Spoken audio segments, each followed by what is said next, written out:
Today I have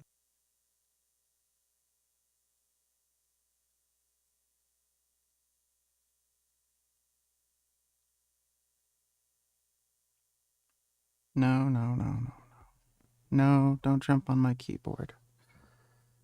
What do you think you're doing? Mwah.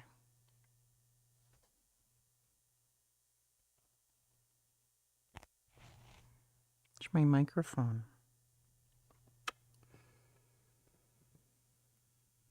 Yeah, I'm feeling better. I wasn't feeling well enough to work out, but I'm feeling better.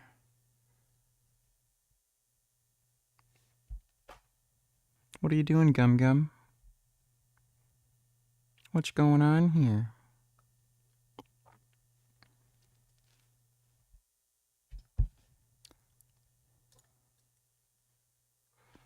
This one seems interesting. Simian Panda Proven Natty.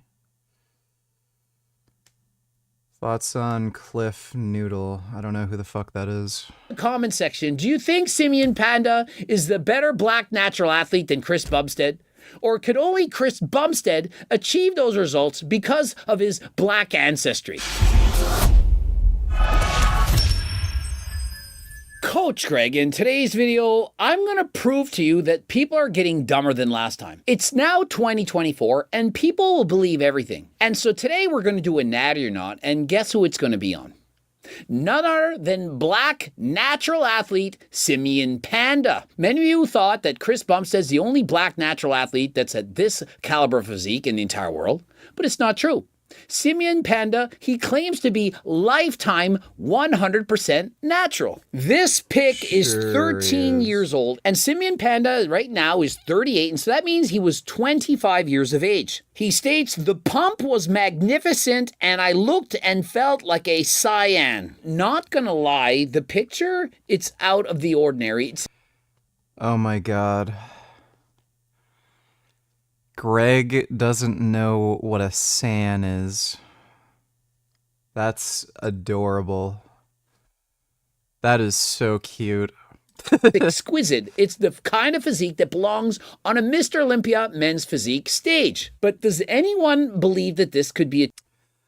Will you starve if you only eat fruit? Well, look at everybody who is raw vegan and only eats fruit. Do they look like they're starving? Yeah, they all look like anorexic fucking retards. Achieved natural. This pic was taken 13 years ago, and at the time I was working a 9 to 5 in an office 5 days a week. I had been training for over 10 years at that point. Bodybuilding has been and will always be a passion for me. It's not... Has Simian Panda, like, even aged? These pics are 13 years apart, and it literally looks like he hasn't aged. Love to see you go against Low Tier God in T8. He plays Fang like me, but is way worse. I bet you could beat him easy.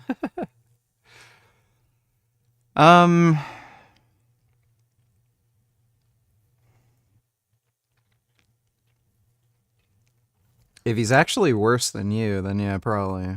Like, I still win a good number of matches against you. Comparison to when he was 25.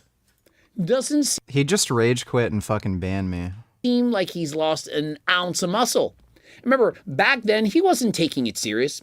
He was working a 9 to 5 job, train a little bit, never really tried hard. I think Simian Panda is natural. And so Brandon Harding, he seems to think that Simian Panda is natural, and I'm certain that Mike O'Hearn believes that he's natural, and we now know that Sadiq Hadzovic thinks that he's natural. Sadiq also believes that Mike O'Hearn is natural, and so he's got to be natural, right, guys? I mean, these guys think he's natural. Simian Panda is of African descent. It is not impossible to believe that he's in that 1% percentile of being genetically gifted. Guys, in particular, black guys, are you listening?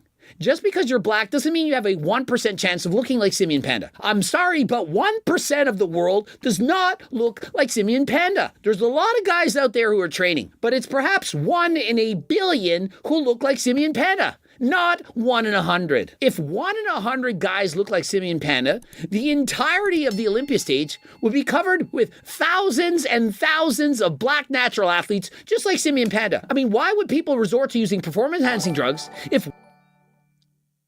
Riley $22. I thought Netanyahu was a genocidal maniac. Low JK. Can you imagine how hard it is to stop Ronaldo from scoring a goal? I used to play soccer. Let me tell you, it's almost impossible. But the Iranian team just did the impossible. To the Iranian people, I say, you showed courage on the playing field. And today you show the same courage in the streets of Iran. Iran has many problems: air pollution, water scarcity, billions wasted on terror. Can you imagine what would happen if the Iranian government, instead of wasting your money on Syria and Yemen and unnecessary wars in the Middle East? Fox News drops hit piece Cenk's retarded nephew. Cenk gets sloppy and starts sucking off and rimming Elon Musk. Cheerleading for terrorism. Twitch star called for new 9/11. Dismissed horror of October 7th. Oh, Jesus. America deserved 9/11, dude. Fuck it. I'm saying it. We fucking totally brought it on ourselves, dude. Holy shit. What a fucking retard.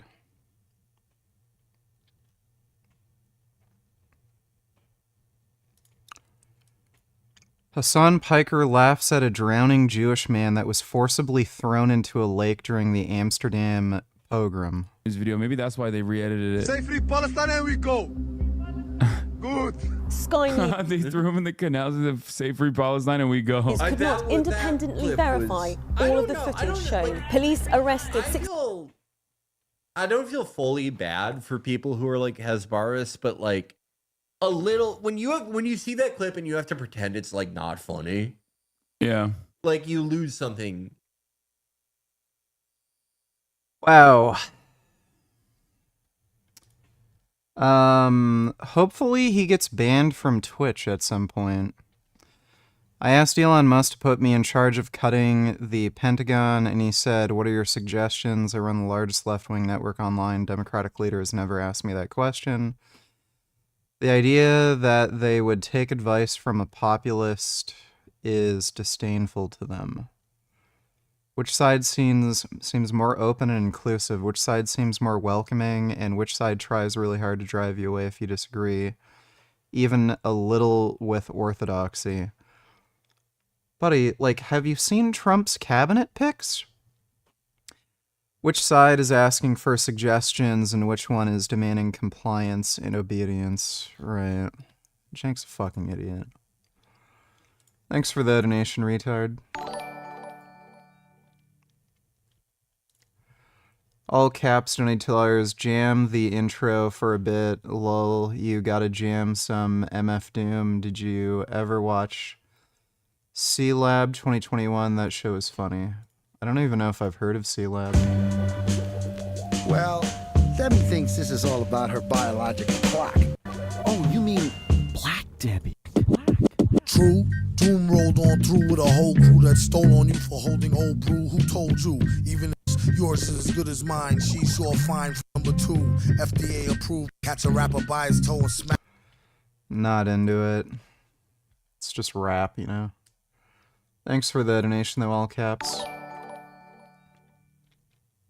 Jason Blaha? Yeah, he does kind of look like a ugly Sphinx cat. Thanks for the donation, Wandering Mason. Would start investing in and solving these problems in Iran. The solution to all these problems is the Iranian people. That's why I offered medical aid to save Iranian lives after a devastating earthquake. That's why I opened a Farsi Telegram group to teach water conservation to Iranian farmers. And that's why I'll never stop advocating for peace with the Iranian people. One day I'll hope to watch Iran's soccer team go head-to-head against Israel in a free Tehran. On that day, we'll all be winners. Yes, so genocidal. I speak a lot about the leaders of Iran. Yet at this pivotal moment, I want to address you, the people of Iran. I want to do so directly, without filters, without middlemen. Every day, you see a regime that subjugates you make fiery speeches about defending Lebanon, defending Gaza. Yet every day, that regime plunges our region deeper into darkness and deeper into war. Every day, their puppets are eliminated. Ask Mohammed Def. Ask Nasrallah. There is nowhere in the Middle East Israel cannot reach.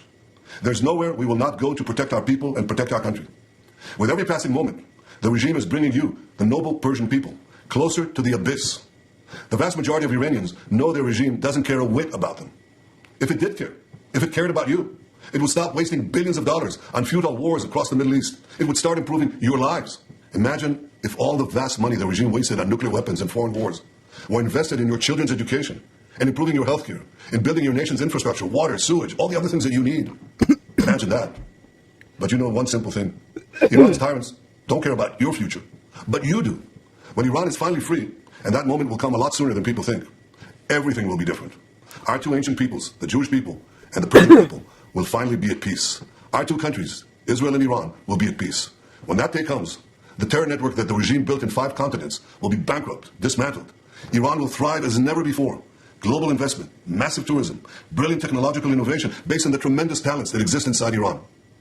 Doesn't that sound better than endless poverty, repression, and war? From Qom to Isfahan, from Shiraz to Tabriz, there are tens of millions of good and decent people with thousands of years of history behind them and a brilliant future ahead of them. Don't let a small group of fanatic theocrats crush your hopes and your dreams. You deserve better. Your children deserve better. The entire world deserves better. I know you don't support the rapists and murderers of Hamas and Hezbollah, but your leaders do. You deserve more. The people of Iran should know Israel stands with you. May we together know a future of prosperity and peace.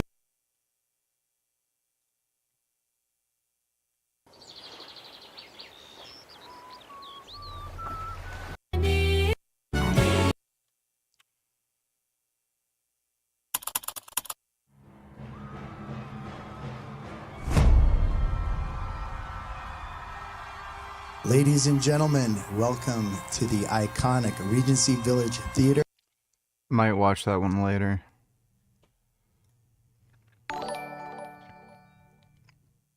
Too precious. Let me take a look. Oh my god. Oh, it's a little baby kitty. Oh my god, look at his little peanut head. Oh my goodness. So small. I love little baby kitties. Oh. Oh, that looks like a nice kitty. Oh my god. These are really good kitties. Oh my god. Thanks for the donation, Wandering Mason. 1% of you could look like this while being natural. What would be the point? And so, what exactly does Simian Panda say he owes his amazing build to? Like, what did he do exactly? Is it that he has the best genetics in the world? Well, let's see. I genuinely believe that I owe my physique to a combination of consistency, great diet, and intense training. Nothing to do with genetics. And so he earned this all. He just outworked all of you. Oh, all the while having a 9-to-5 job and while not taking it all that seriously. And so what's your problem? Y'all pathetic. I mean, he has average genetics and looks like this. And so what's your excuse? Why is it that 99.9% of people... Can we watch Steven and Cenk debate on Pac-Man ASAP? Also look at comments. I already have that video. Like in the queue. Ugh. We'll watch that one soon. Thanks for the donation, Dodo. Who use steroids don't even look as good as this. And so let's compare black natural athlete Simian Panda to a guy with one of the best physiques in the entire world. Guy who's been on the Olympia stage multiple times. Sadiq Hadzovic. Let's compare their physiques side by side. Which physique do you think would place better on an Olympia stage? I'm telling you, it's Simian Panda. Yes, Sadiq has more muscle than Simian, but remember, he's been on hella gear. He admits so in multiple videos. But if you look at the combination of the wide shoulders and the extremely tiny waist, I do believe he could beat Sadiq at this point in a men's physique competition, while being natural. No, I'm not planning on playing Stalker 2. It looks like complete trash. Seen some reviews of the game. There's some people on Steam saying the performance sucks. Yeah, it's Unreal Engine 5. Yeah, a lot of people are complaining about the performance, stuttering, just normal shit for Unreal Engine 5. Like, no fucking developer knows how to optimize for it. Apparently, most of the missions are boring. The map is super boring and sucks. So, yeah, I'm not playing it. It's just a trash game. Why don't you compete in natural bodybuilding shows and dominate? I mean, if he was in fact natural, why wouldn't he set foot on stage in a drug-tested competition, pass the drug test, and turn IFBB pro? Well, could it maybe that he doesn't want to get caught failing a drug test? I mean, if he subjects himself to drug testing in a natural bodybuilding competition, they're probably going to test him because he's probably going to win. And then what would happen? And so, did you all know that he actually competed? That Simian Panda took place in a bodybuilding competition. Well, let's go over how he looked. When I competed, I was 220. Okay.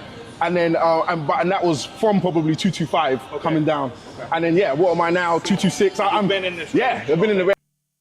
VG, answer my comment in chat. Also, you still haven't answered my question on Instagram scamming gains. Also, don't fall asleep. You have one thing to do: watch videos and react to them.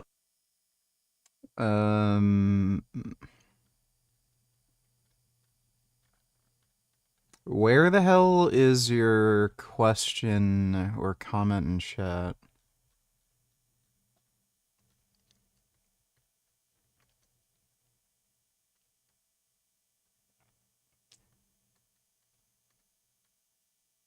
I literally don't see your comment in chat. And when the hell did you message me on Instagram?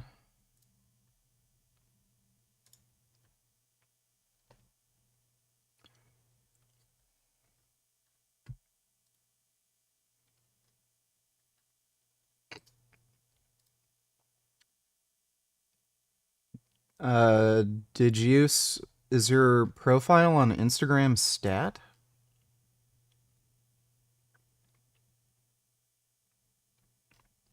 I don't even know what your profile on Instagram is. And I'll be sure not to fall asleep. Thanks for the donation, Bootycam. Did I have a good sleep? On stream, not really. I basically kept getting nauseous as I was dozing off. It felt like I was going to throw up. And so when he Thanks for the donation, though. first did a bodybuilding competition, his starting weight was 225 pounds. He then dieted down, got shredded for competition, and he cut from 225 pounds all the way down to 220. Now, I don't know about you, but I've coached thousands of competitors. And I'm telling you that during peak week, most... Wandering Mason donated $3. So, what do you think?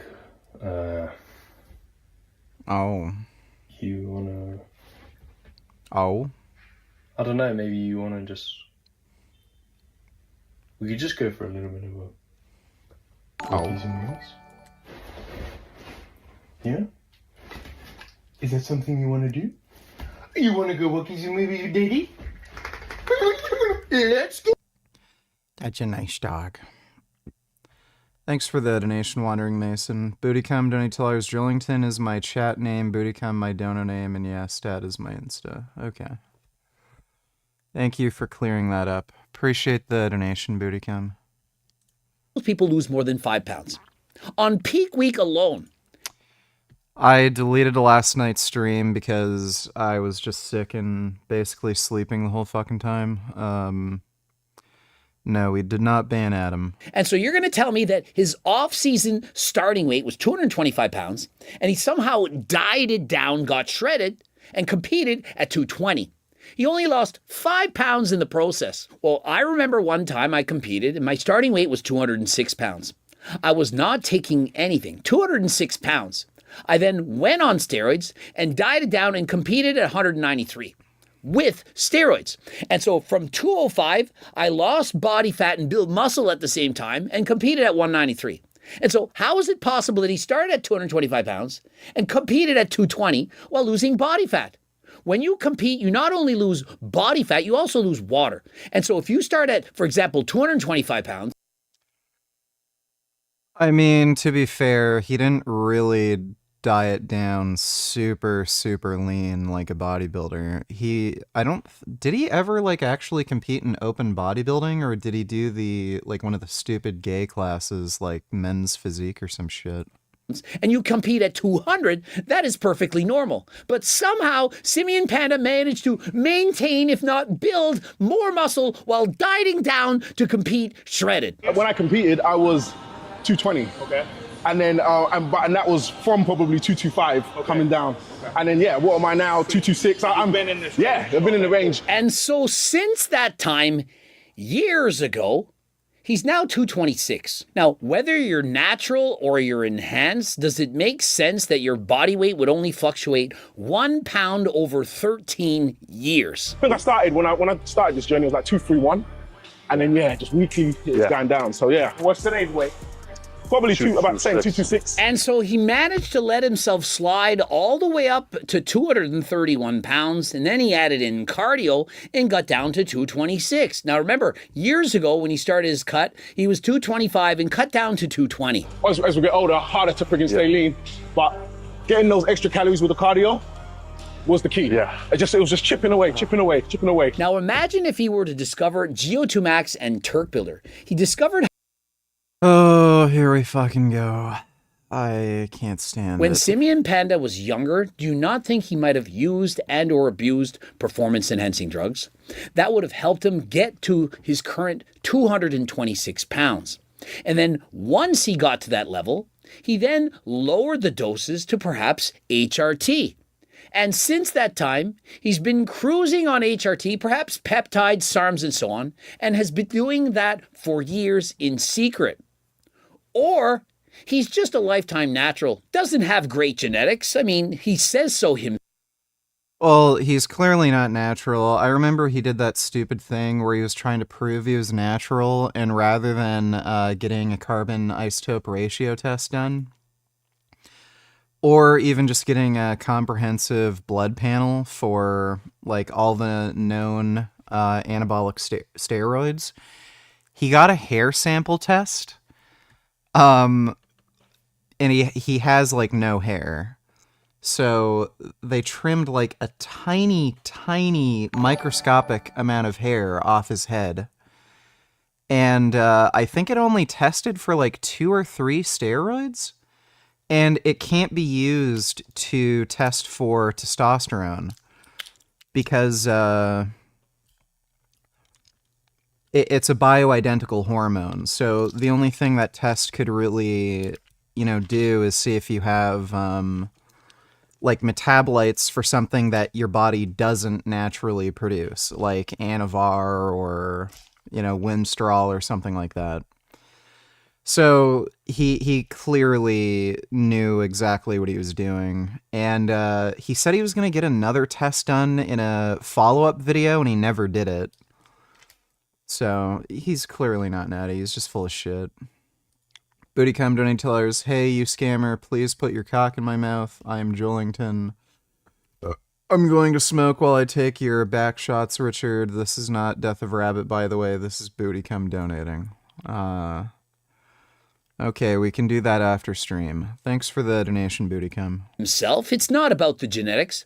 It's just about the consistency and going to the gym regularly. How many of you, out of the hundreds and thousands of people that watch Coach Greg, train at the gym consistently? And how many of you look like this? The funny thing is there are none. None of you are 100% natural, aside from Mike O'Hearn, who looks as good as Simeon Panda while being natural. And out of the 8 million followers on Instagram, do you not think that 1 or 2 of those 8 million would like to know if he's actually natural? And so do you think he could perhaps, for example, get his blood work done and show the world? You're saying that wouldn't prove it. Well, how wouldn't it? He's always 226 pounds. Guy has been maintaining this physique for years. And so at any given moment, like, he made that video years ago, and I made a whole video about it. He's a fucking liar. all he did was like a hair follicle test and then got some bullshit polygraph test done. And then when he claimed he was going to get a blood test and everything, he never did it. If he states that he's natural, he could pass his drug test. In particular, he could show us the blood work. And so if the blood work were to be shown, it's private, it's personal information. The guy is a YouTuber. He wants to teach you about everything. So why not make a video talking about how healthy he is and showing us his blood work? Or is it possible, maybe possible?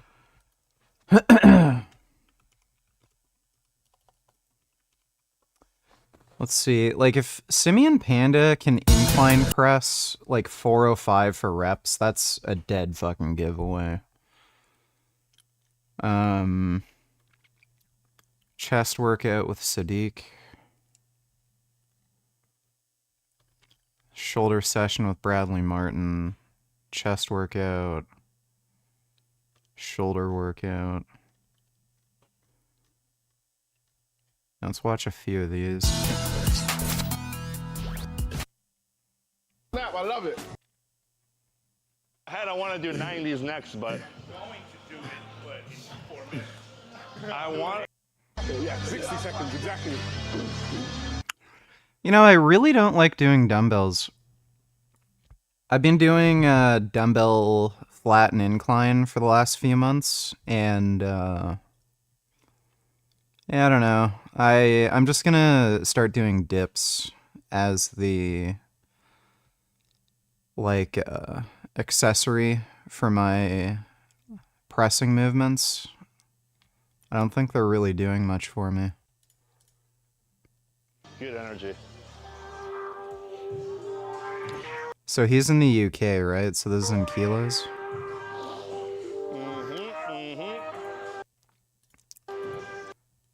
Come on, baby. Yep.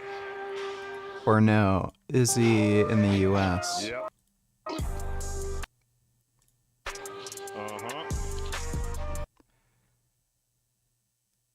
Are those 200-pound dumbbells?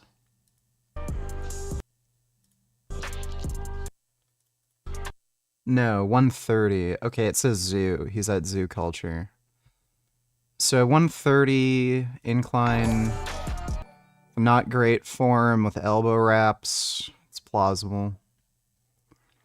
That's still pretty hard to do, but again, Riley donated $2. No? Yep.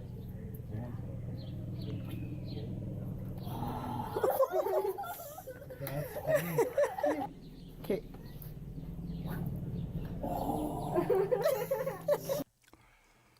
Well, he impressed that monkey.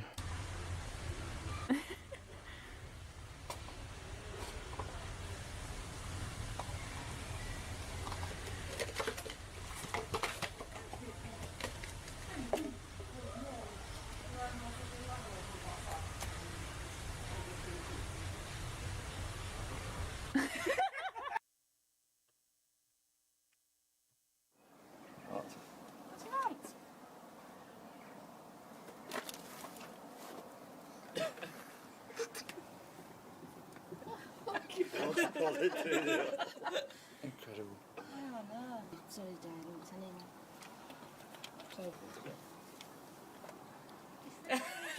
You probably shouldn't do that.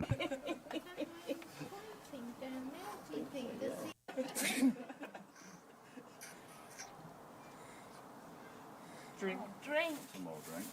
Drink.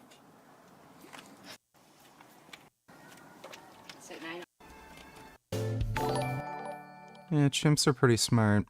That's an ape, not a monkey. I think the first one was a monkey, wasn't it? Thanks for the donation though, Dodo. Hey Watson, do you understand when I'm talking to you?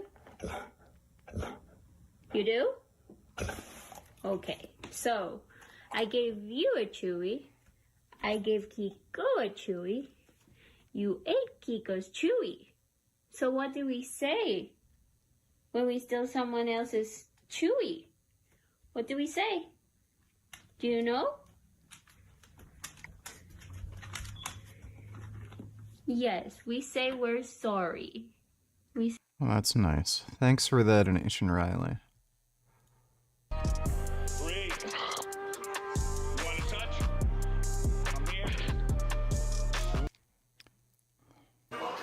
clean. Has people going for it, no matter how you look, whether it's an old lady killing her set, I just like energy, and I thrive off energy. Yeah. Thrive off. I think the most I've ever done for incline dumbbell press was 115. No, it was an orangutan, not a monkey.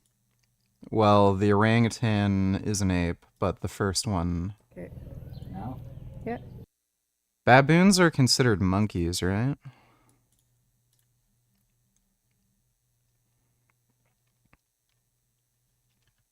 Yeah, they're considered monkeys. Thanks for the donation, Dodo. Off energy, man. Yeah. Okay, and this is just a dumb machine. Come on. Yo.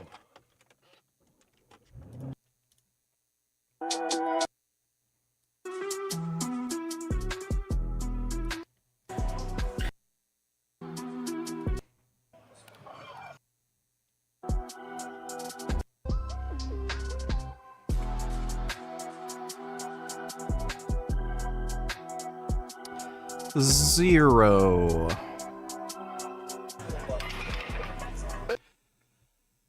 Yeah, like, he's pretty strong. I don't think he's nearly as strong as Mike O'Hearn. Even though he's like not going down all the way, that's still pretty good range of motion. He is using elbow wraps though, so. Yo, what's good? Getting this cardio in. It is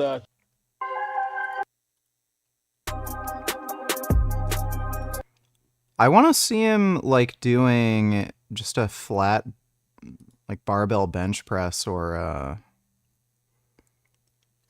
like an incline press, because if he can do Yo, what's good? So if he can do like 405 for reps on the incline, like that's No, not the baboon. just I done. was referring to the supposed monkey reacting to that magic trick.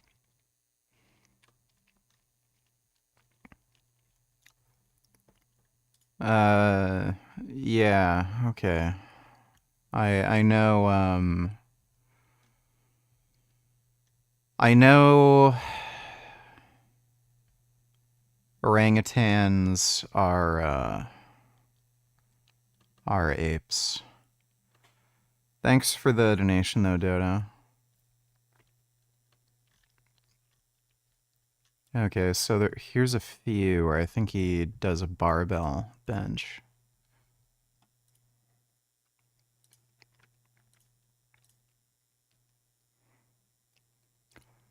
So this is 365.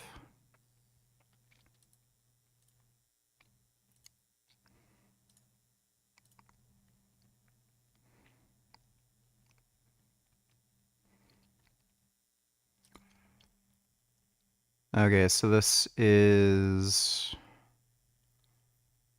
that a 5 or a 10-pound plate? So this is 405 plus, I think that says 5 pounds. That looks big for 5. No, that's 10. I think that says 10. So that's 425. If you got 2 or 3, go for it. He is using elbow wraps. So that's adding at least, like I'd say, 20 pounds to the lift. Last set. Go ahead. I'm gonna come with you just a bit. Hey! Come on. Let's get it. Come on. Easy. Get that shit up. Excellent. Motherfucker said mine. He kind of sucks at benching. Like, his setup is less than ideal. I don't think he really focuses on, like, technical perfection on any of his lifts. So he did 425 for a 1-rep max with wraps. How do you feel about Trump picking this retard? Let me see. Do you think that the U.S. president should sit down with Zelensky and Putin together? Yes. Yes, in an ideal world, yes, this should have happened long ago. The question of whether or not President Biden. Well, this is fucking retarded. Like, what does she even mean by that? Russia's terms to even agree to start a negotiation was that Ukraine has to agree to completely demilitarize. So how in the fuck could they possibly have peace negotiations if that's the requirement to even begin negotiations? Is the right person to do that at this time when all of the statements and comments that they have made, the Biden-Harris administration has made from the beginning of this war, essentially point to their objective being to basically destroy Russia. And that's one of the reasons why they have supported both the continuation of this war for as long as it's lasted, as well as why they have thwarted efforts towards peace. No. Russia's not interested in a fucking peace deal. Whoever that most effective neutral broker is, that's the best person to do this. The Biden-Harris administration, I think the role that they have to take. Dude, Lex Friedman is like genuinely a retarded, worthless piece of shit who is just destroying any and all political discourse. Is actually encouraging Zelensky to sit down and begin this process. Those kinds of engagements are to me, the most powerful exercises of diplomacy that. Like again, putting this all in context, Russia was demanding that Ukraine completely demilitarize in order to even begin peace negotiations. And this is the same fucking country that is bombing children's hospitals. And right at the beginning of the war, they committed one of the worst fucking massacres since like fucking Bulgaria. Can't be matched, especially when our president's foremost role and responsibility is to serve as commander-in-chief. And I wish that we had leaders who were more willing to engage, because I think we'd make a lot more progress more quickly, and to find areas both of mutual interest as well as to help deconflict and de-escalate areas where there is tension or disagreement or adversity. Oh, right. De-escalate. Russia is trying to mobilize as many fucking new soldiers as possible. They made a deal with North Korea for munitions, and they got 10,000 troops. They're shooting record numbers of fucking missiles, on top of a record number of fucking drone attacks. Yeah, de-escalate. I wonder who's interested in de-escalating. Adversarial interests. Well, some of it is basic human camaraderie. People call me naive for this, but sometimes just knowing that there's a human on the other side, even like when it's in private. Putin's a fucking psychopath. He's literally a psychopath. There's no humanizing him. He may, in fact, be worse than Hitler. The guy kills every single one of his political adversaries. He tortures, he literally tortures fucking women and children for making fucking social media posts that criticize him. Like, are you kidding me? If you look at Zelensky and Putin, for example, just humor. Both are very intelligent, witty, at times even funny people. Yes, this is wartime. Yes, a lot of civilians and soldiers are dying. There's hate. But if you can look above it all and think about the future of the countries, the flourishing of a people. Fuck you. Fuck you. Like, imagine saying this about Hitler in the 1940s and like talking about, maybe we should just have a chat with Hitler and we got to stop dehumanizing him and, just look at the humanity that Hitler has. I'm sure he has a lot of like similar goals and interests to us. Like, fuck you, you piece of shit. Like this guy is literally supporting fucking fascism. Lex Friedman should be erased from the fucking gene pool. It's not even enough to get his YouTube channel taken down. This fucking asshole putting out fucking horseshit like this on fucking YouTube, he deserves to get erased from the fucking gene pool, let alone fucking YouTube. And the stopping of the death of civilians and soldiers, then in that place you can have that basic human connection. I agree. I don't think that's naive at all. And I think there are so many examples. He murders his own citizens.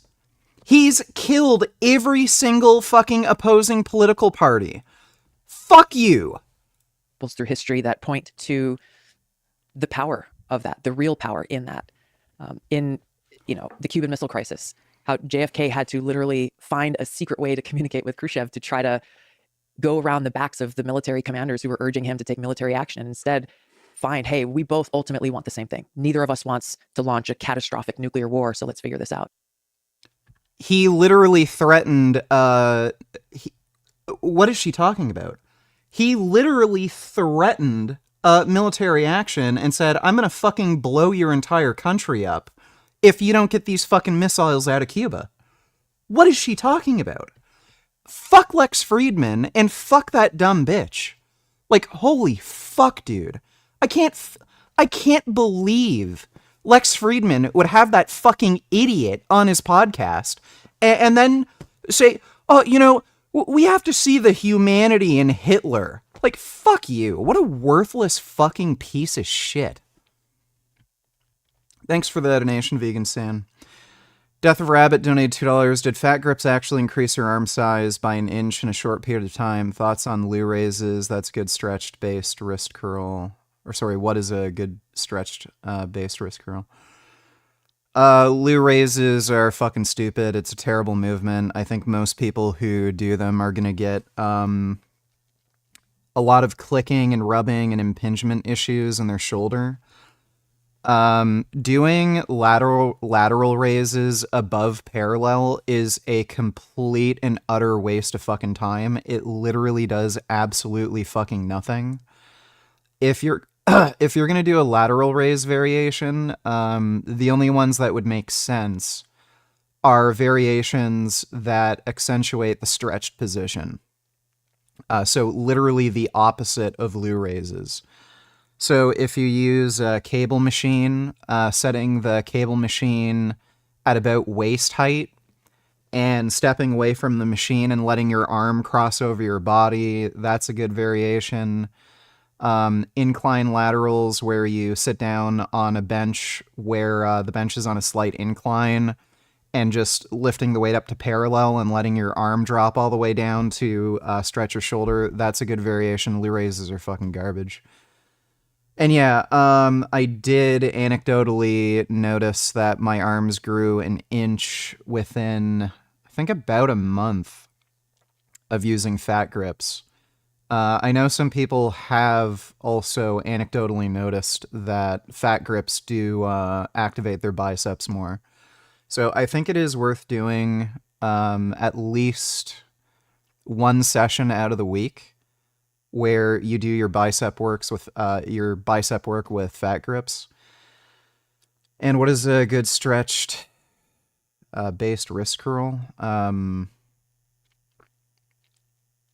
That's a really weird question because like any wrist curl variation is going to work the stretched position. So literally any wrist curl variation. Thanks for the donation though, Death of Rabbit. BTWVG advice: don't eat any more random food from buffets anymore, especially if they make you sick. Refined sugar isn't good for you.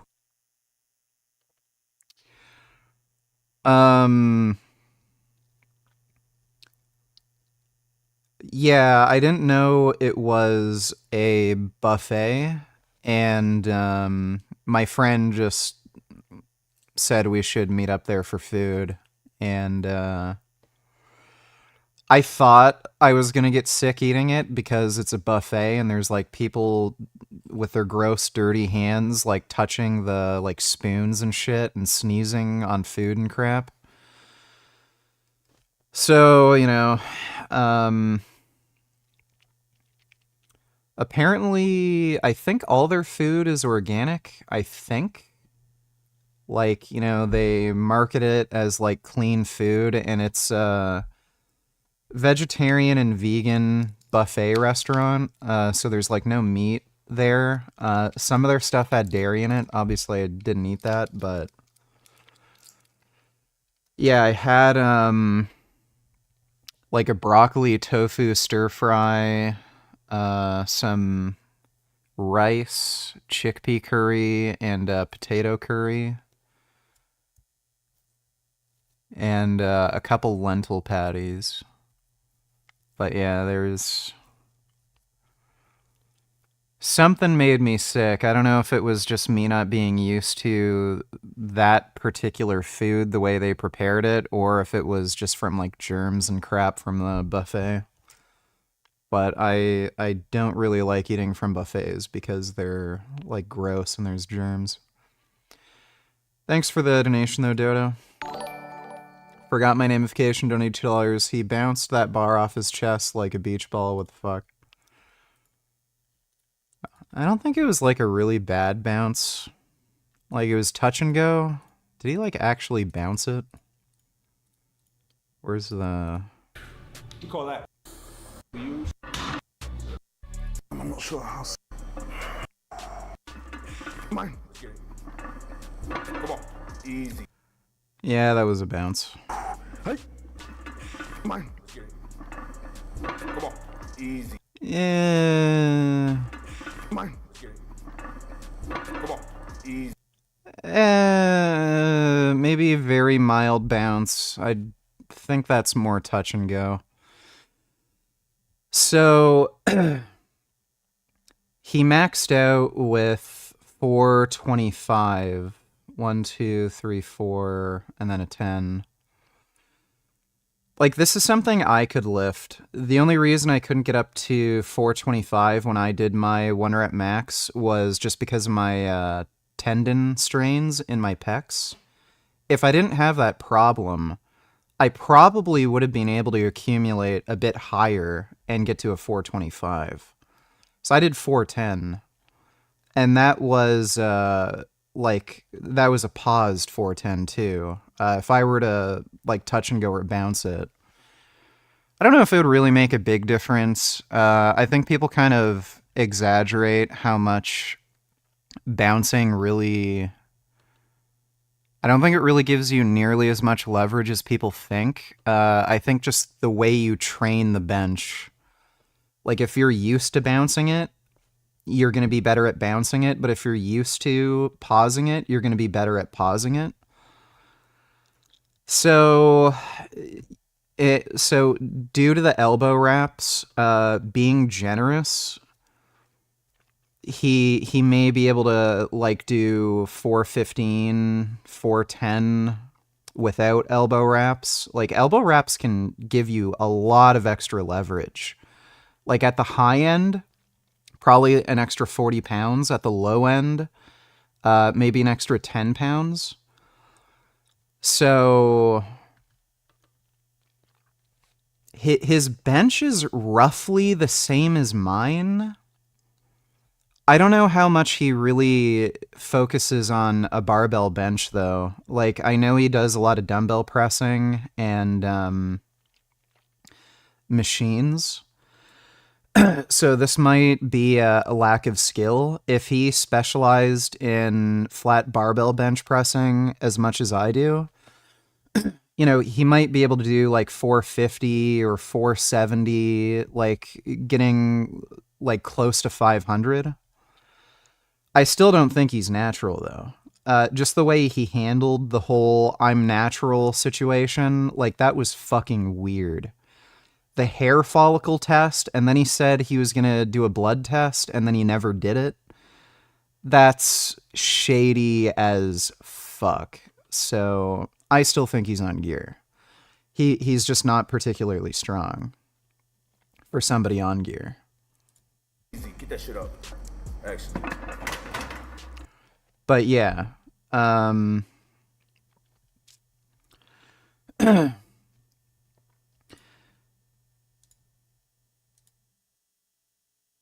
just if you were to just go based on his strength, it is plausible that he's natty.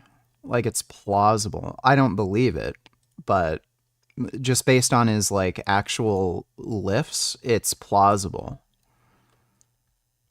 He doesn't have like the type of strength where it's like, okay, that guy's definitely in fucking gear, like Mike O'Hearn. Like you can see Mike O'Hearn incline pressing 405 for like, 8-10 reps. There's just no way you're doing that, Natty. Can I have a vegan beehive? I will leave the honey, I just want be friends.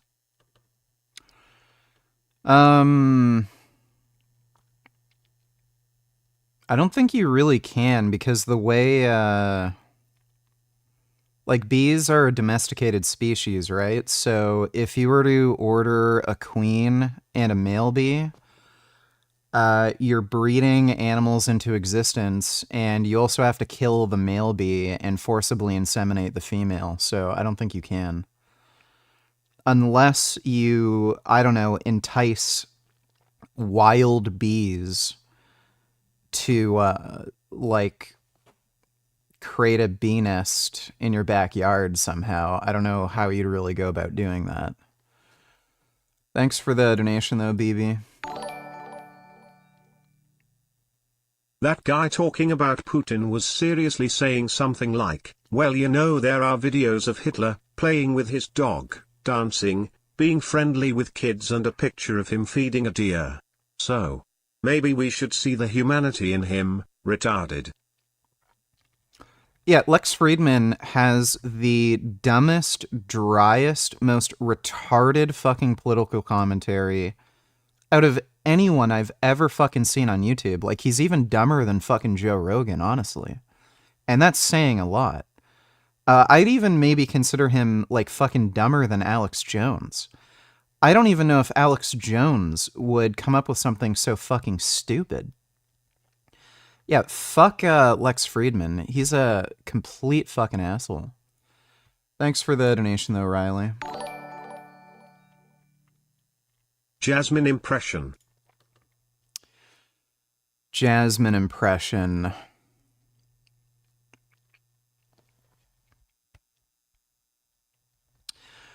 Oh my god, can you clean the fucking sink? It's been 2 weeks.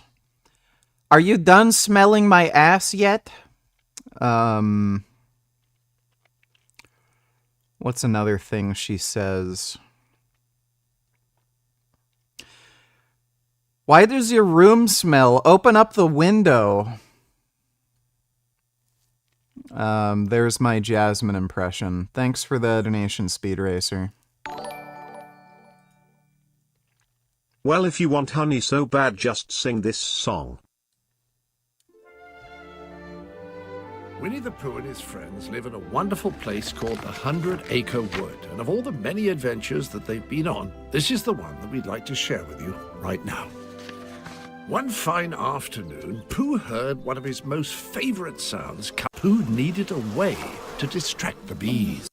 Your wings, honey, time does stop. A smackerel, very tightly. He's stuck. But that... I don't know if that would work. Thanks for the donation, though, Dodo. The end of the penis is 1 inch. The shaft is 10 inches. The balls weigh 3 ounces. An erect horse penis measures between 7 and 12 inches. The tip is 2 inches. The penis is not to be feared but to be celebrated with poop and pee. Microwave the pee and poop. Alright, well that's good to know. Thanks for the donation, Penis Math. Here's another video of him I just feel like doing chess. Like just Why do these look like 25-pound weights? a normal basic training, and therefore the last 2-3 years I've been. Yeah, I'm good for this. Okay, no, those are 45s. Those actually look like the Northern Lights plates that I use. I don't know if they're... Is he in Canada or something?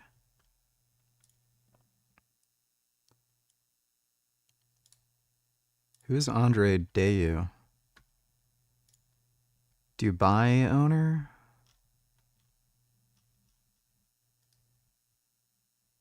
Sounds like he has a French accent. Yeah, that's weird. Those look exactly like the Northern Lights plates that I use. Oh, good. What in the fuck? So he's doing 365 here. Yeah, I'm good for this. With fucking elbow wraps. Right. And he can barely get it up. Oh, good. So again, that's weight that I was doing for sets of 3. Like easy sets of 3. Yeah. So either Simian Panda does not do flat barbell bench pressing that often, and he just sucks at the lift, or he's natural. Or he just takes steroids and he's not that strong. That's another possibility. Adam Gugamos donated $2. Veganism is a anagram of saving me and whoever I can carry, which is my mom and or Chihuahua. Keep up those vegan gains, y'all. All right, that made no sense. Thanks for the donation, Adam.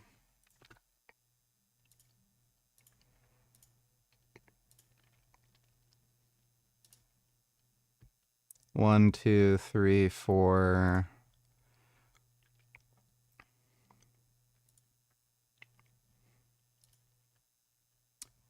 So 1, 2, 3, 4, 405 plus. I don't know if that's a 10 or a 25. Let me see if they show like a video of them putting the weight on.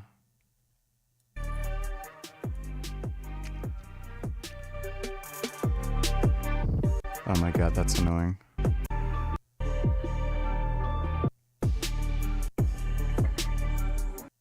So that's a 25.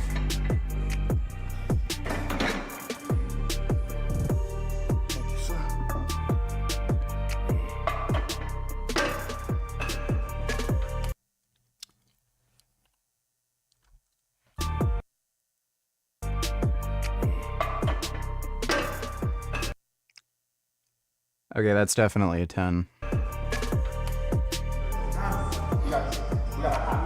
I'm in the zone, man. So 405, 425, 435. And again, this is with elbow wraps. Yeah, definitely. Right, baby. It's fucking retarded how he holds the bar. I don't know why these dumbasses use a suicide grip. 3, 2, 1. Let's go. Come on. Get that shit up. Come on, fight it. You got him. So 435 is the highest I've seen him lift, and that looked like a true 1-rep max. And that's also not like a meat legal lift. That was like a bounce.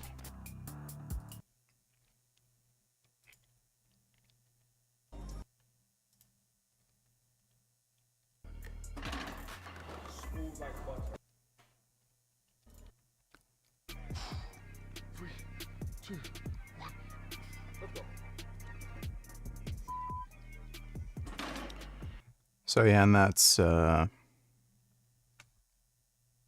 that might be a 25. Do they show him racking the weight?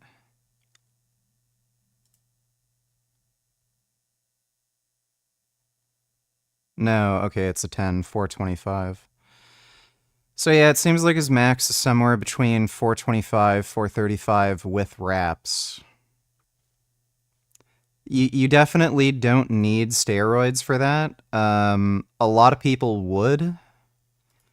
So it's possible that Simian Panda doesn't have the most amazing genetics and he takes fucking gear. And that looks like 1, 2, 3, 4, 5. So that's 495. That's Mike Rashid, though.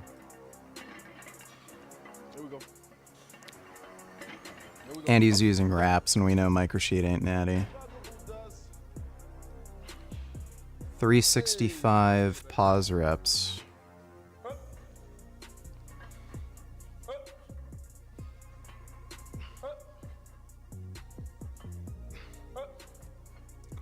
Four. Yeah, so I'm still not convinced the guy's natty. I think he's actually being serious when he says he doesn't have the best genetics. Because if he did, he'd be able to lift a fair bit more weight if he was on gear. His bench would probably be at least 500. So he has roughly the same bench press strength as me, while in all likelihood being on steroids. Because again, he's doing these lifts with reps too. Distinguished gentlemen.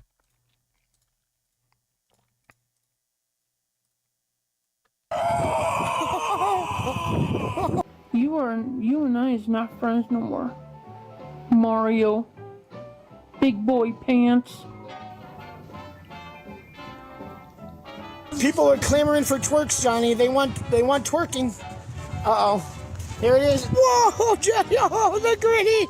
Jonathan Thornington, also known as Johnny Elbows, is a man in his late 30s from a small town in Nebraska. And truth be told, we don't know much about Johnny's life well into his adulthood. What we do know about Johnny is that he enjoys walking around town, going to the library, going fishing, and meeting new people. And it was during a chance encounter with a man named Mario that this story begins. Mario is one of the various people that Johnny had met while walking around town. They had developed a friendship to the point where Mario would pull over and talk to Johnny whenever he saw him. And for some reason, Mario decided to record one of their encounters, posting it to TikTok and exposing the entire internet to Johnny Elbows. How's it going? Good! Don't do that, please. Why? Want some nut? There you go. Right? Hey! You gotta be quicker than that, buddy. This video would go far more viral than Mario ever anticipated, and after seeing that he could use Johnny to accumulate social media followers and create content, this person has remarkably odd proportions and also looks like he has diabetes.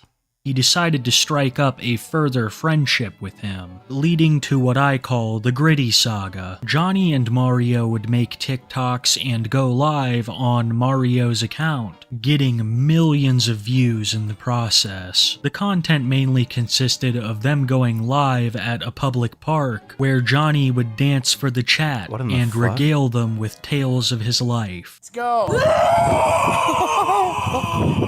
Oh my god. Oh my god. This is amazing, Johnny. Dude, this is great. Dude, people are really missing out if they're not watching this right now. What's Johnny gonna do now? Oh my god, Johnny, what are you doing? What are you doing? Whoa, Johnny, oh, the Gritty. Look at the Gritty, dude. That was amazing. Johnny was a big hit on TikTok. In a short amount of time, they had accumulated hundreds of thousands of followers and millions of views. It seemed like there was no stopping the rise of Johnny Elbows. That is, until Johnny found himself in his first controversy, although this one would be pretty minor in comparison to the ones he would be involved in the near future. Johnny was dancing on livestream one day, as he usually did. The chat was demanding twerking from Johnny, as was Mario. God. Ever the people pleaser, Johnny complied, only for chat to pick up on a not-so-subtle detail. People are clamoring for twerks, Johnny. They want twerking. Uh-oh. There it is. Johnny's twerking. He's twerking up a storm. That is pretty gross. Johnny drops it low. Johnny, we're almost at 5 million, dude. I never got that far. Never, never, never. They want to know if you had a poopy accident. No, it's just I was sitting on a wet paint, and it smeared my pants. Yes, see, everybody, just wet paint. It's just wet paint. Very few people believed that it was wet paint, and it would become a topic of discussion in the community for the months to come. But it would very soon be eclipsed by the creation of Johnny's own TikTok account, which would lead to some very interesting incidents as well as the creation of a new saga. A big focal point of Johnny's TikTok was him discussing his love life, talking about all the girls that he had been with in his over 30 years on this planet. My favorite of which being this quote-unquote cougar that Johnny unintentionally insults for like a minute straight. She's 46, and she wanted to be my friend. Pretty, long hair. She does smoke a lot. I told her, you got a deep voice like a man. I know, John, but I smoke a lot. And that's about it. They called me up and they said, hey, John, how's it going? I'm good. Can we be friends? I need someone to fuck. Yeah, you just need a fuck buddy. Johnny has talked about 3 or 4 such cases that he's been involved in, and they quickly became...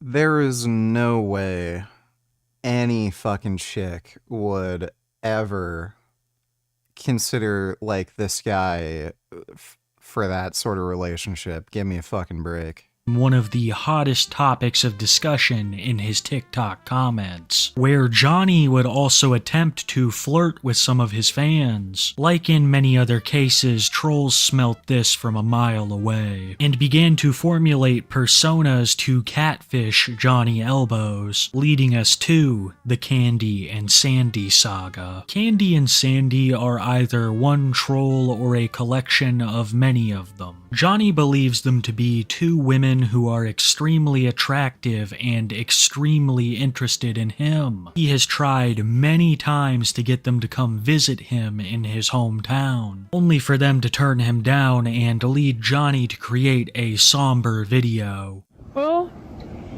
Candy and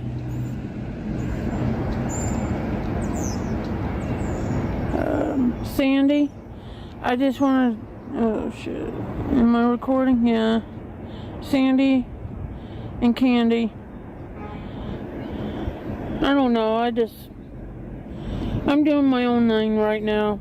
Johnny's relationship with these trolls has been rocky, to say the least, because Candy and Sandy have woven this elaborate tale that creeps into every aspect of Johnny's life, and have also gotten Johnny to do some pretty compromising things while under their influence. You don't have to come to Logan to see me, ladies. I'll just be fine by myself. And tell the other lady she can delete my pictures of my wiener and everything else. And delete my number, and I'll delete your number too. You don't have to worry about me.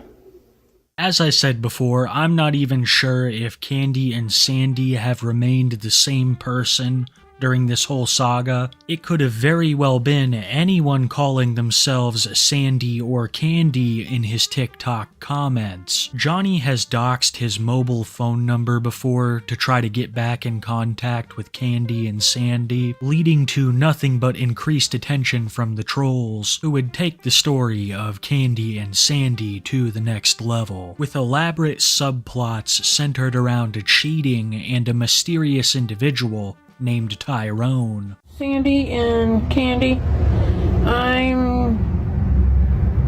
if you girls want to follow your dreams about meeting some other people, go right ahead, 'cause you're not gonna hurt my feelings. If you guys want to flirt with any guys you want, go ahead. You're not gonna hurt my feelings. If you want to cheat on me, I don't care. Just don't do it in front of me. If you do it in front of me, that's okay. Because I'm better off staying single for a while. I'm getting tired of girls breaking my heart every single damn day. And Candy and Sandy, I know you girls don't want to break my heart, but if you guys decided to break my heart in the future, go right ahead, because it won't hurt my feelings. Yeah, dude, Black Ops 6 sucks. That has to be the worst set of maps out of any Call of Duty. Even worse than the first set of maps from Modern Warfare 2019. I remember Modern Warfare 2019 had some pretty bad maps when it first launched, but like, my god.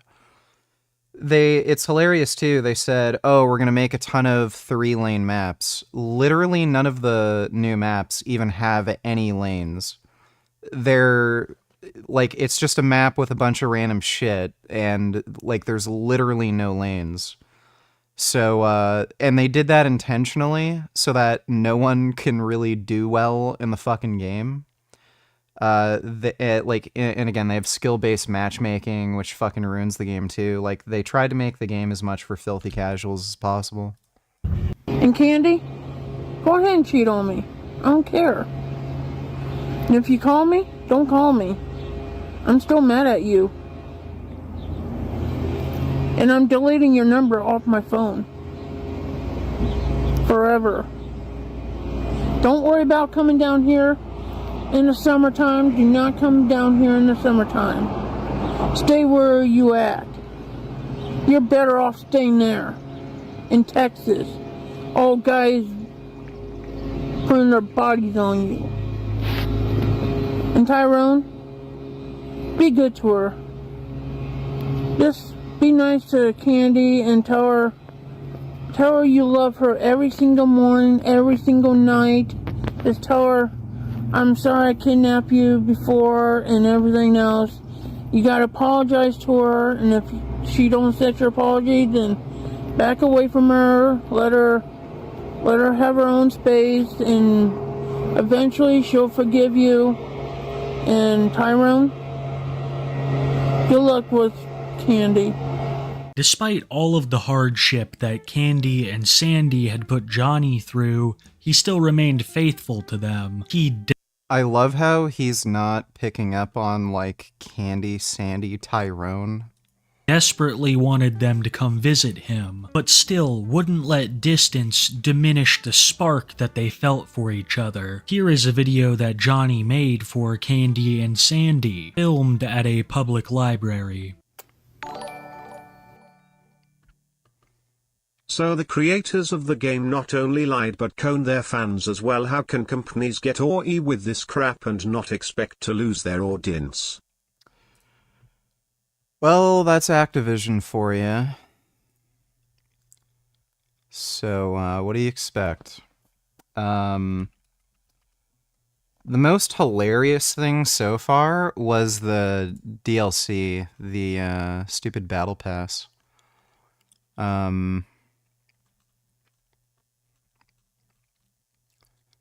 Did they delist it?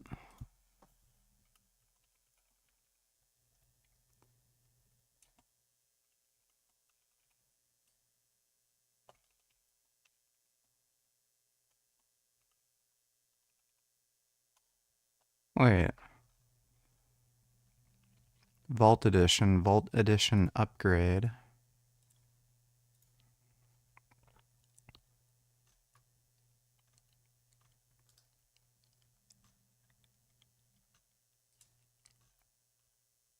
Where's the fucking Battle Pass? Because, people were giving the Battle Pass just horrible fucking reviews. Everyone was freaking complaining that, they bought this $40 fucking Battle Pass and then they never got it. Thanks for the donation though, Dodo. Can't wait to see you girls in real life.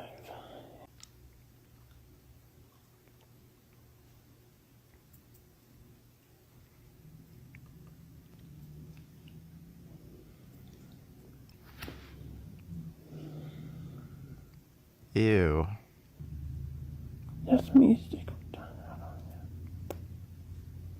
As you can see, Johnny perceived Sandy and Candy to be an on-again, off-again relationship. It didn't matter if they had left him for a man that had previously kidnapped. Yeah, the fucking 2 guns they added to the battle pass are fucking broken as shit. They're literally pay-to-win guns. Them. Hell, Johnny even said it didn't matter if they cheated on him, just as long as they kept it a secret. But one thing that Johnny couldn't tolerate was Sandy and Candy leaving him for his friend Mario. The trolls began to convince Johnny that Mario was a part of this wider plot to steal his girlfriends away from him. From things like Mario is taking them out on a date, to them telling Johnny that Mario just stole their car. This caused a lot of problems in Johnny and Mario's friendship, with Johnny turning on Mario almost every week. I can't believe what you told me. You're such a loser, Mario. No one likes you. Why'd you take Candy's car and keys? Why'd you take her car and keys for? You and I is not friends no more, Mario. Big boy pants. We're not friends no more, Mario. I can't believe what you're doing this to me. I'm not gonna do this again and again. You're on your own, Mario. I'm not your friend. And the cops will come after you. And I gave someone your number. And when they call you, ooh, you better run, boy. You better run. You better run your whole life. And just give up at the police station. Turn yourself in. And Johnny wasn't just mad at Mario for this, but also Candy. I'm pretty sure Jason Genova is a little sharper than this guy. And Sandy. Recording. Damn it. So, girl, if you get this, go take a hike and make a tree and take a hike, little bitch. And if you don't want to spend time with my best friend, and that's about it. Johnny would make a number of threatening and disturbing videos about Candy and Sandy. They had gotten him so worked up that he was in a state I had never seen him before, and this continued for quite some time. Candy and Sandy had him under their thumb for the majority of Johnny's run on TikTok, but this didn't mean that he questioned their reality at certain points, because numerous times Johnny came so close to figuring it all out, only for Candy and Sandy to lie again, saying they would take him back. I'm sorry I'm saying this to you girls, but every time I see how your day is and everything, you guys don't love me. You just love my money. And I can't handle that no more. I gotta focus on my other life. This kind of reminds me of The Truman Show. Johnny is at that point of questioning reality so much that it's driving him up the wall. He doesn't know what's real or fake anymore. People had told him things like Mario was a kidnapper, and that some man from Russia was responsible for everything. There were numerous times. What in the fuck was this guy doing for money? Like, I can't imagine somebody like this even being able to work a job at McDonald's.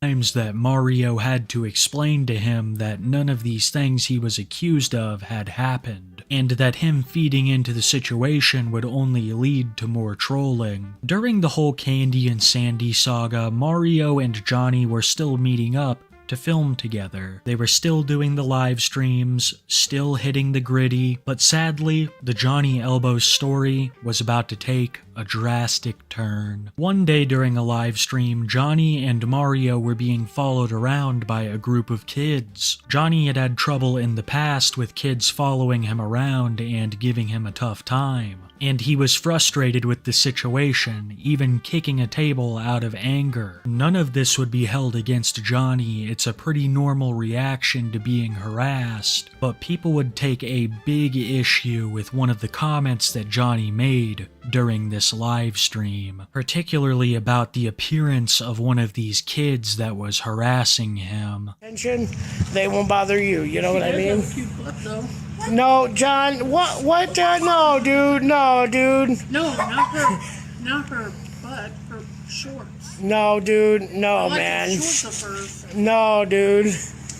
And no, bro. That's not. No, bro. In one single sentence, Johnny Elbows had ended his TikTok career. Mario almost immediately after ended the stream trying to explain away what had happened. But this would not stop people from clipping the live stream and spreading it across the internet. And the negative reaction was fairly swift. Johnny had been a near universally beloved character up until this point, who was now being heavily criticized for his comment. Johnny tried to explain the situation away by saying that he just liked her pants, but I believe this holds about as much water as the wet paint argument. After seeing all of the negative reaction by the public, Mario would distance himself from Johnny, making a video disavowing all of the things that Johnny had said and stating that they would no longer be filming content together. It was clear from the beginning that Mario was not a true friend to Johnny and only saw him as a mechanism for profit, which is why he waited for the public to react negatively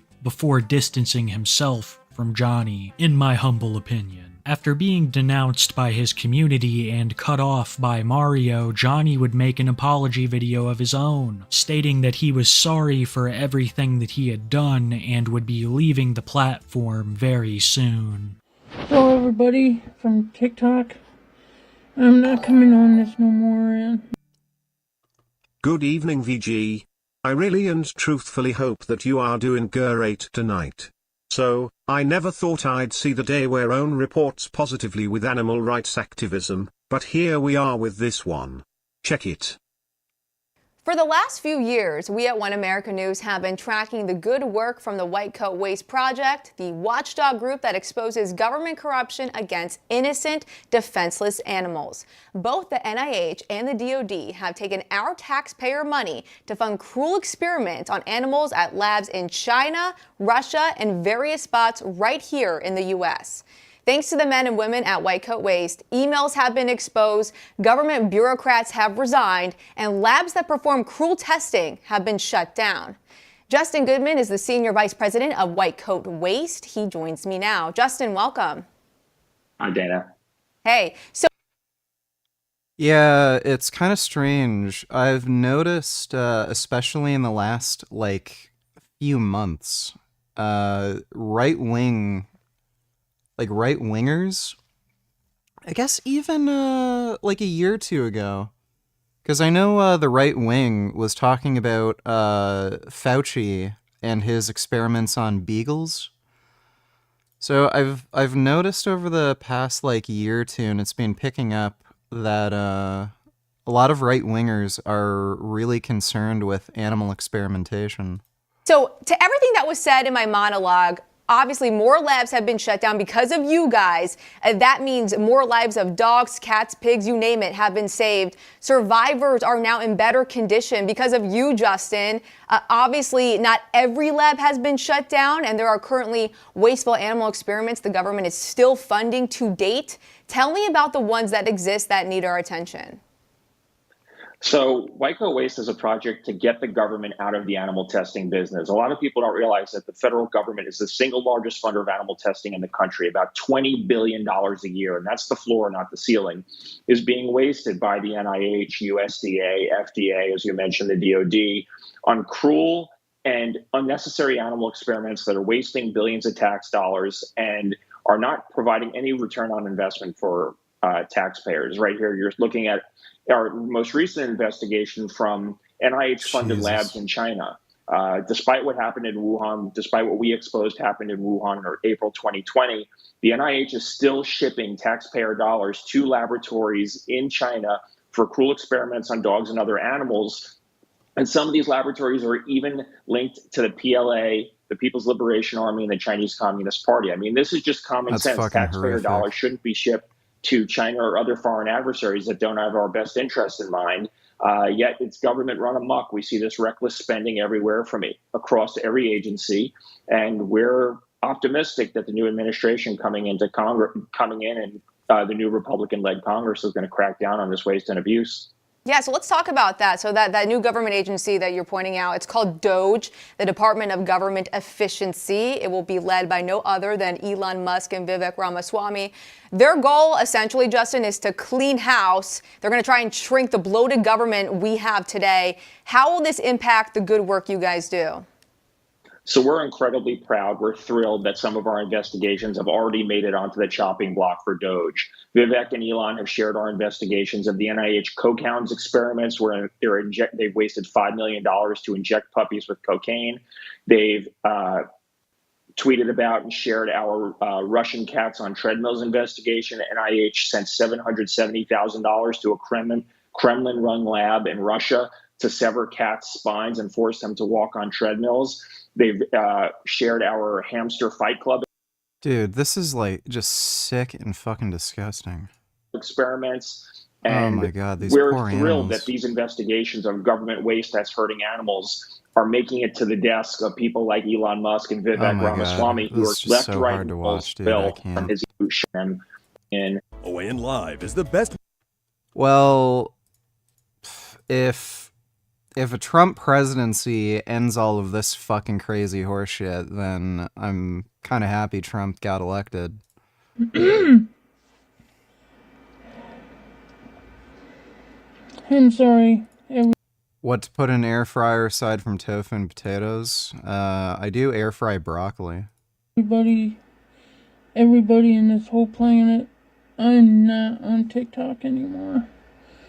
I'm just gonna do this one last time only.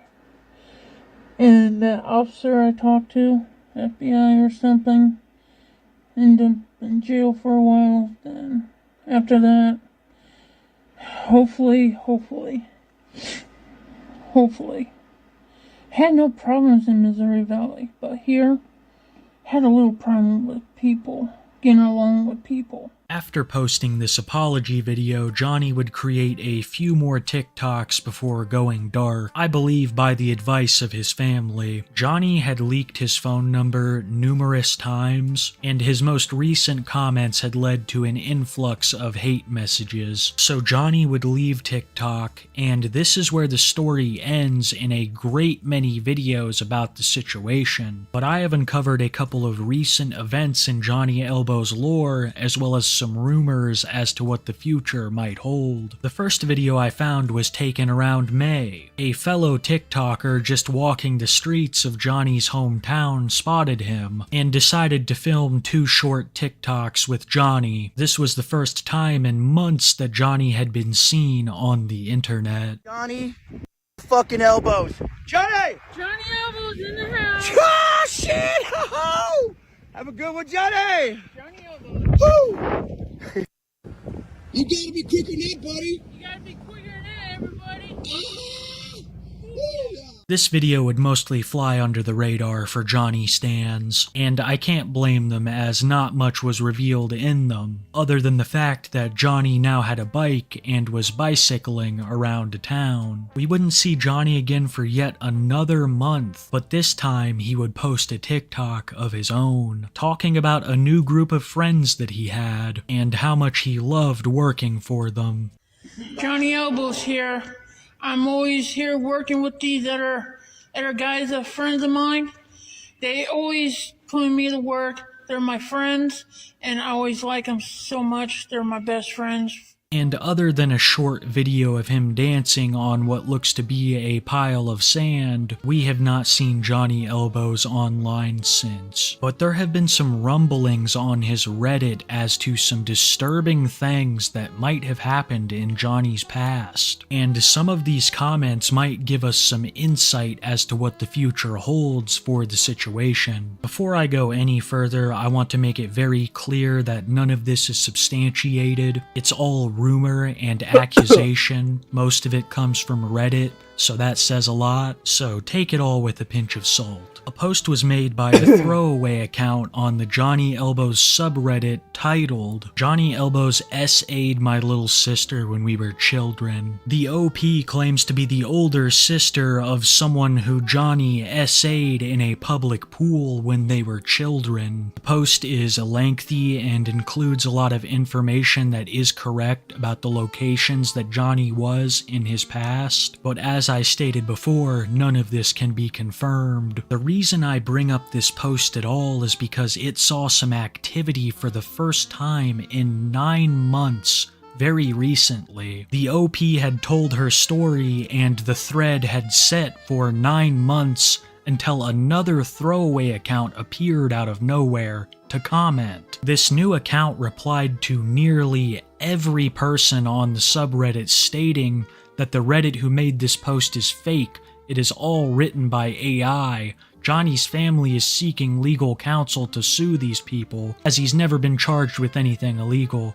He has the mental capacity of an 8-year-old. This account would also state that Johnny now resides in Kansas and that his family are currently in talks with legal representation. I cannot stress enough that all of the Reddit stuff is completely theory. There is no evidence to back any of this up, but I still wanted to include it because this was the last trace that I could find of the Johnny Elbows story. I have no idea if they're actually seeking legal representation. Hell, we don't even know what Johnny is up to today. But what I do know is this: Johnny shouldn't be on social media. It is a ruthless place. And when you find yourself in a controversy similar to Johnny's, people will feel very little sympathy for you and attempt to bring you down in any way that they can.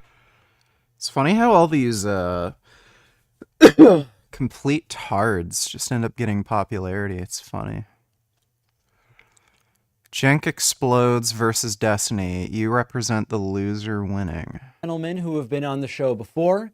We'll be speaking with Stephen Kenneth Destiny Bennell II, political streamer and debater. And also, he has a much shorter name, Cenk Uygur, host of The Young Turks. So to get us into this conversation, we recently did a poll on our YouTube channel, Unscientific. Does the Democratic Party need to move left or right, or is it fine where it is? 47% of our audience said Democrats should embrace left-wing economic populism and move further to the left. 44% either said that the Democratic Party is perfect the way it is, change nothing, or should move further to the center, deal with issues of crime and immigration in a way that more resembles the way the right talks about it, etc. I think to start with, I just want to hear about... I've said this before. This is an issue in Canada. The left wing in Canada has gotten pretty damn progressive, and their policies on crime are absolutely fucking retarded and do not work. And crime has been increasing pretty fucking rapidly due to it. I would say the right wing in general are better at reducing crime compared to the left wing, especially when you consider just how like these retarded progressive policies are fucking implemented. So yeah, I would say the left wing in the U.S. should move a bit more right wing when it comes to dealing with crime. They absolutely need to adopt a pro-gun, pro-2A stance. If the left wing would just change that and be a party that's pro-gun, I don't think they'd ever lose a fucking election. Your reaction to that, and which direction sounds like it's the one we need to go in?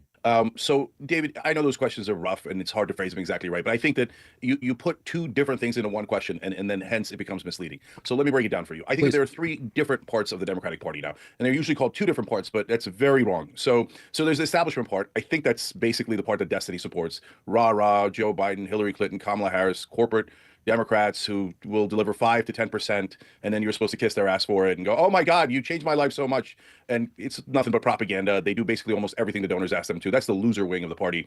And I don't mean that in terms of the folks who are advocating for it. God bless, everybody's got every right to advocate for what they believe in. I mean, they are literally losers. Hillary Clinton and Kamala Harris lost to Donald Trump, who, you know, is barely in double digits in IQ points. Biden nearly lost. So if you want to keep making that same mistake, look, you know, a couple of decades later, there'll be no party left. But like, if we just get the best corporate robot, like Pete Buttigieg, maybe he'll be the answer. No, corporate robots are by definition not the answer. So we're in a populist era. We're in an era where online media is stronger now for the first time than mainstream media. Authenticity is rewarded. And so sending out people going, I am doing what the donors asked me to, is a disaster, epic disaster. And you've seen it with your own eyes. So I'm trying to wake people up. Now, when you go to the progressive side, everybody just goes, oh, progressives. But wait a minute, there's two very different camps in there. Yep. There's a camp that's Bernie 2016 that I'm in. That's economic populism, left-wing populists. And then there's the identitarian left, which is go maximum on crime doesn't exist. You know, trans people should be able to play in any professional sports they like, free surgeries for detainees, on and on and on, right? And so my thesis is not one that's even, I don't even think it's arguable, let alone controversial. The corporate wing and the identitarian left wing proved to be a spectacular failure in this election.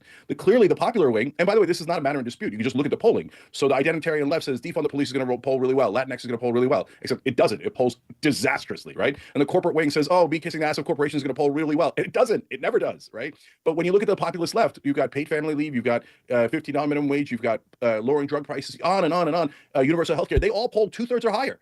So why not do the thing that's popular? So this is, and of course, there's a reason why they don't. And it's because the whole thing is built on money. I mean, the first thing that Joe Biden took out of the first COVID relief bill was the $15 minimum wage. He was lying about it from day one. He buried that. And why? It was, again, polling over 2/3. Why would you take that out? Why wouldn't you let the Republicans defeat it, if they're going to defeat it, and then use it as a tool against them to win elections? The reason you don't do any of that is because your donors ordered you not to do that. Destiny, about to that point, Bernie Sanders said shortly after the election, I'm paraphrasing, of course, the working class abandoned Democrats because Democrats abandoned the working class.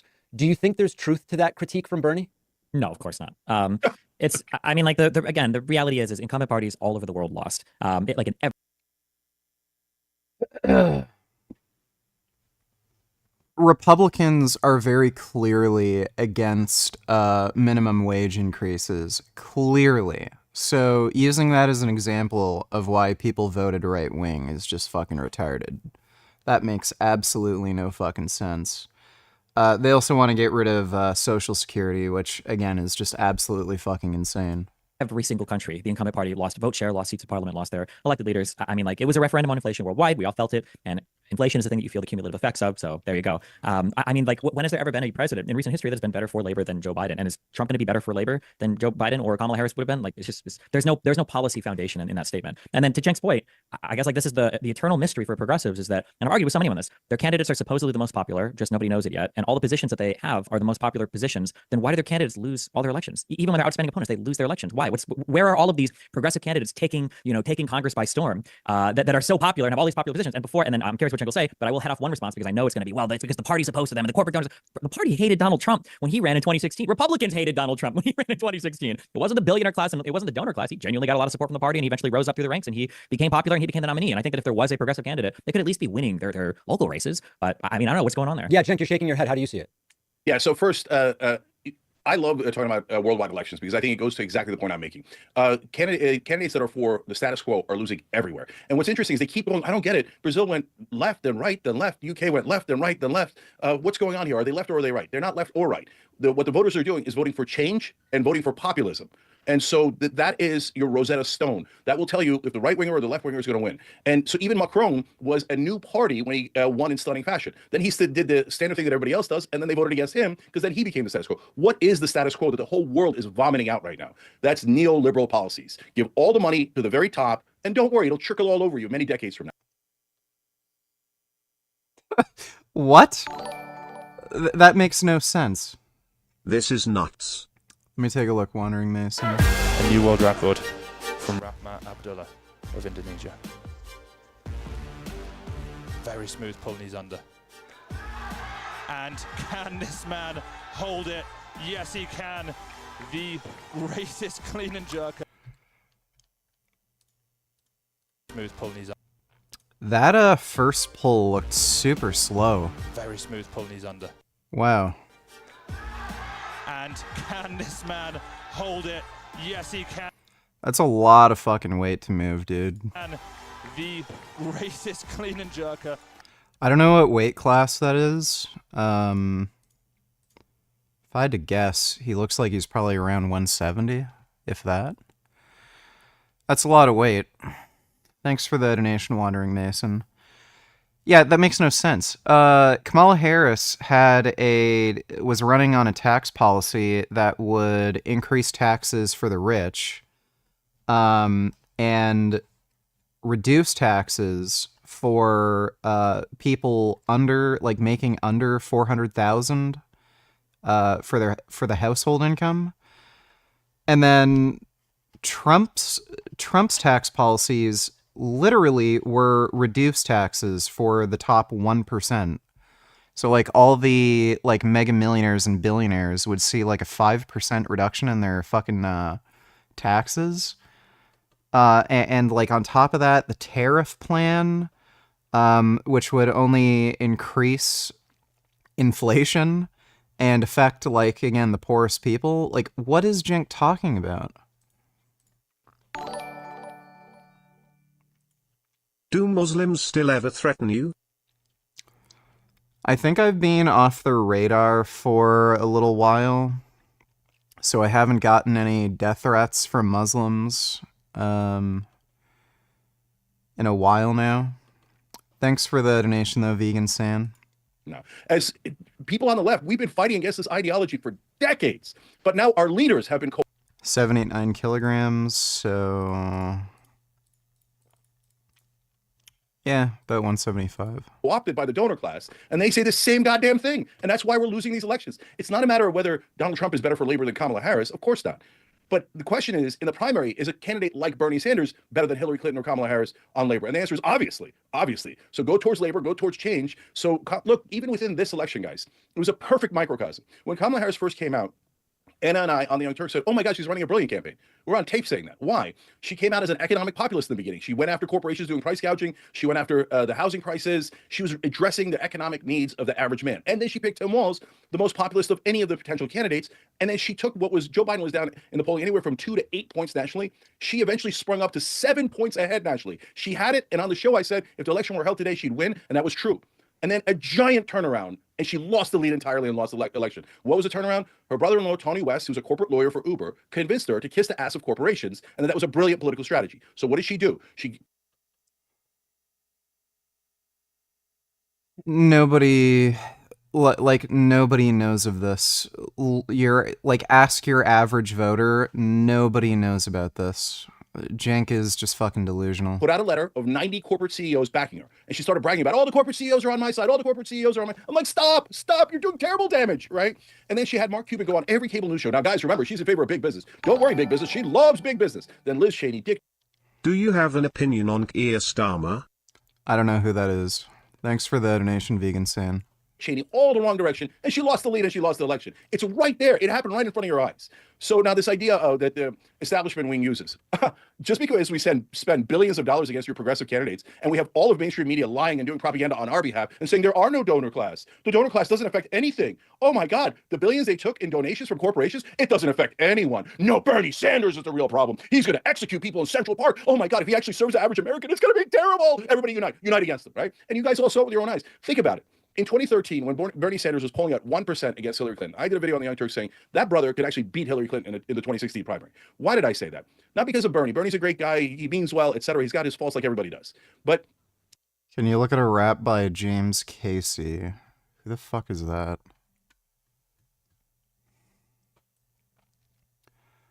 This is just gonna be fucking garbage.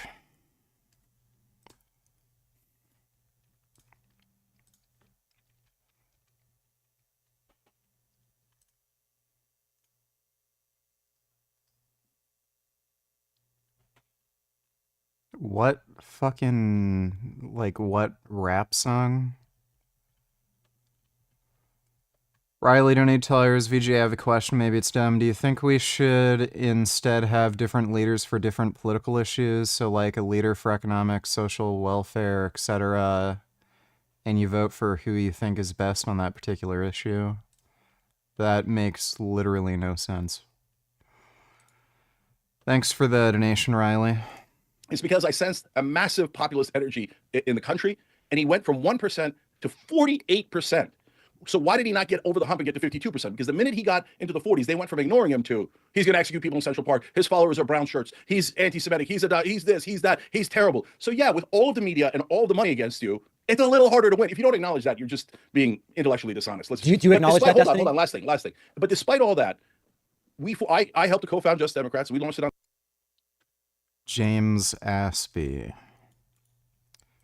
James Aspie did a rap? Well, I pretty much know it's not going to be good.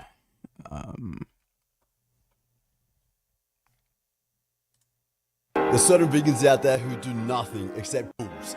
Fuck the kind of vegans who are always criticizing other vegans. They claim to be activists, but when it comes to events, no one ever seen them. They think they know it all, they think that they're the shit. No one wants to be like them, tell their name to the world, never heard of him. Calling the few people who will make moves a waste of space and wishing they would stop preaching. Nitpicking every little incident, every interaction. Fool, they're having the conversation that sparks the flames of compassion. They're out there taking action.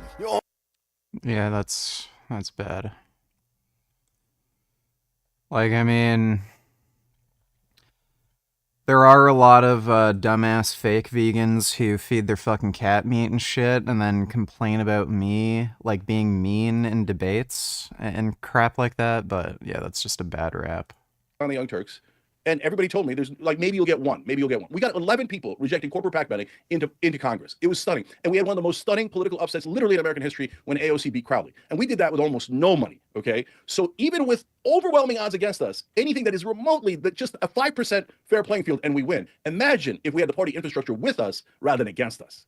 So Destiny, address any of that you want, but specifically Cenk's answer to your question about why aren't the progressives winning if the ideas are so popular, that Cenk said, which is when Bernie got into the 40s, the entire apparatus gets aligned against him. I mean, it becomes an unfalsifiable claim. Like, it might just be that Bernie was just too far to the left where the Democratic Party was ready to handle, which you would expect to see reflected in the media and in the people. I mean, it becomes unfalsifiable. You can have elections where, like, Nina Turner is spending a ton of money and she still loses. You can have elections where the progressives are spending a lot of money and there's always a reason. It's either a new corporate donor or a new media is being biased or a new whatever. You know, all the media hated Trump. It didn't stop him in 2016. The Republican Party hated Trump. It didn't stop him in 2016. I think that at some point, like, progressives will have to understand that it takes more than just, you know, screaming about the most leftist populist policies ever to get elected. We talk about, like, the world had a referendum on neoliberalism. No, it was just a referendum on incumbent parties. And sometimes when you vote for it, people see that it doesn't even work out. It was a whole bunch of populism that moved to Brexit, and that hasn't worked out well for the UK at all. So now they're kind of trending back in the other direction. And if anything, a lot of the rejection, especially through Europe, and a lot of the reasons why those countries are tending right have to do with fallouts from the refugee crisis still, and all of the migrants fleeing into Europe still. So I mean, like, this idea that the world wants these, hollow, empty populist leaders that at the end of the day don't even have great policies for them. And again, for some reason, like, where are they? Why are they not taking over Congress? Like, where are all of these people in Congress? We had the Justice Sims that came in originally, which was awesome. But there was, I don't remember this exactly, but I remember I looked up the stat because they went from saying that, like, only 10% of our candidates won to, like, 90% of our candidates. The Justice Sims went from supporting, I think, like 70 plus candidates one season to the next election cycle, like 6. If there was so much of this populist energy, why are they being elected everywhere? Like, they're still representing a minority opinion of the party. Destiny, I want to stick with you for a second. Before the election, you tweeted, if Kamala ends up winning, the entire far left, the commies, tankies, Hamas supporters, etc., need to be effing jettisoned from the party. We don't need them to win. We can turn out our own base, and they are an absolute effing cancer to be associated with. Given Trump's victory, and whatever it means to you, do you stand by that? Yeah, 1,000,000,000%. I think that having to answer for having to, well, but I represent far more of the party than the far left. Apparently you don't. Apparently you represent the loser wing. You can the loser, like every progressive candidate that is running in all of their elections that are being tossed. They lose their primaries. They lose their actual elections. Like, they're losers. They're by definition they're losers. The issue is that one is the. Cenk is just saying that because he's a fucking fascist who hates Israel. The lefty media sphere will never, ever support a candidate that is electable in the mainstream. They just won't. They turn on Bernie Sanders and they turn on AOC. Even those people aren't far left enough for the insanity that is the far left online now. So trying to kowtow to this, like, group of people who want to see, like, an actual communist or, like, this, like, anti-capitalist or this, like, just somebody that's too far left that most European countries probably wouldn't even support in leadership. It's just an unrealistic proposition. Unless they can actually prove, some of their, I guess, merit at more local levels, or even, like, in congressional levels rather than just, like, for the presidential race. That's number one. Number two, that media sphere is toxic, and we have to pretend that they're part of the in-group. Again, a big benefit that Trump enjoys is when he gets attacked, Trump can run this whole media circuit on the right where every single person is sycophantically obsessed with him. He doesn't have to answer any attacks. He can sit there and attack the other side endlessly and relentlessly, and there's no accountability. And then, you're Kamala Harris or you're, the Democratic candidate. It's like, okay, well, going on the right platforms is very difficult because these people are going to, rake me over the coals. And then I go to the left platforms. These people all call me corporate sellouts, donor class, whatever. Okay, well, Jesus, I've got my center left media, but they're so obsessed with trying to be fair and balanced and to try to not. Why does Cenk look like he's about to cry? be not have like Trump derangement syndrome, that they're going to hold me like ultra accountable. So you have these wacky, unbelievable moments where people like Walz and Vance are on stage, and the question for Walz is, didn't you lie 20 or 30 years ago about the months you were in Taiwan? And then the question for Vance is like, did you really mean it when you said you would also overturn like the next election? And we have to pretend that these two things are even. It's just ridiculous. The Democrat establishment and then the Democratic media sphere needs to do a better job at like reinforcing the voting for the in-group, because at the end of the day, the only thing that matters is getting your candidate elected. You can do all the activism on Twitter or whatever you want, but if you're not pushing for electable candidates to get elected, then you're engaging in slacktivism. Cenk, feel free to respond to that however you want, but I would love to hear you address the issue Destiny's bringing up about the asymmetry when it comes to the media ecosystems. And it's not about if she had done Rogan, she would have won. I don't believe that. I don't think there's any evidence of that, but generally the question of the media ecosystem. Yeah, dude. Her deciding not to do Joe Rogan, if that was even her call, that was probably a smart move, especially considering how the Trump interview went. Like, it wouldn't have done anything. That was probably the most like softball interview Trump got, like even more softball than fucking Lex Friedman. Yeah, so lots of thoughts here. First off, why could Trump overcome it and Bernie couldn't? You're leaving out the fact that Trump was an enormous celebrity, and they literally gave him over $1 billion in free media as he was running on the Republican side. Whereas Bernie Sanders got, in his miraculous run to catch Hillary Clinton that started in 2015, where he went from 1 point to basically about 48 percentage points, ABC covered him for 7 seconds, the whole year, 7 seconds. So that's what mainstream media does, because they're literally corporate media. They're multi-billion-dollar corporations. So they hate actual populists like Bernie Sanders, fake populists like Donald Trump. Oh, it's a clown show. We're having fun. Give him a couple $1 billion in free media and see how it turns out. Well, it turned out very poorly. And there's a conflation here between mainstream media and left-wing media. I think that the question on the debate stage that Destiny's referring to, yeah, totally outrageous, asymmetrical, ridiculous. Those two things are not comparable. That's mainstream media doing false equivalency. That's not the conversation. My retirement plan. Hey? What the fuck? You're walking a fucking ostrich, you daft cunt. It's an emu! Let's have a look at it. It's a fucking emu, man. She's a beauty, isn't she? It's an he. Oh, is it? His name's Waters. You're fucked up, you, He's mate. an asshole. You're fucked up, you, mate. Fuck off. Pointy little asshole. Mom. Come on, better. Oh, you're running like a trooper. Mom. Well, at least he is giving his emu some exercise. That's pretty weird. I like emus. Thanks for the donation, Wandering Mason. I think that is a good retirement plan. That we're having here. We're very, very far from mainstream media. Hey, Gum So Gum. in terms of what went wrong with the Just Democrats real quick, and then I'll come back to what should left-wing media do. So in the beginning, when the co-founders were running it, that's when we ran to 70 candidates, and we were very successful. Unfortunately, all of us kind of left the building for different reasons, and then the new management decided they were going to run only a small number of races. But to be fair to them, they actually won a very high percentage of those races in the second time around. That's how they were able to build up from 4 to 11. So there's good arguments, political strategy-wise, for either direction. But what really took the steam out of Just Democrats is that the founders wanted AOC and the others to go in a populist left direction, an economically populist direction. And instead, that's very, very difficult. The reason why it's so difficult is because their colleagues get so mad at them if they talk about money in politics. Because then they all go, are you saying Hakeem Jeffries is corrupt just because he took all this money from the oil companies, the drug companies, the banks, AIPAC, every other lobbyist? Are you, so you better not be mean to your colleagues. So they powered down on our most popular positions, and they went identitarian left instead. But that is extreme. So that's why Destiny's conflating those two things. And I think, I'm not saying Destiny's doing this, but I think that a lot of people in media almost do that on purpose. A lot of them don't know. They just think progressives means both of those things at the same time. And then they just say, oh, they're all unpopular. And a lot of times, especially mainstream media, they'll go, defund the police, Latinx, universal healthcare. Wait, one of those things does not belong on that list. Universal healthcare polls at over 70%. So you've got to separate out those two wings. Anyone who's been economically populist has done a terrific job. For example, Tim Walz. We all like Tim Walz, right? Every wing of the Democratic Party likes Tim Walz. Well, Tim Walz was an economic populist, got a lot of things passed in Minnesota, and was rewarded for it, and was very, very popular in Minnesota because he delivered for the average guy, including paid family leave, and which is actually very, very easy to pass. It's at 84% approval. It's just that the corporate wing goes, yes, I know, it would make us popular. It would help our voters. It's what we promised. It's super easy to pass, but we don't want to because our donors told us not to. Well, that's a wing that's going to get clobbered throughout the rest of time. That's the neoliberal wing. And the idea that the world is not under neoliberal rule right now is absurd. Of course we are. All the countries are under neoliberal corporate rule, and that's why the voters are rebelling against all of them. So what's the media supposed to do?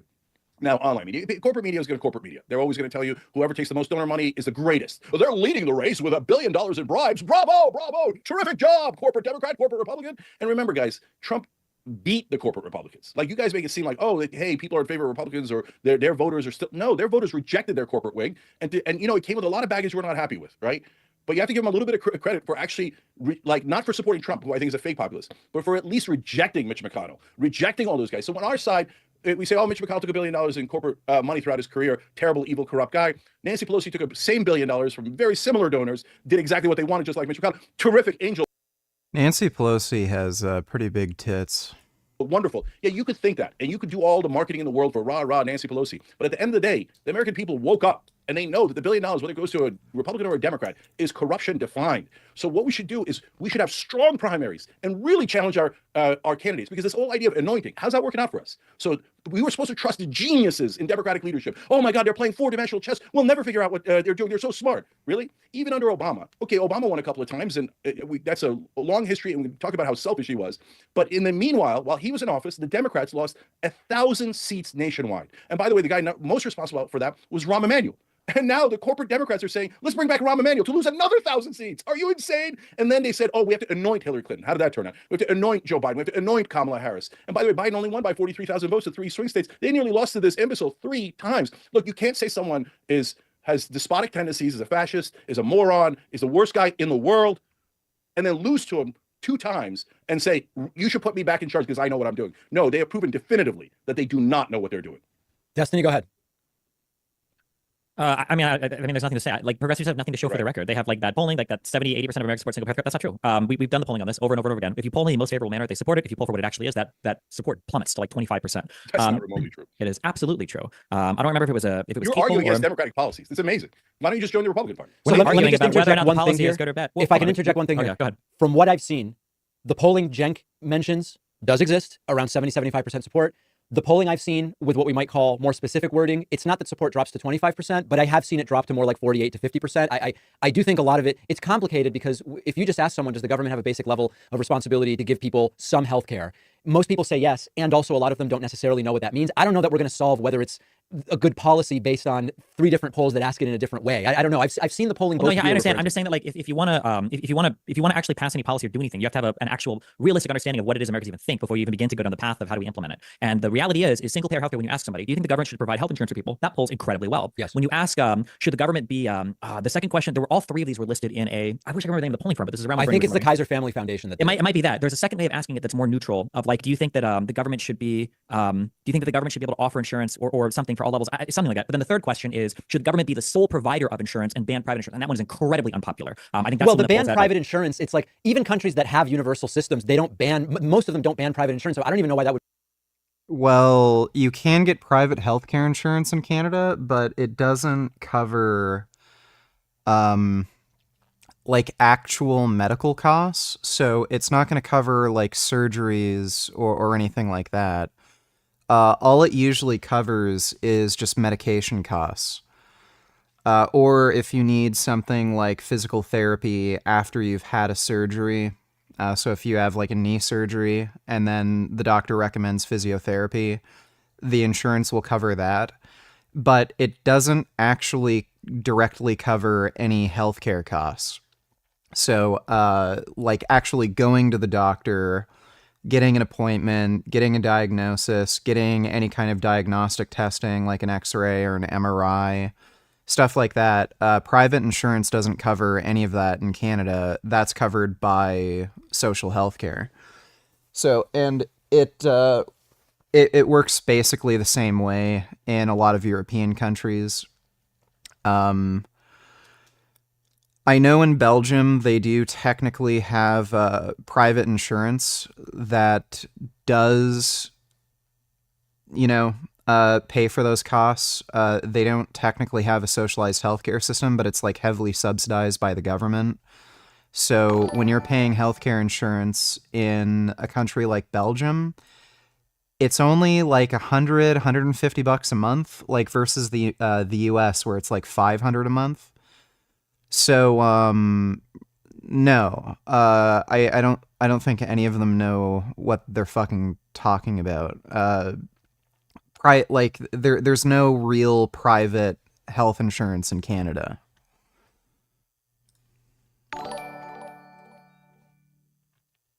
Piers Morgan is so based on Ukraine. When the State Department tells Americans in Kyiv to prepare to seek shelter and Russia boasts about rapid production of nuke shelters, Piers doesn't take the bait. Let me take a look. So Russia can illegally invade a sovereign democratic European country, murder thousands of Ukrainian civilians, then rope in North Korean soldiers to help them wage war, and the West's correct response should be to checks notes, give Putin what he's stolen, do fuck off. Yeah. At least Pierce is highly based on that issue. He's almost based on Israel. He has way too much fucking sympathy for the, like, Palestinian side of the argument, but yeah. I think generally people in the UK, just the way they learn history and stuff and how they look up to people like Winston Churchill, they understand, like, you can't let, a fascist dictator like Putin get away with anything. You need to crush them. So he is based. Here's Vivek Ramaswamy, the fucktard. Correct me if I'm wrong, but didn't the West promise the Soviet Union that NATO wouldn't expand an inch eastward? Oh my god. That was in reference to East Germany specifically. So that was a specific mention of East Germany when the Soviet Union controlled the West. And that was like a handshake agreement too. That had nothing to do with NATO expansion in any other fucking territory. Yet we keep pushing closer to Russia's borders. Let's not forget Russia once showed interest in joining NATO. No, they didn't. Where the fuck did he get that idea? And we still orchestrated a coup in Kiev. No, they didn't. Like, what the fuck is he talking about? They pushed out Russian agents in fucking Kiev. That was not a coup. But sure, let's keep pretending there's no context here. What a fucking retard. Oh my god. Like, what a fucking idiot. Yeah, I love how people are calling him out. You're indeed wrong. The verbal assurances to not expand eastward was verbally given, not a proper agreement. That was in the 1990s before the Soviet Union collapsed. It was a promise in passing to the Soviet Union leader. He didn't mention that was only in reference to East Germany. What a fucking jackass. Thanks for the donation, retard. Would be included because that's what Bernie's plan was. Bernie's plan for healthcare was the furthest left plan of any country that would have ever existed on the face of the earth. There was no other plan. Not true, and B, you really sound like a Republican. That's great, but I actually read the policy, okay? So Bernie Sanders' plan included things like no copay for drugs and covered things like vision and dental and provided for a single means of both insurance and I believe delivery medicine throughout the entire country. It was more left than any other medical plan. Yeah, that is more left than any medical plan on the entire face of the earth. On the planet. I do agree with what you're saying, Pacman, that there are multi-payer systems. I'm a big fan of either a public option or even a single-payer system, depending on how you administer it. I think it's fine. Medicare expansion, all things are fine. But you have to be honest about, like, where is the electorate at? How do they feel about these things? And you can't just constantly blame donors and billionaires and even like this huge cope of calling Trump a fake populist. Trump is as populist as they come. He is one man against the system who's telling you that he's going to fight and take it all down as one person against all the corrupt donors and everything else. This is as populist as they possibly come. Populists become dictators. This is what populism is. It's the precursor to things like fascism or authoritarian regimes. You always get these like strong great men. Yeah, that's a great strategy. Do things that are unpopular. I mean, he's been elections on it, so yeah. And then yeah, go ahead. Yeah, I was just gonna say, you ruined my train of thought. Go ahead. Sorry. The last thing I wanted to ask about. Ruined my train of thought. The last thing I wanted to ask about involves sort of both of you on Twitter. Cenk, you kind of went mega viral for responding to Elon Musk and saying, "Hey, put me in charge of slashing that Pentagon budget." That was a parody account of Vivek, not the real Vivek. I'm sure he'd say something that stupid though. Elon actually replied. He asked for suggestions. Don Jr. replied something like, "This is being considered," or "It was considered." Destiny, you responded to the entire thing by saying "Sigh," S-I-G-H. I think my first question to you, Cenk, is, do you... In like 2000 or 2001 there was a small convo between Bush and Putin where Putin said he'd be down to join NATO but he wanted to bypass the application process and vote procedure, which is totally retarded and done in bad faith. Yeah, they never wanted to join. And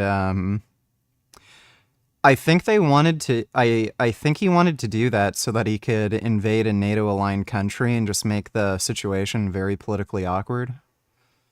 Thanks for the donation, though, retard. Do you think they genuinely want to cut defense spending, or this entire Department of Grifty Edgelords thing is just really about cutting social programs at the end of the day? Or do you really think the Pentagon is something they would cut?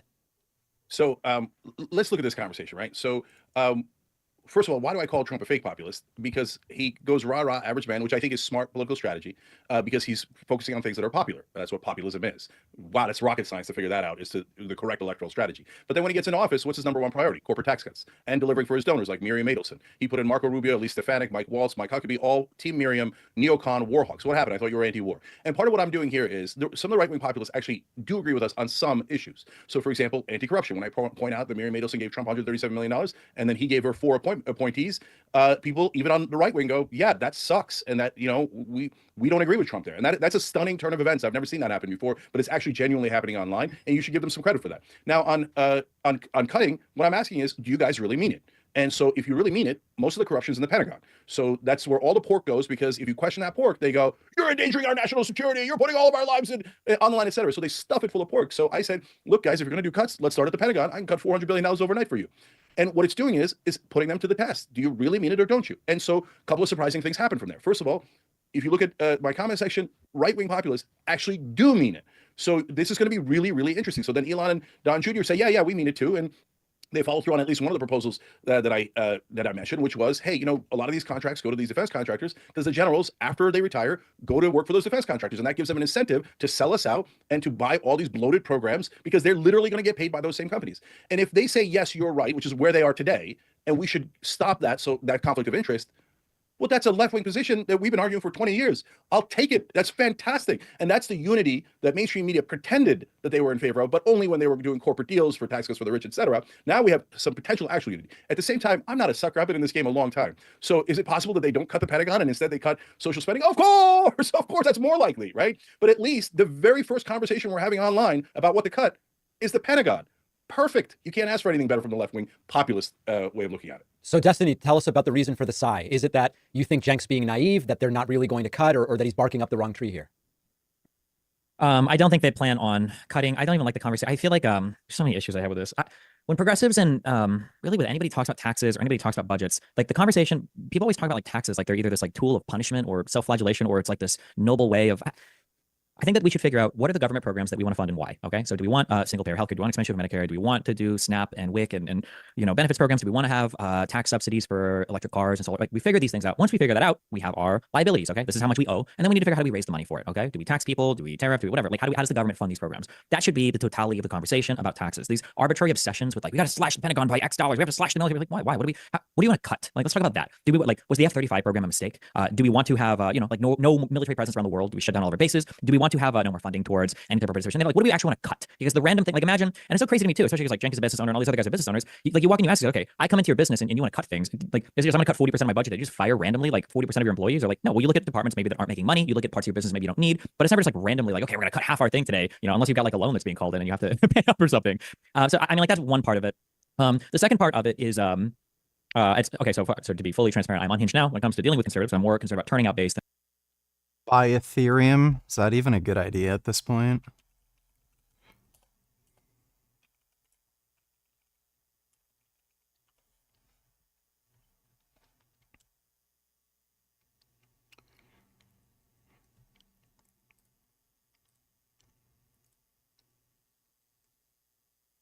I don't think it's a good idea to buy Ethereum right now. Yeah, definitely not.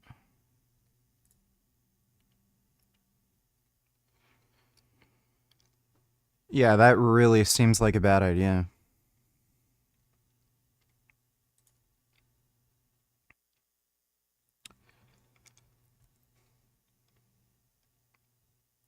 Yeah, it's high right now. And that's because of the, like, it's pretty much just due to speculation after Trump won and shit. Yeah, there's no way I'm buying it right now. That's just stupid. And ever appealing to these insane people.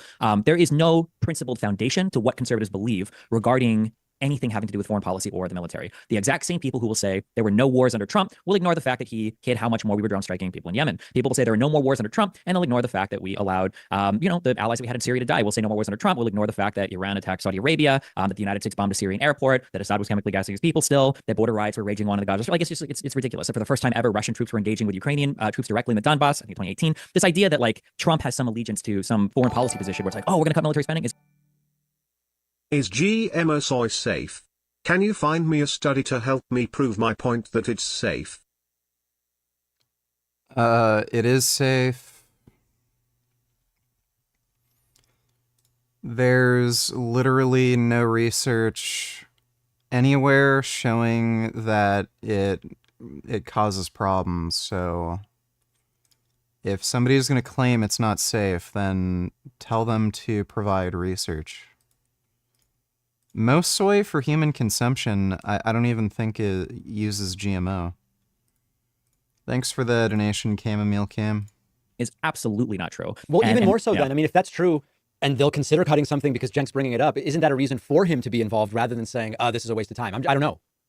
I mean, I just hope that people are aware of what I just need people to be aware of what's going on. Like if you get oh well, they managed to cut $50 million from the military budget and that money was like all earmarked for the VA or something. Like that's not a good thing, right? Like we want we want something. I wish that people just spoke in policies more rather than like we need to tax billionaires because we hate them, or like we need to give tax cuts to billionaires because they save us, or we need to do it. Like what are the policies that we want to support? What do we want to cut from the military? What do we like? That's I think the more important conversations. Cenk? It's amazing. I mean, unfortunately, this is proving at least part of Maga's point here, which is Destiny is now defending the Pentagon against cuts. Like, that's the neocons. And then we brought in the neocons, the Liz Cheney's and the Cheney's. Wait, should we abolish our entire military? No, of course not. I'm going to tell you what to do in a second. But this idea of like, don't touch the Pentagon. Wait, I never said don't touch the Pentagon. I just said name what you want to get rid of. I didn't say don't touch it. I just said so. But you're happy to are you happy to have the conversation about cutting the Pentagon first? If you have a thing you want to cut from it, then yeah, sure. Okay, so like you're not like even as a general thing, you're like, well, I'm not sure about cutting the Pentagon. That's amazing to me. So why did I pick the Pentagon? First of all, I would much rather have that than cutting social programs. But more importantly, no, I don't think Trudeau's Fidel Castro's son. That's where all the waste is, and that's not theoretical or hypothetical. It's real. They just failed their 7th audit in a row just yesterday. And in the last audit that they failed, they said we can't find $400 billion. Well, if you can't find it, then you're not going to miss it. So that's why I say $400 billion. In 2015, they buried a report. They said they had done $125 billion in wasteful spending and didn't know where it went. Not a million, $125 billion.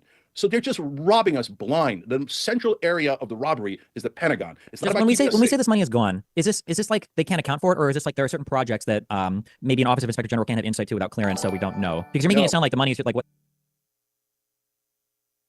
Forgot my namification retailers. I kind of want to short Bitcoin at 100K Demer based. I don't even know what that means. Thanks for the donation though. Forgot my namification. What, they're pocketing it or what? They can't account for it. They literally well, there is a difference though, Cenk, between spent on stuff we don't know versus we can't account for it. Those are two different things, admittedly. And I don't know if we have visibility into, is the money gone or are they not able to account for the program spending? I can't believe I'm having this conversation with two people on the left. No. They're just asked, like, okay, so he doesn't know. He has no idea. He can't answer the question, so he's just moralizing. Cenk, to be clear, I'm with you on cutting. I'm with you 1,000% on cutting Pentagon. I even would tell you specific things I would cut. My only gripe is I don't know from what I've seen that when they say unaccounted for, it means spent on mystery stuff. I don't know that that's accurate, but I'm with you 100% on cutting. And so when Elon asked for specific suggestions, I said, look, the reason I did the conflict of interest on the generals first, number one, every real person agrees. The only people who don't agree are, the corporate guys who are like, oh, well, of course, once we retire, we should be able to take millions of dollars from these different corporations we've been serving all along. So, but in terms of the budget, I said in my tweet, obviously you'd have to go line by line. If the Pentagon says to me, there's $125 billion in wasteful spending and we don't know where it is, how am I supposed to tell you where it is? They just told us they don't know where it is. So if you give me the details of the plan, look, this is now fantastical, right? And now, is there any chance that Elon goes, hey, you know what? Cenk's a businessman. He went to Wharton like I did. He's a genuine populist. All right, let's bring him in and let's look at the line items one by one and the Pentagon budget and then take out the wasteful spending. If we did that, do you have any idea how happy the American people would be? And that would be actual unity. They would love it. And we could show them, here's the waste. Here's the thing that didn't work. Here's how they spent they did a markup of 8,000% on soap dispensers at Boeing, et cetera, et cetera. Now, are they really going to do that? Probably not. Probably they're going to say, oh, yeah, first we're going to cut Medicaid, Medicare, and everything that helps the average man. One of the reasons why military expenditure is so high is because of weird bureaucratic bloat. There was actually a Senate hearing on this.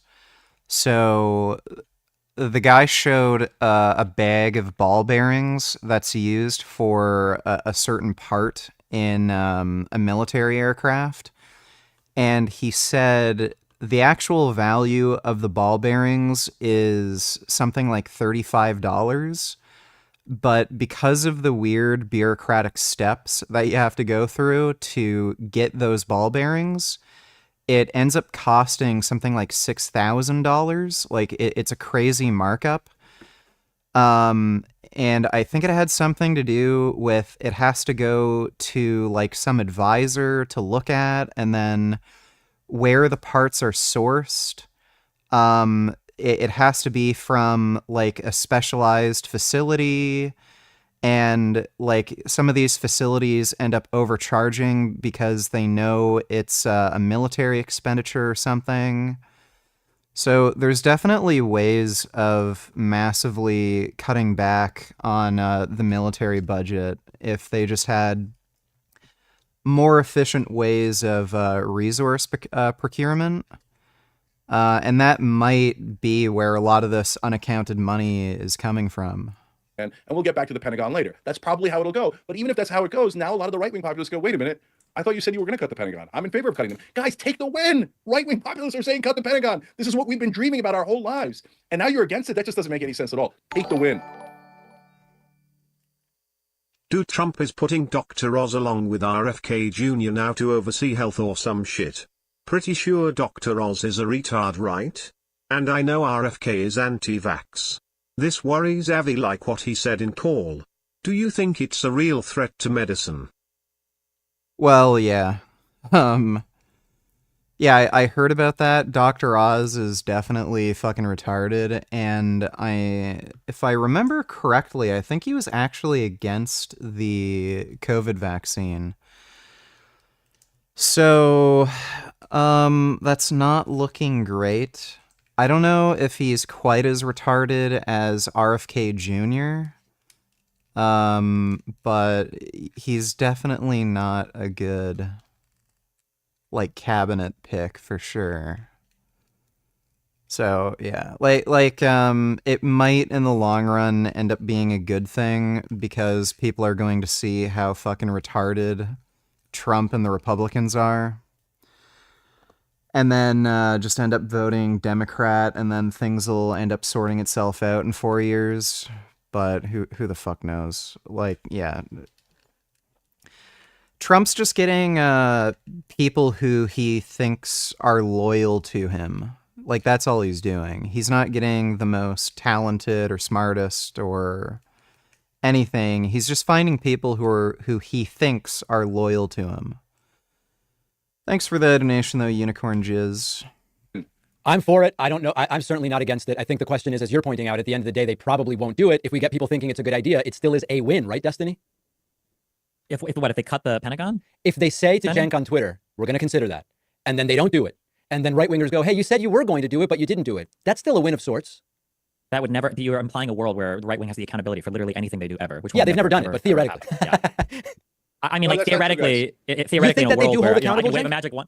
So I think MAGA has changed in a way that the rest of the country and media ecosystem does not understand. So MAGA in the old days was yes, daddy, harder daddy, right? And so these days, does that wing of MAGA still exist? Absolutely. If Trump, the demigod, says something, they're going to change their position and support him completely. But there is a different wing of right-wing populists now, and I see them openly disagreeing with Trump on Israel, and on several other issues. So, maybe I'm wrong, and then you guys will get to say, oh, I can't believe it. You thought that there was any right-wing populist who actually meant anything and had principles. That's such a joke. They all wound up saying, no, add to the Pentagon. Let the generals take any job they want. Israel first, America eighth. If it turns out I'm wrong about that, and all the right-wing populists were frauds, and they all just fall in line and do whatever Trump demands of them, including following all of his donors' dictates, then okay, I'll own up to being wrong. But I think that right-wing populism does exist, and it will challenge Trump on some things, and probably Israel first. Yeah, the party that elected the guy who's working with the richest man in the world and has now put him in charge of a faux government agency to cut government spending as this guy enriches himself by tens of billions of dollars. I'm sorry, I'm not buying that one at all. That's an unbelievable position to actually be in. As much as we might hate the corporate donor class or whatever, and then vote for Donald Trump, who literally received how much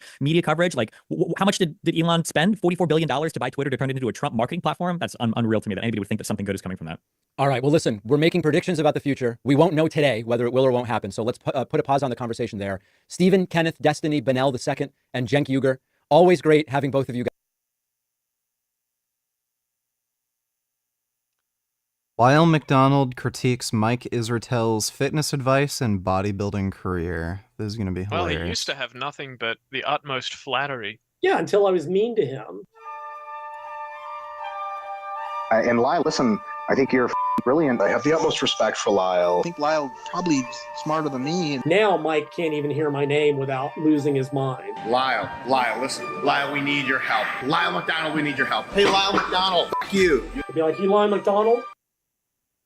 Well, that depends.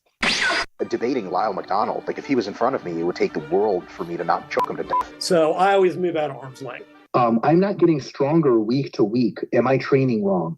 If you're getting stronger week to week, you're under training. Because we actually have the genetics to grow muscle, unlike him. And that is meant as an insult because I don't like Lyle. My methods work, Mike, and you proved by your own logic that yours don't. The only reason I compete is to illustrate to people that the methods that we espouse at Renaissance. Breaking news, Putin's definitely fed up this time. Let me take a look. Putin gives an emergency speech to tell the Russian people that what retaliation they will take for the use of American ATACMS and British Storm Shadow missiles on the territory. Yeah, here we go. We've heard the story literally every step of the way as the US and Europe has given more weapons, more support.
Oh, that's good. Yep. Well, thanks for the donation, retard. Periodization are effective. It worked for you. If by work you mean abject failure at the only sport you ever tried to be good at. You started this, Lyle. You made fun of me first. I have more willpower than you. I'm just better than you, Lyle. I know one of, well, his ex-coach. Some of the questions that Mike, world bodybuilding expert, has asked him, and he doesn't know shit. And also in every category of human behavior, I'm tougher than you. I can train closer to failure than you. I can do it for longer. I'm funnier than you. I'm smarter than you. I'm better at being a than you.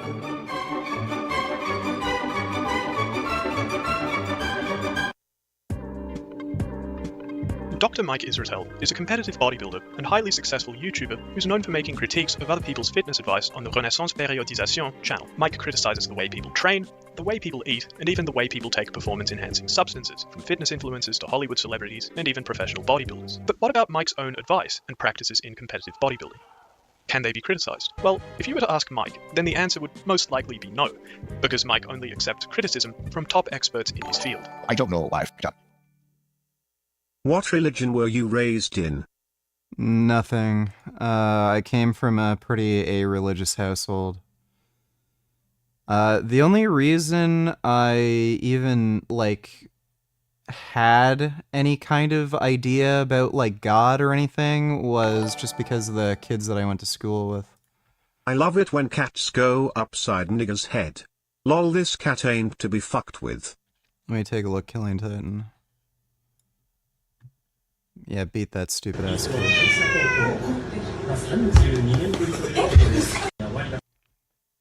That's right. Teach him who's boss. Thanks for the donation, Killing Titan. Yeah, so I was never raised in a religious household. It was a-religious. None of my parents ever told me about God or Jesus or anything like that. Thanks for the donation, though, Speed Racer. And if you think you know, you are presuming you know more than me about the thing I'm one of the top experts in the world in, and also the thing I'm literally involved in myself. So whatever ideas you have about how I can improve, just fuck right off. By his own admission, Mike can't figure out why he effed up in competitive bodybuilding. It truly is an enigma. We need a top expert on the case. They aren't easy to find, but folks, I have just the right man. Lyle McDonald, welcome back. Hey, thank you for joining me. Thanks for constantly giving me shout-outs on your YouTube channel. That's a nice My buddy dog. Solomon Nelson, who does some fantastic videos. Oh yeah, no, absolutely. It's more people need to know about. You're doing the stuff that I used to do or wanted to do and never got around to. So I want more people to see more fact and evidence-based examinations of the nonsense that goes on in this industry, because there's a lot of it. Mike and Lyle go way back. Tell me about that volume debate. Mike just talked in circles. Absolutely give qualification. It was 90 minutes of wasted time. Truly wasted time. In fact, Mike used to hold Lyle in high regard. I have the utmost respect for Lyle. I think Lyle probably is smarter than me and knows a lot of shit. Now Mike can't even hear my name without losing his mind. Why? Go listen to everything I said. I said, I don't care how he trains. Perfectly fine with how he trains. His information is shit, and he's telling you what he's telling you is wrong. And apparently 5-6 years later, it still bothers him. The details of that will come later in Chapter 3. For now, I'll outline the structure of this video. In Chapter... About some other irresponsible advice. Take a month off to see massive gains. Growth hack. The growth hack is to take a month off of training once a year, every year, to grow more. That's a fresh, very resensitized muscle, sensitive to muscle growth, sensitive to training, because it hasn't experienced it in a while. Resensitization. Oh, Jesus. The whole resensitization thing is hilarious. I mean, it's been around for a while. And, you know, they've done the occasional paper. There's a weird paper where they had people take trainings, beginners, 3 weeks on, 3 weeks off, 3 weeks on, and they ended up at the exact same place. But these were neural strength gains, and it was water shifts anyway. And there was another way to take a week off. And like, yeah, you see these. There's a paper that got a lot of press last year, and they look at molecular markers. And yeah, it caused these molecular markers to improve for growth, but the paper itself said, well, it might be resensitization, or it's probably just detraining. And this really argues for consistency in training, right? So way back, so we go way back, let's go way back. The old T-Nation days. You ever heard about the ABCDE diet? This anabolic burst cycling diet and exercise program. And there was this idea at one point that by deliberately causing muscle loss, by eating low protein and overtraining, would cause all these adaptations. They were basing this on people like underweight kids and malnutrition and rapid catch-up growth that occurs, like when you fix protein energy malnutrition, like kwashiorkor and marasmus and stuff, that you would get this big rebound growth because you see this decrease in protein breakdown and blah, blah, blah. And like, yeah, and that's true. And you get rapid growth right until you regain what you lost. And then you're right back to where you started, right? This is like the guys that just swear up and down that post-competition, there's an anabolic rebound where you are primed to gain muscle mass. Despite the fact that every system in your physiology is geared towards fat regain. Eric Trexler did a paper on that. The first few days, there's a huge increase in lean body mass. It's glycogen in water. And then over the next 6 weeks, 97% fat gain. Like every system in the body. The idea that you're primed to grow at the end of a contest diet. Because people, yeah, you get this big jack, say. Me personally, I think Zelda Breath of the Wild is better than Tears of the Kingdom. The reason being is because Tears of the Kingdom is a glorified version of Breath of the Wild. Tears of the Kingdom doesn't blow me away like Breath of the Wild did. I haven't played Tears of the Kingdom. Breath of the Wild was okay. There was some annoying stuff about it. Like, there were areas on the map where, like, until you got certain gear, it was extremely annoying and tedious to traverse. I didn't like a lot of those, like, challenge dungeon things. I just thought they were tedious and slow and boring. And,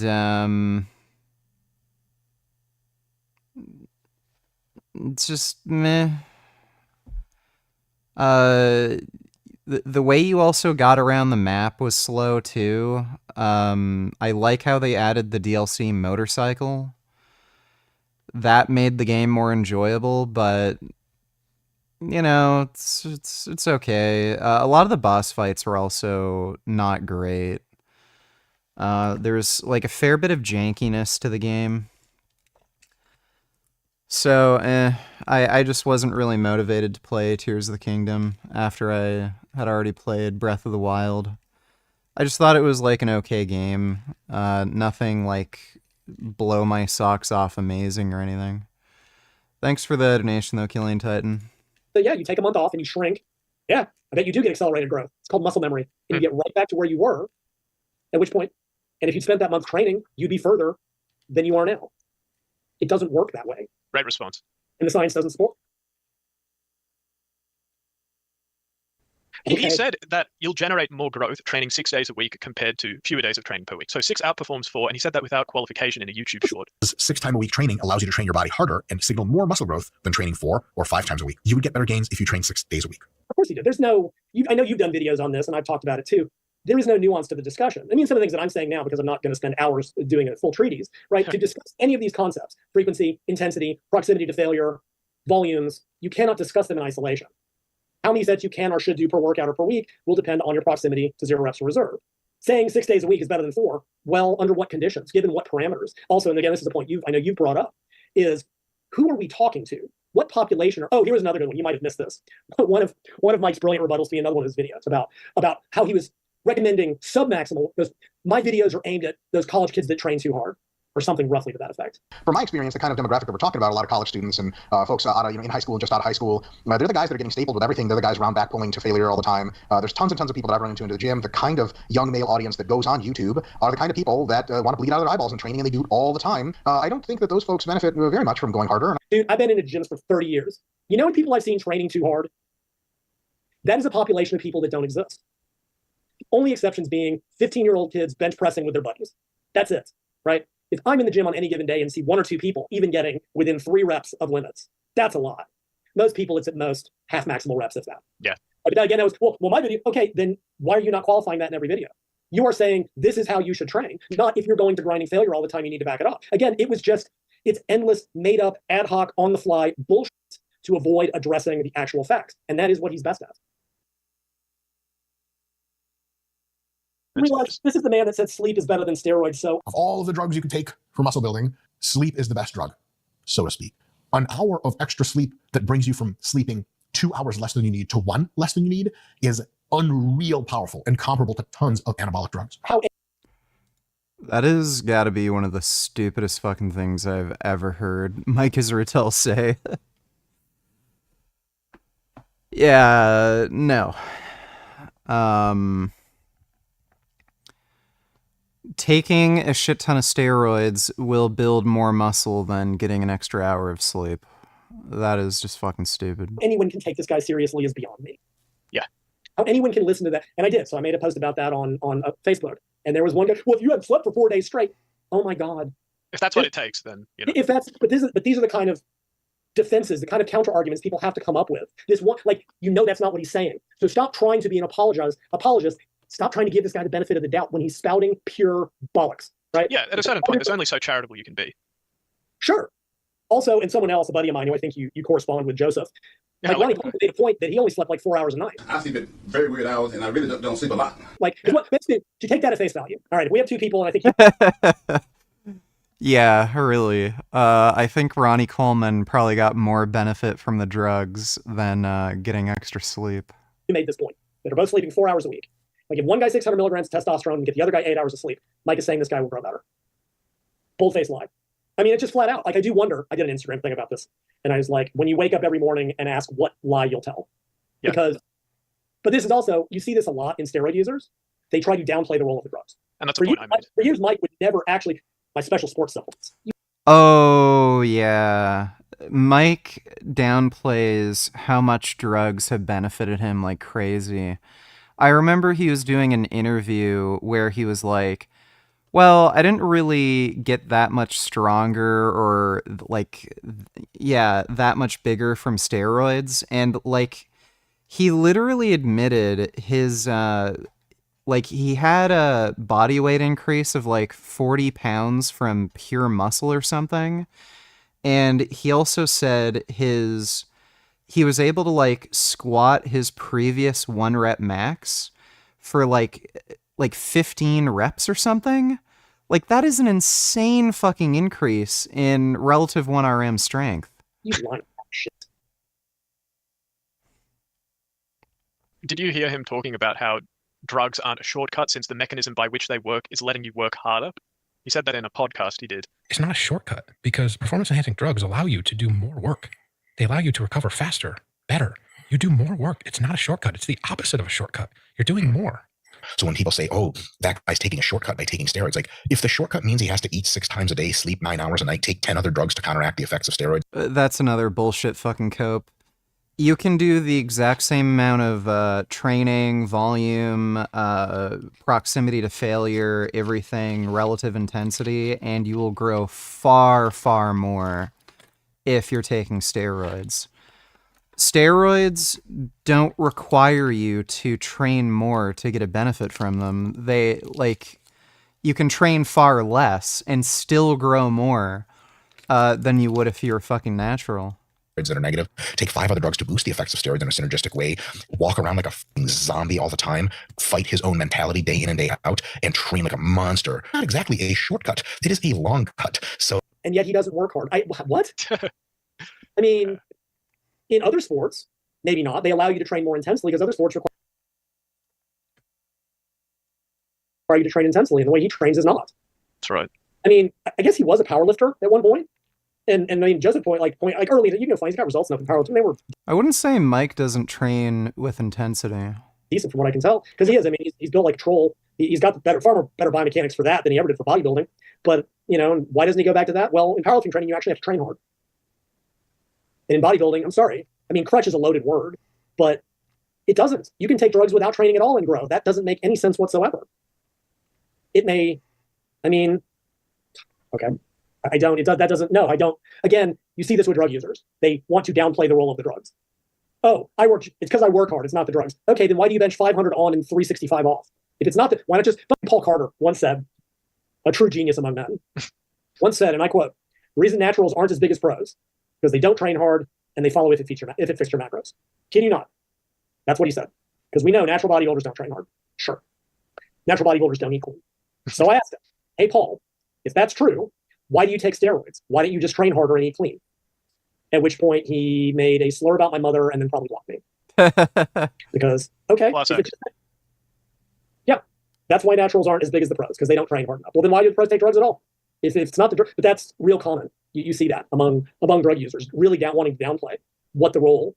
I mean, I'm not saying, and of course that leads to the other thing, the whole, the drugs are a crutch thing gets used, like Ben Johnson when he got disqualified. It's like, he was a cheat and he just couldn't do it clean. It's like, no, he was already great before he started using.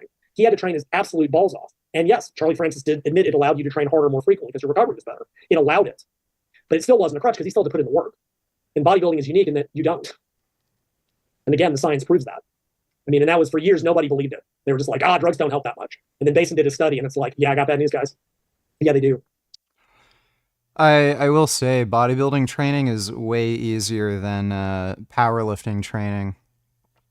Because if you're doing like powerlifting style training, the weight you're using has to go up, ideally every single session, and making sure that you have to hit those numbers every single session is extremely fucking difficult. Especially once you get to the end of a block. But with bodybuilding training, like, you really just have to train hard enough to get a stimulus. And you don't have to chase, like, certain amount of weight on the bar. And you can swap out exercises, like, pretty much as you want. Oh, yeah. I mean, one great example of how much drugs have helped Mike's physique is take a look at his neck. No, haven't played Sparking Zero yet. He's admitted that he doesn't train his neck. Like, you understand, your boy here, I got a pretty fucking big neck. And I've never trained neck in my life, and I don't plan on it. Now, I grapple too, so that's plenty of neck training. But my neck would be like maybe half an inch smaller if it didn't grapple. I never fucking trained my neck. Maybe he gets a bit of training when he does BJJ, but no direct training. And yet it grew plenty from when he was natural to now. Yeah, and that's He didn't do any training for his neck. Yeah, I mean, you don't have to because the traps and delts blow up. I told this story in my group years ago in Salt Lake City. I was training some female trainee of mine, and she was using, 40 pounds per hand dumbbell, semi-strict lateral raises. She had decent shoulders. There's a girl across the gym that was training. Her and her boyfriend were obviously juiced. Yeah. 15 pounds each hand, about capped, just cannonball delts. Drugs, absolutely. Like I said, in other sports, yeah, you still have to put in the work, and the drugs may allow you to train harder, but I mean, he can't have it both ways. He can't say, well, it's not a crutch because it allows you to train harder, but natural should be training harder without drugs. And what the fuck? Like, oh, yeah, there's no consistency. My favorite? You should probably train more than the pro bodybuilders you follow. Oh, you should probably train more than the pro bodybuilders you follow. Yes, you did that video on that, and I mean, that is baffling to me. I can't believe it. The only way, again, to give him the benefit of the doubt, if he was saying that, oh, pros just let the drugs do the work, that would probably be more honest and close to accurate than just the statement, the assertion. Did he ever give a reason for that assertion? I mean, I watched your video, but I don't remember. Yes, he does. So his basic argument is smaller natural individuals need to do more volume because per set, when you're bigger, each set is more disruptive, basically. You're moving heavier loads. It's going to take more time to recover. So whereas a very enormous juiced up IFBB Pro bodybuilder might not be able to recover from more than 8 hard sets once per week, you as a natural would be able to recover from more than 8 sets just once per week. And so you would be leaving gains on the table if you didn't do more sets more often than most IFBB Pro bodybuilders. But one of my unpopular opinions will, of course, turn out, which of course is right, even if nobody accepts it yet, is that as you get more advanced, you need less volume, not more. And this is, again, I'm giving Mike far more of the benefit of the doubt than he deserves. Because if I can explain his argument better than he can, or I can make him at least a fake plausible, as people do get bigger and stronger, yes, every set, will be significantly more of a stress to the body, right? Ray Williams, who's squatting 1,000 pounds, he's not squatting high volumes. He's sure as fuck not squatting high frequency. Because for him, 80% is still 800 pounds on his back, right? This whole idea that I think Mike does sort of adhere to, that you should do more volume as you get more advanced, that came out of drug-fueled Russian training. They ramp their volumes as they ramp their drugs, just like Mike does. But if you're talking about a natural, yeah, as you get to a more advanced level, you need less volume, not more. But at that point, you're also talking about specialization cycles. That's a whole separate thing. He's also said advanced lifters need more volume, and that contradicts whatever argument, whatever charitable interpretation of train more than the pros there might be. For advanced, the bottom end is higher, 3 sets minimum in most cases, and up to as many as 12 sets per session is a really good target for hypertrophy. Intermediates can grow in volumes, which for the advanced, in some cases, cause, well, either really shitty gains or only stagnation. As your body gets used to training, its work capacity improves. And that means that if the work capacity is in order and is higher, and if your recovery ability still hasn't been maximized, doing more volume, that's right, more sets, which the HIIT folks didn't like at all, is actually a great way to continue to challenge the muscles. But then Mike is saying you should do tons more volume when you're dieting in a deficit and your recovery's down. There is no consistency to anything that's being said. There's never any qualification when this stuff is talked about. Just do this. High volume is good. High frequency is good. Low, whatever it is. Good, bad, like there is no nuance. There is no qualification of who we are talking about. A 22-year-old obsessed male, competition physique athlete, a 45-year-old with a life. This is never discussed. Yeah, never. There's no consistency or logic to this. He says whatever he feels like saying and thinks is true today, and will say something completely different tomorrow, and then say the third thing the next time. There is no consistency to any of it. So, like I said, it's like arguing with fog. Yeah, totally. Does volume beat progressive tension overload? I believe that's one of Mike's older claims. No. So if we're really serious about saying it's tension, it's progressive intention, progress and tension that we're really going after, are we really prepared to defend that with data and experimentation and even just a mental thought experiment? And the answer is really when it comes down to it, no, we're not. Volume is the boss and intensity is the assistant. The boss is useless without the assistant, but the boss is more important. So I've been thumping the drum of progressive tension overload over time for my entire, we've known since the fucking 70s. That is the stimulus for growth. Even the papers you read go, tension is the initiator of growth. And then they blather about volume, right? Every paper that supposedly shows that volume is the primary driver of hypertrophy all have progressive tension overload built into the study design, with like 4 exceptions. We added weight to maintain the proper intensity. Everything else is being studied on a base of progressive tension overload. Ergo, that is primary, right? Because you can prove this to yourself, that in the long term, progressive tension overload is the key. Long term. Go find any dude in your gym who's not on Mike's special sports supplements. See what he's benching. Let's say it's 90 kilos for 10, 185 pounds in non-commie units. Come back a year later. If he's still only benching 185 by 10, I do not give a how many sets he's doing. He will be no bigger. Period. Come back and he's now up at 245, 115-ish kilos. He will be bigger. Yep. Right? Simple fact is that if you look at, there are no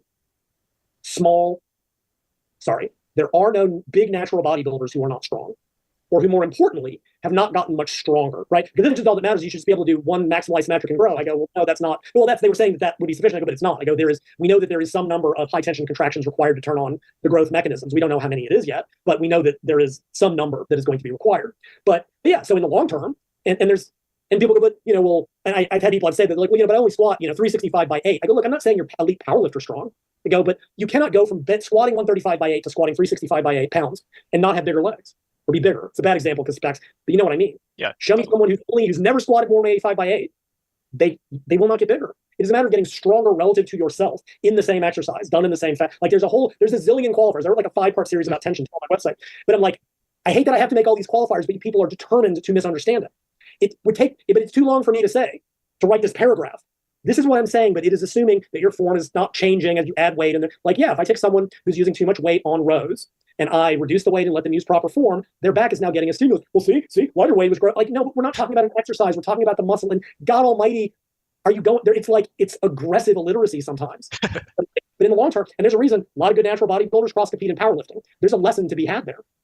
There are no big, weak natural bodybuilders, period. You cannot find, even the pros, ignoring Mike, and there are guys that get away with, lighter, pumpier training and let the drugs do the work. Most of those guys are pretty damn strong.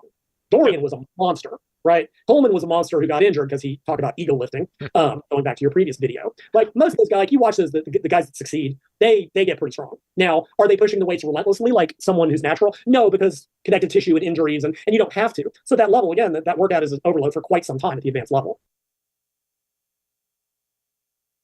And when Mike's like, want to train like me? Get my app. No, people should not fucking train like you, because without your drugs, it will get them fucking nowhere. And too many people have learned that the hard way. I mean, even I think the worst advice Mike has given as far as training is he has this idea where you should increase the amount of sets over the course of a meso. It is very fucking rare that you would ever have the ability to do that. The only time that ever happens to me is when I swap out an exercise variation that I'm really not used to, and then, a few weeks into the meso, I just get much better at that exercise, and then I can add some more sets. But if I'm using exercises that I'm pretty used to, like bench press, very, very fucking rare that I can ever add sets in the middle of a meso. I see the ads for the RP app, and they use part with their athletes. They're like, oh, train like this guy, this RP athlete with our app. And I'll put in the comments every time. I go, don't even pretend this guy got this big from the app. You are lying to people. But this entire industry is based on that, and always has been and always will be. But yeah, he just tells bold-faced lies. Mike was like, well, if you don't get sore or a pump, you need to do more volume. If you get no pump at all from your training, man, the app's probably going to tell you to do more sets because this is not enough. The app is going to ask you, hey, how sore did you get? And it uses that data to inform how much volume it gives you for that session it's asking about next time. Neither of those things being a relevant metric for growth. And if you put that into the app, I would disagree here. I think if you are not getting any soreness or a substantial degree of soreness, that can be a good indicator that you are capable of doing more volume. That's not necessarily true. Obviously, the best metric is just going to be performance from week to week. So if you're, say, doing, 10 total sets for chest, and then you just try doing 12 total sets for chest, and you're noticing when you went from 10 to 12 that your performance is either stagnating or going down, that's a good indication that you're doing too much, regardless of whether, how much soreness you have. That's going to be the best indicator. But, say for most people, that is a good indicator that you can likely do more volume. Ended up doing... For legal reasons, decided that it would be prudent not to play the rest of Lyle's comments. Tell me more about your thoughts on this notion of using pump and soreness as a gauge for whether or not you should ramp up your volume throughout a mesocycle, if you like. From a physiological standpoint, the pump has nothing to do with anything, as far as I'm concerned. At best, it pump doesn't mean shit. Tells you that you're actually working a muscle, but as far as actual physiological stimulus, it has nothing to do with anything. Right? If all you do is nothing but heavy sets of fives, we know that'll get a growth stimulus. You're never going to get a pump. Yep. The pump has nothing to do. As far as soreness, because I did a piece on this a bunch of years ago. I said basically, I'm like, stop chasing DOMs, right? Delayed onset muscle soreness. Because, and I made a number of points. And I would make new points now because there's even more research now about that, which is, there's the question of, what DOMS actually is. Because there's this weird research group, right? Because here's how you test to see if muscle damage has occurred. You do something, downhill running, eccentric training, whatever it is, you take a muscle biopsy, right? Little set of scissors, you take a chunk out of the muscle and you analyze it. Well, this research group asked, what happens if you take a biopsy of an untrained muscle? And they did that, and they found that there was a great deal of muscle damage because when you cut a chunk of muscle out, it causes disruption of the muscle. At least to some degree. Some of the muscular damage that was being seen was due to the fucking method of biopsy. Okay, so that's number one. Even beyond that, okay, in a practical sense, most people find that they get the most sore early on in a training cycle and grow worse and get less sore as the cycle progresses and grow better. Dumbest has shown fairly incontrovertibly that in the earliest stages of a new exercise, the first 3 weeks, even though muscle protein synthesis goes up, muscle damage goes up, and you don't get any growth. It's not till after muscle damage goes down that you start getting the growth. Well, if you're going to argue that soreness is due to damage, if anything, DOMS is inversely related to growth. And there are people you can get there. I mean, also Domus's point is, got a whole paper on why muscle damage is not part of this. Concentric only training generates growth. It doesn't cause damage. It doesn't cause DOMS. Other work has suggested that what we think of as is connective tissue damage. Got a good review paper on that. Another one thinks it's actual pinching of the nerves due to local inflammation. DOMS does not necessarily have anything to do with actual muscle fibers, and it's got jack shit to do with growth. So using DOMS as a metric for when to increase volume is, and I wrote that, and Mike apparently didn't handle it all. He wrote this angry piece about, well, here's a list of 20 things that correlate with soreness and growth. Not Lyle's best piece. Yeah, but I'm right. And you can now go find, I think he did a debate with little Milo about, is muscle soreness a If it is ethical to purchase vegan options at non-vegan restaurant, is it ethical to buy vegan products in which the parent companies does animals testing, not directly on product itself, because both funding a non-vegan organization, or is it still wrong? If you're going to have that epistemic standard, it would be wrong to buy groceries from a grocery store, so... Good luck being able to get any food, clothes, anything at all, if a company has to be 100% perfectly aligned with your ethical beliefs for you to support them. So, no. I wouldn't say so, as long as you're only buying products from them that don't directly contribute to animal abuse. It's fine. Thanks for the donation, though, Ran. Stimulant, like, and I'm sure he's saying that something different now, but that was what the old app did. If you didn't get sore, you weren't doing enough sets. And that's got nothing to do with it. You shouldn't chase. I mean, also, there's just a simple fact. People that train a muscle once a week tend to get more sore. The people that train a muscle more frequently and people that train a muscle more frequently tend to grow better. If anything, DOMS is actually is the opposite of growth. Oh yeah, if you want the sorest quads you'll ever have, go run a marathon. Is that going to generate much growth compared to doing a quads workout with barbell back squats and leg extensions? No. Soreness has nothing, because again, it's based on this old idea of, growth is stimulated by breaking muscle down and it growing, so you need to get sore, which I would agree with that. You actually want to avoid muscle protein breakdown and maximize muscle protein synthesis. So that does make sense that DOMS would be antagonistic to growth. Humangus donated $2. Let me see.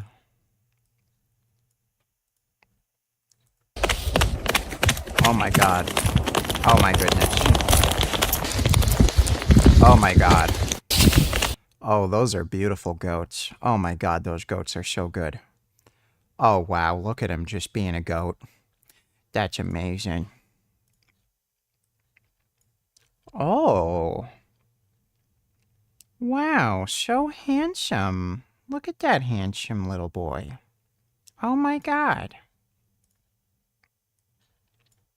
Oh. Little cow eating some watermelon.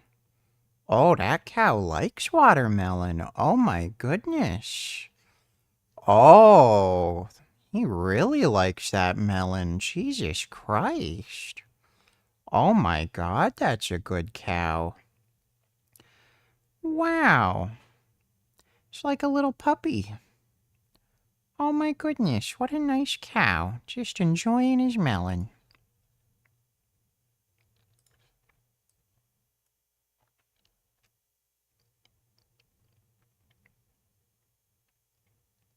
Aw, cows are sweet.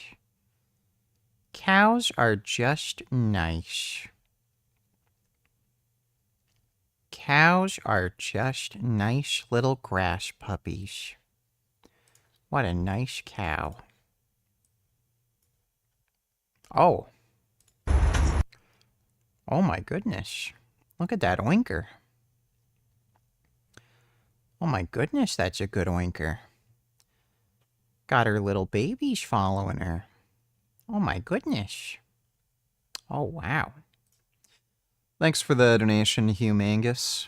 Which is indicative of muscle damage, and that's not how muscle grows. It's not. It's never been an issue of breaking it down and building it back up. It's a matter of continuous gene expression via mechanotransduction and mTOR and FAK and all that deep molecular stuff. For the same reason that supercompensation, as it's typically described, is not a thing. That's not how adaptation occurs. So yeah, so soreness and the pump are relevant metrics. Nerd donated $2. Any tips how to increase appetite so I can bulk? Eating more frequently can help boost appetite. So if you're used to only having, say, 2 or 3 meals per day, having smaller meals 4, 5, 6 times a day might help to increase appetite. Also doing some shorter, high-intensity cardiovascular activity might help. So doing, like, say, 10 sets of hill sprints or riding a bike as hard as you can for, like, 5-10 minutes straight. That can also help boost appetite without having, a negative effect with training interference. And just eating tastier food. So, sweetening your food with, like, artificial sweeteners or even processed sugar. So if you have, like, oatmeal in the morning, sweetening it with some sort of artificial sweetener or just actual sugar, that would literally add calories to the amount of food you're eating. But if the food you're eating tastes better, it's clear that motivates you more to eat, and that does increase appetite and food consumption. So if you're able to like add a little bit of sugar to your food or add some oils to your food. So if you like even have a salad, drizzling some olive oil on it, that directly increases the amount of calories you're eating, and it makes the food more palatable, and that also increases, that also has an effect on appetite and how much you're going to be willing to eat. I managed to maintain calorie surplus for a couple days, but then it becomes such a grind. Force feeding always quit. Any ways to make it less painful? Are there any vegan hunger supplements? As far as supplements that you can take over the counter, I don't think there are any over-the-counter supplements that would actually increase appetite. They do make medication for elderly people, and I think sometimes they also give it to people who are suffering from eating disorders like anorexia, where they'll get them to, I don't even know what the fucking drug is called, but it's usually like geriatric patients that they give this to. Because being elderly can massively reduce your appetite and puts you at super high risk of sarcopenia and osteoporosis. And it's pretty common to give shit like that to people like in old folks' homes or people suffering from Alzheimer's dementia. I don't think there's any way that you could ever get prescribed that sort of medication. I know some people do take marijuana for appetite. I knew a girl who chronically underate, and she'd actually smoke weed to help increase her appetite. I wouldn't recommend that for a variety of reasons. Marijuana seems to be bad for brain health. It does cause direct brain damage where it negatively impacts memory. Also, just being high all the time might make it hard to get through basic daily life. Like, you can't be high when you're working and driving and shit like that.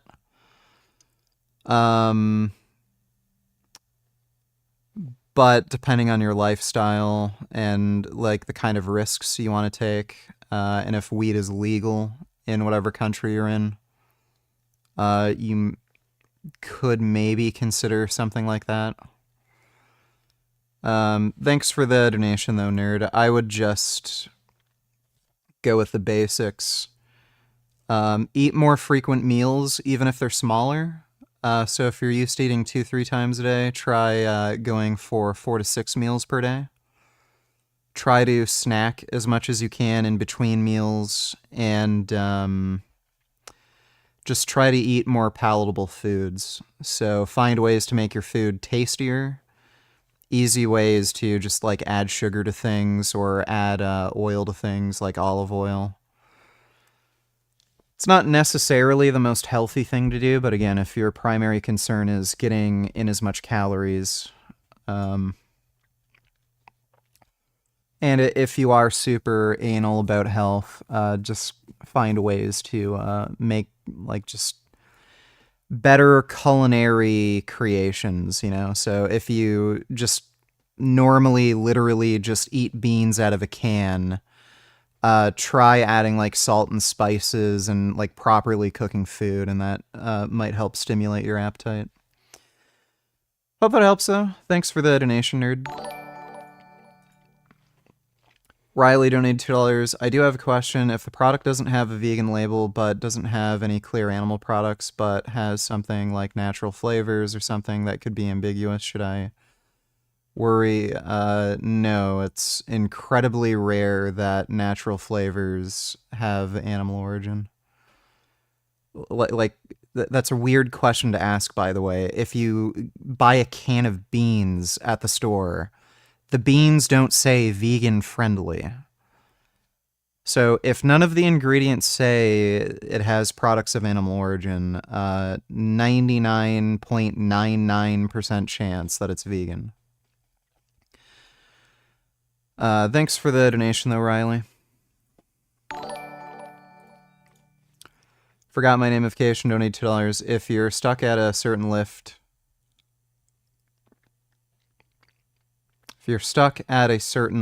weight for an exercise, is it better to do more reps per set or do more sets with the same amount of reps? There's a variety of ways in which you can overcome a plateau.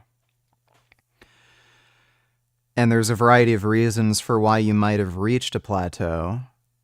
One might just be adaptive resistance. So if you're doing a certain lift at a certain rep range for a very prolonged period of time, you may just have to choose a different rep range for that lift, or swap out a variation for that lift, and then the carryover you get from the different rep range or the different lift may help break the plateau you have for the main lift. Another reason may be, this is especially true if you're on a strength block, you do not have enough muscle mass to be able to lift more weight. So if you're doing sets of 3, for instance, for bench or squat or deadlift, you may just have to focus on building more muscle. So you just have to go on a hypertrophy block. So you have to do more reps with that lift, and perhaps more sets, and train with higher volumes and focus on muscle growth, and do more, more accessory lifts to help get that lift up.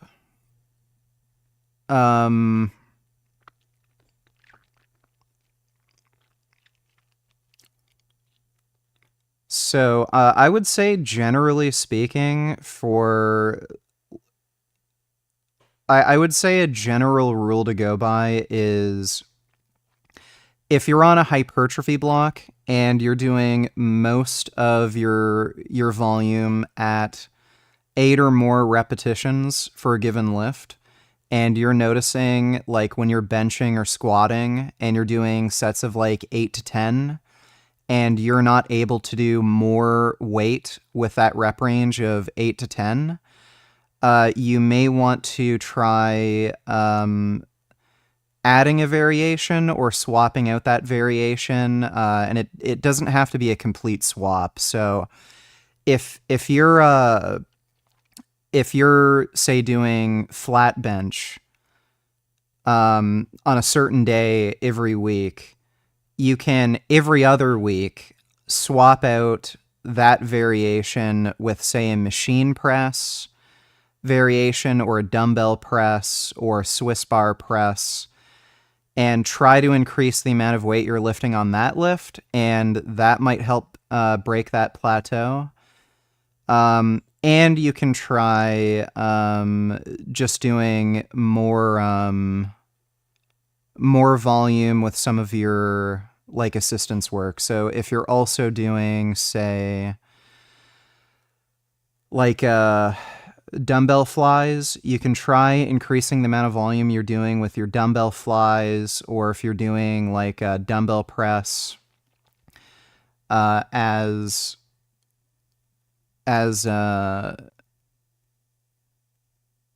why am I unable to think? If the main lift you want to increase is the barbell bench, but you're doing like dumbbell press as well, just increasing the amount of sets you're doing with the dumbbell press, that might help break that plateau. If you're doing, if you're on a strength block and you're noticing that you can't do like you can't get past a certain weight for sets of 3, or you can't increase your 1 rep max, generally speaking, that just means you just have to go on a hypertrophy block. You just need more muscle mass, generally speaking. And rare occasion, you may just be doing too much, but that's pretty rare. If you're noticing your performance goes down very rapidly when you start a meso, that's usually a good indication that you're just doing too much and you might just want to cut back on the volume a little bit. But yeah, I would just use those techniques generally to break through a plateau. If you're on a strength block, and no matter how many times you go through a new meso and reset, just go in a hypertrophy phase. You just need more muscle to break through that plateau. That's usually the issue. If you're on a hypertrophy block and you're trying to increase the amount of weight you can do for like sets of 8 or more, then again, try increasing the amount of weight you can do with variations, or increase the volume on some of your assistance work. That usually does the trick. But thanks for the donation. Forgot my namification. If you have any other more specific questions, I'll help you out. Thanks for the donation, though, dude. Dr. Oz donated $2. You'll have to deal with my insurance now. Let me see. In a fast-growing list at once applauded and slammed by those for and against Donald Trump, I've got simple, revolutionary new ways to change your health forever. Mehmet Oz, known as Dr. Oz from his days as a TV personality and physician, is now Trump's pick to run the U.S. Medicare and Medicaid agencies. He joins multi-billionaire Elon Musk, Fox That is probably not a good idea. News host Pete Hegseth, and Robert Kennedy Jr. as among Trump's cabinet nominees and appointments. Congressman Matt Gaetz, now in ever deeper controversy. The issue? Whether unreleased findings of a House Ethics Committee investigation into sexual misconduct allegations against Gaetz should be shown to lawmakers who will decide whether he should be Attorney General. Well, my clients want it to be released because they want the truth to be known. Now, a lawyer for 2 women who testified before the House committee has gone public with what they said under oath. The testimony before the House was yes, that Representative Gaetz paid my client, both of my clients, for sexual favors throughout the summer of 2017 all the way to the beginning of 2019. Gaetz was also investigated by the U.S. Department of Justice for such misconduct, but yeah. I'm going to take a wild guess that he's not going to get elected. Never charged. Still, pressure mounts for the House committee's report to be factored in on Gaetz's nomination process. I think that if they want a speedy consideration of this nomination, we got to have as much transparency as we can have. All of this as word Nobody fucking likes Gaetz. A hacker has somehow accessed the report on Gates online, adding to the expectation that one way or another, more details will emerge. Oh, dude. Gates is cooked. Yeah, Mehmet Oz, I don't know why you'd want him. Well, I know why Trump is picking him. It's because he's just a Trump loyalist. Thanks for the donation, though, Dr. Oz. Nerd donated $2. Did you notice that you command more respect from random people since you bulked up? I'm talking about people who are usually disrespectful to weaker, not confident person.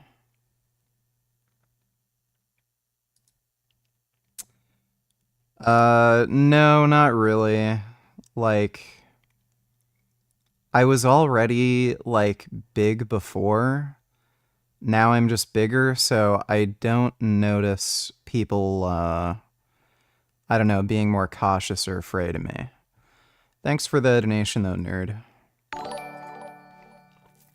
Bootycum donated $2. 12 Riley message to Axel.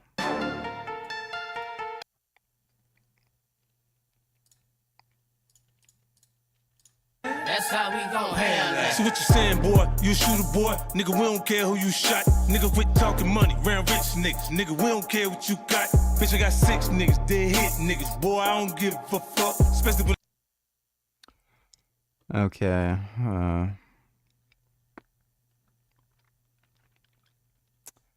I guess. Thanks for the donation, Bootycum. Son Goku donated $2. At work today, I got accused of having an eating disorder for rejecting a sliced pizza. LMFAO. Well, to most fat, out-of-shape people, anybody who watches their diet has an eating disorder, clearly. Because why would you not eat pizza and be a fat shit like them? Thanks for the donation, though, dude. I wouldn't trust Richard with vegan advice. He got exposed a few years back. You're better off getting advice from Unnatural Vegan and Rawley Link 14. People don't forget Richard. Yeah, he said I was drinking, that, what do you even fucking call them? You guys are having a great afternoon. I'm here to expose vegan gains. Let's get right into it. Video, you know, he was drinking, like, you guys know the beverage that say ice on it? Yeah, so in the United States, there's an artificially sweetened beverage called ice. And in the US, there's a version where they add vitamin D to it. And the vitamin D comes from lanolin, sheep's wool. In Canada, they don't have that, so it doesn't have any vitamin D in it. So it's vegan friendly. And he thought that I was drinking something that had lanolin from sheep's wool when I wasn't. But yeah, people mentioned in his comment section that it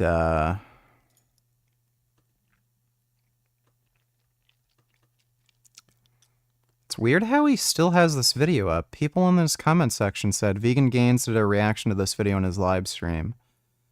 Will you be doing a reaction to his reaction? I literally showed the bottle and somebody sent me this video about it. Thanks for the donation though, Corona Bro. What would make Trump a Giga Chad is if he were to appoint Casey Anthony to run Child Protective Services. Yeah. That's literally how he's running his fucking like cabinet picks. It's crazy.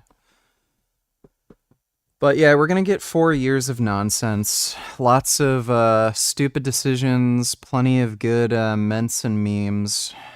Thanks for the donation, Ben. Okay, but God still isn't real. I know.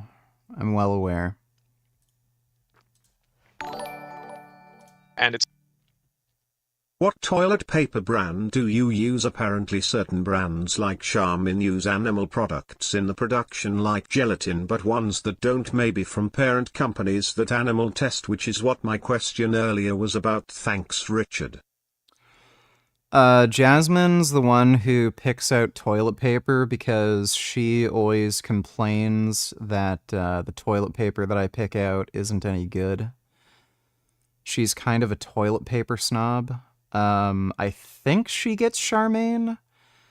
I've looked into this a bit, and there's some sources of, like, there's some additives they use that are of animal origin, but that's literally every fucking toilet paper brand. The only ones that don't, that I've been able to find, are wet wipes.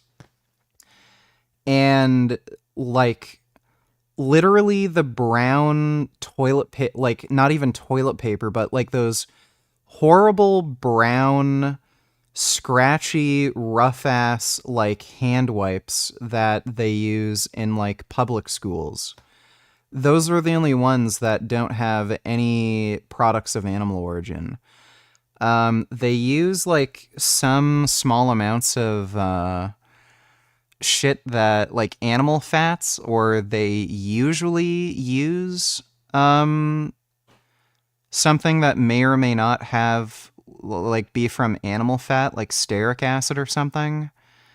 And I think I don't know if they use gelatin. I don't think they use gelatin. But yeah, I've seen that. I don't think it really fucking matters. Like, literally all of them have it, and you're talking about microscopic quantities. It just gives it, all it really does is it makes the texture, like, slightly softer or something, and I think it makes it easier to, like, it prevents the toilet paper from, like, sticking to itself. But yeah, I don't know. I'm not really too worried about stuff like that. Because, like, people bring up stuff like paint on cars too. Most paints also have, like, small amounts of animal products in it because it gives the paint some sort of quality that lets it be resistant against, like, UV radiation, and it gives it, like, a glossier kind of finish or something. There's all kinds of weird stuff like that. I wouldn't really be concerned with it. It's just one of those things where I don't see a boycott of those things really doing anything to reduce rights violations. Again, you're talking about, like, microscopic quantities. Like, how much toilet paper would you have to buy in order for like,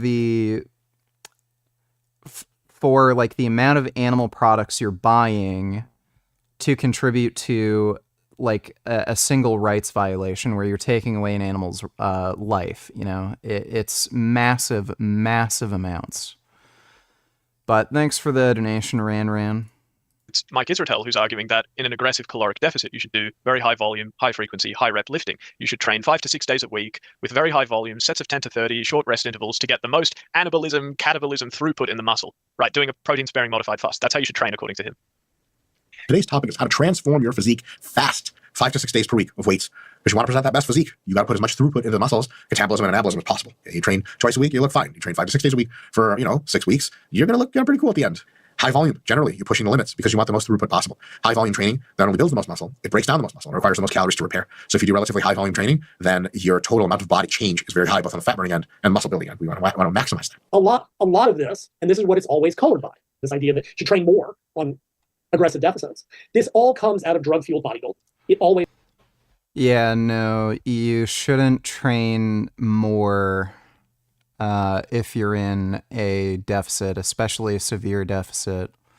You do want to do hypertrophy, high volume training, but if you do more training than you otherwise would on, say, like a bulking phase, you're probably going to be prone to losing muscle.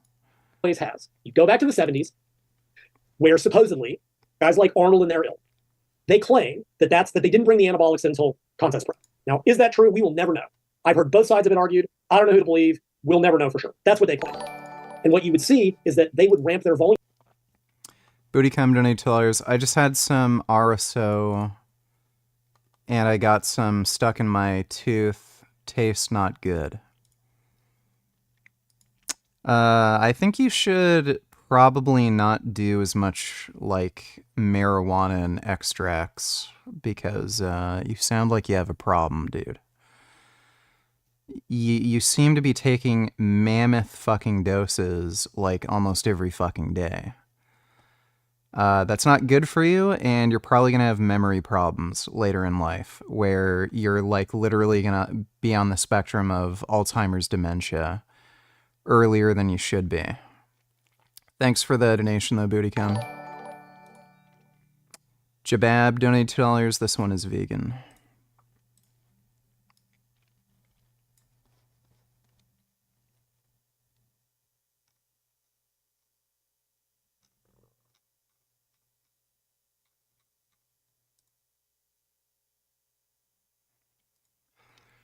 I can tell just from looking at this, this is probably very rough and shitty feeling.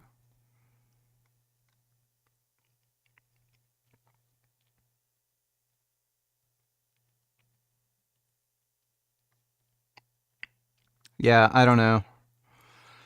I've had people tell me about like a vegan toilet paper, and I've tried it before, and that was some of the worst toilet paper I've ever fucking had in my life. Like my asshole was actually fucking wrecked after wiping with this shit. I haven't tried this specific brand. I don't know, maybe it's good. Renewable, sustainable bamboo. Yeah, that's... Bamboo toilet paper. I'm not so sure about that.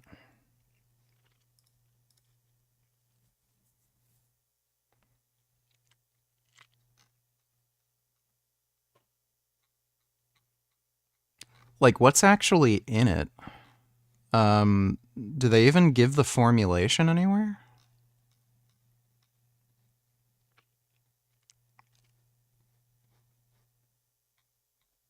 Yeah, I don't know. Thanks for the donation, though, Jabab. Forgot my namification, donate $2. I just started the 4th week of my first strength block, and yesterday I hit a PR on bench. It was really tough, and my RAR was probably like 1 based on how tough it was. Should I just do a deload next week and then do another hypertrophy block next week? No. So just because you've reached nearly failure on, you know, a given lift, that's not reason enough to end a meso. I think for the most part, you should probably be doing reactive deloads, not planned deloads, and 4 weeks of accumulation is pretty short. So just keep going until you fail 2 weeks in a row, because you have no idea if you're going to make adequate adaptations the next week in which you can surpass that PR. Because it might feel very hard this week, but next week you may make adequate adaptations where you can hit another PR.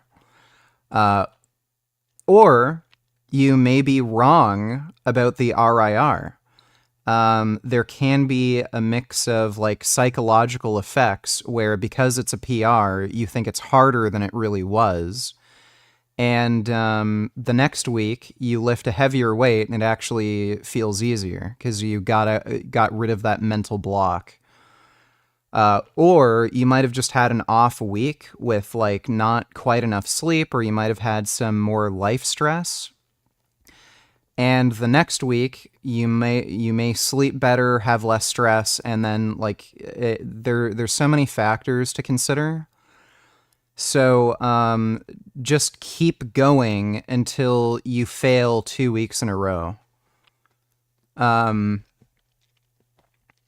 only time where I would recommend just ending the meso is if you're having like weird pains or injuries, like, you know, with my pectoral tendon strains that I got. Like, I knew I was too injured to like just keep accumulating. So yeah, I'd do a deload after that. Or if you're just absolutely 100% sure that there is just no chance you can accumulate for another week. So if you're feeling run down, wrecked, mentally fucking drained, and you are at a 0, like absolute for sure 0 RIR for, you know, like the main lift you want to focus on, or for most of your lifts, and they're absolute fucking grinders, and you're just guaranteed for sure 100% certainty you know you're not going to be able to you know, match or beat, you know, that PR you made, then sure, do a deload. But no, just keep going until you fail. Thanks for the donation, though. Forgot my namification. Hope that helps. Can you have that same argument for pig valves for heart surgeries and skin grafts for burn victims? What about if someone's on tube feeding or has albumin in there for hyperalimentation? Can you still be vegan? Is it a smaller rights violation? Well, that would clearly be a greater rights violation if you're, say, killing a pig and stealing its heart valves or something, because one pig heart valve equates to one pig life. The microscopic quantities of, like, I don't know, gelatin or some sort of animal additive in, like, toilet paper, you'd probably need to produce like thousands or hundreds of thousands or millions of toilet paper rolls to possibly equate to like the life of one pig or whatever the fuck they're using. So I don't know how the fuck that could possibly be comparable. I also don't think they're even using pig heart valves. I know there's experimental surgeries where they're using pig valves to like transplant into human hearts, but they don't actually do that. If you have a heart valve problem, you're going to get an artificial valve put in, or like you're just going to have like some sort of reconstructive surgery done on your heart valve.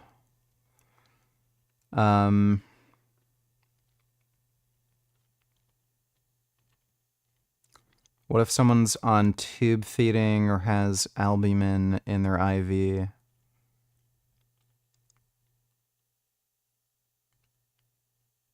I don't think tube feeding necessarily means they're eating animal products, and albumin in their IV. I don't know if there's any vegan sources of albumin. And I've never even heard of that. Do they put albumin in IVs? I don't know. I have no idea. Thanks for the donation, VG. Bootycom donators, VG, it's some are so, you should have some also when you build your tolerance up. 100 milligrams is nothing. Yeah, you shouldn't be developing that kind of tolerance where you need more than 100 milligrams to even get high. Again, I'm warning you, if you keep taking mammoth doses of THC, you're probably going to have issues with cognitive function later in life, particularly with memory. So don't say I didn't warn you. Thanks for the donation, though, Bootycom. Shit gains, $22, bidets are vegan. Yep, they are. That is a way around. Thanks for the donation, dude.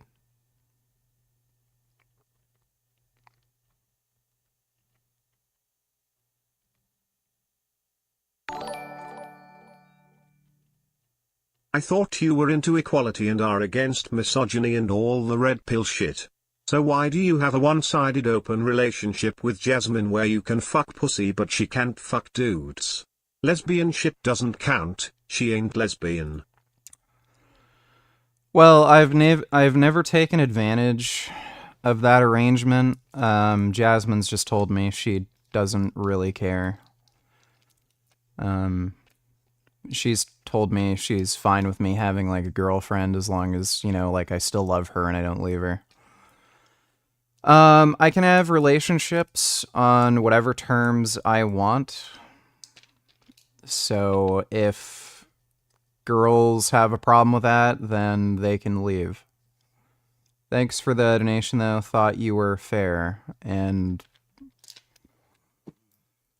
again, if Jasmine didn't want me to have a girlfriend or anything, I wouldn't really care just because I don't like most people. I don't have enough interest in other human beings where I would even really care about something like that. But if I did want to date other women while being with Jasmine, if that was an actual genuine interest to me, and it was a big enough problem to where I don't think I could sustain a relationship with Jasmine if she wasn't, you know, down with that, then, like, that's too bad. She can leave. I'm not forcing her to be in the relationship. If she wanted to leave me for whatever reason, that's up to her. You can have relationships on whatever fucking terms you want. It's not like she is my fucking slave and I have her tied up in the basement. Thanks for the donation, though, dude. Bootycum, donate $2. Also, VG, I get prescribed weed and weed oil from my private clinic with a private doctor, which costs a lot. Same with the medication. The way you talk about weed sounds like you're taking it recreationally, so I don't really give a shit if you're getting it from a doctor. That really doesn't fucking mean anything. There are people who are prescribed, like, fucking Percocets and OxyContin and shit who clearly take it recreationally because they're fucking addicted and they get it from a doctor. That really doesn't change why you're using it. Thanks for the donation, though, Bootycum. Bootycum, donate $2. Also, VG, that's the last thing I worry about. I got past heart surgeries. Even now, if I lift too heavy weight, I risk sudden death. That's why I don't do much heavy lifting above chest and shoulder area. Well,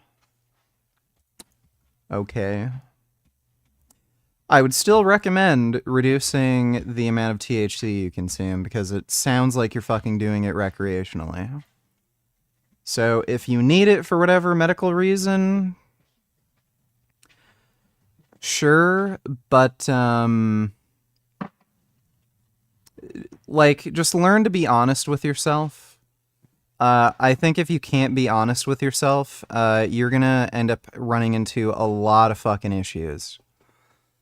So, you know, do what you need to do, but, you know, if you do have a problem with weed, just recognize it, and maybe that'll lead to you being able to come up with some sort of solution. But, you know, if you really need it and you're taking medically relevant doses, then, you know, I got nothing to say. Thanks for the donation, Bootycam. Hey, Chris Jones, what's up, dude? That was interesting. Did you make vows when you got married? I didn't make any specific wedding vows. Neither of us did. I think our marriage video is still up on our channel. I videoed the ceremony. We just had I think it's a judge that does it. We just had the judge, you know, say whatever she said, and then we had to repeat it. We didn't make any specific marriage vows. We also told her that we're secular, non-religious, so the vows didn't mention anything about God or anything like that. What's up, Chris? How are you doing? Volume up going into the contest. Now, they also talked about gaining weight as they leaned out. That alone tells you that something weird was going on, right? They did these very short 12-week diet cycles. Number one, because they had drugs. Number two, they didn't be nearly as lean as they need to now. That's a whole separate thing. But you would see, also, they didn't do a lot. They were using this high volume, high rep, short rest period weight training essentially as cardio, because they didn't do a lot of cardio in that era, by and large. So they were ramping their volume up along with it. And, and there was this idea, high reps to etch in the cuts and burn in the separation. Or he was burning the cuts and etching the separations, high rep leg extensions to get cut lean and like that. And I'm like, well, okay, but they were using high volume weight training as a calorie burn. But they had steroids to stave off muscle loss, because when naturals do that, they hemorrhage muscle. Well, Mike is actually advocating for the lifting to be a kind of calorie burner. And sets of 5 just don't burn as many calories. And here, we're trying to burn so many calories that your weight training workouts, as illustrated by the short rest intervals being okay, they double as caloric burn workouts. So sets of 10 to 30 reps will be brutal, especially if you do it in superset style. But boy, oh boy, will that burn a whole lot of calories for you. It's free burnt calories, so you may as well do high rep, high volume, short rest interval Or you training. could just walk on the treadmill and not cut into your recovery all the time. Yeah. Or you could just do that rather than burning yourself out in the weight room, which is what everybody does. But when naturals do that and shift from heavy training and they remove the tension component, all they do is lose muscle mass without fail. I know, because I knew the ones that did it back in the day. They followed the advice of the pros. Lighter weights, higher reps, short rest intervals during contest prep, and they got smaller. And you burn out. Yeah. And you overtrain. Because what have I been saying for going on 25 years now? In a diet, you need to do less volume. And even outside of that, even among the evidence-based professionals, they're still saying, oh, well, what builds muscle maintains it. Oh, bullshit. We've got decades of work on maintenance training, and that's just not true. This idea that you need to maintain your training volume all the way through diet prep to maintain muscle mass is nonsense. It's like a sound. Yeah.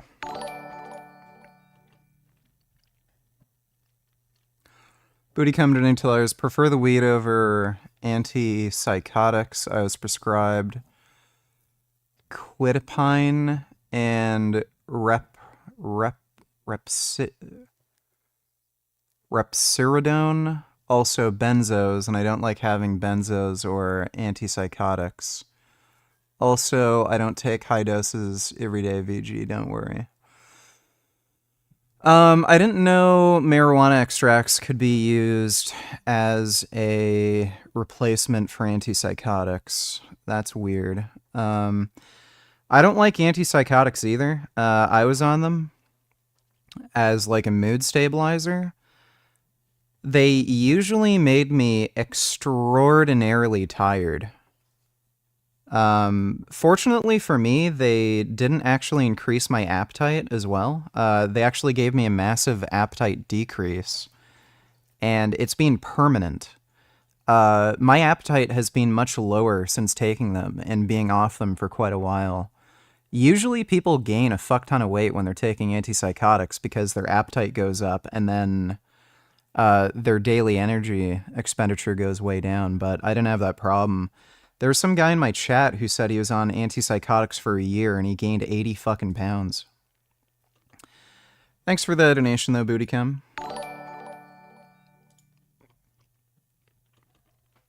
Bootycam donate tellers, I prefer the weed over antipsychotics. Oh wait, I already read that. Never mind. Animal Liberation donate $2. Pig heart valves are now more common options in the US because they're reported to last longer than the artificial valve. I know someone who got one.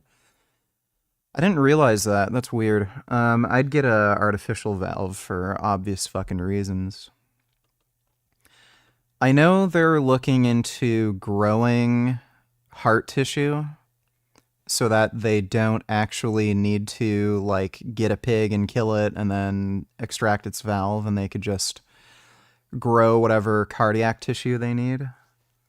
But I didn't know that. I thought that was just some, like, weird experimental bullshit. Thanks for the donation, though, dude.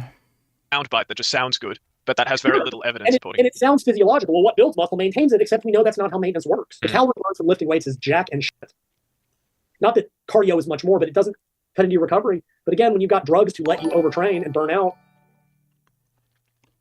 Bootycam donate tellers, I'm prescribed my weed and weed oil for my autism and anxiety and sleep, depending doses and strains, and I meant quitapine, I can't spell, and risperidone. I think quitapine is called Seroquel in Canada.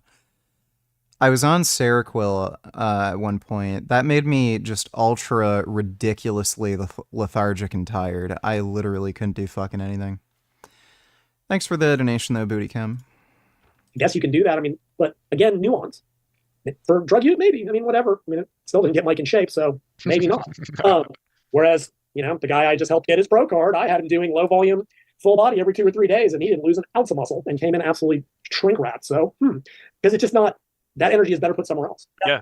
The idea of training, again, lifting more in contest prep, that comes out of drug fueled bodybuilding. Yeah. When naturals do it, they always burn out. Always. And they end up wrecked by the time they get there, assuming they make the stage at all. Yeah, thank you.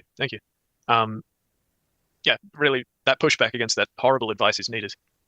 I mean, seriously, if he just said, look, this works when you're on drugs and don't want to do cardio, I would take no issue with that statement. I still would do it that way if I were coach, but I don't work with people on props. The rules are different, and that's perfectly fine. At that point, screw cardio. Just take DNP if you've got the balls. Like, just, if you're going to do it for real, right? Just screw cardio. You can just take DNP and be done with it. But the rules change when you got that fixing the problems. I deal with naturals, and that stuff doesn't work, as has been proven for that. Now, people will argue, but the guys who win do it. Survivorship bias. Yeah. I don't care about the 6 who made it to stage. I care about the 99.9% that ended up injured, broken with an eating disorder. Like, higher volumes let you grow more. I think that's another just blanket assertion that he's made. High volume training not only builds the most muscle, it breaks down the most muscle and requires the most calories to repair. Like, there are 52 set per week programs, 45 set per week programs, 27 set per week programs, 18 set per week programs that all outperform the smaller set per week programs that were compared in those studies directly. More volume equals more growth. Okay, cool story, bro. Return on investment, U-shaped curve, it's just more volume equals more growth without any. Okay, cool.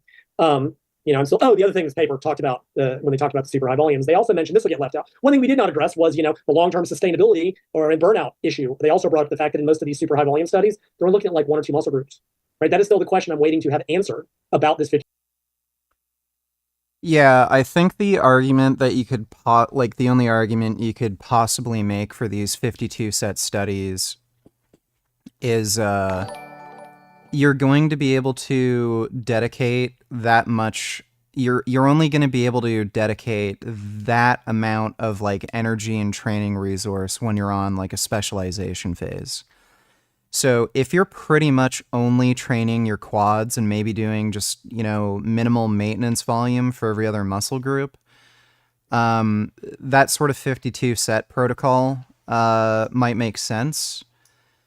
These are also under research conditions. So like your average person, are they really going to be motivated enough to train that hard for that long? Over significant time periods? Probably not. You're really probably only going to see that sort of training modality work under like research conditions where people are getting paid and they have like a personalized coach who's yelling at them to do another set and everything. And like obviously like maybe professional athletes or something, but that's likely not really going to work for your average person, and certainly not for like averaging 52 sets over every muscle group per week. That's like fucking impossible. 52 set study. It was quads only. Hamstrings were like 4 sets, and upper body was just, they gave a little something to do on the side. Okay. Assuming 52 sets per week. Oh, also that 52 sets is only for 2 weeks. That's not how any of this was presented. They didn't do 52 sets for 20 weeks. They built up to it. That was 2 maximum volume weeks. And the growth was still insignificantly better for the 2.5 times that I asked the question. And I still ask the question. Let's assume 50 sets per week gives better growth based on this study in quads only. How do you do that for full body? It's just that simple, right? What's going on, Chest, Aaron? back, delts, biceps, triceps, quads, hamstrings, glutes. 8 or 9 muscle groups, depending on how you want to count it. Are you going to do 450 hard sets a week? No, because it cannot physically be done. Even in this study, they barely, they even talked about the highest volume group was really tired at the end of 2 weeks. That was 2 weeks of this. I did a video a while back. Sustainable training, right? Even if, and this was Mike's thing. Oh, in the back of the volume debate, that was one of Mike's arguments about using super high volumes. Maybe if you use really high volumes. Do you think Wicked will be enough to save Hollywood, or do you think the future of cinema is pretty doomed? Wicked?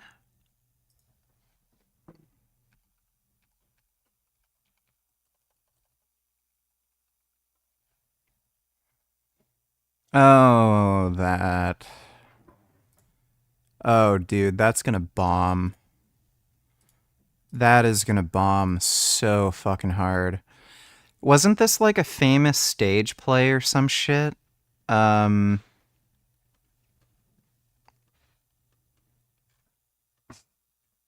Is it actually? It's like 7.5 out of 10 on IMDb. 92% Rotten Tomatoes, 73% Metacritic. Is that actually making money? Budget 145 to 150 million. When did this come out? Did it already release? Scheduled to be tomorrow. I don't know. That movie looks fucking lame and gay and stupid. I don't see that doing well. Hollywood needs to make like some smaller budget movies that are just kind of more interesting and inventive. That's basically how the horror industry has sustained itself for so long. That's why you see people like M. Night Shyamalan coming out with horror movies, because it's really easy to make pretty decent low-budget horror movies, and horror movie fandom is also like a pretty dedicated community too. A lot of people who are into horror movies pretty much watch all of them. So horror movies are very easy to like actually make money on. Whereas a lot of these big budget Hollywood movies that are based on like an established IP, it can be pretty difficult making your money back. It's much more of a gamble. Thanks for the donation, Dodo. Bootycum donated $2. These are them.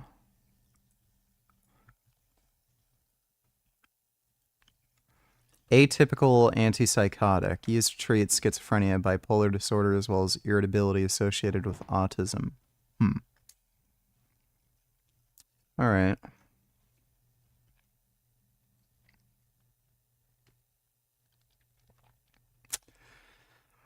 Okay, well, if the marijuana extracts are working out for you to treat your autism, then go for it.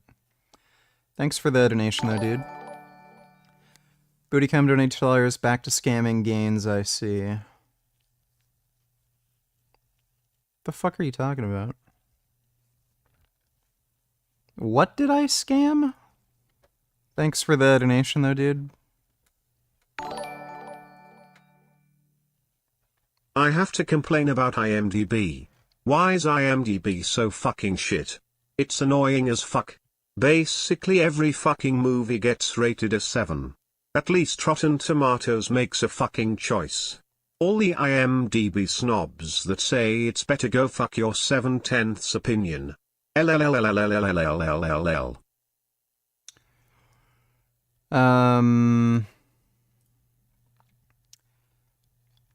I wouldn't be able to tell you why. My biggest problem with IMDb is they usually get accredited names wrong. Like, it happens way too frequently. If you're trying to look up what actor was in a film, and especially directors, they get it wrong all the fucking time. Thanks for the donation, though, non-wib.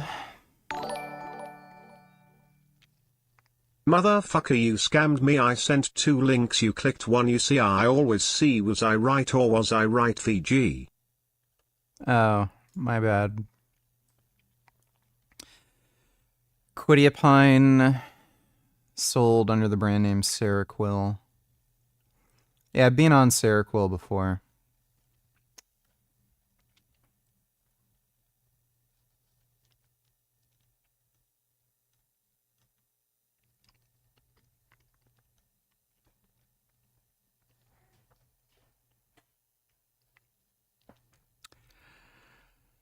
Well, thanks for the donation, Bootycum.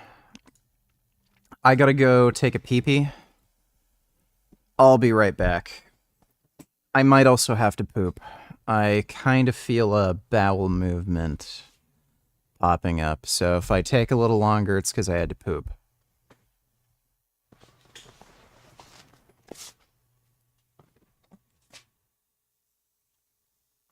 I'll be right back, Gum.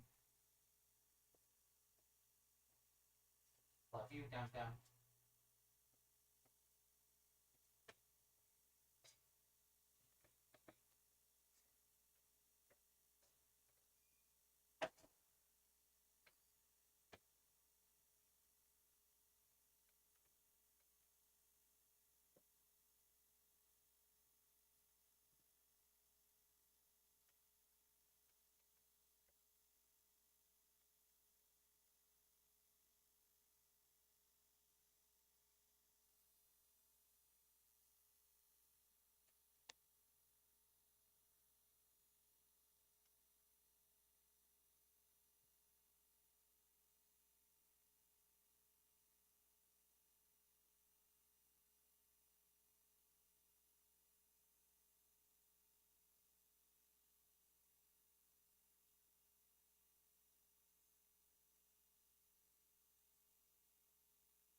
Yeah, it's your good boy, Gum Gum.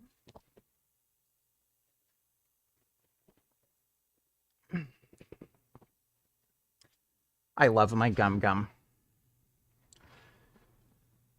All right. Yeah, I had to poop.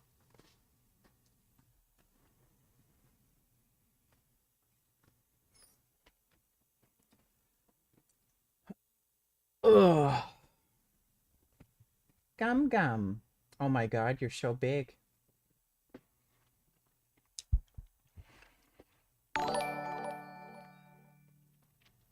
Funny thing about Wicked, they have already announced a sequel before it's even been released.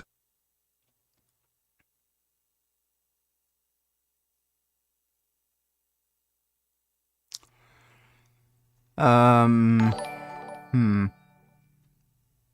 Destiny boned Lauren Southern confirmed there's more logs leaked somewhere, can't find them.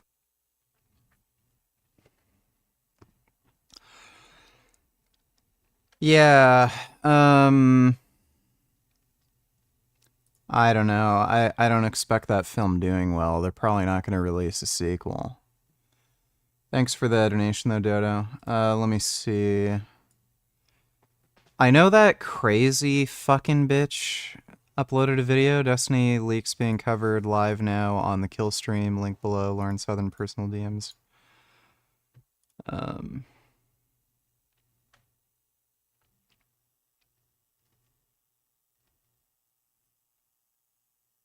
What the fuck? Have you wore a plug on stream yet? No, I'm so fucking paranoid I'm gonna end up swallowing it inside of me. What the fuck? Please tell me you're awake, Steven. I hate humans. They're evil and they suck, and I need you to wake up so I can speak to one who doesn't suck.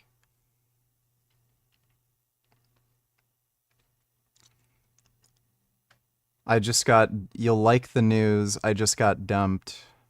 Told him I dealt with a sexual assault situation and he dumped me. The fuck?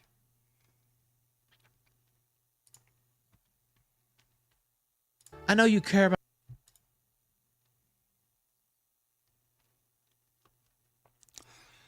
That's pretty funny.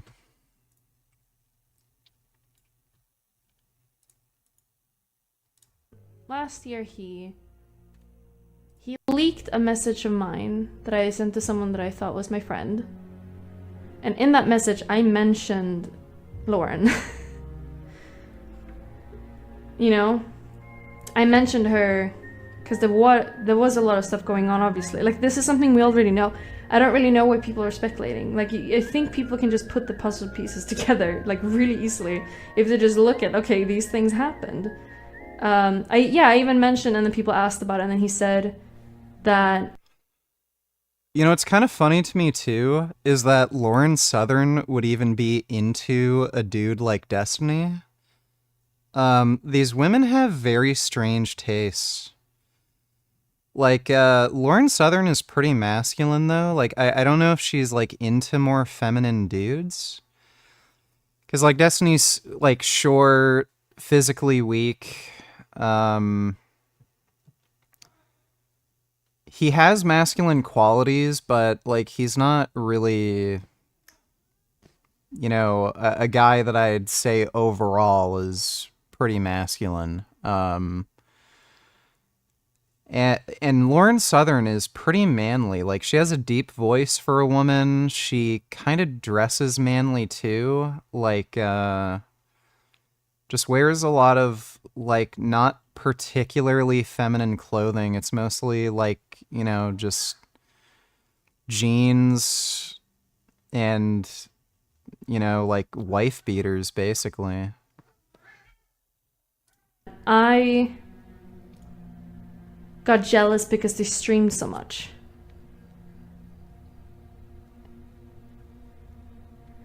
That's not really what happened. I feel like it's pretty clear to who is not being honest here of what actually happened. There's so many things, and so many people that have said what happened. Gum Gum. Gum Gum. It's okay. Come here, Gum Gum. Gum Gum. Come here, Gum Gum. Gum Gum. He wants upstairs, but he can't go upstairs. Yeah, it was exposed 2 years ago, but nobody really knew for sure. It's just a rumor. And if he wants to deny that, fine.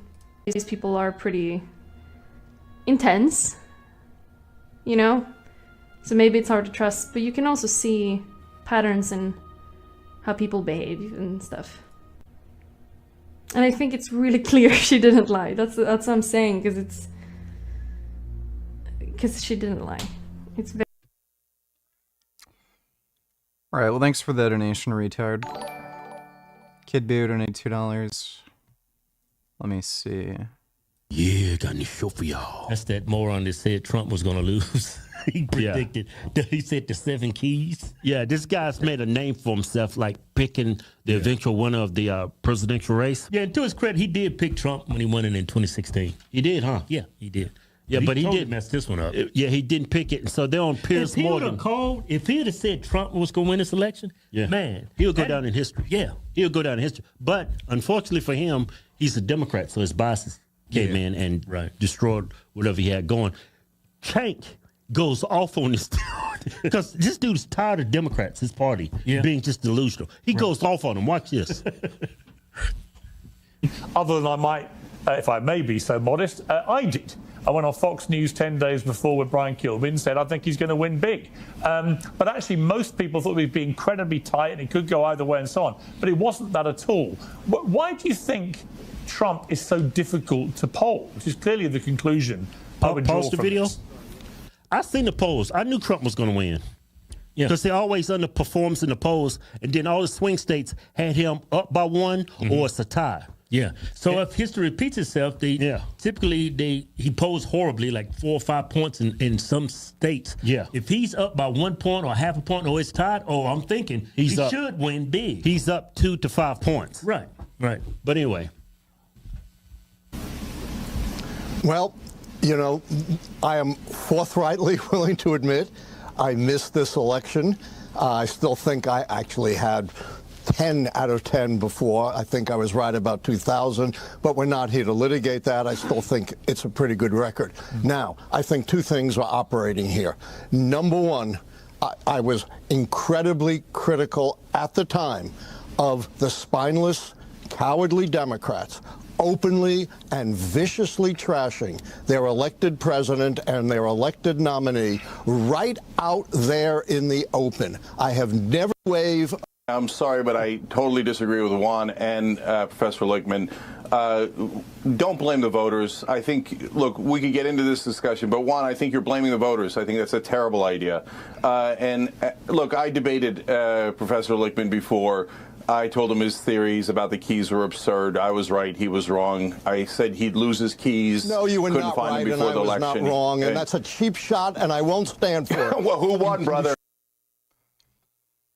Cenk is a fucking moron. Any predictive model can be wrong sometimes, but like this incorrect guess, that doesn't mean his predictive model is fundamentally bad. Should not be so deluded. Oh, right. I've only been a professor for 51 years. On this program, we're just one right now. There was no need for that disinformation. You guys are missing the whole point. The people who are at fault are not other people. It is the candidate, Kamala Harris, the previous candidate, Joe Biden. Let's do all of these proposals that we have. For a woman, it's just that woman that y'all presented nobody liked. She didn't even get past a couple of weeks when she was running for president and nobody liked her. Yeah. What makes you think everybody's going to jump on board with her this time just because she's running against Trump? Yeah. Doesn't make a lot of sense. And you continue to double down saying Latino men, white men are racist, white women are racist, black men are sellouts, and Uncle Tom's for voting for Republicans. Yeah. It's like y'all don't see the writing on the wall. Yeah. Y'all, the only people I think is uncaring. All right, well, thanks for the donation, Kid. Early in your career, maybe you can eke out a little bit more growth above your genetic limit. If you get somewhere faster, you have gotten to a point in which you're still more youthful, less injury prone, and more likely to put on more gains. If someone reaches the tip of their spear at age 40, geez, you're 40, it's, like, there's only so much you can gain after that. But if someone reaches the tip of their spear abilities by the time they're 30, they're still young, and they still have a potential to take that even further. So I think there's an absolute difference there as well. That's not what a genetic limit is, knuckle. Okay? Doesn't matter how you get there, you end up at the same point. Even if you get, and because somebody asked me that question, it's Q&A, you're like, will you gain faster or reach a higher level than you would by using moderate volumes for a long period of time? I go, no, because a genetic limit is a genetic limit is a genetic limit. You're going to get to where you're going to get. Maybe, because Mike is like, well, maybe if you get closer in 3 years versus, because he was like, well, rather than taking 7 years to reach your genetic limit, you get there in 5. It only takes 3 to 4 if you're doing it right. The 7 was just a thrown out number.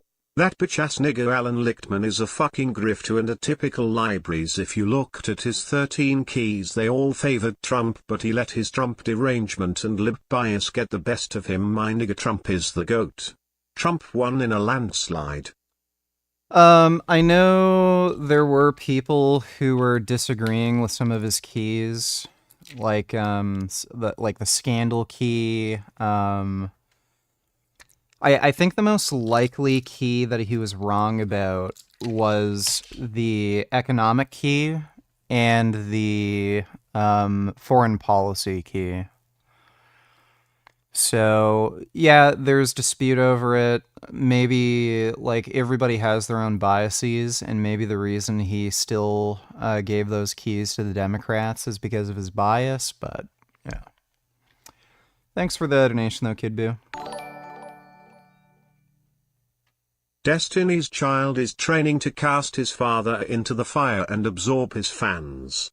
With why you think that's either good or bad, and how he's gonna do it. Yeah, sure. So the thing about Trump, he doesn't really understand the economy. I brought this point up with my friends earlier. The thing is, inflation is good to keep at, let's say 2%. That's a good number. If we keep inflation at 2%, that makes sure the government gets enough money to fund state governments and federal governments, and it also has enough money to split into Why does he sound like he's from the UK? other international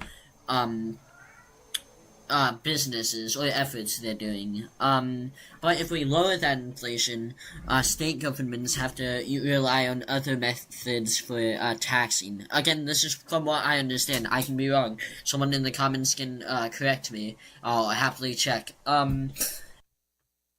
When they're like this, or are you supposed to not touch them? When it's very likely that their back got fucked up. You should call 911 and check if you don't know. Yeah, I don't know. That's why I'm asking. You should call 911 and ask. They'll tell you the right answer every time. I feel like I don't want to touch them. Damn it. Because I feel like if you touch them, you're going to break something and then they're going to yell at you. There's a checklist of things, and I don't remember it. But, for instance... Unfortunately, Destiny is not on Discord right now. And then Trump also doesn't understand how important trade with Russia and Iran is. The reason inflation started is because oil prices were going up when when Russia went to war with Ukraine, and then when Iran started going against Israel while we were allies with Israel and Russia and Iran. I think it's better to buy from them at a good price and all countries except China, where he wants to have a 60% tariff. Well, I guess Destiny's gonna lose his business and his kid's gonna take over. Thanks for the donation, retard. And my nigger Trump has won 3 elections because in 2020 the fucking Democrats rigged it against him thanks to COVID. Y'all bitch-ass niggers can't stop my nigger Trump. Alan Lichtman is just a dumb grifter. And we about to make America great again. Yeah, you say that, but I think you're gonna find out otherwise. Thanks for the donation, Kid Boo. That is completely illegitimate. But the guy asked me, it's like, once you get, I go, yeah. Wait, is that his actual YouTube channel? That's either good or bad. Okay.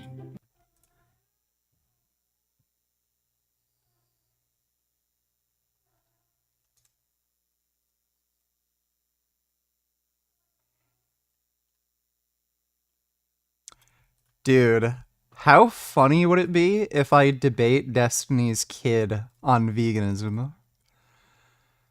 I'm gonna send him an email.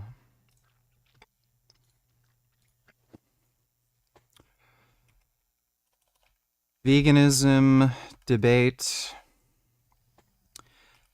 Hey, it's Vegan Gains. I've debated your dad on veganism a few times and absolutely destroyed him. I was wondering if you'd be willing to debate me on the topic. You're a lot smarter. Wow, announcing a sequel before the first film is even released, that is a really bad idea. Yeah, in all likelihood. Especially a movie like that. Thanks for the donation though, Dodo. You're a lot smarter than him, so I figured you'd be a better debate opponent, and we'd probably be able to have a more productive discussion. Tell me if you're interested. There we go. So I'm trying to, hopefully his kid is willing to debate me on veganism. I don't know if my...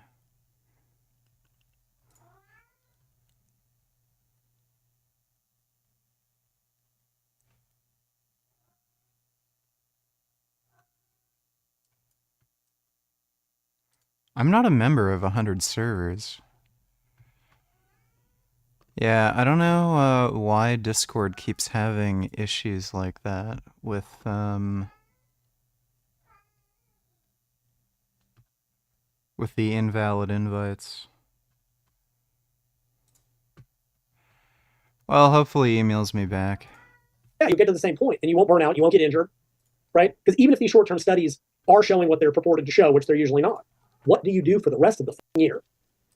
Because, as I like to jokingly say, and this is anecdote, so I know I'm the science guy, but my experience being hurt is not good for gains. And when people do this shit, they get hurt. All the people that jumped on the high-frequency thing ended up with joint problems. All the people who did the MRV stuff ended up overtrained and injured. Rather than trying to get 5% every 8 weeks by doing triple the volume and then being injured for 3 months, you're better off getting 3% over and over and over and over and over and over and over again. Because the increase in gains by doubling your volume is never double. The return on investment is microscopic, assuming most people get it anyway. So I said, you cannot do high volumes for all body parts. It can't be done. Even if you look at, like, go back to Brad's study, when you actually, look at it, okay, so it was 9 versus 27 versus 45 sets, ostensibly, except that it was mostly compounds and they measured isolated muscles. So first, let's math this out rationally. You cut that set count in half, right? They did nothing but compound chest and measured triceps. It was not 9, 27, and 45 sets for triceps. More like 4.5, 13, and 22. Okay? I absolutely believe that 12 was better than 4.5. We're going from suboptimal volumes to up. Even then, we thought about 10 to 20. 4.5 to 12? Yeah, absolutely. Absolutely. And 12 to 22, there was no improvement. Okay. 12 to 20, same fucking thing as always. It's the same for the others. If you go from suboptimal volumes and do more to an optimal range, yeah, you probably get more growth. But even if higher volume, that's what this paper showed, was that, as the volumes went up, growth kind of did. It was a big asymptote. Like, it never flattened out completely, but again, there's only a couple really high volume studies, super high volumes, but it was just the return on investment, right? The proportional gains for every, and like I said, this was in usually single muscle groups. This cannot be sustained or done. Yeah, because they never factor in injury risk, these proponents of high volumes, even though Mike tried to walk it back. Yes, he is a proponent of high volumes. Right, and they even said, look, these people obviously, the average length of the study was 10 weeks. Said, yes, these people obviously survived the training for 10 weeks, but that doesn't mean that in the longer term it would be sustainable or not cause burnout. Or since they're only looking at very individual muscle groups in these papers, because they typically measure, 1 or 2 tops, if that other work at these same high volumes might have a positive effect, negative effect. Like you just, and again, it's not to say these studies are meaningless or useless or wrong. They have to be kept within the context. The study did what the study did. And the 52 set study looked at quads only for 2 weeks at the end of the study. That's it. To then go 50 sets per week per muscle group for everything. That is not how you extrapolate science. It did Absolutely what it did. Not. Yeah. And that's exactly what everyone did. There's no such thing as joke volume, that 52 set bullshit last year. where even, it was so bad. It was so badly misrepresented. Even the researchers had to get on Instagram and go, you guys are all misrepresenting what we did and what we found. Even the researchers were like, you guys are getting this wrong. And they were saying what I was saying. So, and then so on and on and on. And I've been saying the same thing since 2002 because nothing has meaningfully changed, in my opinion, about any of this. So then, yeah. So that's the volume thing. In a video he did about Mike Mentz's training, he said, people have mischaracterized me as a high volume guy. He said that, when I've never been a high volume guy. I was exploring earlier in my career maximum recoverable volume. So, advocating that, hey, like sometimes 25 sets a week is what grows muscle the best. It's, by the way, very true for many people in many cases. I got sort of this labeled as a high volume guy, which was always wrong anyways. There's nobody who labeled me that had any nuance or actually read anything I wrote. And yet, train more than the pros. Right. Well, and then you go back and look at what he was recommending in the MRV charts, and that is objectively provably false. But it doesn't matter because the facts don't matter and the evidence doesn't matter and the truth doesn't matter in this regard. So then over the next 4 or 5 years, everyone started to walk their volume recommendations back. And I did a video a few years ago. Mike Israetel, Mr. Maximum Recoverable Volume, Mr. Defender of Rat Study, did a video that's titled, and I shit you not, are you doing too much volume? Are you doing too much volume? Well, yeah, because you fucking told him to, Mike. You lying sack. You told these people to do all this piss-ass volume. I don't think he's support those old MRV charts. Did you ever get a chance to see them? Hilarious. Utterly hilarious. I couldn't find them. I went looking, but yeah. I think I used to have a copy of it. I think they've been disappeared. Well, certainly there's been stuff Mike's written that's disappeared from the RP website that I've only been able to find with web archiving tools. But at one point, it was recommending 36 sets a week for abdominals, which makes me wonder why Mike never had any, but we'll get to that. We will. 36 sets a week for traps? Jesus Christ. Are you kidding me? Hamstrings? I mean, tell it to 2016's Ghostbusters Answer the Call, whose director, by the way, still wants there to be a sequel to years later despite it losing Sony over $70 million.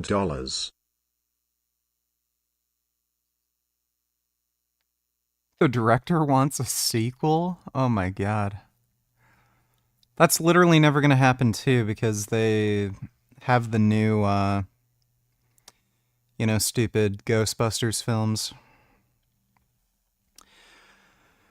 Well, studios be losing money. I don't know when, how long it's gonna take them to, figure it out, but yeah, all these new movies are garbage. Thanks for the donation, though, Dodo. 4 times a week. There was no logic to any of it. Yeah. None. And people that did it got hurt. He cannot have forgotten what his old MRV charts were. He cannot have forgotten the videos that he has done previously or the workouts that he has shown. He cannot. And I bet if you asked him, he'd say, no, it's not true. It's amazing. But I've seen that on the internet for years. I've gotten into arguments with people, you have too. And they'll say something and you'll criticize them and they'll go, I didn't say that. And you show them a screenshot. This is what you said. And they'll go, no, I didn't say that. It's amazing. It's truly phenomenal to watch. There's actually a great example of none other than Mike himself doing exactly this. Check it out. But some people are like, yeah, man, Mike really wanted to turn pro to prove that his methods work. I'm just like, whoa, if Mike was so unscientific to think like an N of 1 was going to prove anything, he'd have to retire his PhD and just cower and shame the rest of his life. Please don't tell me that. That's absolutely not the reason I'm doing it. So what is it? I get everything you said, man. The only reason I compete is to illustrate to people that marginally more than they would otherwise believe the methods that we espouse at Renaissance Periodization are effective. So transparent. Scroll and read through these stories from this vegan animal rights activist I follow who lives in Australia Plaza. He's showing MAGA and animal rights activism.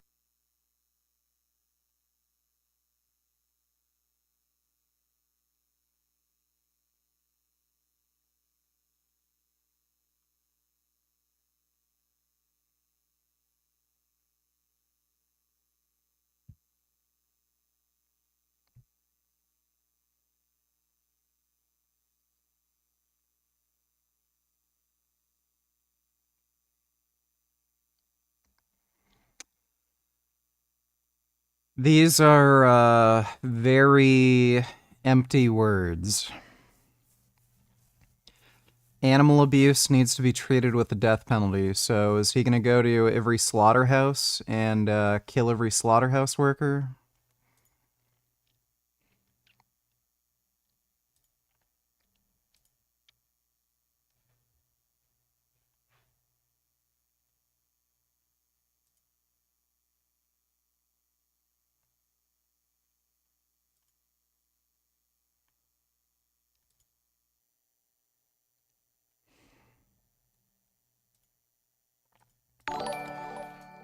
Yeah, so we already saw those clips.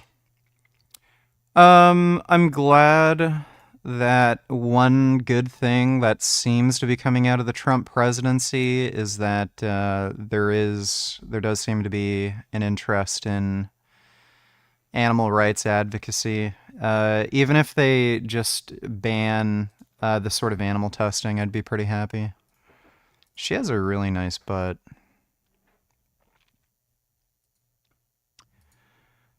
I really like her butt.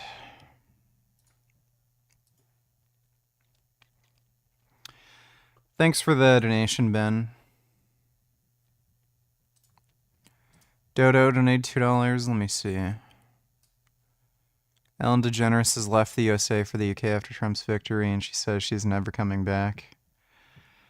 Well, I think once you live in the UK for long enough, you're coming back.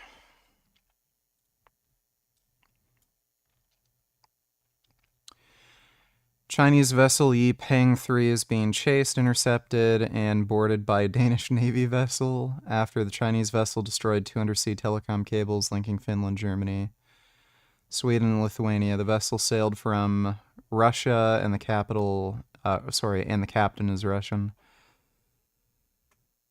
Oh boy, things are getting interesting. Can't wait to hear how China spins it. Was it dragging the anchor again? Yeah. Oh my god. Like,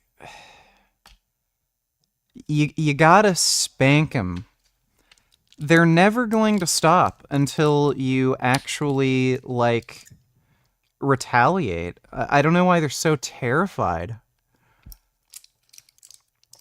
X has 588 million users, September 2024. Blue Sky user numbers have now overtaken Threads. What the fuck is even Blue Sky?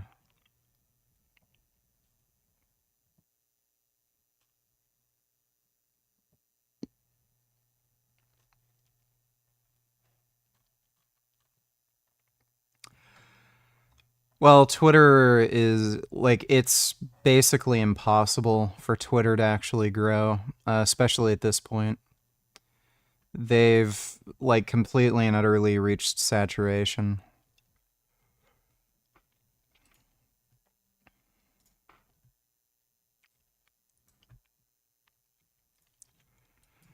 British Storm Shadow cruise missiles start hitting Russia and North Korean soldiers in Kursk region of Russia. This video shows Russian soldiers taking cover in an apartment as the British missiles fired by Ukraine start hitting targets near them.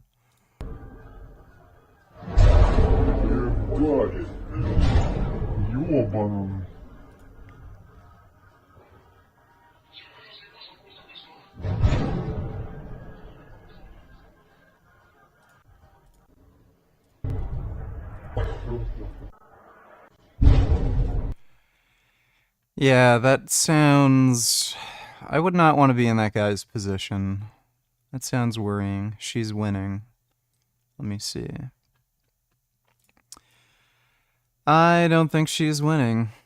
So we spent the entire day going throughout the Senate, up and down the halls, in and out, in the tunnels where they go to get on their trolley to go over to the Capitol, saying to them, this is a historic vote about the joint resolutions of disapproval. We're asking them to obey U.S. law. We're asking them to listen to the public opinion of the people of the United States. We're asking them to think about the children of...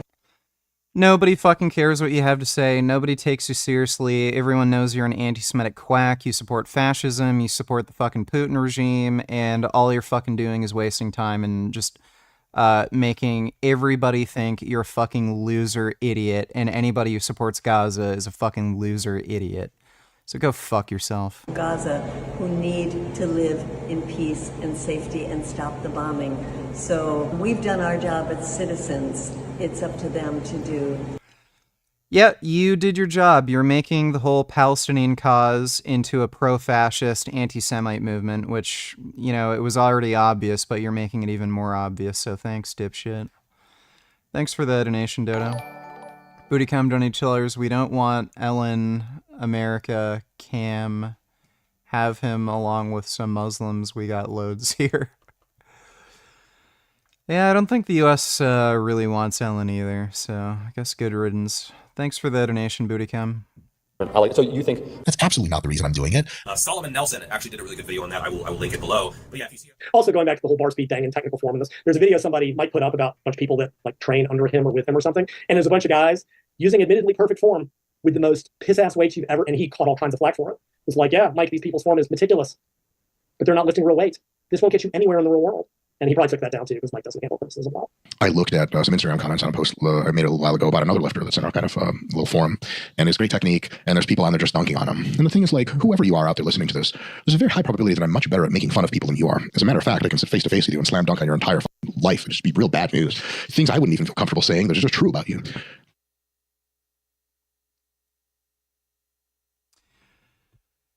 Yep. Mike is clearly really bad at handling criticism. Like, I mean, his cope for losing his bodybuilding show was my tan wasn't dark enough. Like, give me a fucking break, dude. I don't know if it's the steroids that made him that way or if he was like always that way, but I've had friends that are on steroids and training partners that were on steroids, and as soon as they like upped their doses, they became fucking weird. Like, they would be very combative. They would think like anything you say is like some sort of personal attack against them. And they would just do weird delusional shit, like make strange choices with their fucking money where they just like impulse buy things and then ask to borrow money and shit. Just a lot of weird, strange fucking things. So I don't know if he's just like that or if it's like the steroids that are kind of making him like that. Oh, this was another beautiful straw man. Mike has been thumping this from the debate. And he did this paper for the Strength and Conditioning Journal where he tried to make a case for this volume escalation model. Having left out that this volume escalation model is utilized with a drug dosage escalation, because I know where that comes from. And then Eric Helms and his team rebutted that paper and tore it to pieces. It was phenomenal watching them just shred this thing. But here's what he said when he talked about the volume thing, about adding sets. And he goes, well, you can't add weight to the bar every week, and it may be safer to add sets. Instead of squatting 400 pounds every single week, or anywhere between 400 and 420 for every single week for 6 weeks, but you add sets, instead of doing that, what you do is, 400, 410, 430, 440, et cetera, and you end up at 460 at the end of that 6 weeks. I think that ending up at 460 in what is now a high fatigue state and very heavy weights versus in a high fatigue state from the volume up to light weights, it is at least by no means clear to me that the volume condition is more likely to get you hurt. And if I had to take a gamble on it, I would say the higher intensity condition is more likely to get you hurt. Well, when did I ever say you had to add weight to the bar every week? Never? Never. That's when I said it was never. It was a beautiful straw man. Because somehow in this industry, progressive overload has somehow come to mean you must add something to your training every week to make progress. And that's not what the term does or has ever meant. Progressive overload is over time. Let's say, whatever, your best 10RM is 100 kilos, and you're doing 85, right? 85%, which is or you're doing 100 kilos for 8 reps, right? 2 reps in reserve. We know that that's an overload. We know that that's a training stimulus. We also know that bars people slow. As long as that is still within, right? Until you have adapted to the point that 8 reps is 4 reps in reserve or less, it is still an overload. That might be 2 weeks if you're a beginner. It might be a month if you're an intermediate, and it might be 8 weeks if you're advanced. The exact same workout in terms of weight on the bar, sets, and reps is an overload until it's not. And it's not when you've adapted to the point that it is no, that and overload and progressive overload have gotten confused in this industry. That's why I'm doing this long-ass series on basic exercise principles. They are different things. Overload is acute. A workout, a week, even a month. The overloading workout you're doing is an overload till it's not. That's when you have to add weight. This idea that you need to add anything week to week to week. Only the HITers, I think, are still thumping that drum, and they're still wrong. Right? And it's funny because no other athlete, you don't see a track sprinter doesn't expect to go faster over 20 meters week to week to week. They may bust their nuts for 12 weeks to get 500ths of an improvement or, whatever. The point that I made, I kept bringing up Sumi in all these videos that I've done, right? I coached her for 8 years to a number of world records. I never deliberately took her to muscular failure once. She missed the occasional rep because that's what happens when you're training hard. I never had her deliberately go to muscular failure, ever, because it wasn't necessary. She trained hard. She always trained within a 1 rep in reserve for damn sure. Never actually had her go, again, occasional misrep. It happens. It would take me 13 weeks to get her a 2.5 kilo PR, right? This is an elite powerlifter grinding to get 0.5% every 13 weeks and truly grinding, exhausting work. So this idea that, yeah, but again, so think about it conceptually, in terms of volume versus progressive tension overload. In the short term, I guess, but this idea of like starting with suboptimal volumes and building up to near breaking point volumes and then dropping back is just not a model I like. I'd rather just pick an optimal volume and stay there until the adaptation occurs. And it's funny if you read Helms's rebuttal to Mike's, they say the exact same thing. They're just like, just none of this, you can't, the inferences Mike was making from the papers were not what the papers were saying. And the rebuttal, they just said, basically, you just stay at an appropriate volume based on science or past experience and add weight as you're able to over time. I'm like, well, gee, that sounds familiar.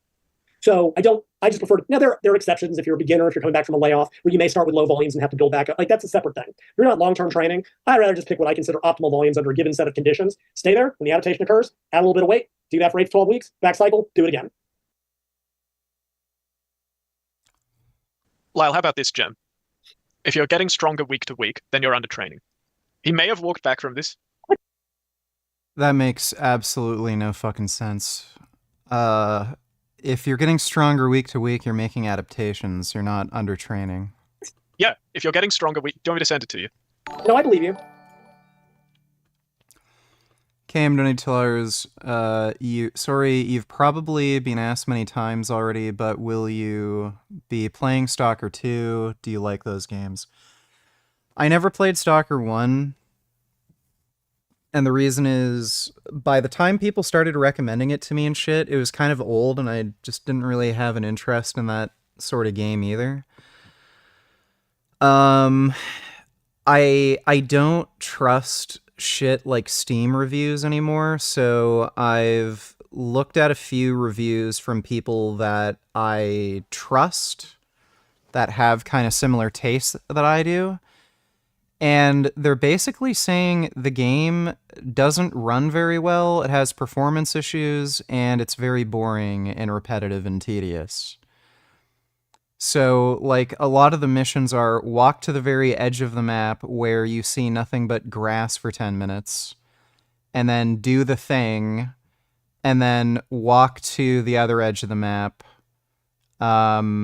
to, like, complete the mission and just look at grass for, like, 10 or 15 minutes.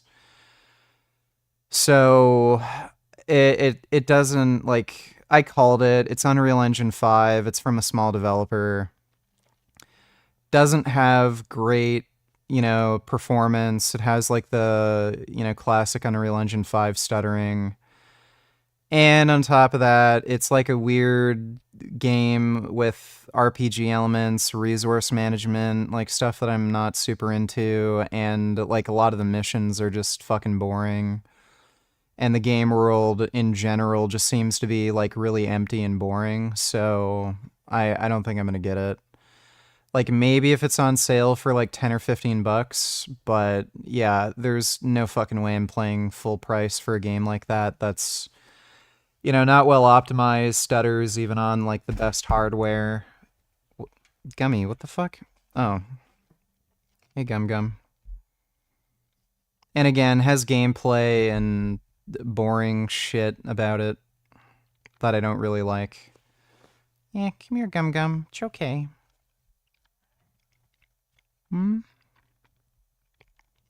That's Gum. You can see his tail. Oh my goodness. It's a very nice kitty tail. Hey, Gum. Oh my god, he's such a beautiful kitty. Thanks for the donation, though, Cam. How you feel about Cenk's retarded nephew getting sane washed by Big Mike? Let me see.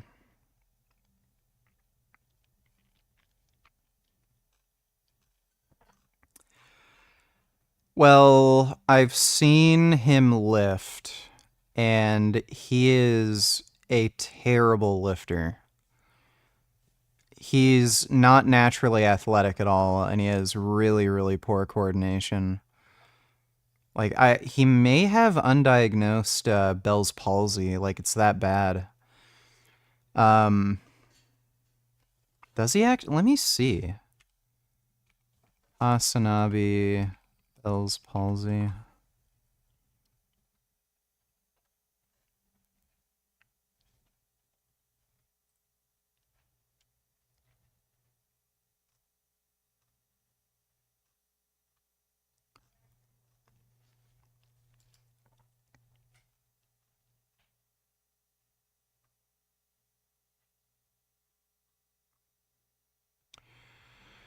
I don't know.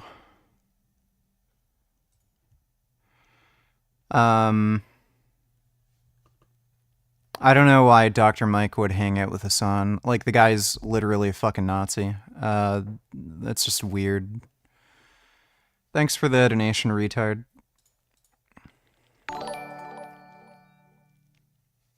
How about you go fuck yourself? Racist Or am I CO thinking prick. cerebral Also palsy? drop the vegan label from your fucking name. You're just another plant-based faker that's justifying genocide, and a failure to the animal liberation movement.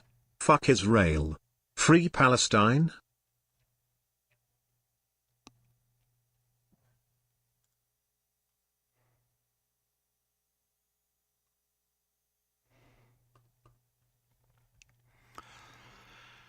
Well, radical vegan, the term Zio was created by a Ku Klux Klan member, so you're literally using a racial slur. So you're the racist and you're retarded. Thanks for the donation, dumbass.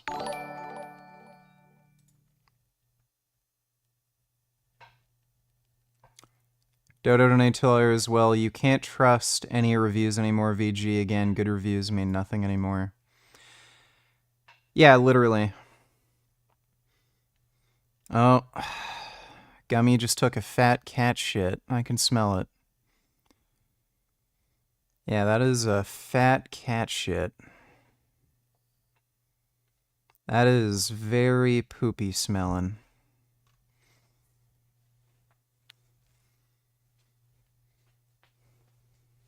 Did he like... I don't even know if he shat in his litter box. That's really strong. Okay, it's kind of going away now. Maybe he did go in his litter box.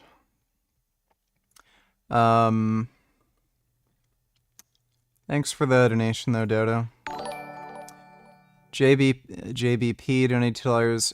You ever been friend-zoned vegan games? Are you proud of your man? No. Oh, is your friend? The fuck? You don't like him? So why are you with him right now? You enjoy his company. But you also value her. Look at this bullshit! Let's go though, man. But do you like her? You're good friends? You don't like her like that though? Yes, he does. He does. Now that you know he likes you, how do you feel? I don't know. I need to process it.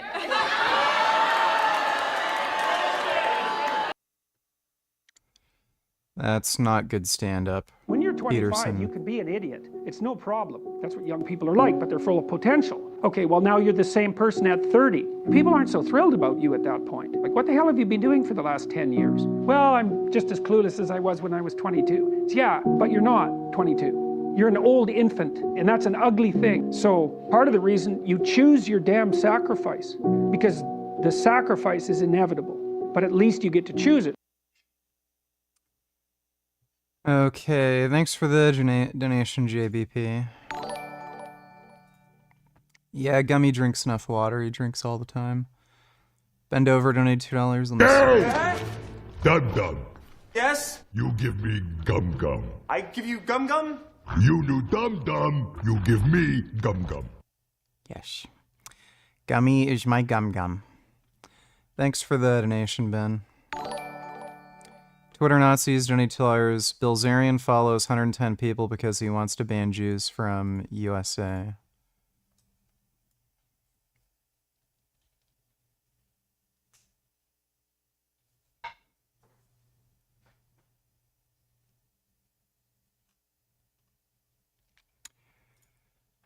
Oh, I see.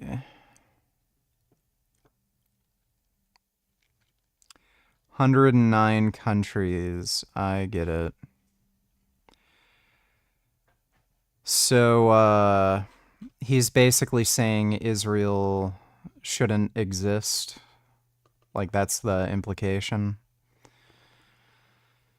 Well, what an asshole. Self-doxed.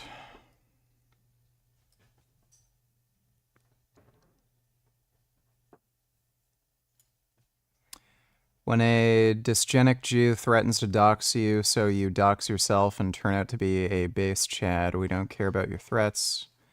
You're fags and the world knows it. Your old tricks will only work against you.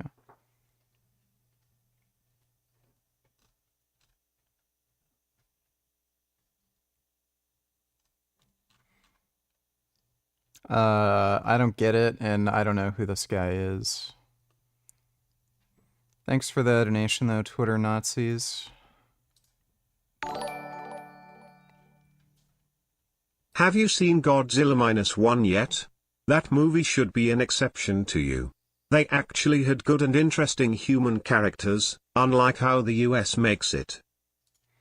No, still haven't seen Godzilla -1.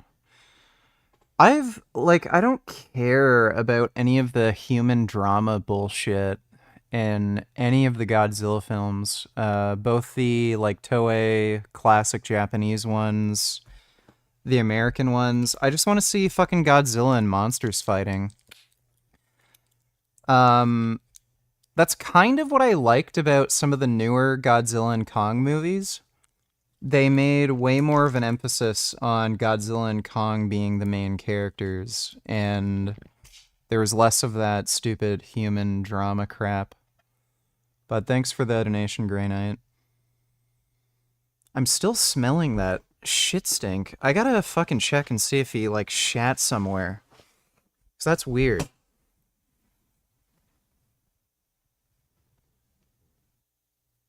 You smell like poop. What did you do? You pooping? Why you pooping?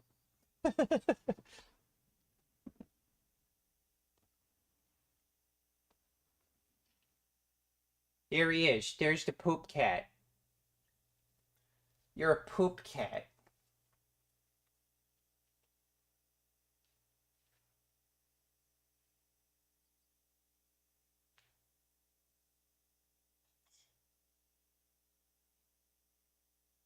Bury your poop. Why is the poop just sitting there? That's why it stinks. Bury your poop in the litter. You don't even know what you're doing. Why didn't you bury your poop? It's gonna just keep stinking. Bury your poop. Do it now. What the hell?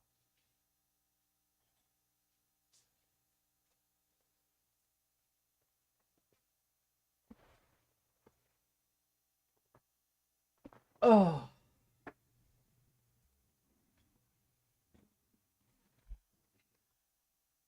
Well, he did shit in his litter box, but he didn't bury it with litter. That's why it's stinking so much.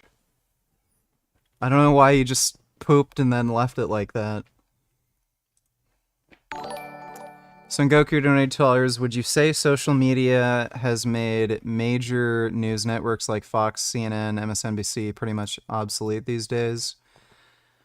I wouldn't say obsolete. It's just that the majority of people aren't using mainstream media as their main news source.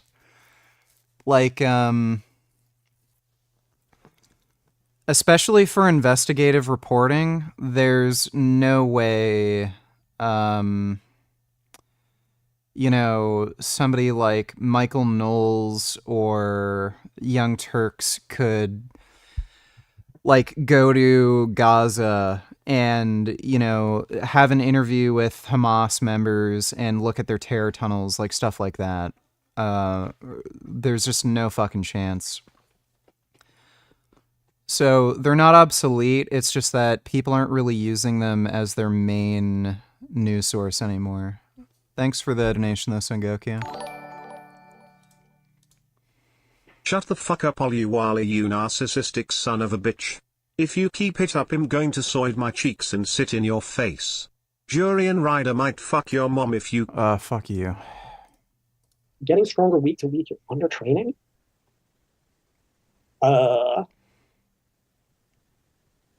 Okay. Should you be getting weaker week to week?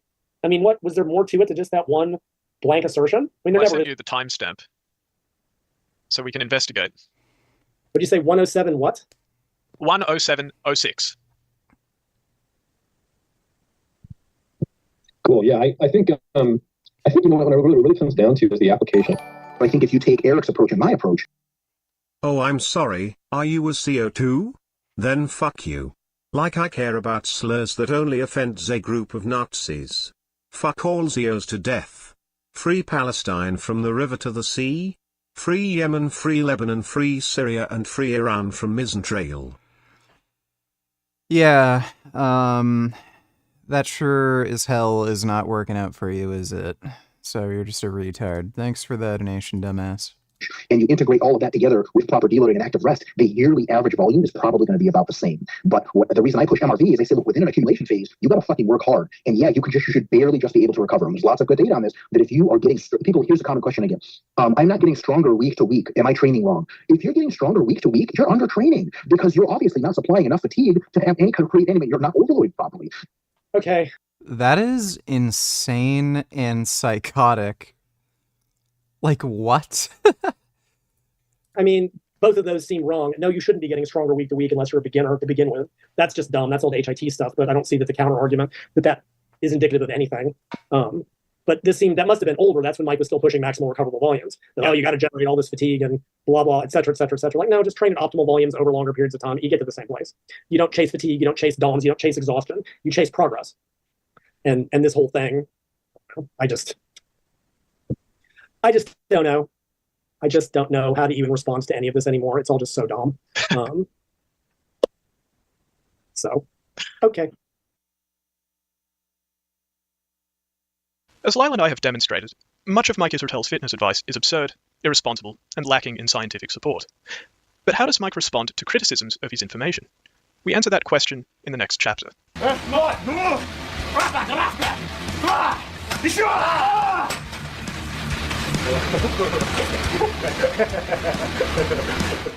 A set taken to 0 reps in reserve, or 0 RIR for short, is a set where you couldn't possibly have done another concentric repetition.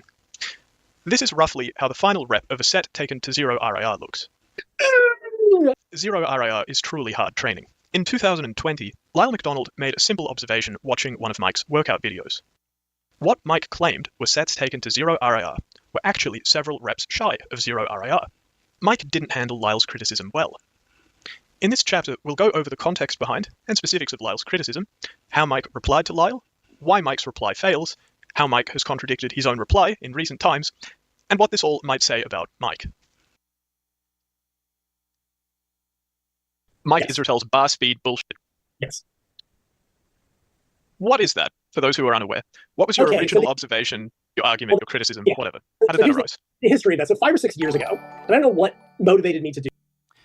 Grey Knight donated $2. From every dono you get from Palitards, you should put all that towards buying more Cherry Coke or Pepsi Zeros, lol. I haven't been eating or drinking Cherry Coke Zero for a while because it does contain caffeine. And I have been taking 1 to 2 energy drinks per day.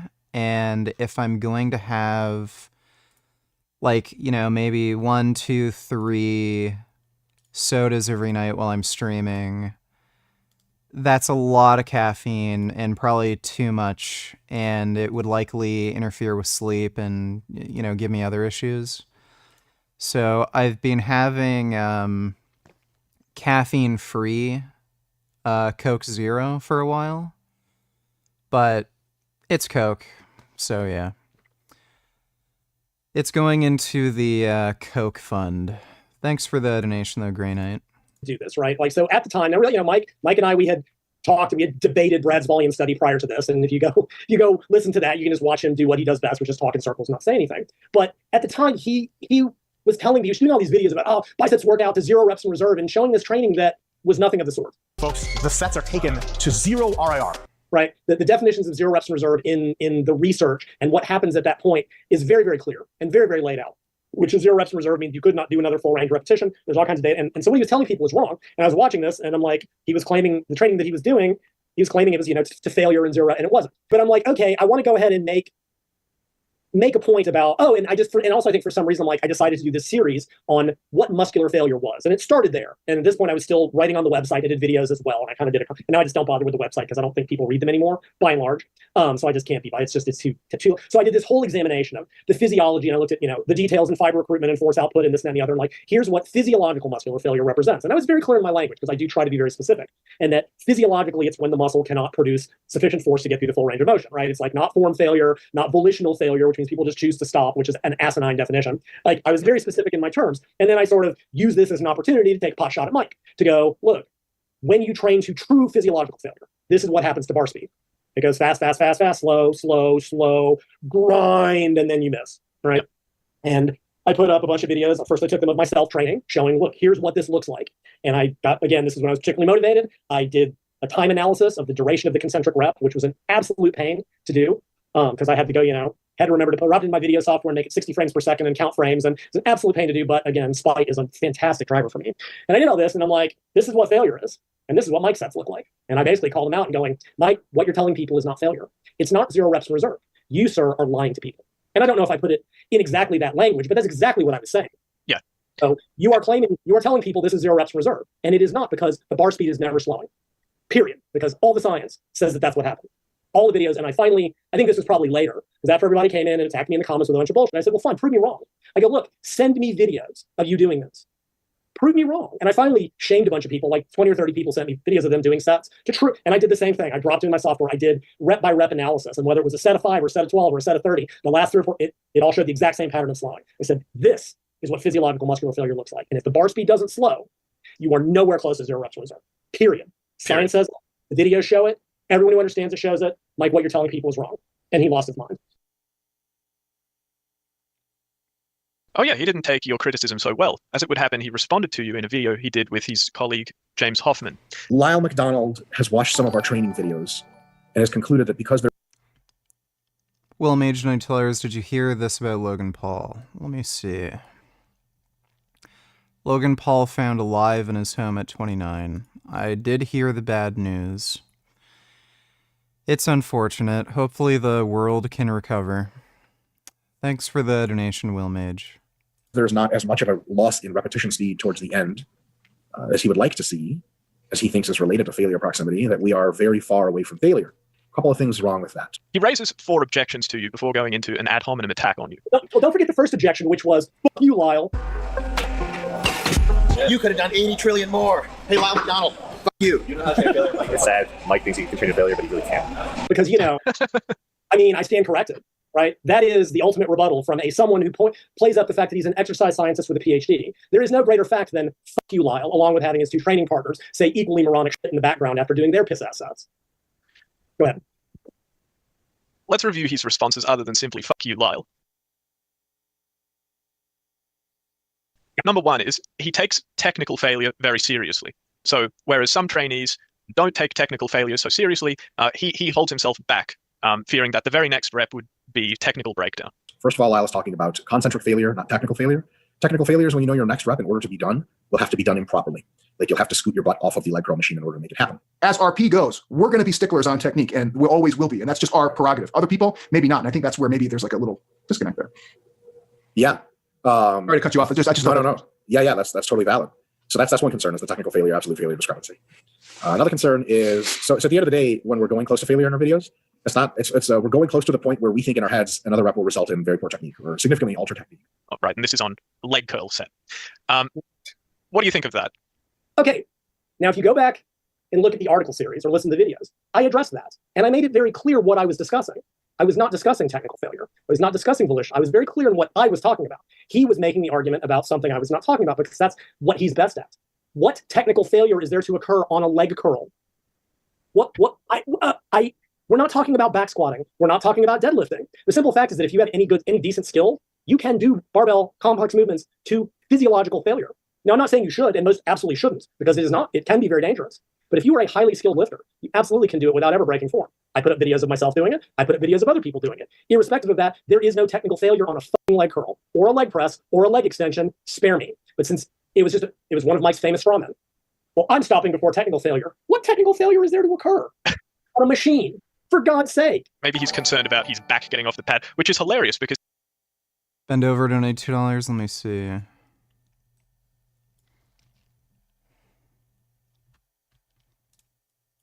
Trump's new Secretary of Education nominee, Linda McMahon. Everyone, yeah, I heard about that.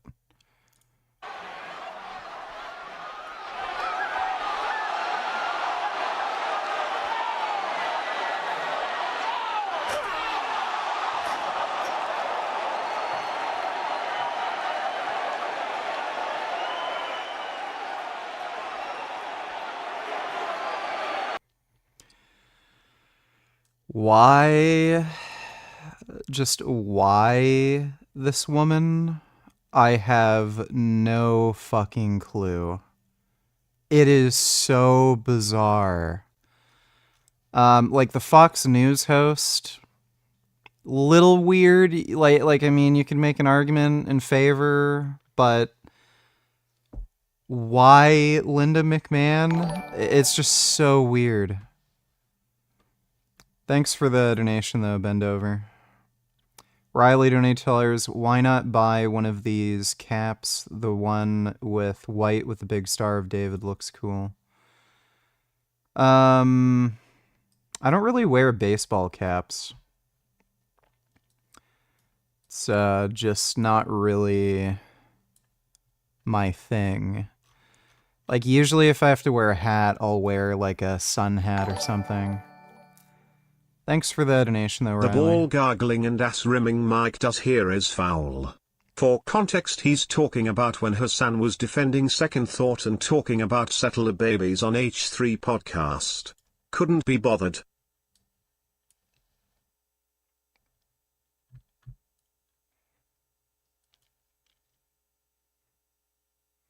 How a normal person reacts to these stupid anti-Semitic allegations they read about Hassan.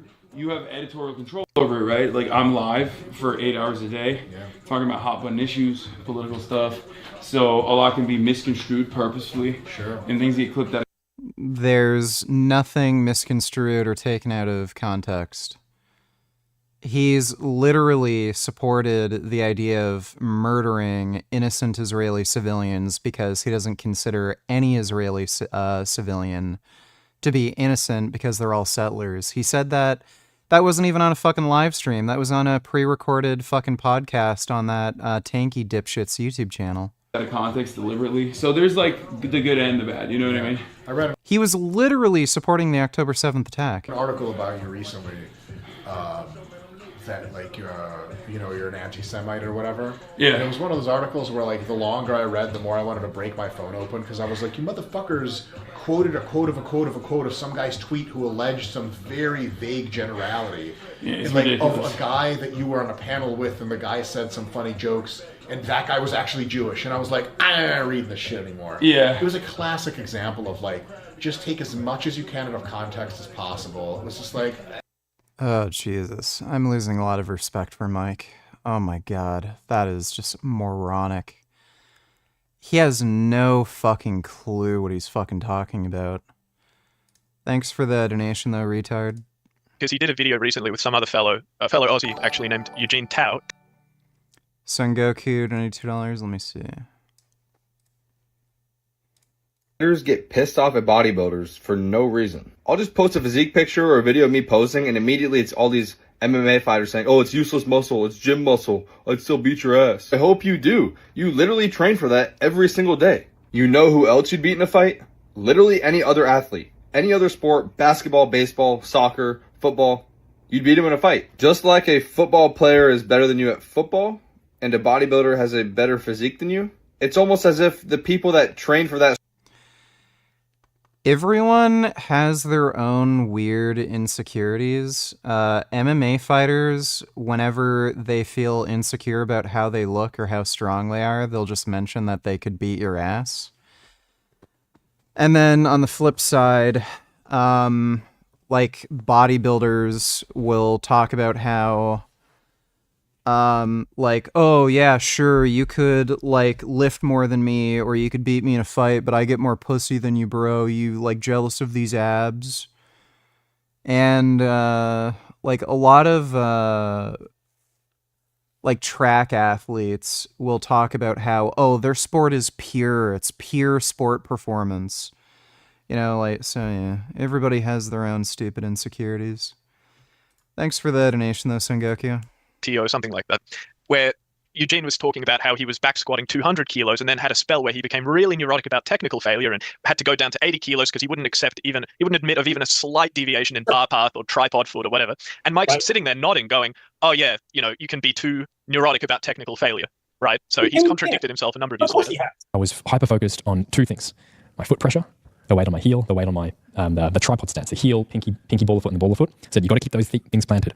I see those videos. Yeah. I've got hundreds of videos spanning about a surprisingly short amount of time. Like me squatting from the side, being like, oh my god, I can see that little millimeter shift forwards.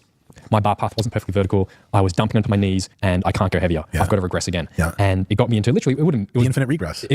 How much of this is really helpful for myself, but also for other people to be thinking about all these technical things? Is it really dangerous if your knees cave in a little bit on a squat? Yes. Maybe for some people, probably not for most people. It's probably something that has to happen, is unavoidable. Sure. But I was back then, you know, a little bit of knowledge is a very dangerous thing. Sure. And you get that, oh my God, over analytical. And, you know, I was lucky that I got frustrated enough to talk myself out of continuing. But that was literally, I would say, close to 2 years. It was at least between 1 to 2 years of me regressing myself, losing a ton of muscle, and going very far backwards in my training, but deluding myself that it was a good thing. I was like, no, there's no point in me squatting, 5 plates when I can't squat 1 plate with perfect technique and it looks beautiful. And well, there are multiple types of failure. And if you go look, I was so clear. I am talking only about physiological muscular failure, which is simply when the muscle cannot generate enough force to get you through the sticking point to finish the repetition. Nothing more, nothing less. Absolutely, I care about the physiology because from a growth stimulus standpoint, your muscle doesn't give a shit that your form broke. Your muscle doesn't give a shit that you decided halfway through the set that you had failed, right? Your brain can't go, well, you could have done 12, but you decided that 6 was failure. I'm still going to adapt, right? Mike tried to make an argument along those lines somewhere as well. Something purely just nonsensical, right? From a physiological standpoint, the muscle only knows the amount of tension, fatigue, whatever, mechanotransduction, all that stuff that it has experienced. Okay? Now, this objection seems completely ad hoc, but it's this.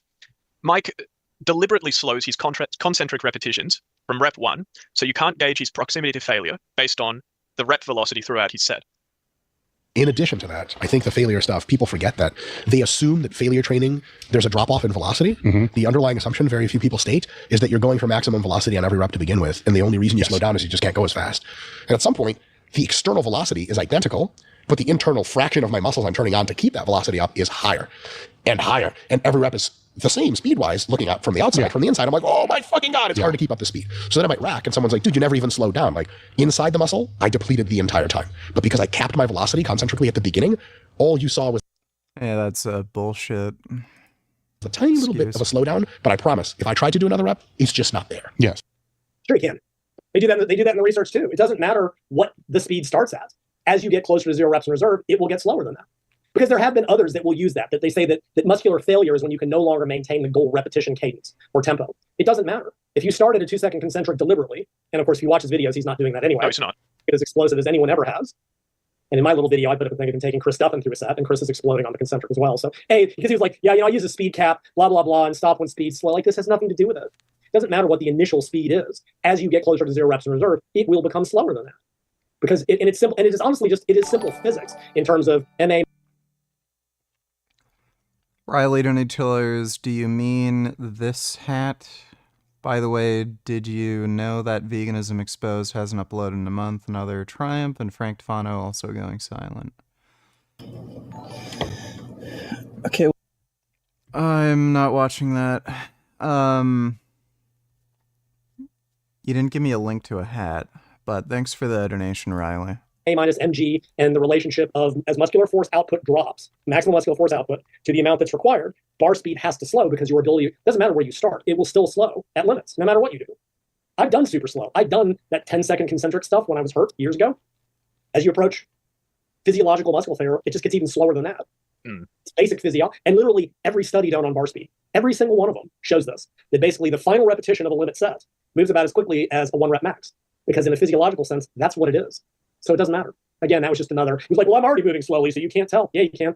Sure you can. It's a bunch of crap. Continuing to talk about this, because it bugged him so much that I called him out on this. Because he complained to someone else, and it was, man, what's up with Lyle and this failure? Like, it really got under his skin. which is perfectly fine with me because I was right. Hat was in the video.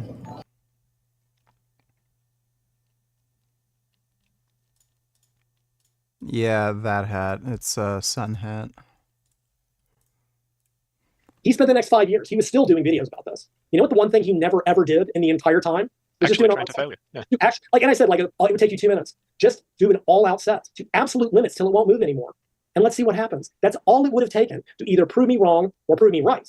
Anyway, so that was number 2. That was number 2. Instead, he would rather than do an all-out set, continue with these asinine objections. What the hell was that? I drank out of an old soda can. Oh, okay. It happens.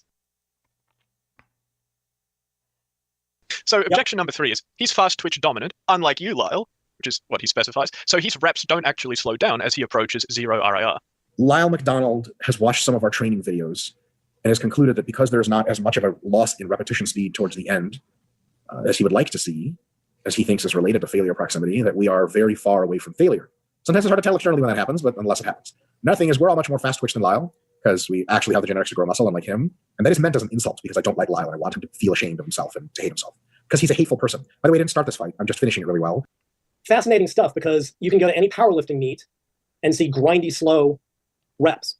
Are all those guys not fast twitch? I mean, is every person that's ever been in every single study magically not fast twitch? What does this have to do with anything, right? The fiber, like the fatigue profile might look a little bit different, but the drop in force relative to force requirements doesn't matter if you're slow twitch or fast twitch. It means nothing. It doesn't, because again, watch Olympic lifters who are as fast twitch as they get. You can watch them grind through front squats and grind through back squats, and their rep speed absolutely slows because I put up videos of them doing it. Is Mike gonna say those guys aren't fast twitch? Okay, yeah. Cool story, bro.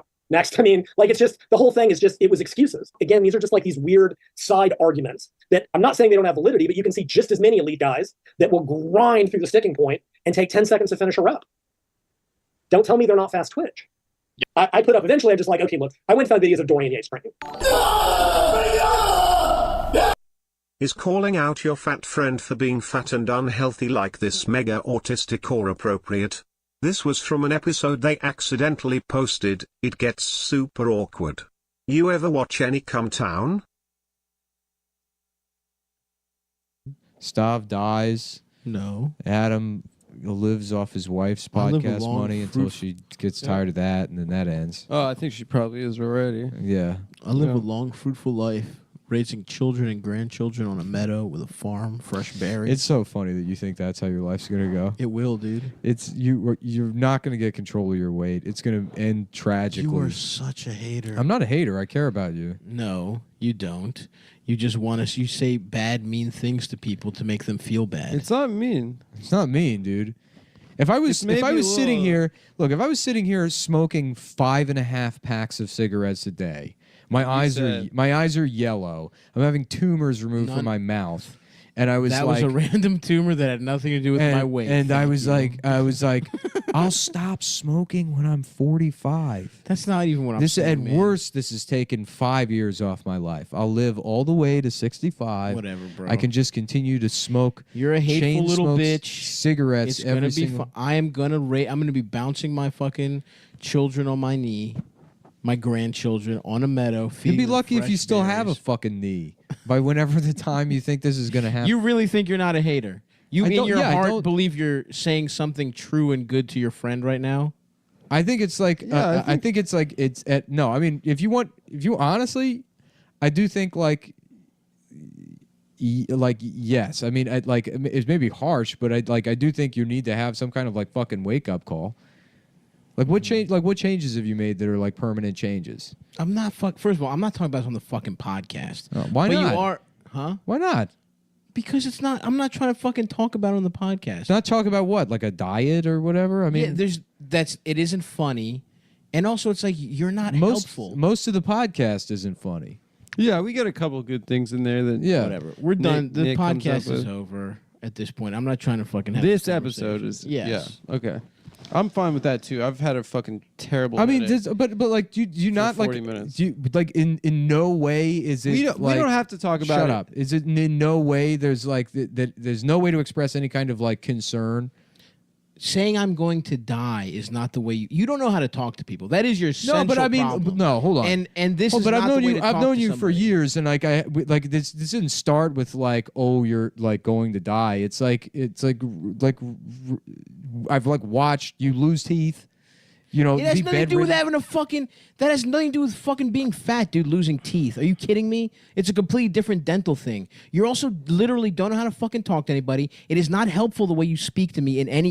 You're not helpful. You're not fucking supportive in Well, any what's way. helpful? You're What's just this- a what's dick. this- Sometimes you're a mean piece of shit, and What's- telling me I'm gonna fucking die over and over again is exactly that. Then what is supportive then? Just fucking what we're doing now, having a schedule so I can fucking plan my life and go to the gym and fucking eat well. That's supportive. The podcast was stressful before. what is the correct way to like express concern? If it's a problem, then where it's like my tone is wrong. I mean, I like sure I can easily change that or address it. Yes, your tone is wrong all the time. That's your personality. It's I still think it's coming from a place of love, though. It's not. It's It not doesn't like matter if it's coming from a place of listen. but you- We're not. I don't want this on the podcast. He's not trying to be a dick. Can we we can stop cut this fucking too. We having can cut this too. Yeah. But it's like it's No, not. I mean, It doesn't sound like they're trying to just harass this guy. So it says Stravos is 5'6" and about 400 pounds. Like, this guy seems delusional about his like health and weight problems. So that's probably exactly what he needs to hear. I've never watched Come Town though. Thanks for the donation, retard. Just random vids, donate $2. Let me see. Oh my goodness.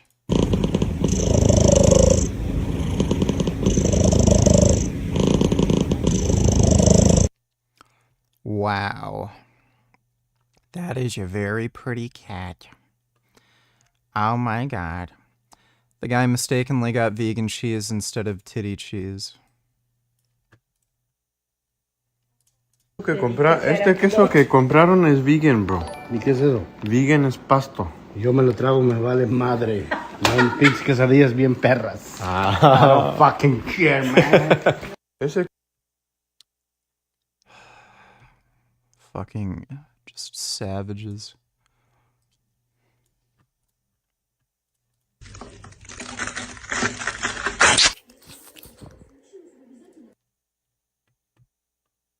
I hate those videos. Thanks for the donation, just random vids. Mike donated $2. What are your favorite anime? And when it comes to back training, are vertical movements for lats while horizontal movements for upper back? No. So you need a combination of vertical and horizontal pulling for ideal back development. I would say horizontal pulling is more important for overall back development. So if I could only do one exercise or type of exercise for back development, I'd focus on horizontal pulling. It's just going to develop more of your back, and you do develop your lats from doing horizontal pulling. But you need a combination of the two. Horizontal pulling does develop your lats, but it really helps to develop width and thickness. I think a lot more than vertical pulling does. Like, if you look at any strongmen never really do any vertical pulling, or very, very little. Like Hafthor, he has the deadlift world record. He can't even really do one perfect pull-up. Like, he's kipping on every single rep. He's terrible at pull-ups. But he has an insanely huge, thick back. And it's just because he does a fuck ton of rowing and deadlifting. But thanks for the donation, Mike. Oh yeah, and favorite animes. Akira, Ghost in the Shell, Death Note. I do like some Studio Ghibli films, like Nausicaa of the Valley of the Wind. Psychopaths. What else?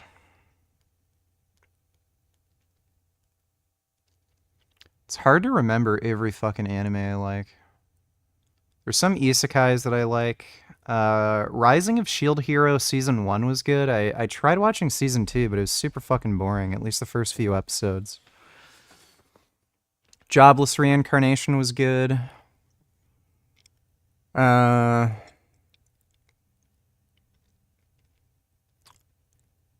There's a comedy one that was really funny. The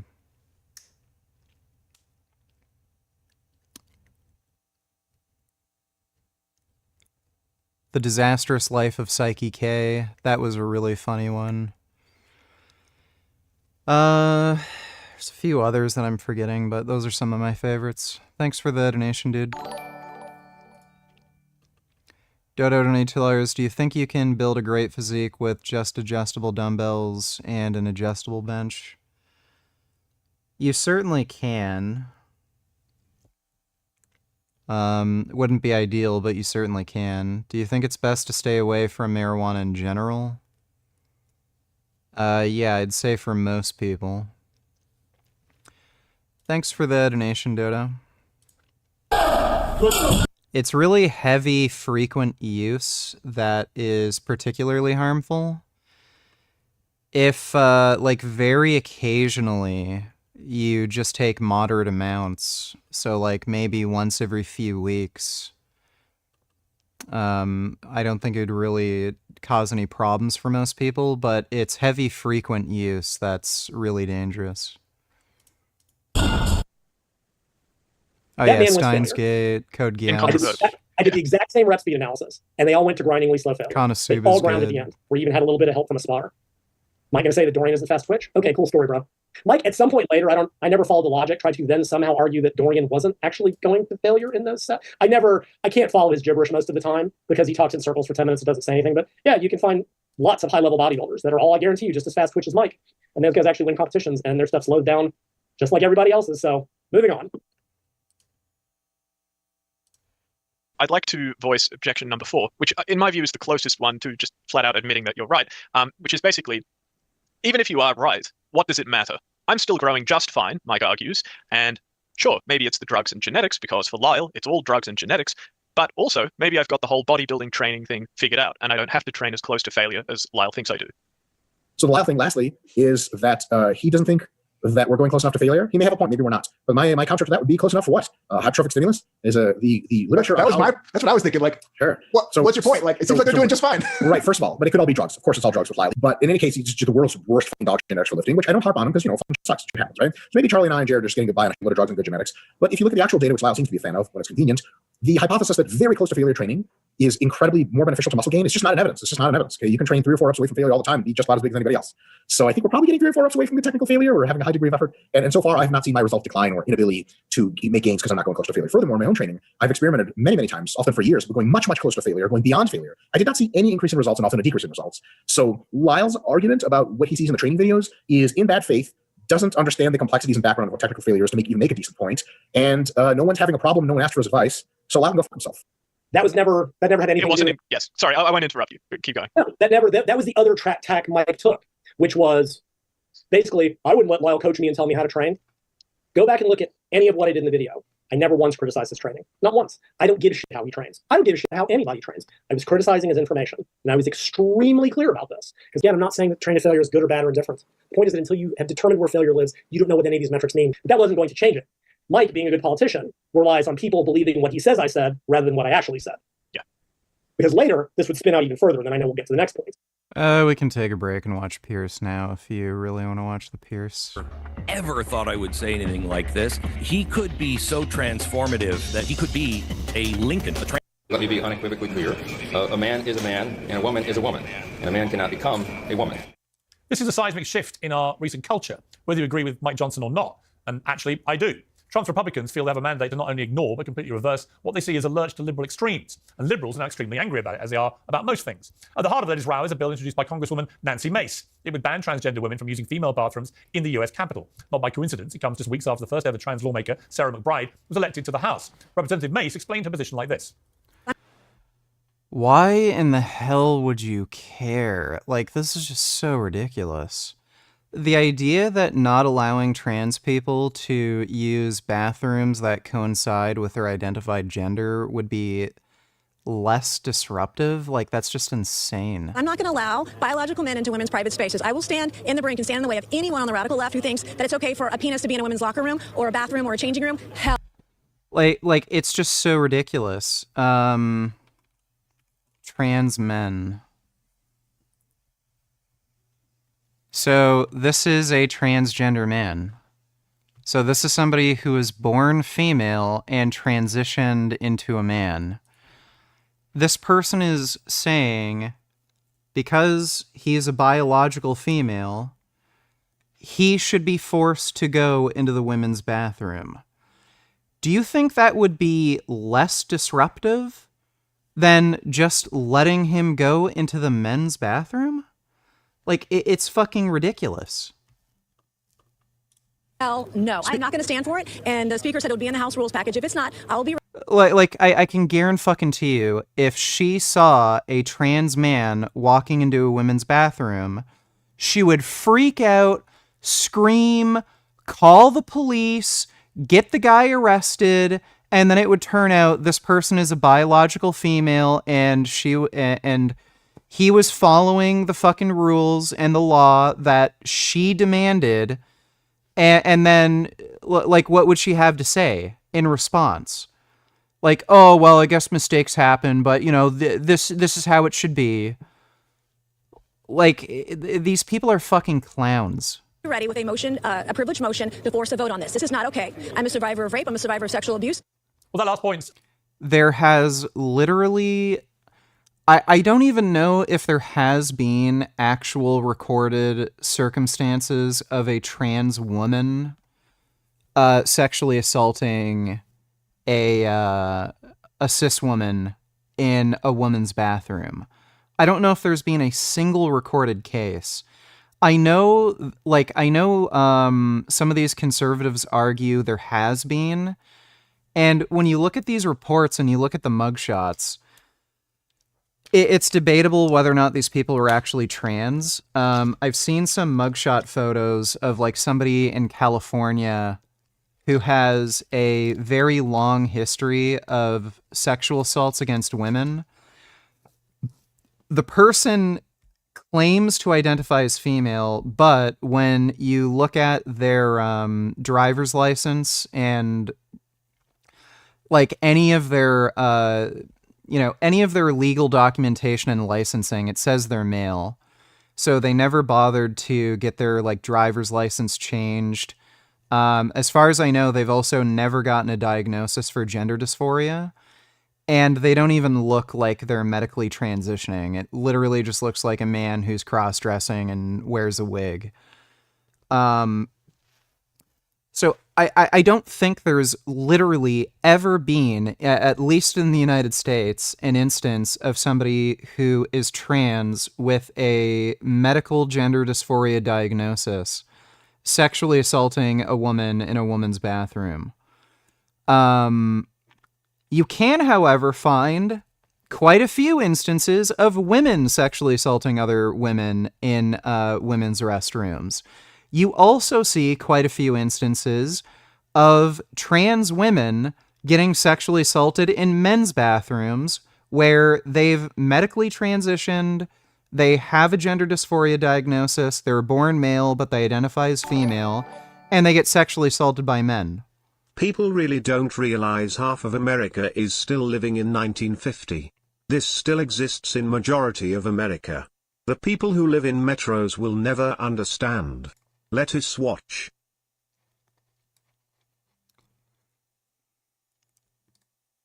Do not go to Vidor, Texas. I'm going to say it again like Dr. Umar. Do not go to Vidor, Texas. See, I'm going to talk to the rookies. These trucking companies do not care about your feelings, and they don't care about your safety. I don't care how many safety meetings they have. They don't care about your safety. They care about their money, and they care about their truck. That's it. Your safety does not matter, especially when you black, because guess what? They gonna put somebody else in their truck. When you are unalive in their truck, all they gonna do is put somebody else in it and keep running. They will not think about you. So you have to think about you when you're on this road. When they tell you, oh, you can't have a gun on you in a truck, Yeah, right. We ain't going for that.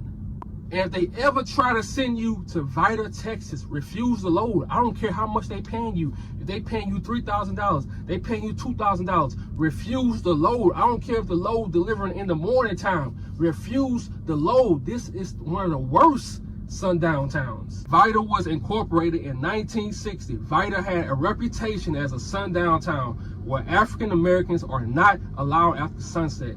97.3% are Caucasian people. 0.1% is African American people. See, look, this is what I do. I'm gonna tell y'all what I do when they try to give me a load somewhere. This is what I do. Anywhere they send me, let's say they send me to like Milwaukee or something, or they send me to Wisconsin. I just Google the town that they sending me to, and I look up the race, you know, the ratio to black people, and if it's not making sense, I'm not staying there. I know that's bad that we have to do that, but you have to do what you have to do because it's 2024 and we still have black people being unalived by ropes in the woods. Anywhere they send you, I want you to Google it to make sure, okay, if my time run out, can I stay here? Can I stay at their warehouse? Can I stay at this small? To look out for you. But this story about to get deep because sometimes your own family don't care about you. On August 30th, the Orange County Sheriff's Office located Brian's body in the woods. When I'm done with you, I'm gonna turn your BBC into fucking fleshlight, you bitch. I don't know exactly how that would work, but thanks for the warning. Appreciate the donation. Stand the DeVale. Behind Gateway Travel Plaza in Rose City. The family of a man found unalived in Rose City hopes his, I'm gonna say the S word, awareness about mental health issues and resources for black men. Now we're gonna talk about Gateway Travel Plaza. I'm gonna put it right here. None of you should ever go there. Now that we know this information, none of you should ever stop there. And that's why when you on this road, always make sure your tank is half. Every time it gets half, fill it back up. They gonna try to tell you when it get to a quarter. No. For my black truckers, anytime you get to a half, fill your truck back up because you never know where you have to stay at. And especially now, since winter time is coming up. Dodo Donatillers, I'm watching America's Got Talent Magic videos and seeing people saying I'm scared, like from the audience, like these are grown adults. They are scared of like horror-themed magic tricks. What the fuck? Do they think it's real? I find it hard to express to you guys just how useless you feel with only night vision nowadays after you've experienced fusion. I mean, for real, especially with a setting like this one, you're lost. You're lost without fusion. I find it hard to express. Yeah. I'd really like some thermal goggles. That'd be nice. Well, I don't really watch TV, Dodo, but thanks for the donation. Always keep your truck, always try to keep it full, man. I don't care what nobody say. When it gets to half, fill it back up. Yeah, it's a lot of stopping, but in trucking, you just never know what may happen. So you gotta always look out for you. Forget their rules. Make sure you're taking care of their truck. Make sure you get to your loads on time and stuff like that. But when it comes to your life and your safety, man, that comes first. Because when you unalive, like I told you, they gonna put somebody else in their truck and they gonna keep on moving.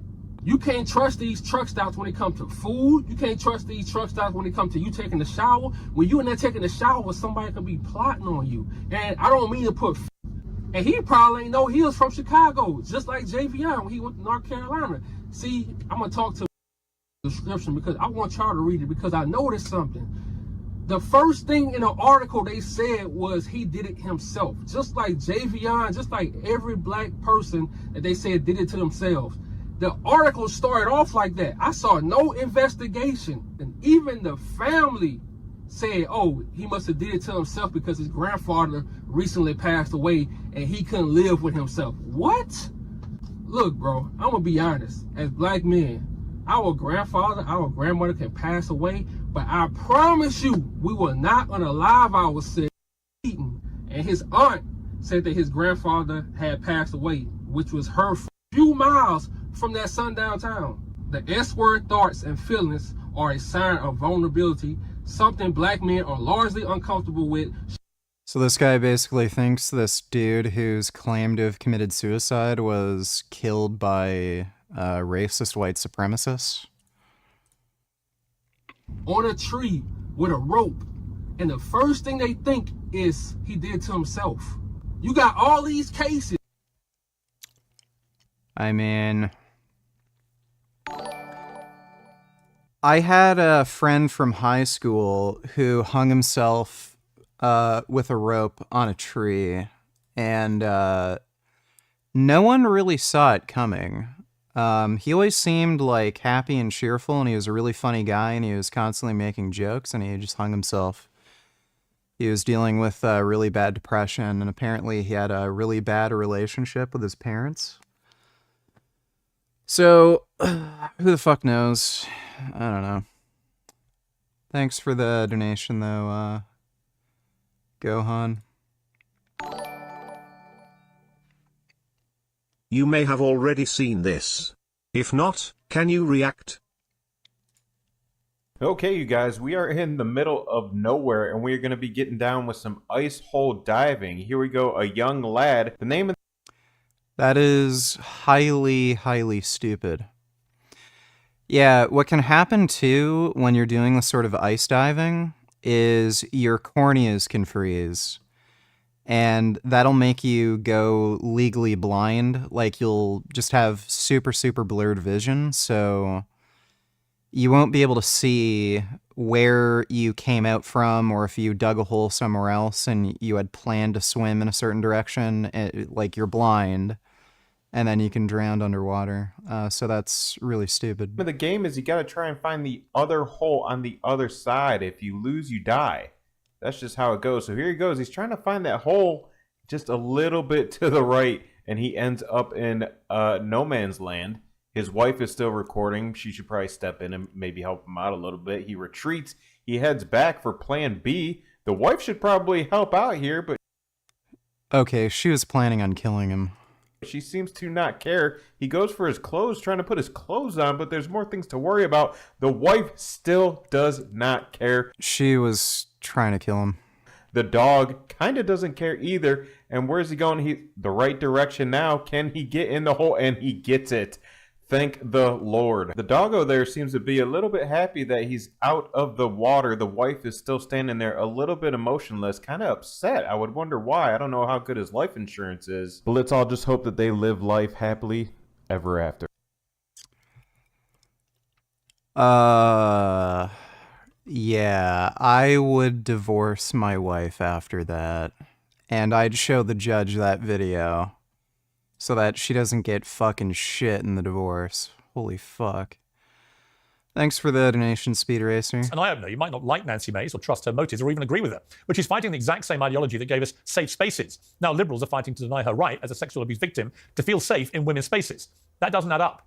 Well, Brian Tyler Cohen, an intelligent liberal and regular contributor to Uncensored, wrote on X, I truly wouldn't care if a man dressed like the King of England was in the urinal next to me. I get that for extremely online right-wingers, a trip to a public bathroom might be the most memorable moment of the day, but the rest of us truly do not give a shit who is peeing nearby. Well, first, what's wrong with the King of England? He's a fine, magnificent man. Secondly, and most importantly, you're missing the point, aren't you, Brian? This is about making women the priority. I don't really care what you think about this. Not so very long ago, that was actually your fight too, Brian. This is just insane. Like, by the way, I really hope this doesn't bring up trans porn. Like, what are the fucking chances if you walk into a bathroom and you're a woman that you would get, like, sexually assaulted by, like, a trans woman? Like, is there any particular reason why women are in danger from getting sexually assaulted by this person? Are trans women like crazy sexual pervert deviants who just need to rape everybody they see?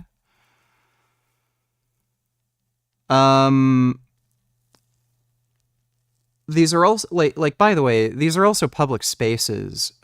Women's restrooms, in particular, usually have somebody in them.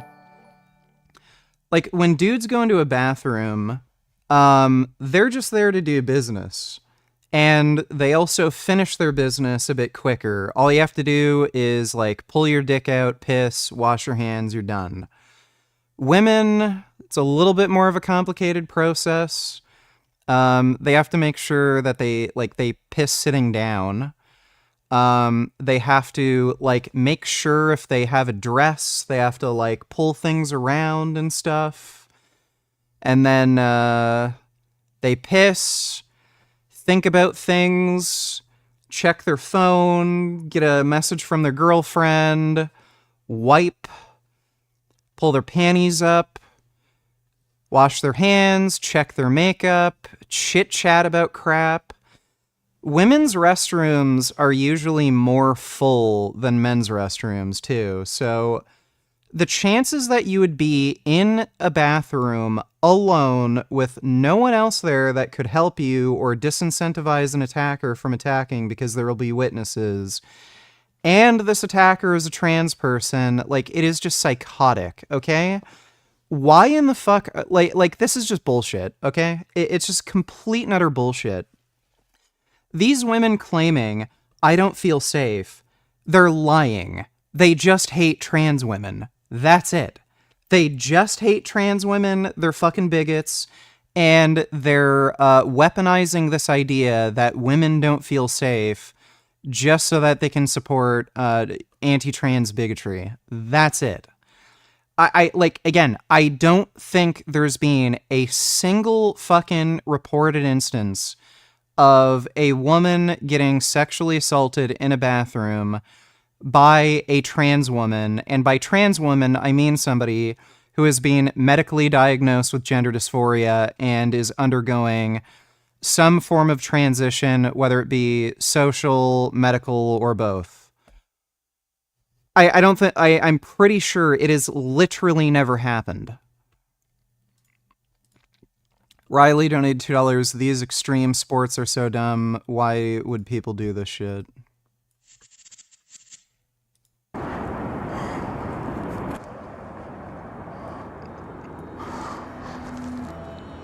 Routes that no one else can. Jimmy Chin is a professional climber, and I'm aware of that. Have any of these free climbers ever died? Because, like, I've seen these people do this shit, and they've done, like, hundreds of climbs. And I've never heard of any of these free climbers falling and dying. Have any free climbers died? Free solo deaths.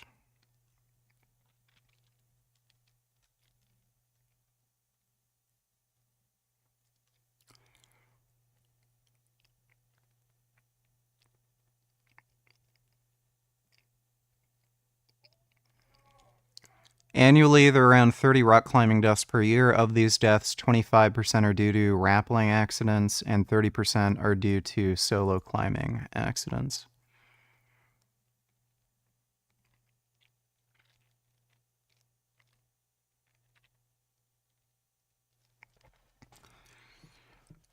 So, there are only a few people in the world who free solo, and out of those people, most have already died.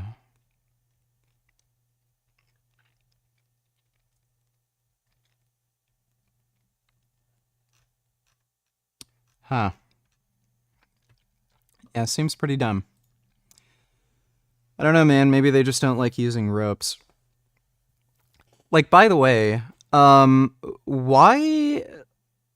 Like, imagine if white dudes started making the argument they should have separate bathrooms to black men because they don't feel safe around black men because black men are responsible for the majority of violent crime.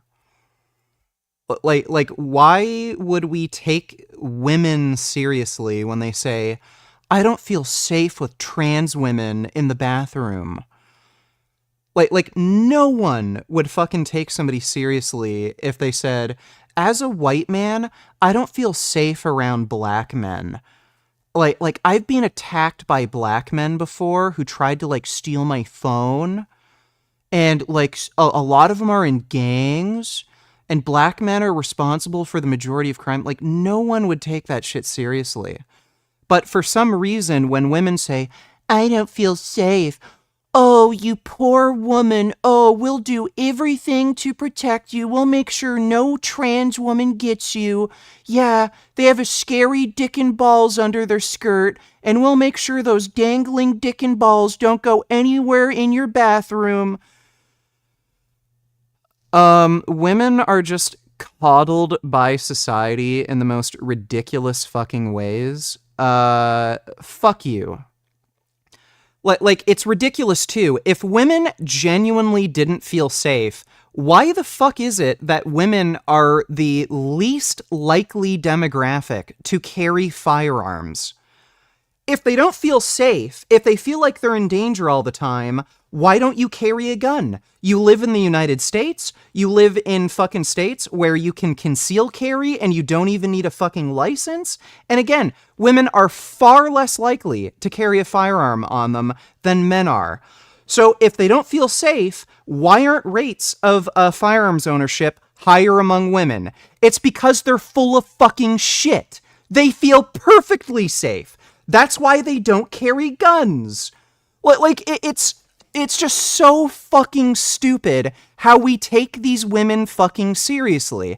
And by the way, again, it's a social norm, unfortunately, that like, oh, women are fucking stupid, they're bad leaders, they can't really think clearly because they're on their period and they're emotional. And oh yeah, well, you're just a dumb woman, what the fuck do we care what you think? And we talk over them and shit.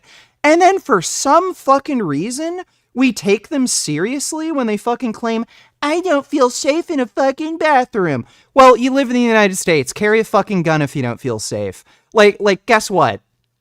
A fucking trans woman, their dick and balls is far less dangerous than a fucking gun you could be carrying. But, oh, right. The solution to this is, let's just ban trans women from using fucking female bathrooms. How is that even gonna work? If you're a convincing trans woman, you can just walk in whatever fucking female bathroom you like. No one's gonna know unless you have a fucking massive, gigantic 15-inch fucking cock and you can't, like, cover up that bulge. Who's gonna know, right? Like, it's stupid. They don't care. They're full of shit. Dodo donated $2. Trump wants to overturn the Americans with Disabilities Act because he says it hurts business, and they should be forced to accommodate people, and they shouldn't be forced to accommodate people in wheelchairs. Oh boy, yeah. Just wait. When this guy suffers his first heart attack and stroke, he's gonna want to go into a McDonald's that isn't handicap accessible, and then he's gonna get one of his assistants to literally help pick up his wheelchair and get over fucking steps. What a fucking asshole. Thanks for the donation, Dodo. Stan... LMFAO. I miss the Arkham franchise. Let me see. There's a rumor, actually, that, there's a rumor that they're gonna make a Batman Beyond Arkham game. Hopefully that happens. That'd actually be really cool. They're gonna call it Batman Beyond Arkham or something. Insomniac, Spider-Man at his strongest, help me, Miles. Batman Arkham literally infected with super AIDS. Yeah, like literally punches a shark.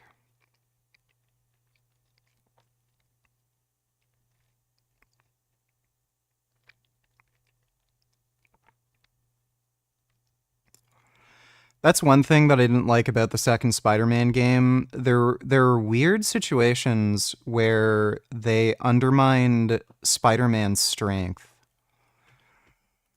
But thanks for the donation, Stan the Devil. They starting to catch up to y'all. 130. All right, thanks for the donation, Gohan. Thanks for the membership, Jack. Appreciate that.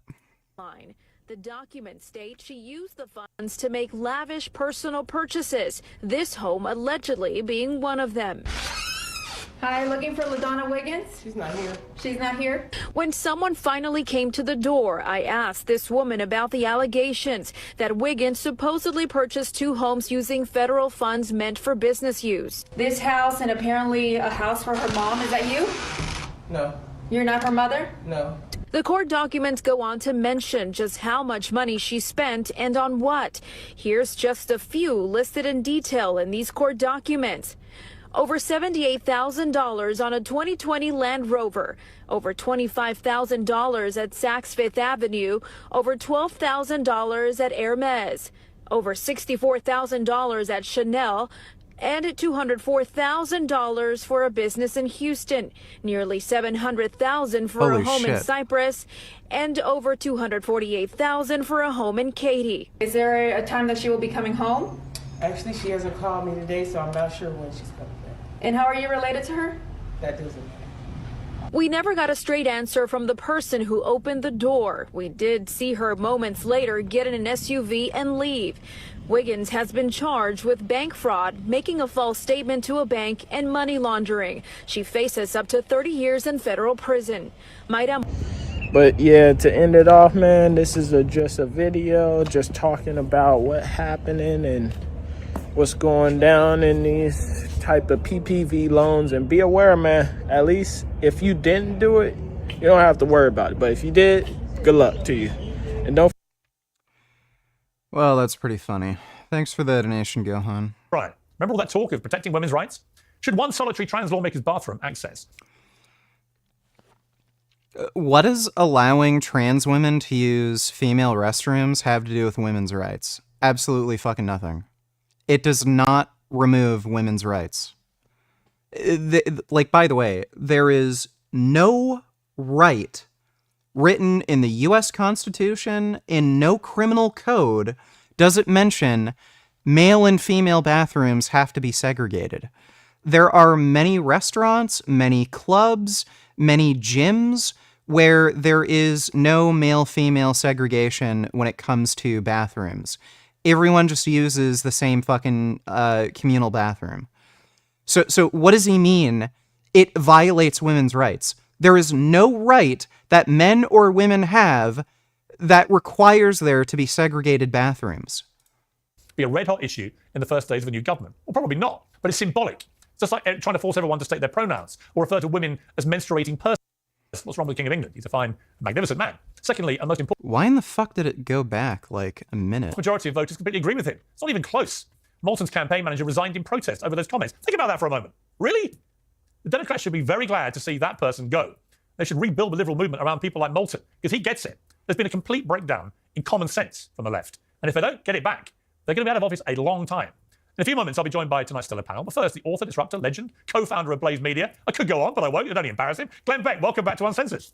Thank you. I can't believe, Piers, that so much has changed in the world that you and I view you as an ally in truth. Right. And it is, this world is made for strange bedfellows. And what is happening in America? I think America is once again going to, thank God, take the lead on squashing some of these things. And I think a lot of Europeans are right where MAGA, if you will, is. MAGA is completely misunderstood, and it's a different movement than it even was 2 years ago, because now you really have strange bedfellows. You have RFK, you have Tulsi Gabbard, all of these people, Elon Musk, we don't agree on everything, but we found our unum again. You know, America was founded with e pluribus unum from many one. Our one was the Bill of Rights and common sense and reason. That's the thing. The left has lost it. It's, when Trump made his victory speech, he talked about a core of common sense being underpinning everything that he was about now. It's fact. You know, when I've been on, say, Bill Maher's show, you know, Bill Maher, famous liberal, lives in Hollywood, blah, blah, blah. But actually, on most things, I agree with Bill Maher. And so do a lot of Republicans now. Because like me, he's looked at the way the woke left have developed and realized they're so insane and so lacking in common sense that they have nothing in common with someone like him or someone like me. So naturally, we gravitate more to the middle. And actually, there's a lot of people there, right, sitting there thinking, I don't want to be extreme about anything. But see, here's what the left left behind. They used to be liberal, meaning the classic sense of liberal. The classical liberal was somebody who believed in individual rights and common sense. They just left that behind and changed the word progressive to liberal, and then they lost all of that. And so much has changed on the right now in America, to where, like, for instance, I was for not the Gulf War, but the Iraqi War. When it came out, I really thought that was the right thing to do. That was the worst thing to do. Yeah. We have changed, where the conservatives were the ones who said, well, we got to be the policeman. We never liked it, but we felt we had to do the right thing, blah, blah, blah. We are now the ones saying, no, let's get out of everybody's business. Every time we do that, we piss the world off. So and it never works out well for anybody. It's so interesting you say that, because it reminded me of a column I did where I talked about a really interesting thing about music. So back in the 60s, the Rolling Stones had a big hit with Let's Spend the Night Together. And the Christian conservative right rose up in fury at the lyrics. And when Jagger appeared, I think on the Ed Sullivan Show, they said, you got to change it. And he did, because he's a pragmatic guy, Jagger. So he changed the lyrics. I can't remember what to, but it wasn't Let's Spend the Night Together. And it was the conservative right that drove it. And it was the liberal left who were enraged by the censorship. Cut forward 50 years, and you had the furore over Baby It's Cold Outside, one of the most harmless songs ever. Conservatives have always been pro-censorship, and that has never fucking changed. Who are the ones promoting the book bannings in public schools, where anything mentioning homosexuality, transgenderism, racial issues, what's the stupid thing that they keep complaining about that isn't a real fucking thing? Intersectional racism or something like that, and that's that's a college level legal theory. Like it's all conservatives promoting this shit. Who wants to ban pornography? Like what political group is talking about outright banning fucking pornography? It's conservatives. That has never fucking changed. Ever written, with one of the most harmless videos ever written.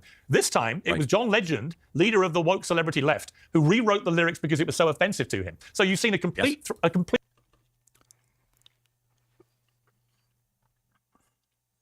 How are these things comparable? So John Legend being offended by lyrics is comparable to an entire conservative movement trying to police and ban certain forms of media. Complete reversal in positions on music. And you've seen it also, as you say, in war. Isn't that fascinating? It is so bizarre, because I find myself all the time saying, wait a minute. I've woken up to many of the things like big pharmaceuticals. I've never been against big pharmaceuticals until we hit COVID. Right. And then I realized, holy cow, look at this. And I keep saying to, the Democrats who used to be against all of these things, we get it. You were right. Why have you abandoned that? I don't think Democrats were ever against vaccines. Again, that's more of a conservative thing. Yes. We're now with you if you were still standing in that position. But somehow or another, they made the point. It was very clear, and they've abandoned that. And now they're for all these things that they used to be against. It's so bizarre. I do find we're made to look like I find radicals. the issue of the transgender sport issue is the one for me. Yeah. When I read the New York Times report that said that Dodo Donny Tellers, just wait until Musk's Department of Government Efficiency bans free school lunch. Yeah, reminder, Nikki Haley eventually endorsed Trump and refused to support Harris. Now she's in the finding out phase.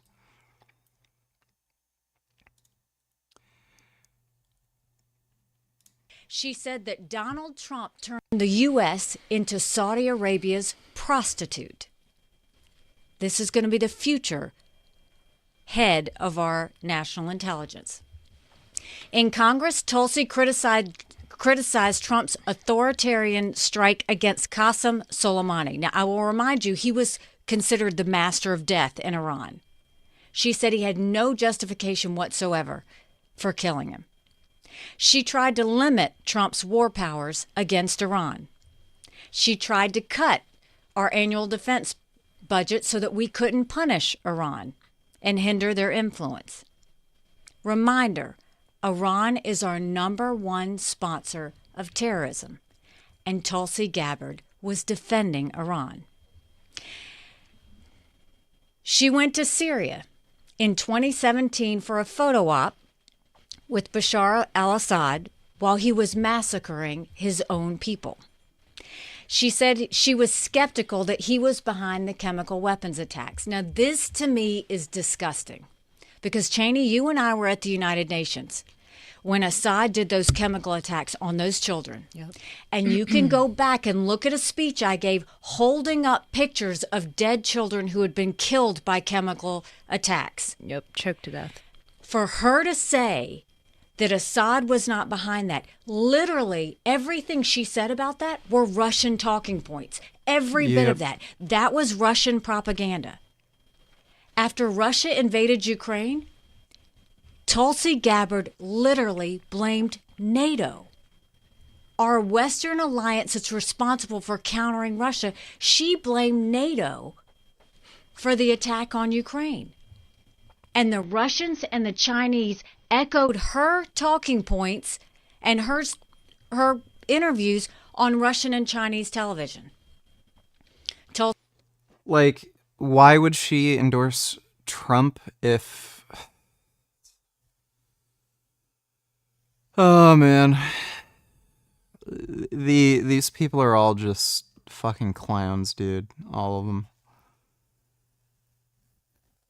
Oh my god. They're like the right wing are just insane. Thanks for the donation, Dodo.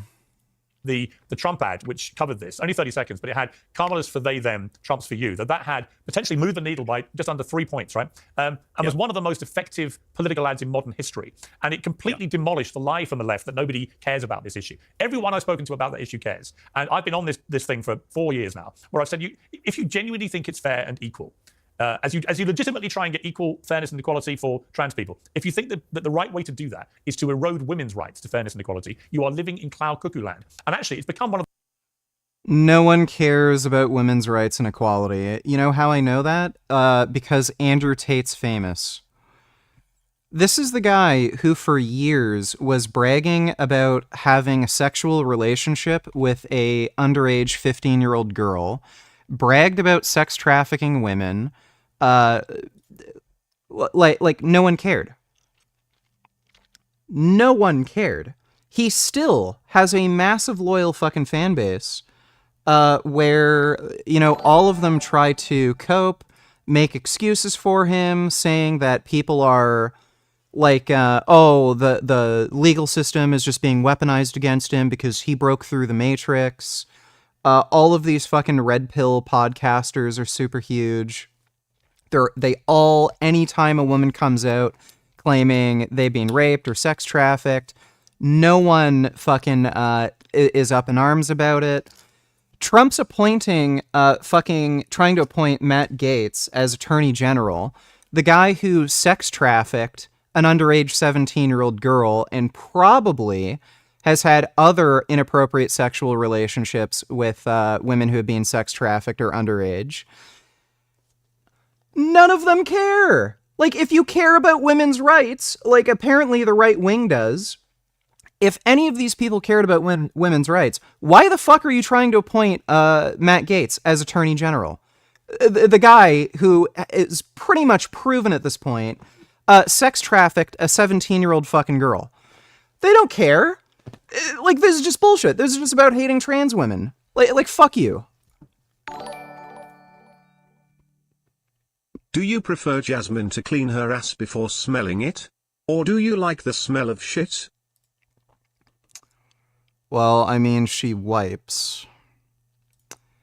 It's not like if she took a dump in the middle of the floor, I'd want to sniff it. But I like the smell of buttholes. Thanks for the donation, Speed Racer.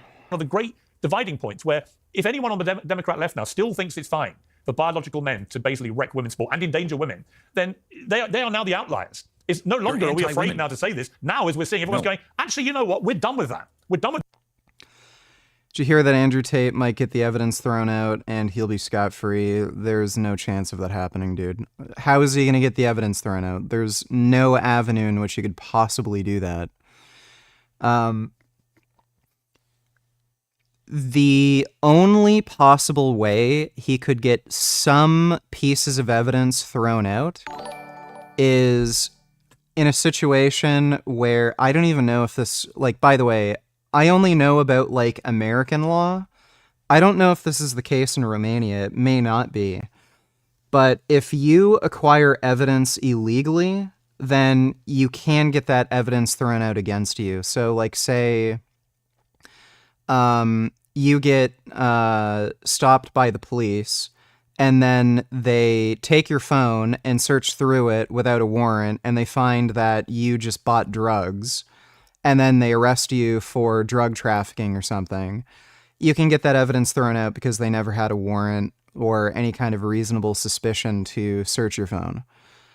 I don't know if that's the case in Romania, and it's very clear that none of the ways they acquired any of the evidence against them violated any kind of law like that. In every single circumstance, they got a court order and a warrant.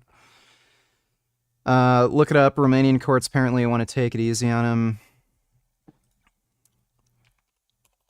Andrew Tate, evidence thrown out.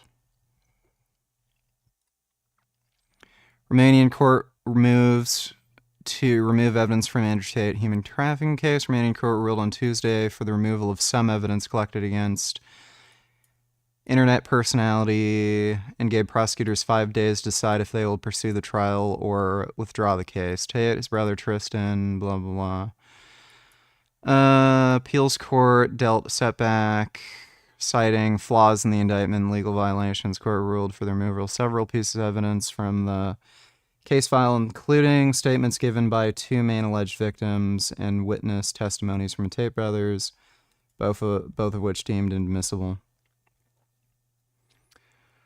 I'm assuming this has something to do with hearsay. That's probably what it is. I don't think it would have anything to do with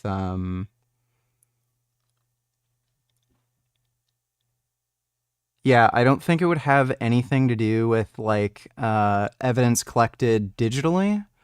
It probably has something to do with hearsay.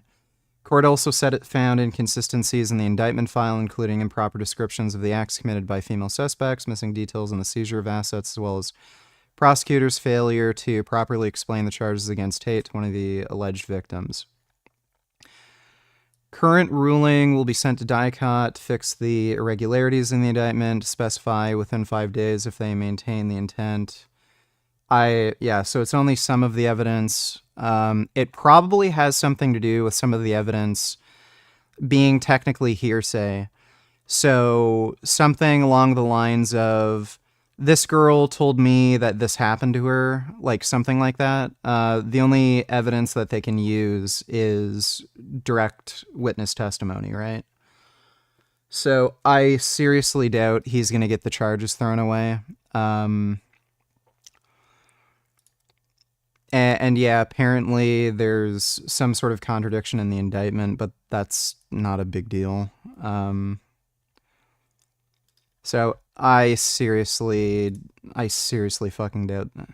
Yeah, fact check, Andrew Tate human trafficking case is not being dismissed. Romanian appeals court has found in favor of influencer. Tuesday, Bucharest court appeals accepted Tate's appeals for those of Tristan Tate. So this is only Tristan Tate, Manuela, and Luana Radu. So it's not even Andrew Tate. Court cited significant irregularities in the prosecution's case and violations of the defendant's legal rights. However, in the wake of the decision, misleading claims have been appearing. So it only involves Tristan's. So it's only Tristan's legal case and Manuela and Luana. Multiple posts on X, formerly Twitter. Andrew Tate's human trafficking case has been dismissed. These claims are inaccurate. While the Bucharest Court of Appeals has ruled in favor of Tate, as reported by Reuters, Bucharest, its ruling states that some evidence from the case file, including victim statement and witness testimonies from the Tates, both deemed admissible, should be removed. So that's not nearly enough. I don't even think it really matters in this case if they have much, if any, witness testimony, because they already have digital communications that are completely and absolutely fucking damning, and they also have all of these people self-snitching like fucking crazy. The indictment file contained inconsistencies and proper descriptions of acts committed by female suspects, missing details of seizure and assets. So apparently, so improper descriptions of acts committed by female suspects. So that's not even Andrew and Tristan. Court ruling states that the investigation office DICOT has 5 days to fix these irregularities, decide whether to send the case to trial or withdraw it, while Tate's lead attorney said, the court has decided to exclude key evidence that demonstrates the lack of substantial claims against them, claim that case being dismissed is entirely presumptive. Yeah, so I don't think anything is really going to come of that.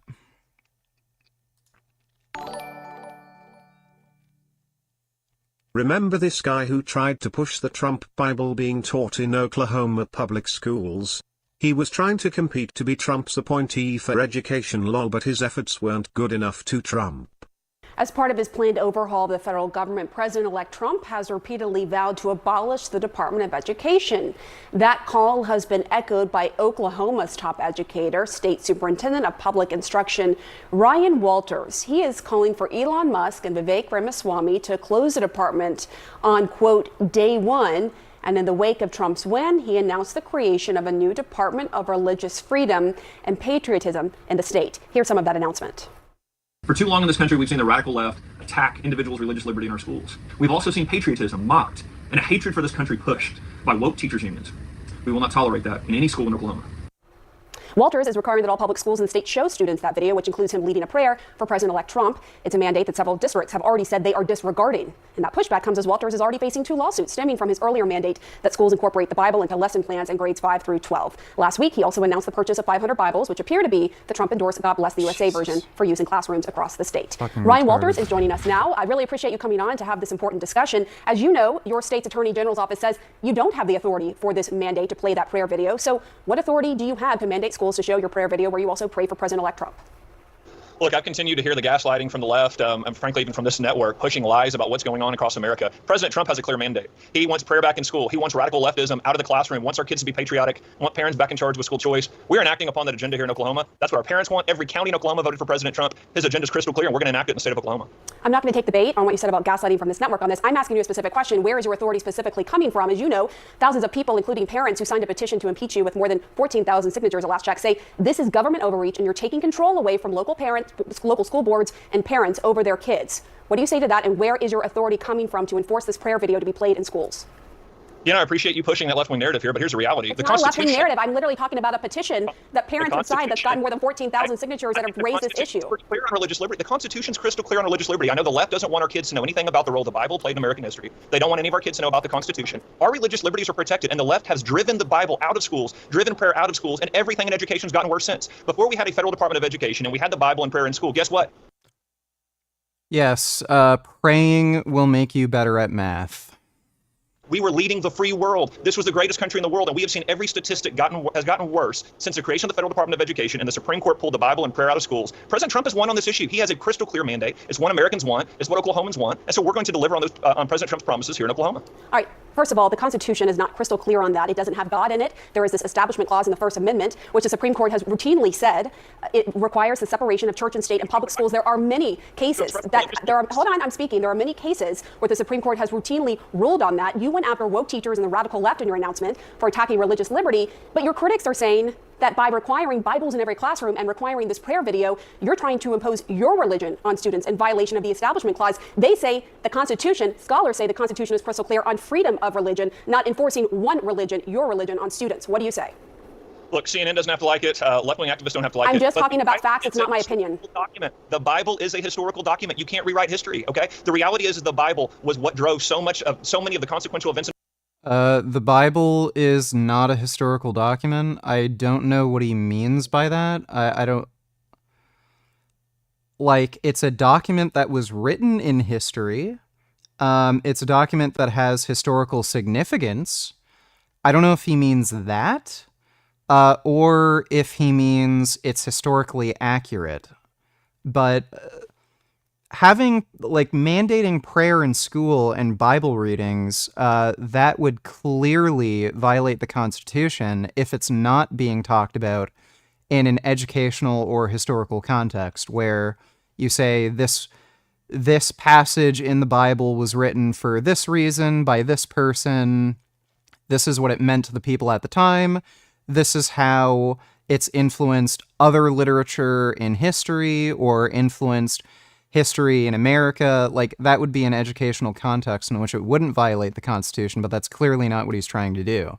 He's literally trying to promote, like, religious dogmatism. In American history. Why did the Pilgrims come to America? Why in the world did Abraham Lincoln mention God and God's providence in so many of his speeches? How do you explain Martin Luther King Jr.'s letter from a Birmingham jail where he goes through biblical examples if the left continues to censor the Bible from our history classes? Listen, the left doesn't have to like it. They can be offended by it, but They're not censoring the Bible from history classes. It's perfectly fine to use the Bible in an educational context, but that's not what he's doing. We've got to teach history to our young people. To make this country great again, President Trump has a clear mandate. Our kids have to understand what made America great in the first place, and obviously the Bible, the Constitution, the Declaration of Independence are indispensable in understanding the story of America. I'm not saying that the Bible isn't an important part of understanding this. What I'm saying is your critics, including a lot of parents, are saying you're trying to enforce your religion, your specific religion, Christianity, onto students, not just by requiring Bibles in every classroom, but also by requiring this prayer video as well, where you also pray for Donald Trump. Just last week, this federal judge ruled it's unconstitutional for the Ten Commandments to be shown in the classroom. How is what you're trying to do different? Well, it's a radical federal judge way out of step with the American people and the Constitution. Here's the reality. We have the right to express our religious beliefs. We absolutely do. That doesn't stop at a schoolhouse. I was crystal clear in there. We're not telling kids they have to pray, but we are telling kids they have the right to pray if they so choose. That is what the free expression of your religious beliefs. You can pray in school just fine. Nobody's stopping you. Like, by the way, every school in America, if Muslim students want to have time to pray at a certain time of day, they're granted that ability. Means, and the left has driven that out of schools because of their hatred for Christianity and people of faith. President Trump has been clear. I don't think that's fair to say that they hate people of Christianity or people of faith. The critics who are I'm specifically talking about those who have signed this impeachment form for you, those school districts who aren't showing this. Their concern is that it's coercive and that, look, you're talking about how important the Bible is in U.S. history and the founding of the country, but this was a country that was not founded on a specific religion, and that if you are really, if it's important to talk about religious texts and how it weaves into the history of the U.S., then why not also include the Quran? Why not also include the Book of Mormon? Why not also include these other religious texts? Well, let's talk about this for a second. Everyone who signed that list, everybody suing me, they're the same people that want genderqueer and flamer in the classroom under the guise That's not necessarily true. There we go. So he doesn't have an answer, and now he's just making personal attacks. You are painting everyone with a broad brush.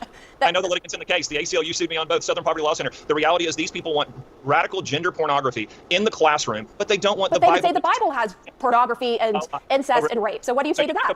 You think the Bible's on the same plane as gender? I'm not saying that. That's not what I'm saying. I mean, that's laughable. The Bible's the most read book in American history, and the left doesn't want our kids to know anything about it. They don't want the kids to understand that it played a huge role in American history. That is academic malpractice. We have to get back to teaching American exceptionalism, American values, where those things came from. That's just history, and the left doesn't have to. You're not answering my question about these other religious texts. If that is your reason, if you were like, I want our students to learn about the founding of this country, and the Bible played a big role in that, then why not include other religious texts that also throughout history played a role, such as I pointed out, the Book of Mormon, such as, the Quran?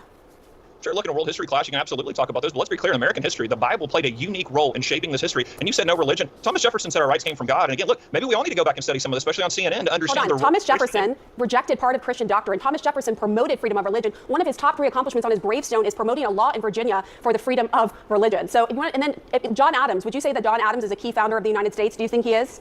Okay. Absolutely. Talked about John Adams signed a treaty in 1797 saying the government of the United States of America is not in any sense founded on the Christian religion. So, look, I'm not, listen. We've got to get you an Oklahoma history class because the next line is... Well, then let's talk about Oklahoma history, because Oklahoma is 48th in the country when it comes to education. It's ranked 48th in the country. Your critics say the money that you're spending on the Bible, I'm putting Bibles in every classroom, you've asked for $6 million, should be spent in other ways to better educate the students because they're very worried about where Oklahoma is ranked in the education system. What do you say to that? We are in the middle of a turnaround here because we are following President Trump's agenda. This is the agenda for the entire country. We have school choice. We have merit pay. We are rejecting this left-wing ideology in the classroom. We are promoting American exceptionalism. Look, we are pressing students forward to see academic outcomes improve. We've seen record improvement. Record numbers of schools are improving here in Oklahoma. That's what you're going to see for the whole country under President Trump. And again, you continue to see... They're 48th in the entire country. Critics, they act like I'm controversial because I'm creating change in a status quo system that has failed kids and failed parents for decades. President Trump is absolutely... But they would say, well, then, if you're turning it around, the millions of dollars should be spent on other ways to educate the children. But let me just ask you one last question. As I pointed out in this segment, the books you bought from what you raised in your Twitter handle, I just saw a link to that, was the Trump-endorsed Bible.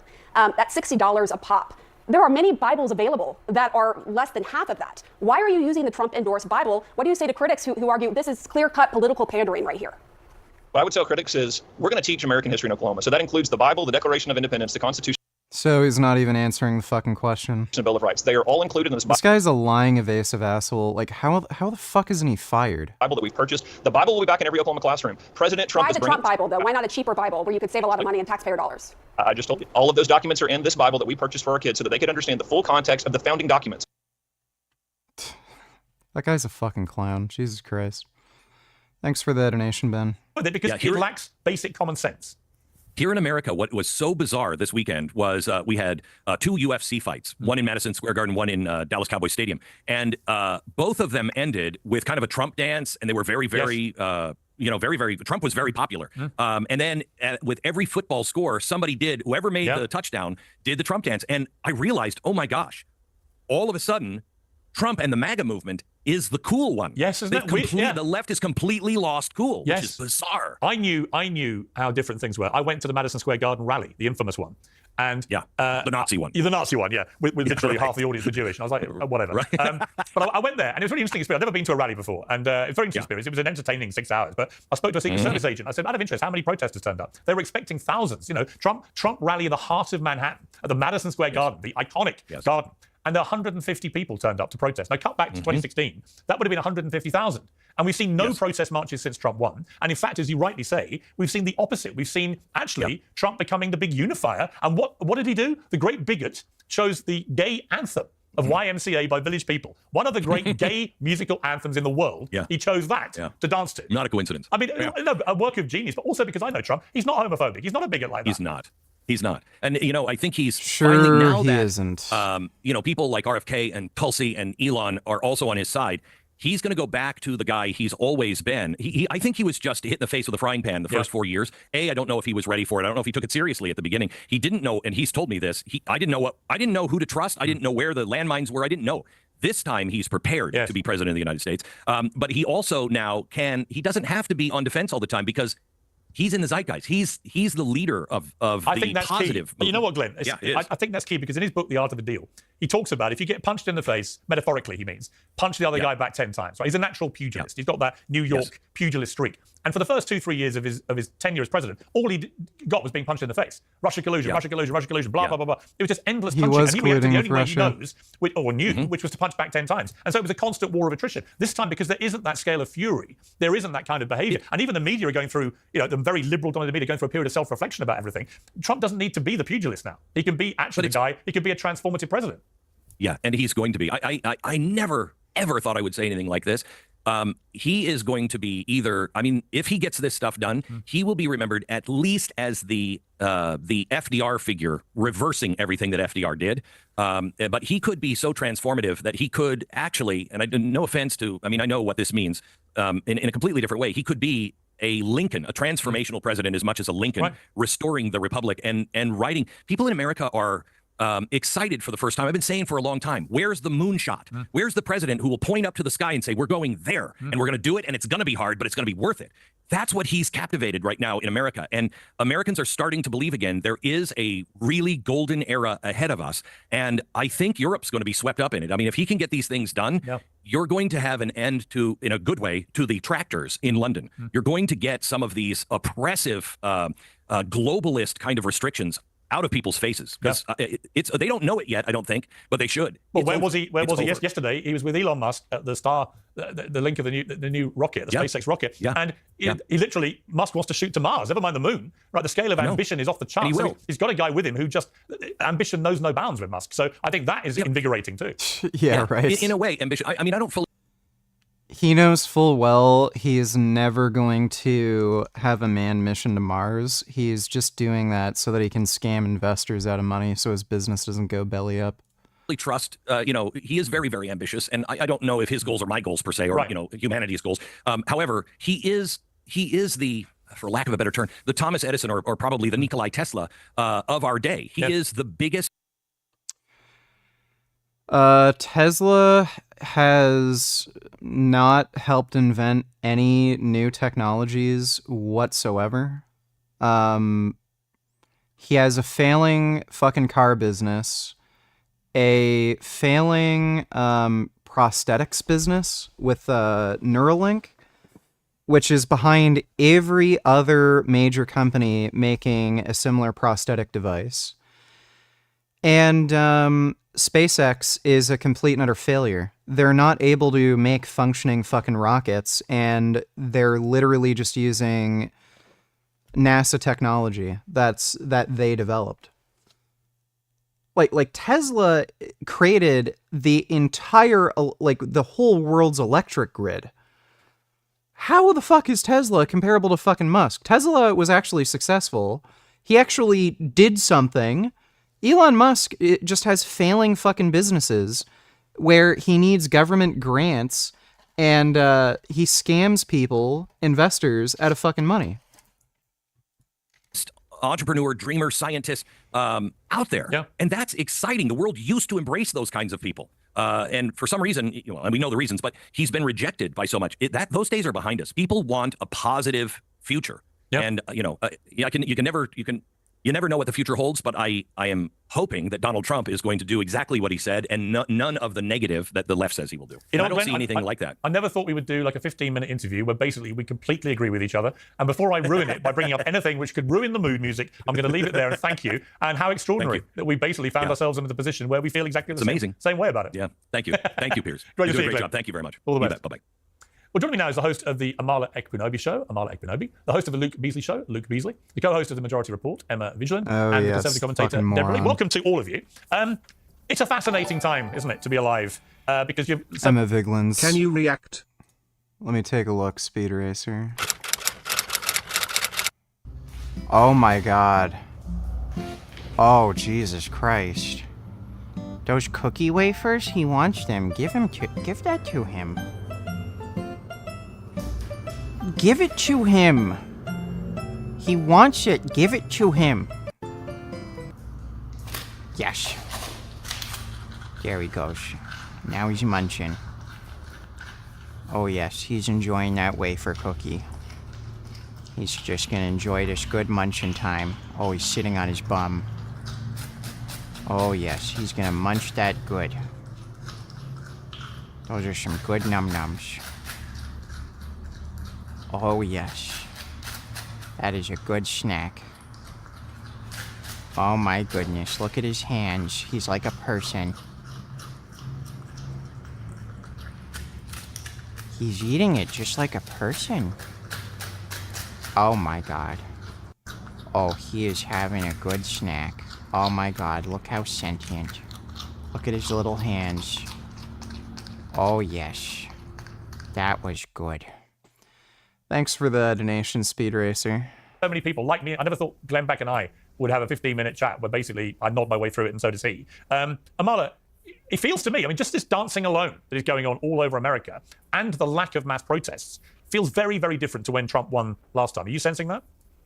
Yes, 100%. And I think a lot of it has to do with the rhetoric that's been surrounding Trump. And I think this collective realization that we no longer have to be fearful of supporting this man, and we can actually be excited about his second term. You know, prior to this 2024 election, he's been called a fascist, a dictator on day one, an authoritarian. He's been likened to Hitler. And I think that created an environment where a lot of people felt like they had to sort of speak in hushed tones about their support of Donald Trump. Some of the exit polling on election day.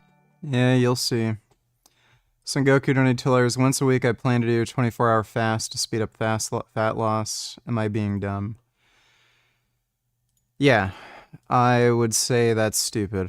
You're not going to get a significant acceleration in fat loss, and you're likely just going to have massive reductions in energy, recovery. You're going to feel like shit, probably crave junk food more, so I wouldn't recommend doing it. Probably a very dumb idea. Thanks for the donation, though, Son Goku. I'm sorry if I'm being repetitive, Richard, but so there isn't any ethical issue with buying a vegan product that has a parent company that tests on animals, as in it doesn't increase the supply and demand of animal testing, correct? That is correct. Thanks for the donation, Ran. found that young men in particular were more likely than any other demographic to sort of hide or lie about who they were supporting for president. And now that we've gone through this election cycle, the veil is lifted a little bit. People are coming out and they're dancing. They're talking about what this future could look like over the next 4 years. And I don't think they feel as afraid to speak up about these things. Even the media is going and speaking to Donald Trump. And these are publications that would have recently referred to him as Hitler or a fascist. So I think the tables are turning a little bit. Well, they're even heading down there to kiss the ring, which I never thought I'd see from some of the MSNBC anchors. I mean, Luke Beasley, are you joining in the dancing? Are you secretly bopping away there to Young Man by Village People? Absolutely not. I think You've got to laugh at it. I mean, before I let you go, before you start, you have to laugh at the irony that the guy that everyone on the left calls the biggest bigot in America chose the #1 gay anthem as the one he would dance to on stage. I mean, come on, it's funny. Heartwarming. So here's what I wish some of you would engage with, which I haven't heard. After Biden won, the MAGA side at large, Trump himself, didn't accept it. I haven't heard you, Piers, say, wow, it's so impressive that whenever our side loses, even though a lot of MAGA folks are saying, if the left loses, they're never going to accept it, they're going to riot this time, it's going to be crazy. We actually accepted it. Well, not only have I said that, hang on, Luke, hang on. Not only have I said that, I also said, hang on, like 2 seconds. You challenged me. I'm going to respond to that one point, which is actually, I said to Trump's face, I thought it was disgraceful he didn't accept the election result. All right? And I did say that the Democrats deserve credit for the peaceful transfer. So you're completely wrong about that. No, that during Better Piers times you did do that. But I'm talking about just Better Piers a general times. understanding. You mean when you agreed with me? I wish the MAGA side would do introspection and go, wow, it's not that the left is going, oh, we just love Trump now. It's that we're demonstrating to you what acting like an adult looks like and not lying about the election, not crying for years and years about it, and instead going, even though we still believe Trump has these fascistic tendencies, I still believe he's a threat to our democracy. I'm going to show you what caring about democracy looks like. That's what Biden has done. Let me respond. That's what Kamala Harris has done. Let me respond. Go for it. When you say you're not crying about it, you might not be. But all I've seen in the last 2 weeks are people, women in particular, all over TikTok, screaming, cutting their hair off, saying they're never going to have sex with a Trump voter again.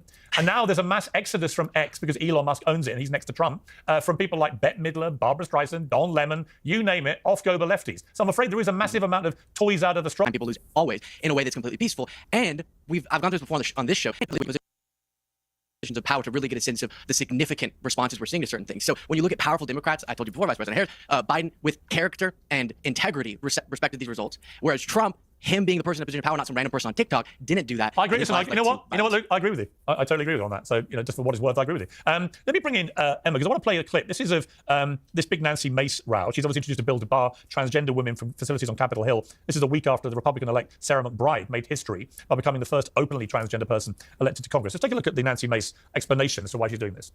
This effort in response to Congresswoman McBride coming to Congress? Yes, and absolutely, and then some. I'm not going to stand for a man, someone with a penis is in the women's locker room, that's not okay. And I'm a victim of abuse myself. I'm a rape survivor. I have PTSD from the abuse I've suffered at the hands of a man. And I know how vulnerable women and girls are in private spaces. So How many times do you think during, everyday life and during her career, she has to be alone in a room with a man? And she's totally fine with it. But then she freaks out and cries she's a victim because a trans woman is in a bathroom with her. She's just full of shit and she's lying. I'm absolutely 100% going to stand in the way of any man who wants to be in a women's restroom, in our locker rooms, in our changing rooms. I will be there fighting you every step of the way. Now, Emma, Sarah McBride replied by saying this is a blatant attempt from far right-wing extremists to distract from the fact they have no real solutions to what Americans are facing. To which I say, well, I'm not even vaguely right, and I think it's wrong that biological men who've become trans women should be in women's spaces. You're not vaguely right, Piers? No, I just listened to a segment where you agreed with Glenn Beck, I would say one of that, the right commentators in the country repeatedly. But rather apparently something's happening hang on, because Bill Maher and someone you saw on TikTok I haven't finished yet. Let me ask a question. Hysterical. Go ahead. Let me ask a question. Yeah, go ahead. I do not identify, and I know you believe a lot in self-identity, I do not identify as conservative I don't know left, what that okay? I'm like Bill Maher. I'm just completely bemused by the woke left and how nuts you've all got, right? And I think this Bill election... Maher's an old, rich, libertarian who's bitter at the world. Yes? Let me ask you a question. Sure. Right? Here's my question. If I, as a man who identifies as a liberal, if I can see why it's so wrong for biological men who have now become trans women to be in women's spaces, to be in women's sport, to be everywhere in women's lives where they historically were not biological men supposed to be, why are you not as exercised by this as a woman? I don't get it. Why, You're all about women's rights. First of all, absolutely. I host a sports podcast. I care deeply about sports, and I believe that anybody that identifies as a woman should be able to participate in the sport as long as it abides by the particular bylines or guidelines. You know it's wrong. You know it's unfair. Said sports league, but actually we're talking here about Nancy Mace, who loves a camera in her face and loves attention wherever she can get it. I find it pretty disgusting that she is basically implying that this trans lawmaker, just by being in her presence in the bathroom, may rape her. I do choose to speak up for women's rights. Yeah, this is somebody you have to worry about who's going to rape you. Like, it's just so ridiculous. I believe that I do so on my program, The Majority Report, regularly. And I'm disgusted that Nancy Mace has decided essentially to support Donald Trump wholeheartedly, who has been found liable of sexual abuse in court. And multiple of his cabinet appointments, picks, including Pete Hegseth and Matt Gaetz, have been credibly accused of sexual assault themselves. So apparently it's triggering for her because when you say credibly accused, slightly different all in of the them, stall next when you say credibly accused, but it doesn't matter to her that Trump has been found liable of sexual assault in court. Piers, has Trump been found liable of sexual assault in court? With Trump was found guilty in a civil action. He denied it, as you know. And in case of Gaetz and that means nothing. Sorry, just because it's civil. So the preponderance of evidence. Like, by the way, the reason Trump was found guilty of being civilly liable of sexual assault, by the way, is because he literally admitted to it during discovery. Keep talking. And she's been All right, and he has been accused by dozens of women. There you go. You finished? I'm done. Okay. I'm done. When we have a debate, the customary for the host leads it, and you respond to questions. Okay. Yeah, here we go. So Piers is being extremely unfair, talking over, not letting her finish. If I may be so bold. The point is that Hesketh and Gaetz have categorically denied any wrongdoing, and none has been proven against them. In Trump's case, it was a civil action, as you know, not a criminal action. The criminal case against him was shuffling paperwork over an alleged one-night stand with a porn star. So it's not quite how you categorized it. Deborah Lee, let me bring you in here. Has this trans lawmaker been accused of rape? Has this trans lawmaker? No, but actually, if you are a congresswoman who survived sexual assault, you should be entitled to feel safe in the restroom. The presence of a trans woman in the bathroom. Oh gosh, you know, in here in New York, there are a lot of multi-gender bathrooms, and I've gone to the bathroom next to a man. Oh my goodness, I'm so fearful. What was I would actually be quite fearful if I found you lurking next to me in a men's restroom. I'd feel fearful. Deborah. This is just like absolutely fucking pathetic, dude. Let me bring you in here. I just think that is a ridiculous accusation, Piers. I didn't make an accusation. It's a statement of fact. I would feel fearful. You would feel uncomfortable? Why would you feel uncomfortable? If you were lurking around me in a men's urinal, damn right I'd feel uncomfortable. Lurking? Who's lurking? Well, what else would you be doing there? Is this lawmaker lurking? What else would you be doing there? Going to the restroom. I don't want you going to my restroom. Stick in your own restroom.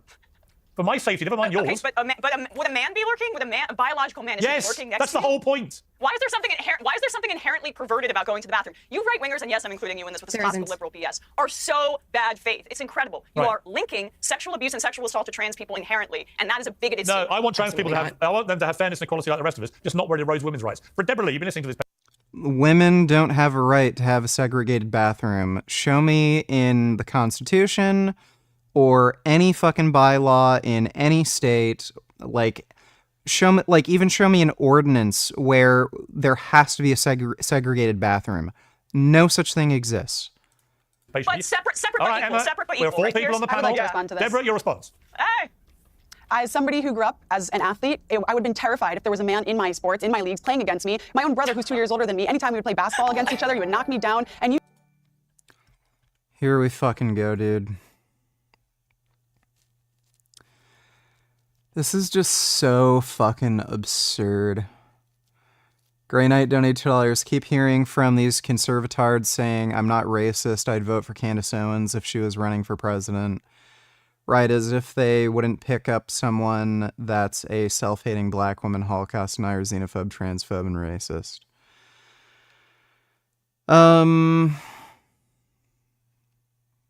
Yeah, I mean, clearly race and gender played a role. Thanks for the donation, though, Grey Knight.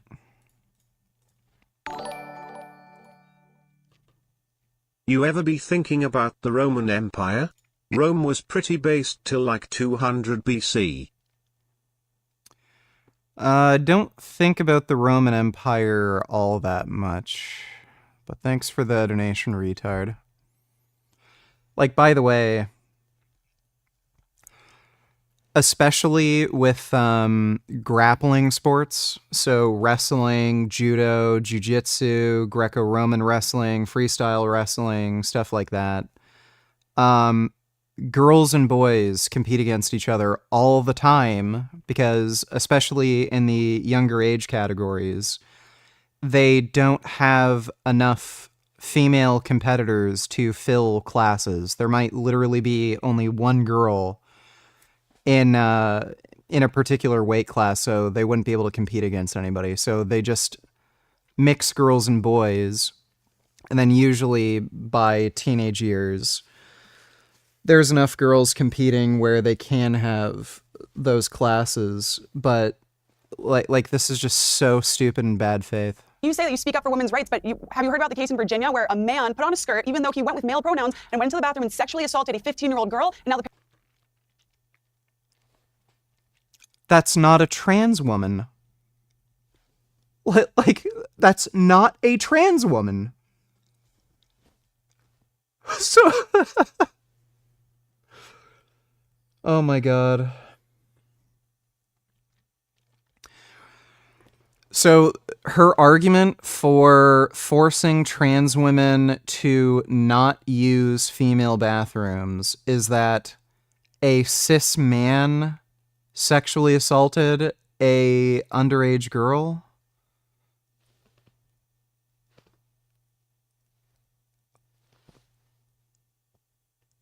Like,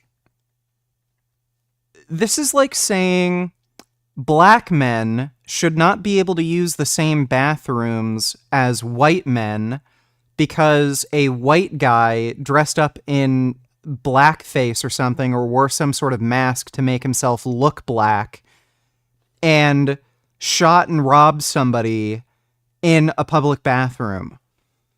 Like, what sense does that make? parents are suing the school because they tried covering it up. You want to protect women? We're not saying that every single trans person has violent tendencies, but it's opening this up that any single person, if there's no checks on this, any man can put on a skirt, say, I'm a woman, and go into the bathroom, and it's paving the way to make it easier for predators to attack women. And I don't know why you're so offended that women want to... I've accidentally walked into female bathrooms, I think 3 times in my life. One time I did it when I was a kid, or no, twice when I was a kid. It was at, once was at a movie theater, another time was, I think when I was at a swimming pool. And no one said anything. I literally walked in, nobody said anything, and then I walked out. Maybe it was because I was a kid or something, and I don't know. And then one time I did it when I was a teenager. I think I was like 16 at the time. I was just looking at my phone. I walked into the bathroom, or the change room at the gym. And then some woman tapped me on the shoulder and said, hey, you're in the women's change room. And I'm like, oh shit. And she realized I was just on my phone, not paying attention. And then she just laughed. And then I walked out. Like anybody can go into any fucking bathroom. Like what are you gonna have police checking people's genitals or something?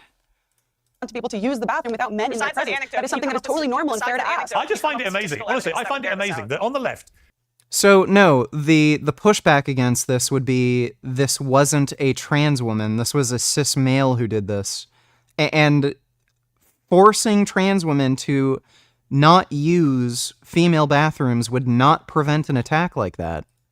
If we talk about abortion, all hell breaks loose. Women should be protected. Women must feel safe. Women must have rights. Women should have autonomy over their bodies. And yet when it comes to sport, you're quite happy for biological males. Or let's put it this way. You know what? Put it this way. Hang on. You've got to let me finish the question. I think it's a little different. You've got to let me finish the question. Parking lots because they can't Sorry, get their healthcare. Emma, you really are not familiar with how these things work. No, Piers. You have to let me ask the question. Should Yao Ming have been banned from the NBA because he's too tall? I mean, we've got to make it be fair in competition. I tell you what's not fair. When you have a boxer in the Women's Olympics boxing winning a gold medal who has male. There we go. So this guy doesn't even understand what makes somebody male or female. Having a Y chromosome does not make you male. Chromosomes, and who beat up one of his opponents. Okay, based on a Russian, beat up one of his opponents, or opponents, whatever you want to call this boxer. That is what they determine. Please stop talking when I'm talking. It's so boring for everyone watching. They can't hear us if you do that, right? I mean, this is your whole shtick. I mean, you've been doing debates about the genocide in Gaza. Am I going to have to mute you? Because honestly, everyone is sick of this now. Just please conduct yourself properly in the debate. Otherwise, we get nowhere, right? Let me bring in Amala. You've been waiting patiently. What do you think of this? Yeah, I mean, I just have a question. How many more anecdotes do you need of women and young girls being assaulted due to these laws and regulations for you to actually care about it? I've heard many stories. I'm in Los Angeles. Here at We Spa in Los Angeles, we had a grown man. Here in We Spa in Los Angeles, we had a grown man actually go into the women's locker room at a spa, expose themselves to all the women there, all of the young girls there. In Loudoun County, Virginia, you had a young girl who was raped in her school bathroom. Oh my god, that is the biggest fucking meme. So supposedly, in Los Angeles, there was... Do you like your food spicy? I do. I like spicy food. Thanks for the donation, Speed Racer. So there was a case in Los Angeles where supposedly a trans woman went into a spa. They went into the female change room, undressed, and a bunch of women complained that this person had a penis. And that's it. Nothing happened. Nobody was sexually assaulted. Nobody was attacked. They just threw a fit because they saw a penis. And again, I don't know if this person was actually trans or not. Assuming they were, what happened? Nothing. So they're literally saying, "Oh, somebody was offended that someone else got naked in a change room." Okay.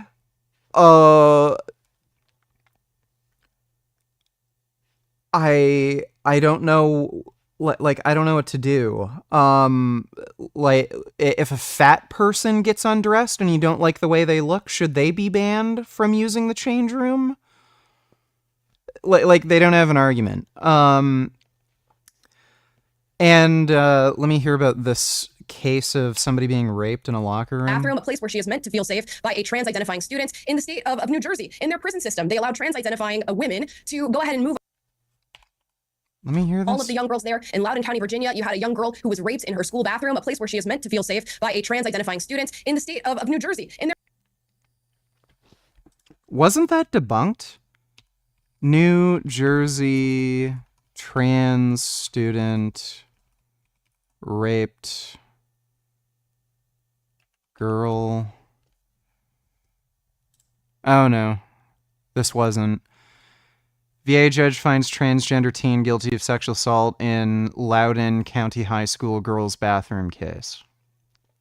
So there's literally one case.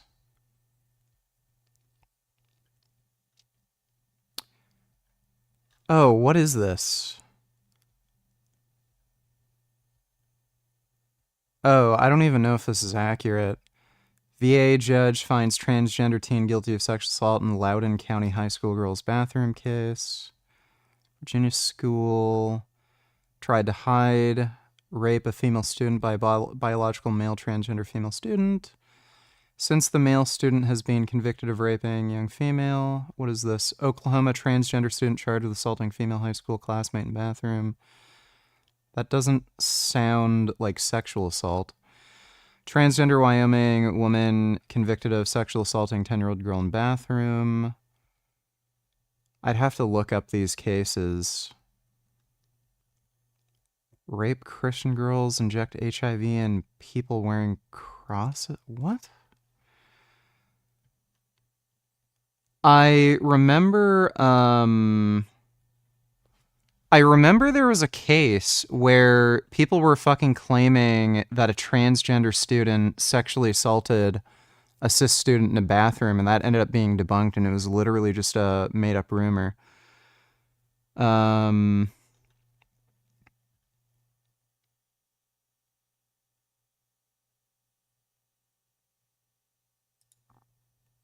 I can't find the case. Alabama, Alaska, California, Cleveland. What's the New Jersey? Wait. Female prisoner says she was raped by a transgender inmate. I've heard like maybe one or two stories of that. What's the New Jersey case? Fuck. New Jersey trans student raped female student.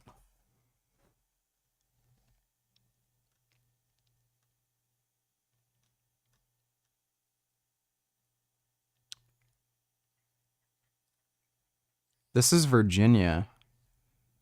Judge rules Loudoun County teen sexually assaulted female student girl's bathroom. I've seen this pop up a few times. I don't know if she's confusing this for the New Jersey case.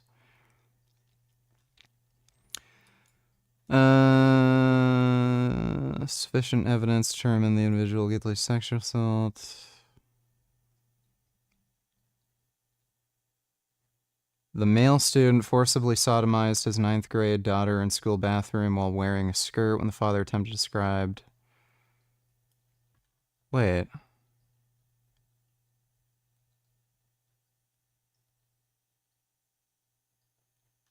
So this person wasn't trans. This was just a man wearing a skirt.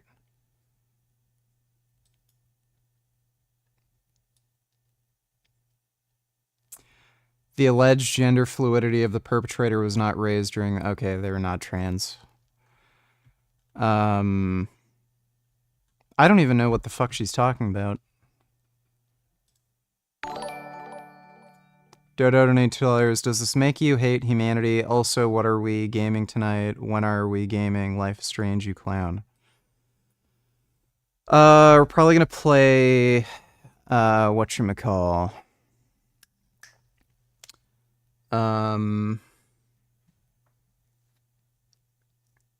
Hotline Miami. Let me see this. Studies say that 1/5 of Gen Zers deny the Holocaust, and over half think that what's happening in Gaza is a genocide. So I've brought a Holocaust survivor to spread the truth. Do you think Holocaust happened? Nope, no. I gotta see it to believe it. There's a lot of gray area in that debate. What's the gray area you've heard? It's about the whole Jew thing. What have you heard? The Jews might have made it up, or? Yeah. So yeah, you think it might not have happened? Yeah. You think what's happening in Gaza, you would call it a genocide? I would call it a genocide, yes. Yes, I believe so. I think so as well. I actually have a surprise for you. Oh. This Hi, is nice to a meet good you. friend Sammy. of mine, Sammy. He is a Holocaust survivor. Let me put it in a different way that we can understand. If you would be silent for every victim of the Holocaust, 6 million minutes, you would be silent for 11 and a half years. Wow. 6 million Jews, that's almost as many people in New York City. That's a lot of people. You see all the people here? Let's assume that you are here in the camp. The commander would come and be in the middle. Just point right, left. One group of people would be murdered right away. The second one would become slaves. In the labor camp, people died of starvation. They were worked to death, beaten to death to follow instructions, and at the same time they were used as a shooting target. I was subjected to medical experiments. You look at me right now, but you would never know that I'm in constant pain every single second of my life. At the same time, my life was saved by a German woman. Wow. These guys think that what's happening in Gaza is a genocide comparable to the Holocaust. Do you agree with that? No, we should not make comparisons. The IDF is the only military in the world that is putting its own people at risk to save civilians. I was kind of just thinking of like murdering like innocent like people that like had nothing to do with that. Talking to you guys, I think it might just be that the word genocide is now thrown around so loosely to Gen Z. Well, these people are just fucking retarded. Thanks for the donation, though, Dodo. In their prison system, they allowed trans-identifying women to What do you go ahead think and of move Planet over to the women's Fitness? They're a shitty gym chain. facility. That ended up with 2 pregnant inmates. Be it consensual or non-consensual, it does not matter. These situations are 100% avoidable. And we are in no way characterizing all trans women as being predatory in nature by any means. It is to say that you are opening a door that needs to remain closed. And our comfort does matter. Our safety does matter. And by the way, Amala, hang on, Emma, I'll come back to you. Emma, I'll come back to you. But also fairness matters too. So the United Nations 2 weeks ago had a report that said just under 900 medals have been won by. He keeps saying this, and it's fucking bullshit. They referenced an anti-trans blog where they just claim like a bunch of athletes had medals stolen. Most of these events were not professional athletic events. A lot of them weren't even sports. They mentioned poker. Dart throwing was another one. It's hard to fucking call that a fucking sport. I think chess was also mentioned at one point. And and a lot of the time they don't even hand out medals. Like, again, these are like charity events where like there's a marathon for charity and they don't even give out medals. Trans athletes in women's sport, thus depriving biological actual women from winning medals because they are literally... Oh yeah, I forgot to mention This is also over the course of 20 years, and the majority of these events didn't even take place in the US. Not as strong, not as powerful, do not have the endurance of the trans women athletes because they have male physiology. How can that be right? Absolutely. 900 medals. So Piers. Yes. Explain to me. First of all, why don't you care? First of all, why don't I care about that? One is the fact that this should be determined by those specific bodies. It's not at the top of my priority list. Some are male, some are female. That's why we separated in the Olympics. That women are bleeding out in parking lots. That trans youth are committing suicide at extremely high rates because of this exact kind of rhetoric, where you otherwise kind of their identity of their choice. What, you mean standing up for women's rights? Available to all of these kids. If trans care was available to these kids, they would develop in the exact same way, where none of this would even matter. And so back to what was being said before about these assaults on other people. Back to what was being said before about assaults on these people. I think they should be prosecuted, and definitely I'm completely against the idea that we should let someone slide just based on their identity if they assault somebody. Which is why I'm sure everybody on this panel that is obsessed with this issue has been talking repeatedly over and over again about the rape in male prisons by male prisoners repeatedly against their same biological gender. That's wrong too. Happens. So how many? But you know what you never hear, Emma. You know what you never hear. Emma. You never hear about a trans man having an unfair advantage in male sport. Why is that? How come we never hear about that? No, I've never tried. You know why? You know why? Because they don't win. They don't win because they have inferior physiology. Just like it was about how we don't hear about it because it's not an issue because they can't win. Let me bring in Luke. These are issues that are titillating to white liberals and titillating. How weird you would say titillating. It's ridiculous. Yeah, what's ridiculous? Is it you? For you, it clearly is. You're not focusing on the more systemic rape issue in our prisons and in our facilities in this country. But I just did. Why haven't you been talking about male rape and male prisons? I think it's terrible. Way more likely to occur than it's Luke, jump in. Then dedicate more segments to it. Dedicate more segments to it. I'll take your advice on what segments we should be doing. We are the fastest growing YouTube channel in the world, so we're probably getting it about right. Luke. Okay, yeah. So I do think with all these things, even the Lake and Riley case as an example, we always want to be understand the gravity and the pain of the individual stories that we're talking about that connect to larger issues, but then also include the broader context, which is that with this bathroom issue, you don't see in the data increase in assaults with trans people in the bathroom they identify with, but you do see when they're forced to go into the bathroom they don't identify with or that's aligned with the biological sex they were born as, an increase in assaults on the trans person. So that's important to remember. And I don't think we need to merge every single issue because I think, as Emma referenced, but as a lot of people acknowledge, while we don't understand what the fixation is necessarily or why this is used to distract from all these other more consequential issues, I don't think most people have an issue with leagues, especially professional leagues, implementing restrictions to make sure things are fair. Sometimes that's have you transitioned enough where you don't have the edge or whatever it might be. It's fine for those leagues to make sure that it's fair. And I don't think that debate is actually going on like this program might make it out to. Okay, we're going to move on to another. We're going to move on to something. I mean, look, I just don't think there is any debate to be had about the sport issue. I totally agree. On the bathroom. Hang on. I totally agree with Trump about the sport thing. Trans women athletes should not be allowed to compete against women. They should have their own category, or they should compete against a category most of them used to compete in, which is the men's category. But the reason they don't is they're making far more money and they're far more successful competing against women because they have an unfair advantage. And that's what's wrong with it. Anyway, I want to move on to Jon Stewart talking about Mika and Joe from obviously MSNBC who went down to kiss the Trump ring after calling him Hitler for a few years. Let's take a look. Joe and Mika Brzezinski Scarborough, who famously warned of the growing threat of Trump's fascism, also had an interesting announcement to make. Last Thursday, we expressed our own concerns on this broadcast and even said we would appreciate the opportunity to speak with the president-elect himself. On Friday, we were given the opportunity to do just that. Joe and I went to Mar-a-Lago to meet personally with President-elect Trump. And for those asking why we would go speak to the president-elect during such fraught times, especially between us, I guess I would ask back, why wouldn't we? Because you said he was Hitler. I mean, deliberately, Jon Stewart has a point. You know, I like Mika and Joe, and actually, I think there's nothing wrong with them trying to build bridges with Trump. But they did all call him Hitler and a fascist and an existential threat to democracy. And if you really believe that, it's a bit like Biden inviting Trump for a little, cheerful, chappy photo shoot at the White House. If you really think he's going to finish democracy in America, if you really think he's a fascist, if you really think he's a neo-Nazi, why would you do that? It's so disingenuous, and that was a lot of Republicans. Emma, I'll come to you, especially if you agree with me. You have your time, okay? Don't worry. But Deborah, you go first.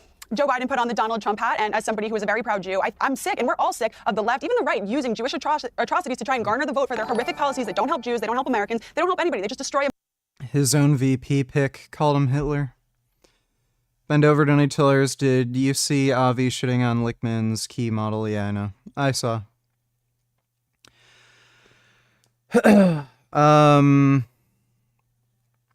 I think his criticism was Lichtman didn't abide by his own model or understand his own key system.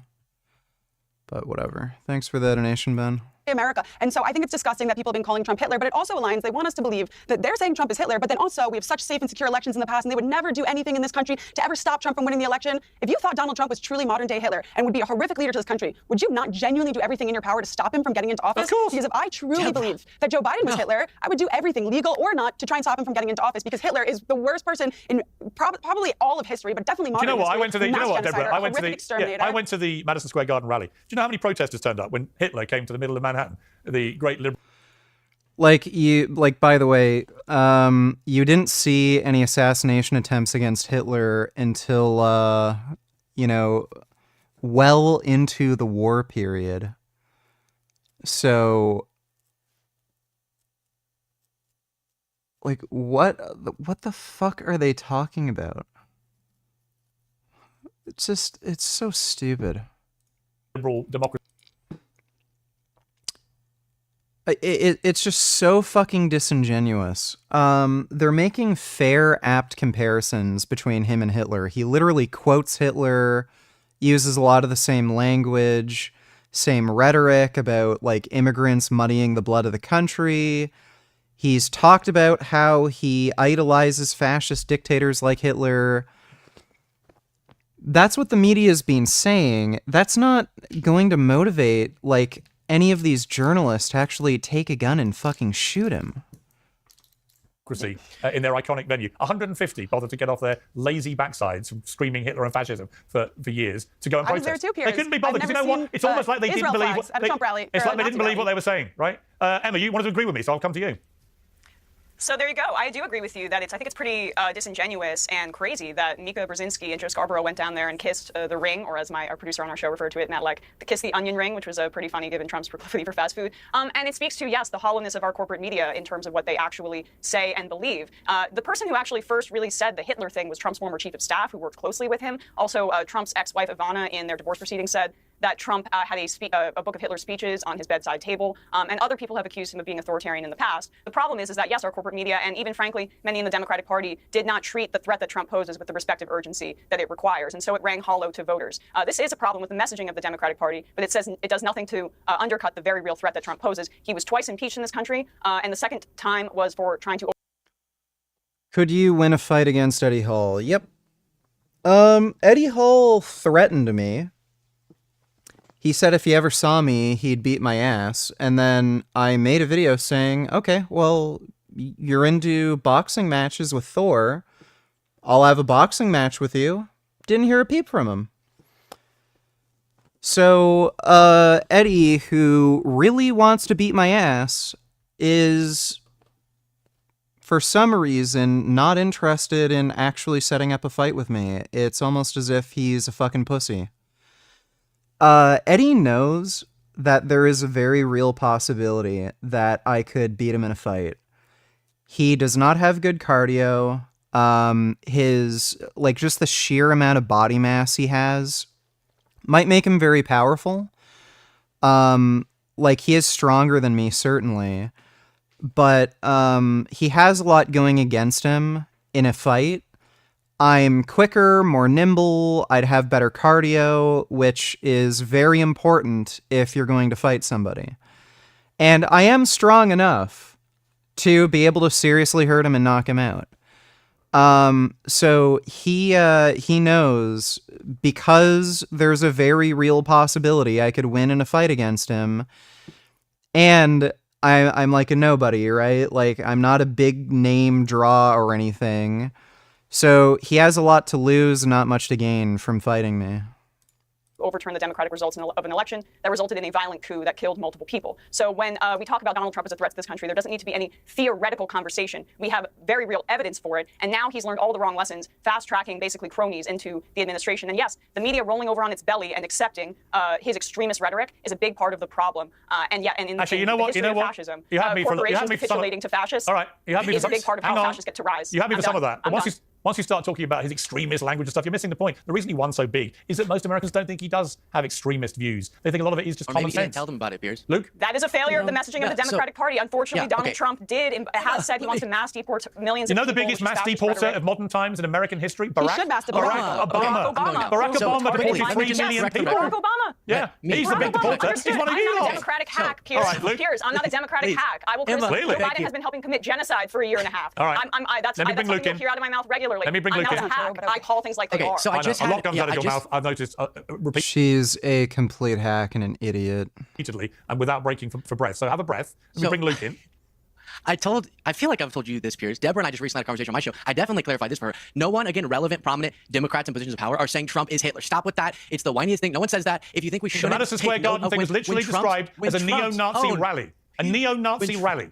When Trump's It was full of own Jewish people. There general was a Holocaust survivor at the I front haven't row. called it that. I haven't called it that. Can I please finish the dang point? The point that I don't really care about the Mika Joe thing is just, sort of cringe, but much more important is that we keep going around this merry-go-round. Oh, they called him Hitler, now this, now that. I'm sure some random people on the internet say that. But again, that's not the line from Biden and Harris. That's not the line from Trump's own former administration. So can you please They call him a tell fascist. story about So you think he's a It's a horrible fascist? line to live by. That's ridiculous. All right, Luke, but Luke, to be clear, Luke, you I'm think he's a ashamed fascist? of your behavior, Luke, Piers, on this is he a show. fascist? Luke, is he a fascist? Of course, he absolutely exhibits fascistic tendencies. So why did Joe Biden invite a fascist to the White House? Is he a fascist sympathizer? Because, I wanted to mention that from Deborah's Because he won the election, dipshit. point. If you respect democracy first and foremost, You let then the fascists in the democratic room? will of the people, the democratic will of the people is more important than what you feel about the ideology. And it's important to point out, we have to learn from history not to equate things, but to say, okay, what signs can we get from So a past peaceful authoritarian transfer of that power rhetoric to a is man dangerous? you believe is a I'm fascist. I'm curious what you would describe, you, Piers, what you would describe trying to illegally stay in power despite losing an election. What do you call that? I thought it was completely Why are you outrageous what obsessed Trump's with trying to do. January 6th? But I tell you, but Luke, I Luke, explained that to you, Luke, Deborah. Luke, You know Luke, why. Luke, Outrageous. hang on, Outrageous. hang on. Because you wake up and think about it all day, every day. You guys are so Luke, obsessed. ask me a Get question. over Let me it. answer. Let me answer. Here's what I think a fascist is. A fascist is somebody who wants everybody else to conform to their narrow worldview. They want to dictate how you lead your life, what That books is you not read. the Hang on. definition. Yeah, like Trump. Hang on. Don't all jump in. What books you read, what movies just you can watch. incorrect and Hang factually on. incorrect what Try you're it saying. hard. Again, what political party is banning like certain books in schools? Emma, just take a little vow of silence for a few seconds, right? What heroes you're allowed to admire, what statues you can respect, what clothes you can wear, what songs you can listen to, blah, blah, blah, blah, blah. So you know who the actual purest personification of a modern-day fascist is? A member of the woke brigade, because that's exactly what the woke people... Sengoku donated $2, let me see. Welcome back to the Bubba YouTube channel. Today's... This video isn't any good. I've already seen it. It's all shit we already know before, and we saw, like, basically the same fucking video before. But yeah, Big Boy's a liar, screwed over Rich Piana, tried to steal from him, cuts people out of his company that he thinks is some kind of threat to him, you know.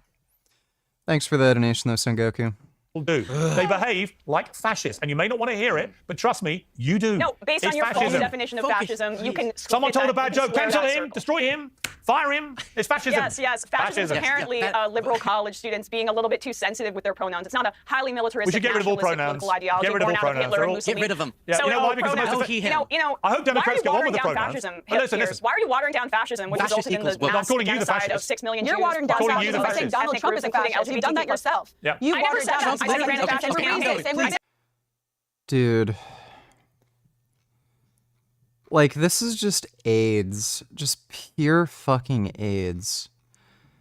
Do people, does everyone who watched Piers Morgan's YouTube channel basically do what I do and sort of watch him ironically and kind of hate watch him? You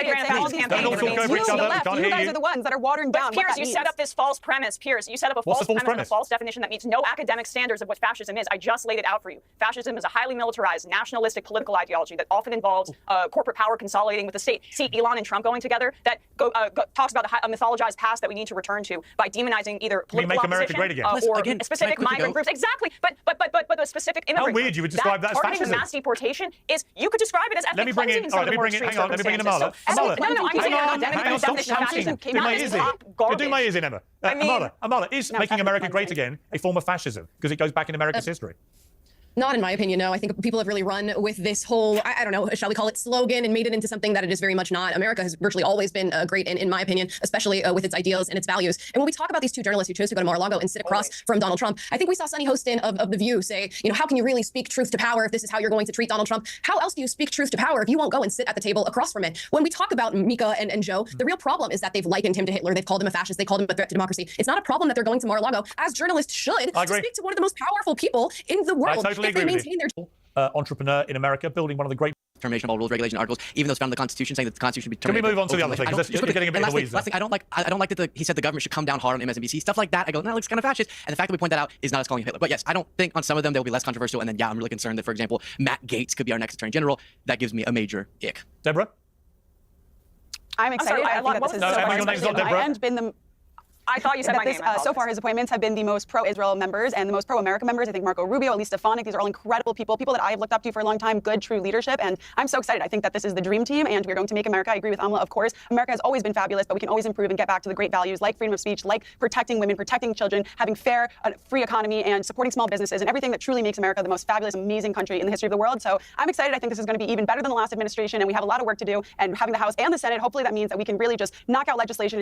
It's going to be hilarious when, like, inflation increases, national debt goes up, foreign relations break down. I wonder what they'll have to say then. And take back this country to what we know it can be, which is a great free light that the rest of the world looks at and wishes they could be us, which they still do. All right, but Deborah, Matt Gaetz, Attorney General, really? So on that one, there was an article put out by Fox where they actually granted anonymity to a lot of GOP House members and Senate members, where they were saying that they don't believe that he's going to get confirmed, that they're not going to confirm him. So like you, Piers, I'm also waiting now. I'm not so sure that they will confirm him, but at the end of the day, if they do majority, I could see it happening. Do I think I should confirm him? Personally, I do not. I think that it's important for me to have strong leadership and people who can be examples. And while I do believe, I don't just think that we should believe all women who make accusations. I think it's important to elect people who young men and women can look up to and really feel confident in. So I would prefer somebody who was maybe a little bit more experienced, maybe somebody a little bit less controversial. But I do like the things that he says. I think he's funny, and I think he would do a good job as press secretary too, because he doesn't care. He knows exactly what to say, and he's 100% Matt Gaetz, which I respect. Okay, Emma, I assume you hate all of them, so let's just choose the three you hate most. Oh, gosh. I mean, I'll just essentially say that I think the Linda McMahon point is really unfortunate. I don't really care if somebody can make a lot of money, specifically the McMahons did on union busting their workforce. I care more about if they care deeply about education policy and making sure that we don't gut the Department of Education, which has been a stated goal of the Trump team. I'm deeply concerned Hang on. On that. Let me come back to you. Let me come back to your education. I mean, given how far behind America is in the global league tables on so many education metrics, why are you comfortable about the way the Department of Education has run things for the last few decades? I am absolutely not comfortable with it. I believe China and countries like that.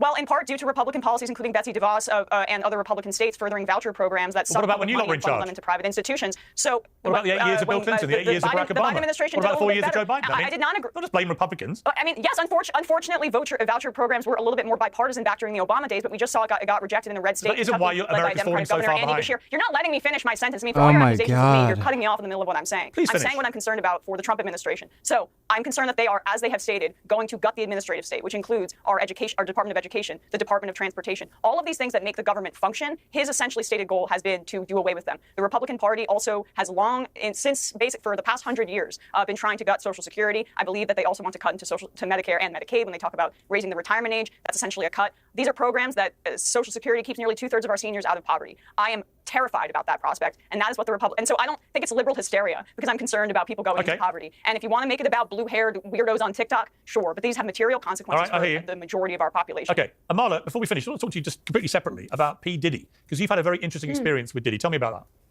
Yeah, so just yesterday, we had two private investigators, the day before yesterday, go ahead and visit an old residence of mine. They showed up at the door. Now, a friend of mine remains at that residence. She answered the door. These two men were claiming to be there to talk to me about my YouTube channel, whether or not I received funding for any of the stories or topics that I cover on my show. She ended up giving me a call. I was able to speak to these two men as they were at her door. And through lots of probing and asking them several questions about who they work for and why they were at my door, they end up admitting that they are private investigators who are working on behalf of a client that they would not disclose, traveling around to the houses of influencers, knocking their doors and trying to figure out whether or not they've been paid by a certain institution, company, entity to discuss P. Diddy's lawsuits and his connection to other celebrities. Now, upon finding out that I was not paid, they also let me know that had they found out I was paid by a certain company, entity, client, they would offer to pay me to disclose exactly who that was, and they'd like to know the business deal that I made with them in order to pay me more to promote the opposite narrative. So obviously I was taken aback by this visit. Very, very strange. Very strange, and there's a lot of stuff swirling around about this case. I suspect we've only heard the half of it so far, but thank you for sharing that. And yeah, very, very concerning, actually, the way that went down with you.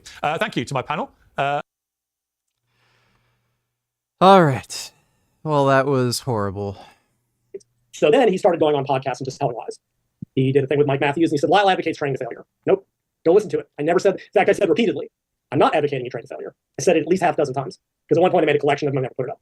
I went back through every video and collected every single time. I said, I'm not saying that train to failure is good or bad or indifferent. The point is that until you have determined where failure lives, you don't know what any of these metrics mean. But that wasn't going to change it. Mike, being a good politician, relies on people believing what he says I said rather than what I actually said. Yeah. Because later, this would spin out even further, and then I know we'll get to the next point. So then he started going on podcasts and just telling lies. He did a thing with Mike Matthews, and he said, Lyle advocates training to failure. Nope.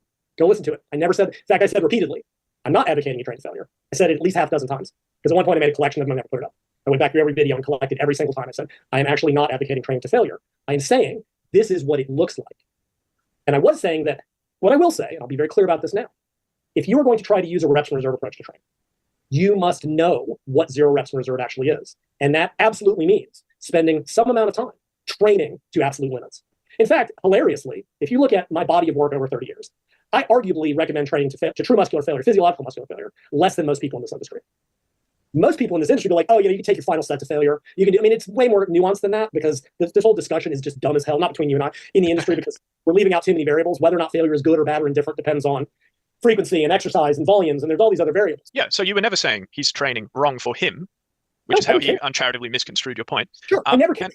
It was about the information. He was misleading people. And exactly. So it's not just that, and this was another thing that James Hoffman, who Mike was talking to in his rebuttal to you, stated. He said, well, what's your point, Lyle? So what if Mike is factually wrong about what zero RIR is?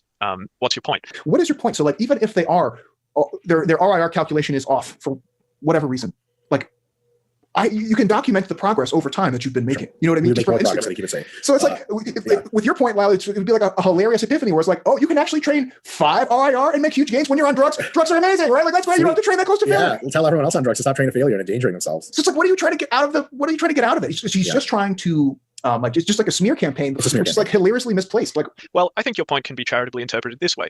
It's that Mike is a public fitness educator. He's an expert, the exercise scientist, as he likes to call himself. And he made his mistakes about how zero RIR looks in public. And in so doing, he misled his audience about how failure looks, which means that his viewers, who are predominantly natural, might then go on to train way further from failure than they should because they trust him. Yes, that was exactly. They'll see bad results because they don't have Mike's drugs. So it's a public good to call him out on his misinformation, which is what you did. And then I made that point very, very clear. He was telling people that these warm-up sets were zero reps in reserve. He is misleading people that trust him. That's bad enough. Yeah. Worse is that he was so insecure, his ego was so hurt. He is such a fucking sociopath. He would rather continue to mislead these people than admit he was wrong about something. Right? Life is very short. It's embarrassing. These people trust him to give them good advice. And he is wasting years of their relatively short training careers by not only providing that, which, look, we all make mistakes. He wasn't making a mistake. I guarantee you he knew from the get. Maybe he didn't.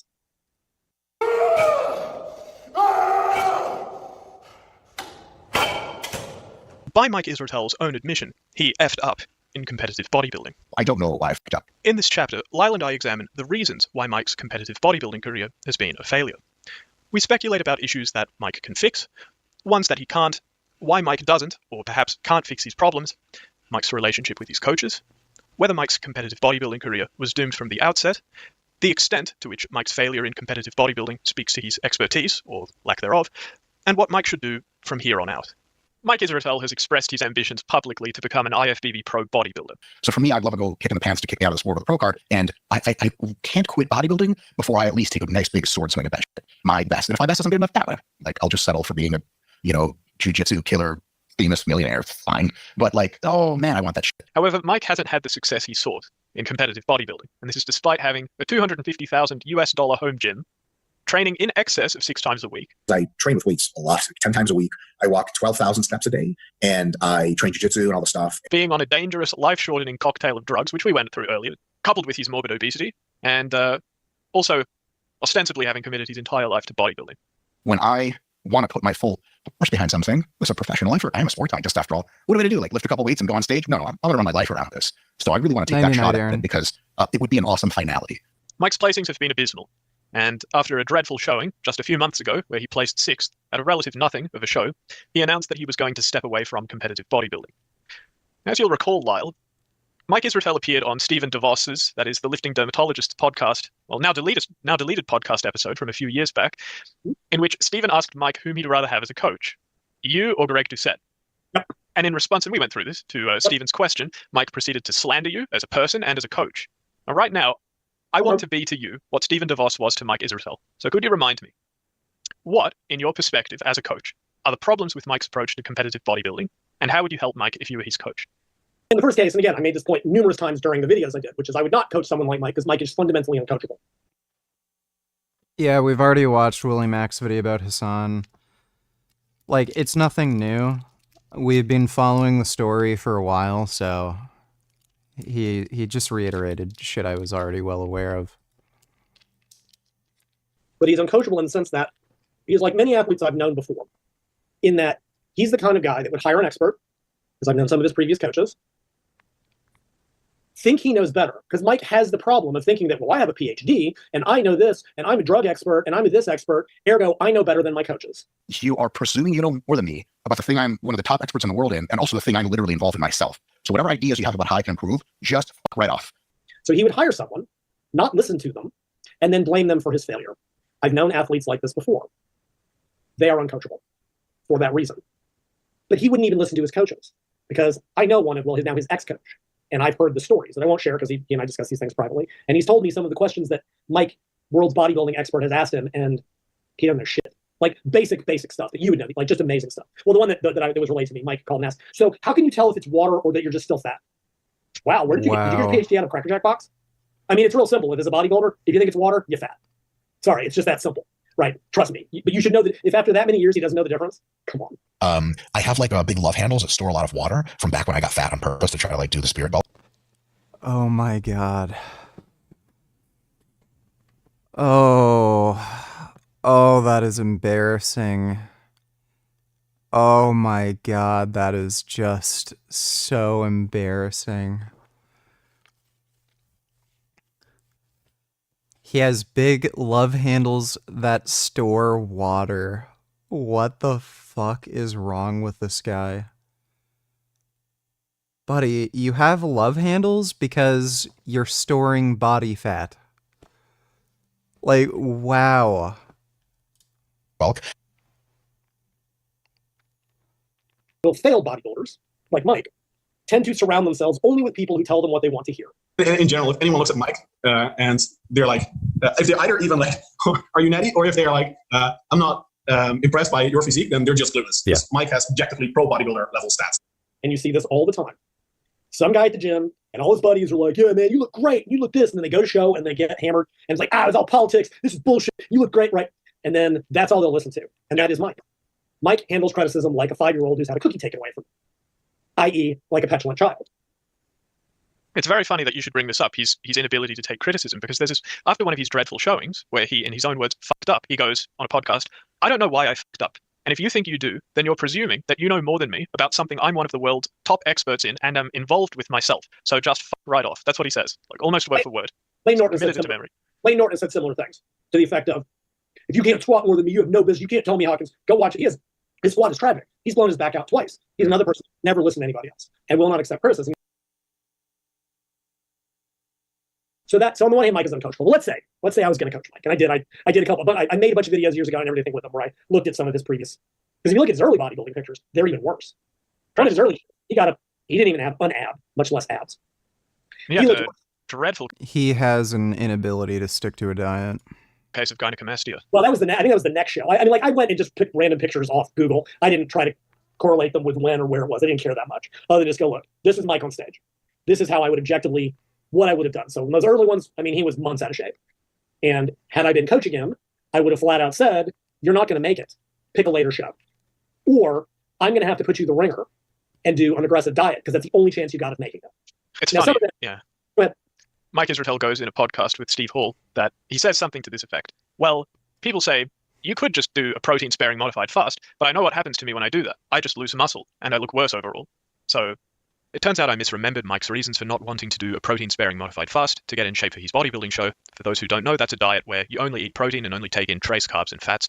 Still, the reasons Mike gave for not doing a PSMF are dumb, even dumber, arguably, than what I thought he said originally. I've written my thoughts on screen. Like, if it was all willpower grinding, willpower I have. I could just not eat. I could just straight up not eat or just eat protein. I've done that before for weeks on end. And if all that worked, it would work. But it doesn't because your training energy goes to shit and all this other crazy stuff happens with body water. Okay. That's bullshit. Okay. This idea that, I mean, that's a whole separate thing that you lose. So he just can't follow a diet? I mean, no. What happens is you flatten out and you run out of glycogen and water and you lose lean body mass. But apparently Mr. PhD doesn't know the difference between lean body mass and muscle mass. So, okay. He's not alone in that. But Two different, yeah, you will flatten out. And as soon as you carb load, it comes right back. So that would be number one, is if I'd been coaching him for that first show, the one where he went up with 0 abs on stage, you have to be at a certain place by a certain time point to have a chance of making it stage. Especially, I mean, we know what modern conditioning requirements are. We know how lean you need to get. We know where you need to be. And part of being a coach is looking at that physique and going, you're not going to make it, no matter what we do, or without going super aggressive. And even then, you might not make it. Pick a later show. Then, so that would be a general statement about that. But then you look at his over, and then the next show, yeah, his gyno, he was a little bit leaner. His terrible case of gyno. Is it ethical to use animals for labor if the animal wants to work? Isn't that just volunteering, which humans do? Kind of depends on the job. So if it's a very high-risk type of occupation, so say a police dog, they may want to do it and be doing it willingly, but because they're dogs and they have limited cognitive capacity, they don't have the cognitive ability to be able to assess risk and know whether or not that job would ultimately benefit them. So no, for something like that, I would say no.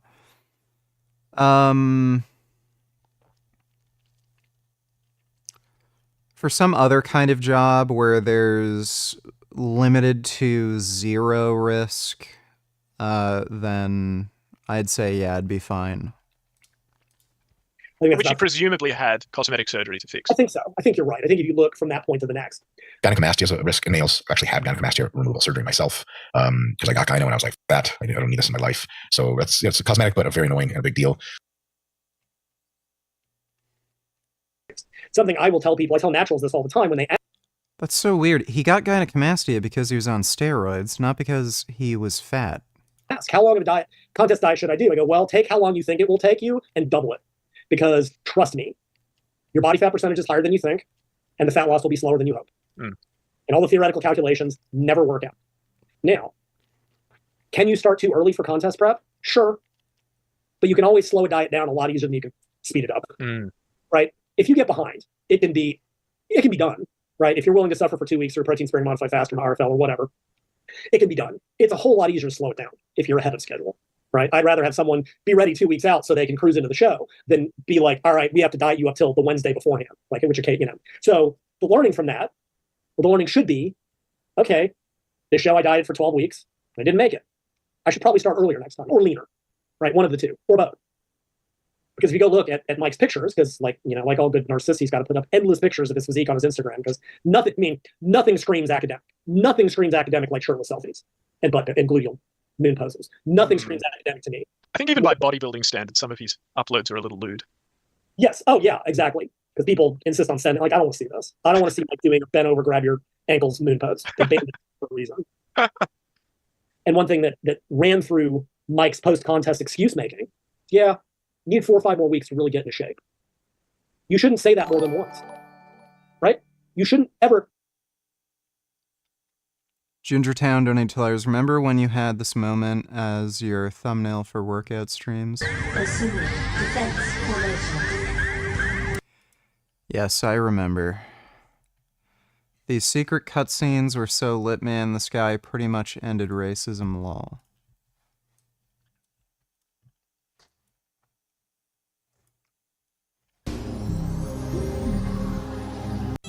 And sir, Lord Frieza's scouter is still offline. I can't even get a reading of their power levels. That means it's possible that they've all been destroyed somehow. Are you crazy? Frieza destroyed my entire race, so let him get what's coming to him. Split his leaves if you want to. No one double-crosses Frieza and lives. What happened? There are no races of Vain. There are only 2 kinds of people now. Those who obey Frieza and those who disobey him, and they never live very long. So which kind of people are we? Favorite small cutscene in DBZ? I don't know. I won't be able to tell you. Thanks for the donation, Gingertown. Say, I needed more time. Why didn't you start this prep earlier? Why did you not learn from your past show that you need longer? Like I said, you're always better off starting too soon rather than too late. Because you could always slow it down. And honestly, in the modern era, conditioning standards are so high, unless you are dead, you really can't be 2 conditions. You can't. Not in bodybuilding. In the other shows, in the other divisions, maybe. Yeah. But he never learns. But then you see him in the off season, and he gets positively sloppy. Oh yeah. He gains way too much body fat in the off season. And this was last year. He put up some picture of him hack squatting shirtless, big old belly, and everybody jumped up on the comments. And he got super defensive about, oh no, it's postural, and everyone in my family has this big distended gut. Later down the line, I'll probably get some plastic surgery going. Aaron P. Donatello has been looking at this. Maybe you could use it too.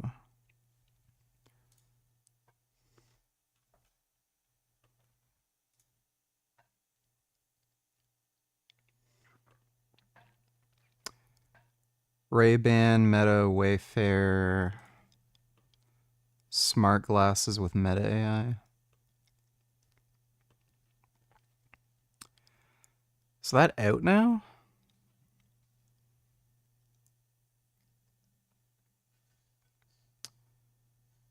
Huh.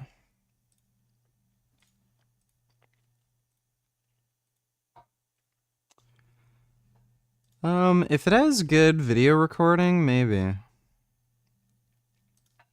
Thanks for the donation, Aaron. I have like big love handles that store a lot of water from back when I got fat on purpose to try to like do the spirit bulk. And so I'm probably going to get them cut off and maybe even get my waist tightened because like genetically everyone in my family has a pot belly. Like you've seen my like waist in, waist out. Just tired of having a big gut all the time. So I might have that. I've got some consults lined up to see if I can cinch it in. No, Mike, just that. Yeah, it's pitiful. It's pitiful. So, A, you don't get so sloppy in the Mike has fucking problems, dude. Like, he should probably just permanently be on Ozempic. season. That's because he apparently thinks that a giant bowl of Captain Crunch post-workout is how you get the optimal results. Lots of sugary cereal. So he tended to get real sloppy in the offseason. Mike made the same mistake every single time. That would be followed by excuses. One of my favorites being, because this is when he left his original coach and went to a new guru, who I also know, and I won't name him, because I do like the guy. I mean, I like both of them, but and he's like, yeah, I'm going to a new guy to really help me with his diuretic protocol, a new water guru. And I think not this most recent show, the one in 2023, and he said, yeah, my body holds water differently than other people's. I also have quite unique physiology. It would take me like 2 or 3 days of water depletion to look my best. And almost everyone I talked to at the time was saying like water depletion is overrated. You don't even need to peak, which for people on drugs and people with my physiological response is like backwards, total nonsense. And so I ended up carrying 20 pounds of body water on stage. That's thoroughly embarrassing. You're a unique snowflake, Mike. It's amazing. Translation for people that don't know this area, that means you fucked your diuretics, right? Duchesne used to write about that. It also means people want to think that the fat they haven't lost is water. They want the magic water pill. And you can't dry out fat. And so I ended up carrying 20 pounds of body water on stage. There were a number of things that I would identify. Like, again, if I were coaching, one, he needed to either start leaner or start his diet earlier, period. He just never got lean enough. I mean, he got leaner over his career. But in the last 2 shows, he said, yeah, I needed about 5 more weeks. Yeah, maybe 3 months, realistically, to get to where you need to be. He was never dry. Because again, all the dryness in the world doesn't matter if you're still carrying body fat, because you can't dry fat. He never got lean enough. In the era of the internet, you know what you're supposed to look like. And yet, but anyway, Mike got lean-ish. He never got nearly as lean as everyone else. He didn't get as dry as anyone else because he just started too fat and didn't diet long enough. I think he would have done better smaller. Yeah. The tighter waist, way better abs. Obviously leaner and drier. Like conditioning at least can make up. You can be freak conditioned. That can at least, make up for some of it. His logic, I think, what he figured is, well, the reason I didn't place is I'm not big enough. That was the trap he fell into. And bodybuilding, yes, the mass monsters do rule the world, but even those big guys, they're taller and they have the lines to pull it off. And there's still a lot of people don't. I mean, even Dorian, he competed at what, 280, 275? He was also pretty tall. And he had 5'9" or so? Yeah. So, the human body, it scales fractally is, height, area, and volume scale, linear by the square and by the cube. So you tend to stretch things out a little bit more. If you squatch Dorian down to Mike's height, he would look like a square, right? You just can't. Bodybuilding is still about symmetry and shape and lines and all that stuff. I will say, though, the recent trend in competitive bodybuilding has been they're getting shorter. I think if you look at height trends in Mr. Olympia, the average winner has been getting shorter over time. Which I don't. Wouldn't say you should stop watching Mike Israetel. He still gives good advice, but yeah, he has some really dumb takes, especially when it comes to his own personal issues with dieting and shit. Like that is just, and some things here and there, like sleep is better than steroids. Like that's just fucking retarded. I don't follow. I truly have never. Because again, I find most sports boring unless I'm competing someone. The problems are what interest me. Dieting someone down to 4% without muscle loss fascinates me. What happens on stage, I couldn't give a damn. Again, unless same with powerlifting. I would never go watch a powerlifting meet if I was not handling someone because I don't know if Ozempic is approved for weight loss in Canada. It's not FDA approved for weight loss in the US. It's approved for diabetes. Some doctors will prescribe it for weight loss. It doesn't have to be FDA approved for that, but generally speaking in the US, if you're going to pay for the drug through private insurance, most private insurers won't pay for the drug for weight loss specifically. It would have to be for treatment of diabetes. In Canada, it's way cheaper though. It's only like $150 per month for most people, depending on the dose. I find it utterly boring. I watch skateboarding. I like watching that. That's fun, but that's also that's barely a sport. Whatever. So I think, where was I going with this? The macros are, what he was eating was fundamentally dumb, but it would have worked if he just started early enough. And we're in a deficit. That much we don't even know. Yes, and I don't know if Greg ever added up what he was supposedly eating. Obviously he was losing fat to some degree. He just didn't get the last 5 kilos off. And if you're not lean enough, all the dehydration in the world won't do you any good. But if I had someone like that, you fire them because they'll hire you, ignore what you told them, and then blame you when they fail. But Mike so he had that. The ego is one thing, but he never learned from his past experiences ever. It wasn't even people telling him what he was doing wrong.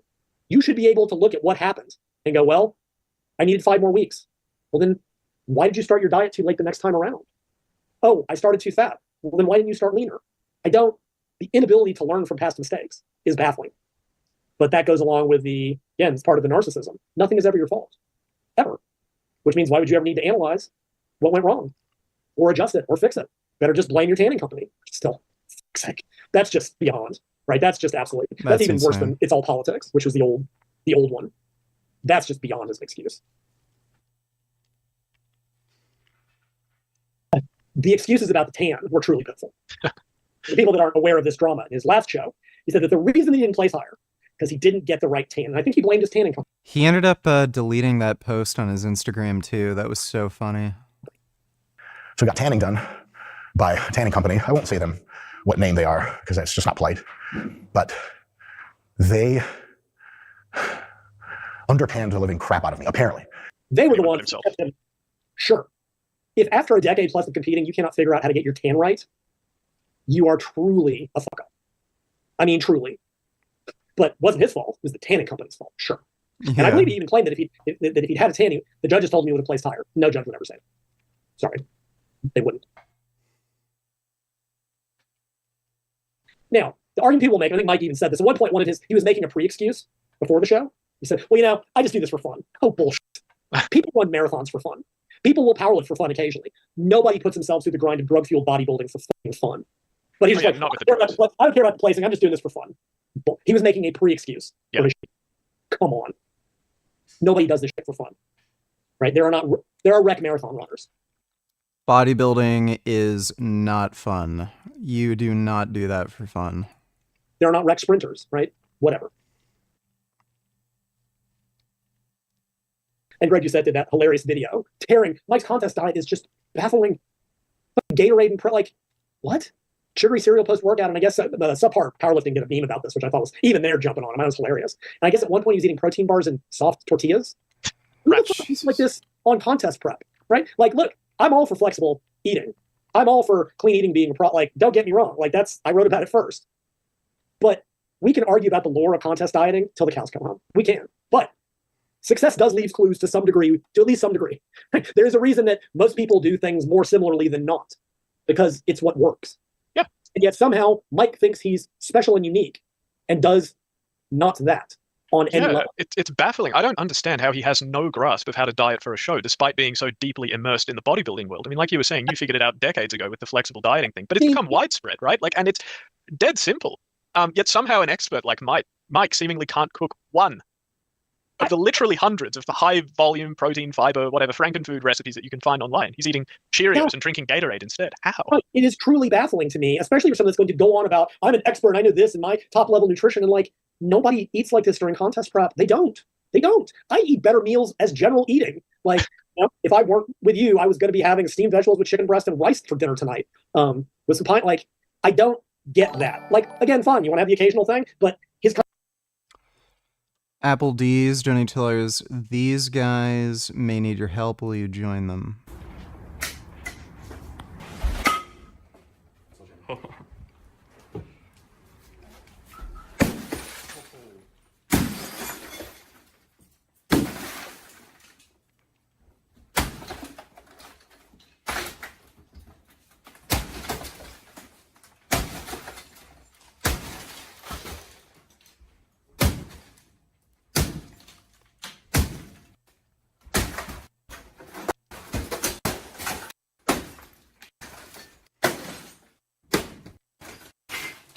Yeah, I mean, that looks like fun.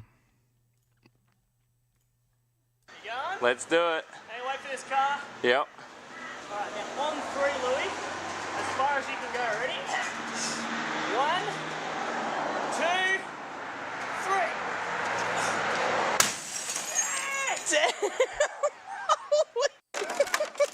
3. Smash. Yeah, I like breaking stuff.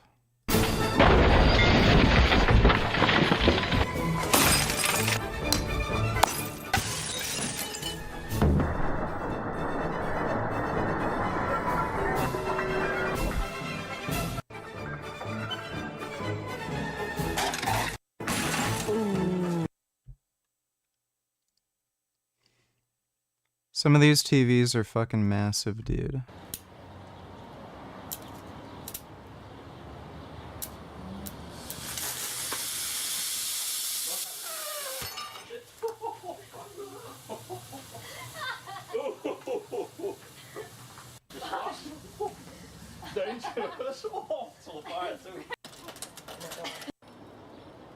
AC just 12 volts.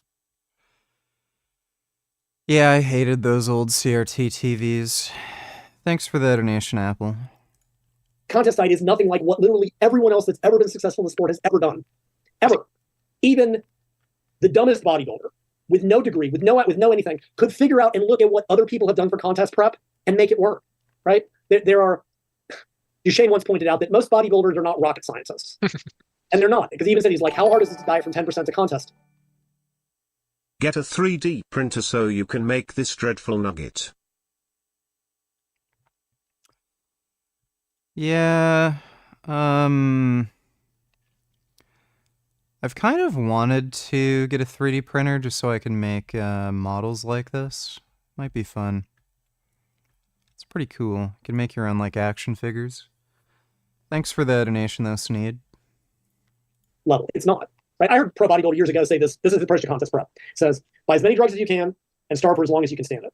That's contest prep in a nutshell. Because when you got drugs to solve all the other problems, you just got to starve. You just got to go the distance. There's way more concerns as a natural. They're about muscle mass loss. There's a lot of other variables that go into that, which is why it's a more interesting problem and why I spent so much time addressing it. But there's so much information to just go find a basic contest prep diet. Even again, we can argue about clean versus unclean, flexible. Don't care. Doesn't matter. We know what works to 95% success rate, and the dumbest fucking bodybuilder in the world can go read the dumbest fucking article on bodybuilding.com and figure it out. And yet, exercise scientists who critique Story and Yates can't do it. But even without that, even without having learned to do it as a natural, Mike could follow the most generic dumb diet on bodybuilding.com and just do that. And it would work if he started early enough. So there's the leanness was a big part of it. That's pretty easy to solve. I mean, what would you do on the diet front as his coach? I mean, again, get him to spend that money he spent on 4 lateral raise machines for $30,000 home gym. Dude, pay someone to do your meal prep for you. Get one of those food delivery systems to deliver you proper bodybuilding food. For fuck's sake. I eat better than that. Yeah, that's so weird that he wouldn't just get a meal prep service if he's as rich as he is. Start sooner. I mean, it's really just that. Don't get as fat in the off season and start your diet sooner. Just that. Just to make sure that you stay on schedule. Yeah. Without. Once you throw drugs into the mix, anything works. And that's why that training is all over the map. Because it doesn't matter. Lightweights, heavyweights, high volume, low volume, usually the right training is whatever the current Mr. Olympia is doing. So when Dorian was winning, that was blood and guts was the way to train. When Ronnie was winning, it was high volume and et cetera, et cetera. And at the end of the day, you find that it doesn't really matter. So the drugs, I mean, in keeping with that, as far as coaching Mike goes, would you do anything differently with his training? I mean... Oh. Hey, Gum Gum. Gum Gum found a millipede. He's watching the millipede. Is that a little millipede? Is she crawling? Hey, Gum Gum. Oh my goodness. She's poking it. Poking the little millipede.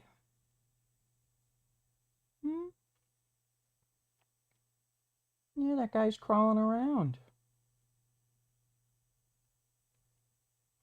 My goodness. Yeah, it's moving.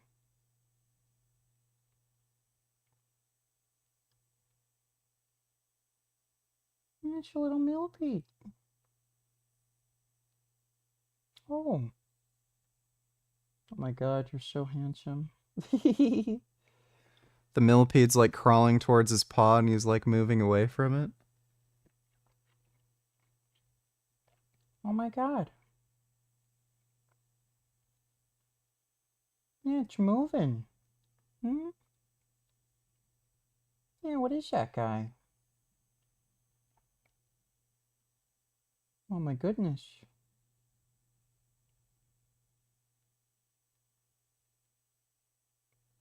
Wow.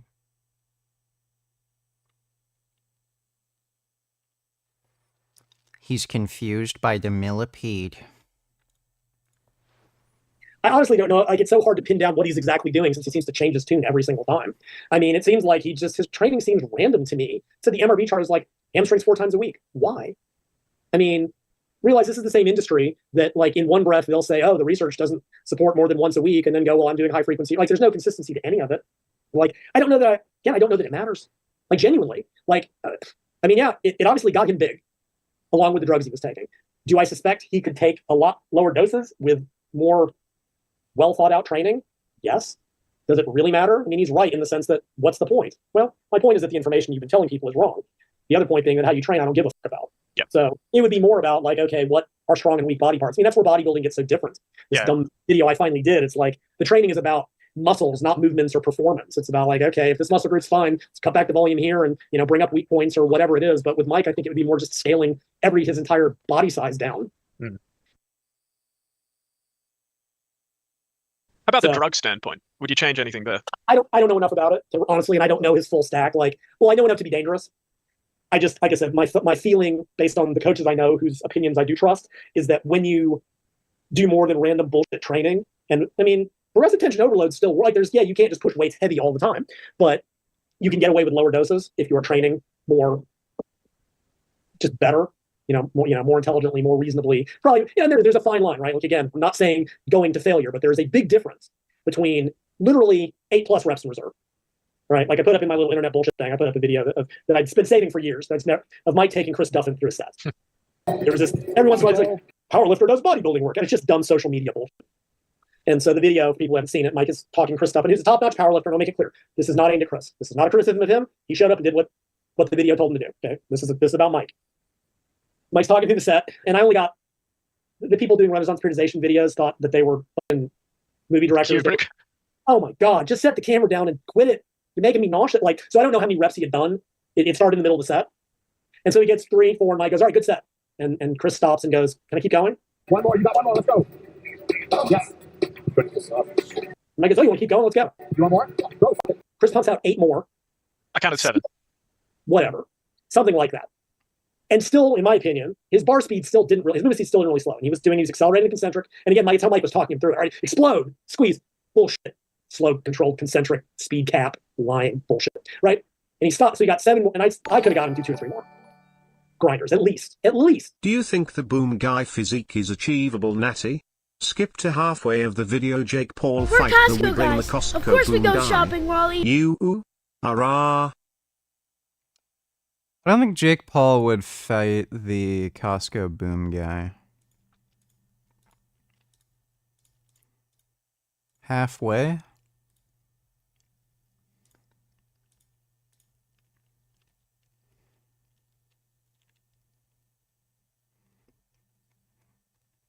I mean, you can definitely achieve that physique naturally.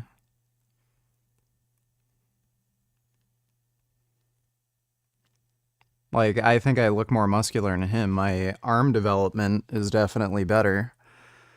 So I wouldn't suspect him being on steroids. I don't know if he's a lifetime natty or anything, or if he was bigger when he was younger, but yeah. Thanks for the donation, Sneed. Mike stopped that set at least 7 reps from, and probably more than that. That's what Mike thinks it works at. It's just that simple. And of course, Mike can argue about that back forth, but the fact that he never actually showed a limit set, I mean, we don't know for sure, but I can guarantee you that that's what he thinks is one. That's enough. You've done some. That's enough. Yeah, and it may well work with all the drugs. As you pointed out. but is it? But you know, even with the benefits of the drugs and all that they do in terms of recovery and growth and everything else, I do think a mistake people make, at least I've read of people making, is they fall into the trap of, oh, well, I'm taking this, so I'm just going to do double the volume. Failed athletes make excuses, and the athletes that become great fix problems. And that's something Mike was never willing. Well, he did. He tried to fix it by just throwing more drugs at it. He figured that he thought retatrutide was going to be the big magic pill because it's new and it's special, and he thought it was going to do a lot more than it actually did. But GLP-1 drugs are a whole separate thing for why that wasn't. That wasn't, and you're not the first one who mentioned to me that the appetite thing, that Mike's probably the type that when he goes off of it, he'll just start going back to overeating even more because he wasn't using it as an aid to his already super strong willpower. He was using it as a Band-Aid solution. He's got more willpower than you, Lyle. I have more willpower than you? Okay. Got more willpower than just about everyone on Earth. He's literally taking an appetite suppressant drug and saying he has infinite willpower. Like, yeah, sure, dude. According to him. Things like you just need to learn to put the fork down and shit like that. And what I wanted to say is, I should want to reach out to them and say, you've never met anyone with as much willpower as me. I've literally gotten leaner than Mike Israetel has on stage without any weight loss drugs. I don't guarantee that. Statistics are what they are, but I bet a decent chunk of change on it. And whatever it is you think you're good at in your life, it probably take about a year and become an authority in the field in which you think you're good. Well, and his results certainly, that's why he's gotten the results that he has, apparently. I mean, the proof is in the pudding, right? And the pudding was in his post-workout meal. Yeah. That was good. Somebody told me once, Mike, whenever people criticizes him, he'll rage against them to the effect of, I could be better at what you do in a year and I'll destroy you and I'm so much better than you. Like, dude, seriously, man, you need to, like, Mike, I mean this very genuinely if you're watching this. There's many brands of decaffeinated coffee that taste just as good as the real thing, buddy. Like, yeah, it's something like this. Lane is warring with everybody over everything at all times. And I'm like, Jesus Christ. Guys, it used to be about the science. It used to be about the music. What happens? I don't know. I don't know if they bought into their own hype or what, but somewhere it changed. I think when it comes to diagnosing Mike's fundamental issue, I think a part of it could be that he never figured out how to do it as a natural beforehand. Thanks for the membership, Master Qui-Gon. Appreciate it. I mean, it's said that the best predictor of future behavior is past behavior, and here you've got a guy who bulked up to 270 pounds at 5'6". That's morbidly obese. Oh, find me the single natural bodybuilder. You won't find me a single natural bodybuilder nor strength athlete of that size who's competing at a high level. The only reason why anyone ever gets that big is a lack of control over appetite.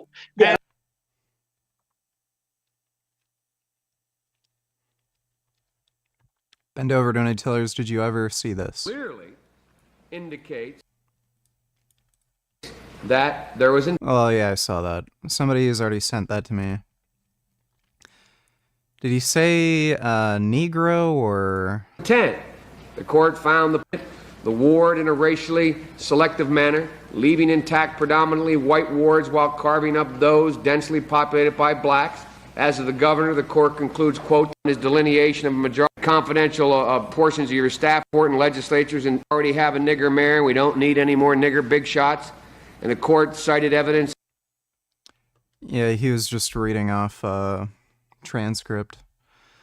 Thanks for the donation, Ben.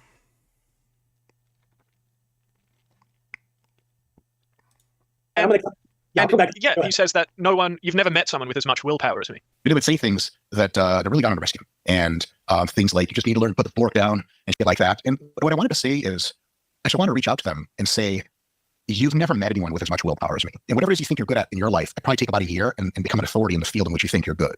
Sorry, but Occam's razor simply suggests that he can't control his appetite, and that's why he can't get in shape. So I think he should never even gotten into it in the first place. That's why he also made a big deal about using a brand new drug. He used retatrutide as his new dieting drug, which is GLP-1 drugs is my current area of interest, but we can talk about that whole separate thing later to try to fix it. And yes, I do think the natural thing is a big part of it. This goes back to something I mentioned that Duchesne said, is that when you can simply throw more drugs at the problem, you never actually learn how to train or eat because you don't have to. And that will get you obviously pretty far, right? Hit a plateau, up the dose. Why examine your training? Why adjust what you're doing when you can just take more, right? And again, I know I've known coaches who've worked with drug-using bodybuilders and who use, because like make no mistake, drugs will beat scientific training, perfect training every single time, period. Duchesne once famously said, with the new supplement technologies, natural bodybuilders will surpass drug users, which is both hilarious, it's so hilarious, like whatever.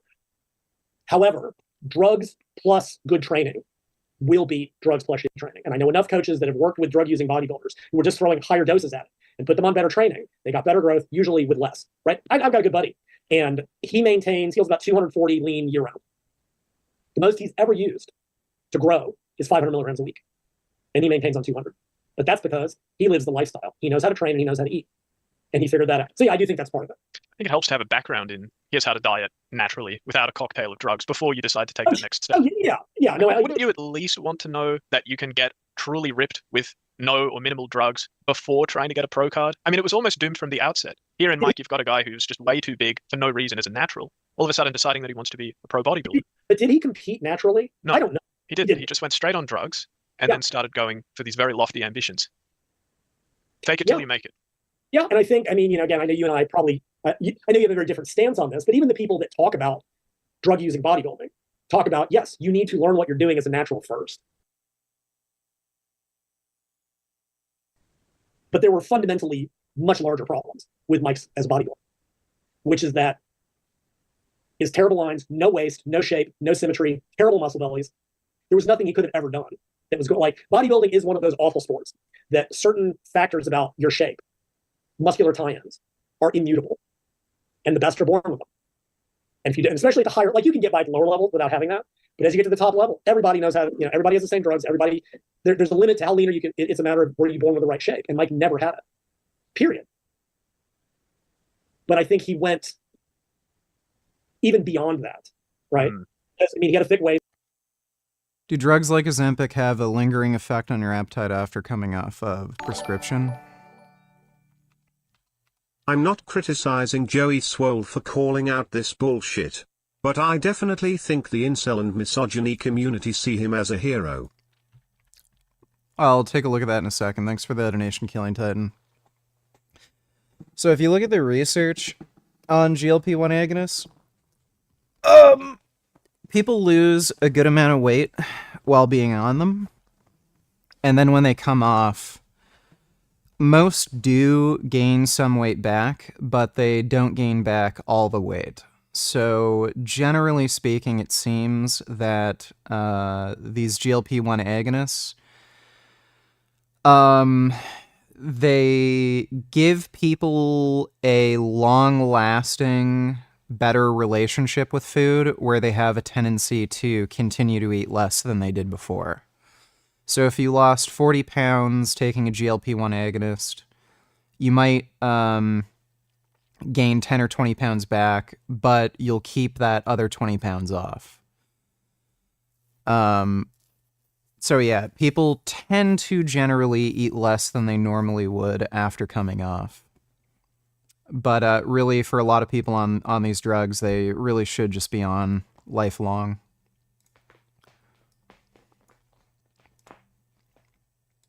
With this, then slowly build it up to this, and then if you're feeling extra naughty, just go straight in with this. To go out in public and film this type of content. Joey Swole's just an attention-seeking fucking child, and yeah, every woman-hating dipshit who hates seeing pretty girls loves Joey Swole, because he always shames pretty girls. So every fucking woman-hating dipshit who's angry that pretty girls don't like them loves Joey Swole's content. So he is kind of a like fucking hypocrite dipshit, but the amount of fucking pearl clutching that fucking weenie does, who the fuck cares? I can't believe you'd film a video like that in public where no one can hear you and no one cares about what you're doing.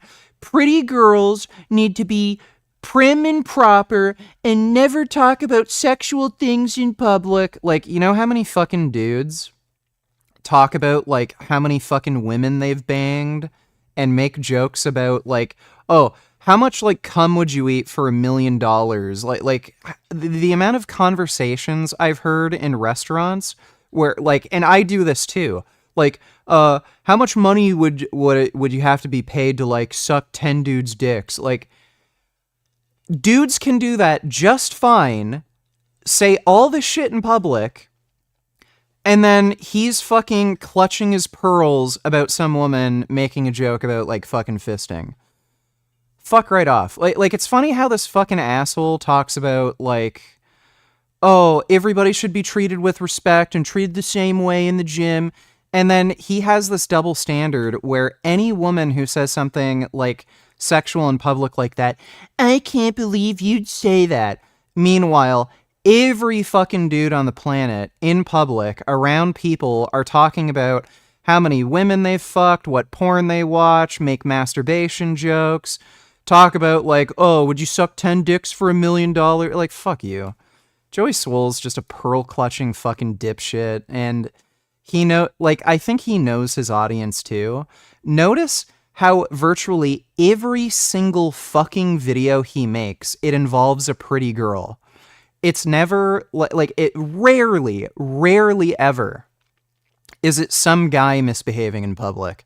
I've seen a few times him criticizing, like, a dude who was clearly being inappropriate at a gym, but that's, like, extremely rare. It's always pretty girls. I think he knows exactly what he's doing, and if he doesn't, then, like, he's just fucking retarded. He's made a social media business where he's trying to get loser fucking incel dipshits who hate pretty girls to watch his content because he just constantly shames pretty girls. Thanks for the donation, though, Killian Titan. You have terrible high lat tie-ins, just terrible shape and jump. But he exacerbated that. And I think that was a lot of what Greg Doucette, I didn't listen to Doucette's videos, but I think the same thing. Pretty much just like, Mike was never going to be successful at that sport. Never. Like I said, it is one of the most genetic competitions in existence. It's funny, our mutual friend Joseph shares the same perspective. He goes, Mike had terrible genetics, sadly for him, and it's just a case of him, with all of his drugs and training and everything, polishing a turd. And I replied, polishing is generous. Yeah, I mean, that's just, it is the reality of it. If you're not cut out for a sport, it is what it is. And this would have been, like I said, if I were coaching Mike, the biggest suggestion I would have made to him. He's what? 5'4", 5'5" on a good day? He's not tall. 5'6". I don't even think he's 5'6". Regardless, he's not tall. He was never ever going to look good at that body weight because he has the shape of a square, right? Classic bodybuilding. Even the giants now. Look at Dorian. Great V taper, what they used to call the classic X shape. You know, he had great lines. Do you know Lumpy Princess from? Yeah, from Adventure Time. He looks like Lumpy Princess. Based. Lyle McDonald watches Adventure Time. He has good tasted cartoons. He is a blob. You go back to the early growth hormone days. There were some bodybuilders back then that looked the same. I think Joey Swole should stick to calling out gym bullshit. What women do outside of the gym, I really couldn't be bothered to give a fuck. As long as they aren't trying to vilify guys for looking at them for half a second, fuck it. Like, it's so... I don't know how he's still making views off that shit. Like, you'd think after the 1,000th video complaining about a girl who's complaining about guys looking at them at the gym, who fucking cares? We get it. There are dumb TikTok bitches who are trying to get views on the internet by complaining about men looking at them. Who fucking cares at this point? Like just make some actual fucking content, you know? But I guess he's getting views and making money off of it because again, like there's a lot of dudes who hate pretty girls who want to complain about them any way they fucking can, so he's just gonna keep making those videos until I guess there's no more incels. Thanks for the donation though, Killing Titan.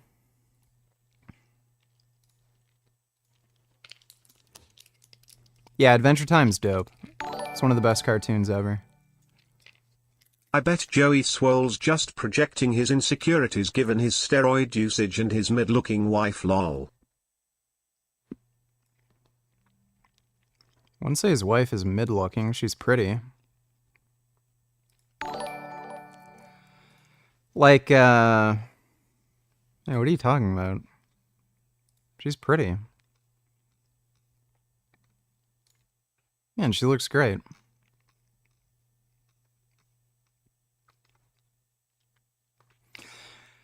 Like, I really fucking hate it when people do this shit. Like most people get into relationships because and stay in relationships and marry somebody because they're in love, not because they're the absolute best looking person on the fucking planet. And I mean, to him, by his own personal standards, she may be the best looking woman on the planet, or if not, like, close to it. Like, just because you personally don't find her, like, the most attractive woman, like, I don't know how that's, like, I do find it weird when there's, like, a guy who's decent looking or really good looking, and then they have, like, the ugliest fucking, like, troll imaginable for a wife. Like, that shit's weird.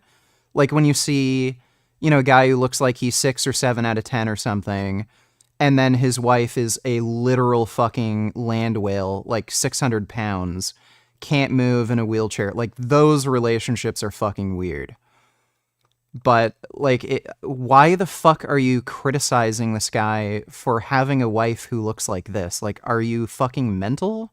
Is there something fucking wrong with you? Like, you'd honestly have a fucking problem dating a girl who looks like this? Like, that's just fucking stupid of you to say. Thanks for the donation, though, Bend Over. Because they were too big for their height. Or in Mike's case, he was too heavy for how short he is. I put it that way because I know he's insecure about his height. No, that's why he shoots all of his videos like this. Because it makes him look taller. With a big man chair. Watch any of his videos, he shoots them from a low angle. Because it makes Regular show was really good up until, I think, the last season when the park went into space. Then it became pure fucking trash.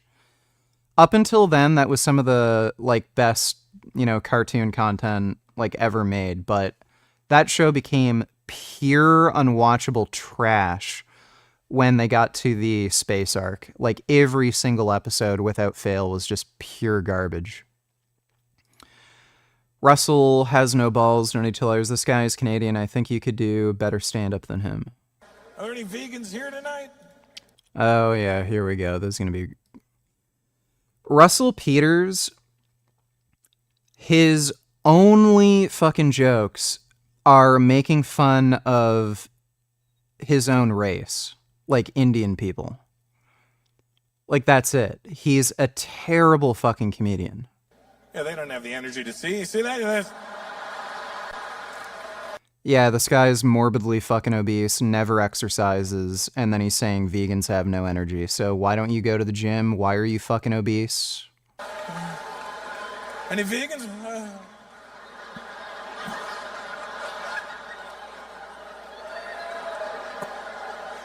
I have no energy. Oh, cool. Well, hopefully you have enough energy to pick up the phone and call the ambulance when the fucking stroke or heart attack kicks in, dipshit. I'm lacking iron.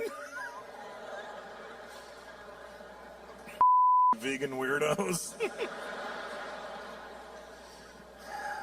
You know what I met that really freaked me out? I met an Indian vegan. How the does that happen? Because here's the thing. Here we go. Like I said, the only joke, the only tool in his toolbox is making fun of his own race. It's pathetic. Indian people, we discovered vegetarianism centuries ago. Centuries ago. And to this day, a lot of Indian people still are vegetarians. So, but that's fine, you know what I mean? And Vegetarians are fucking scum. I can't stand them. white people, you never understand. They always go, oh, you guys worship cows, right? You guys worship cows. First of all, they don't fucking worship cows, all right? Indian people don't worship cows. We understand something about the cow. We understand we get the butter, the cream, and the milk from the cow. Why would I eat the cow? When I go to Dairy Queen, I eat the ice cream, not the machine.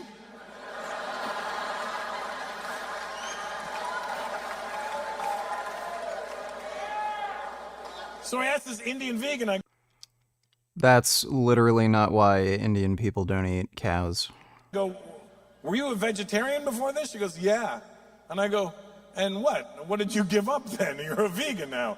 I gave up dairy and I didn't want any more animal products and dairy and milk.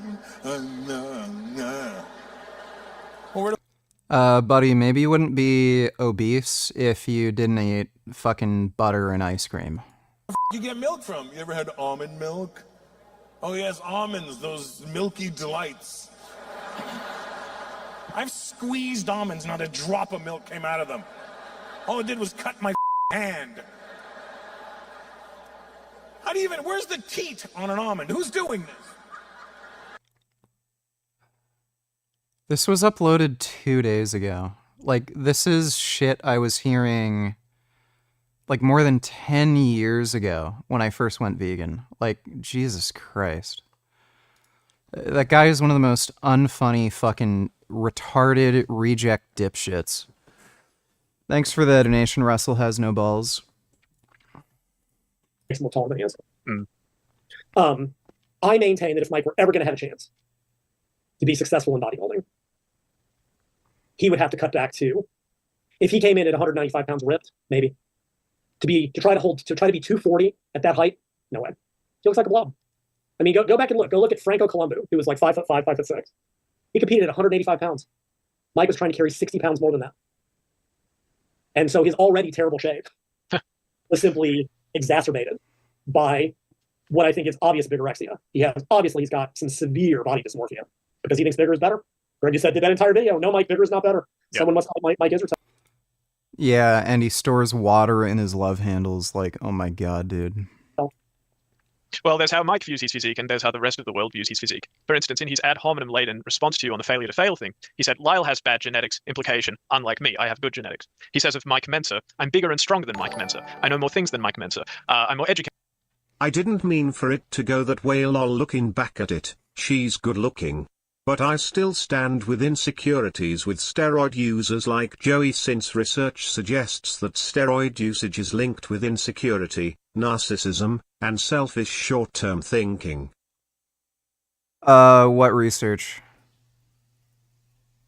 I could understand steroids being linked with narcissism because of what they do to your brain.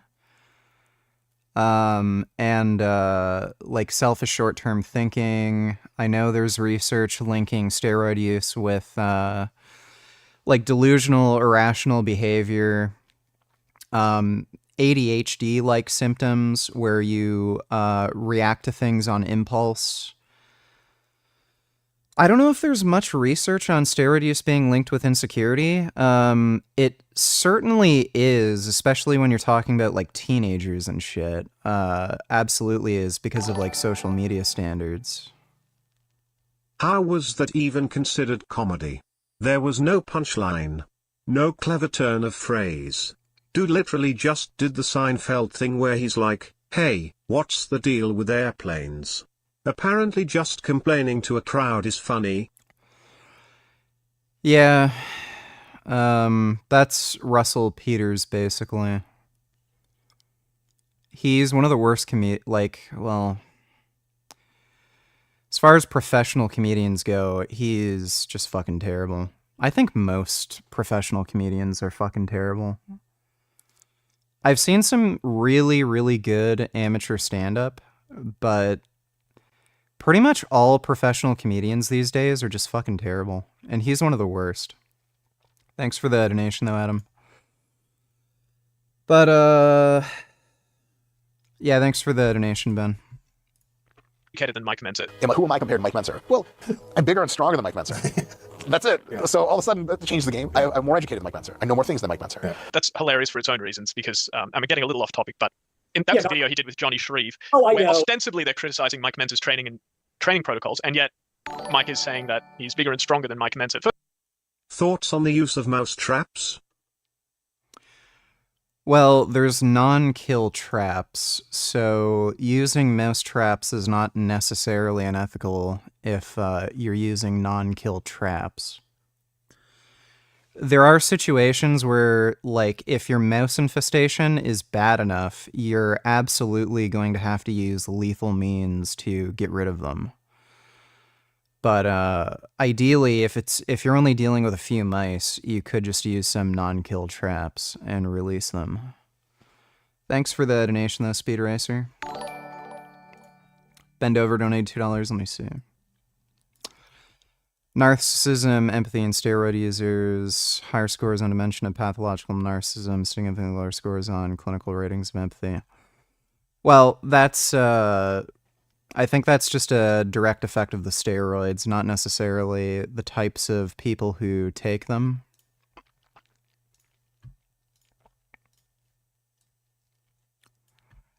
High prevalence of normal personality traits, Conarchy user.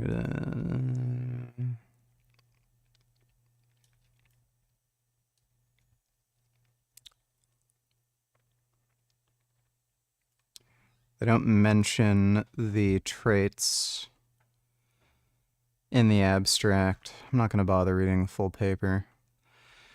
But, yeah, steroids have a direct effect on your brain where they make you more prone to sociopathy and antisocial personality disorder. Thanks for the donation, though, Ben. First of all, that's delusional, but are both objectively false. He might be heavier than Mike Menzer, but bigger, who cares? Bodybuilding, bigger is not better. That was pretty... He might be bigger, but is he better in strength? No, he's not stronger. I guarantee you that's not true. Mike lifts pansy-ass weights and always has. He screams a lot while he's doing it.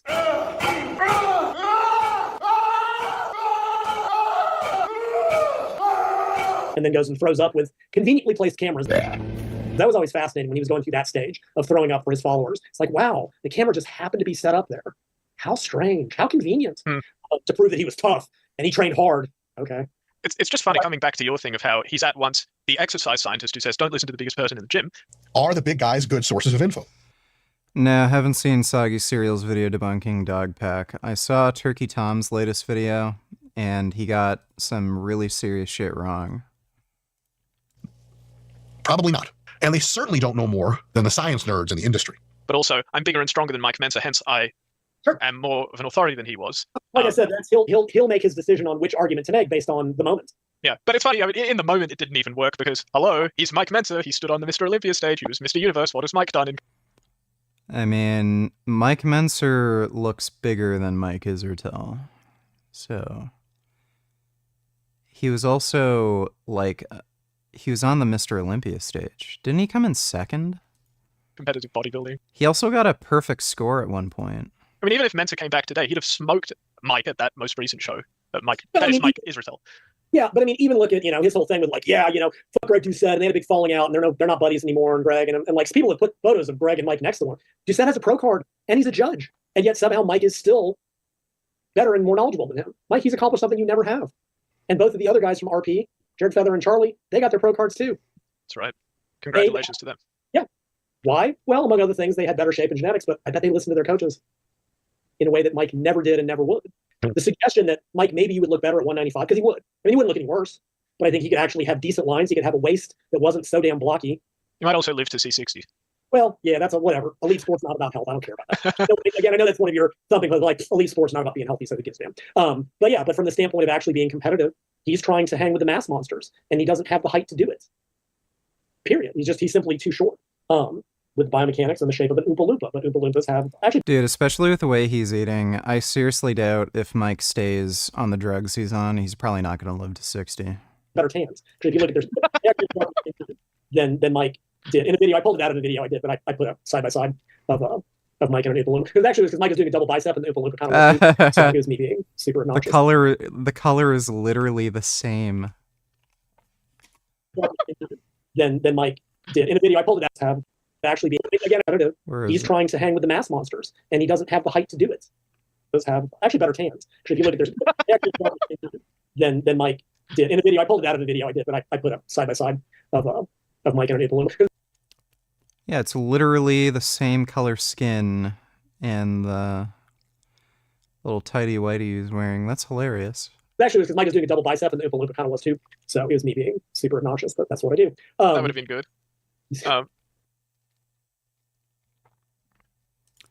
No, I couldn't be an IFBB pro. Like, I'd have to take steroids. One thing with bodybuilding is that if you learn to pose well, you can at least accentuate good body parts. And, that is part of the illusion. I don't know how far it really gets you with, if you're doing call outs or whatever, but, He mentioned in one podcast that he knew at his first bodybuilding show, the one where he had gynecomastia, not a single ab, that he was seething on stage, that he was on the edge, because they put the good guy in the center and they put the crap guys on the outside. And he was seething, and you could see it in his face, just angry, angry, angry. And he explained that even his wife told him, hey, you should cut that out. You look angry. So he's expressed that he doesn't have much of an interest in, as he puts it, the pageantry side of bodybuilding. Well, the other part of bodybuilding is what can be termed the pageantry. Posing, skincare, tanning, all that stuff. But for me personally, the pageantry, skincare, tanning, presentation, posing, it's especially the minute sort of tricks. Again, it's a wonderful thing. But for me personally, I couldn't give a flying fuck about it. I'm going to actively oh, that's right, this is a thing. But that's all that it is. Yeah, I mean, right, at a competitive level, that's all that it is, for right or for wrong. I mean, it is pageantry. It is basically a beauty contest of sorts. It is a dieting contest, more than anything. It is a who can starve themselves longest contest. I mean, what else would it be? I find that very baffling. But okay. For how much money would you hold a baby for 5 minutes?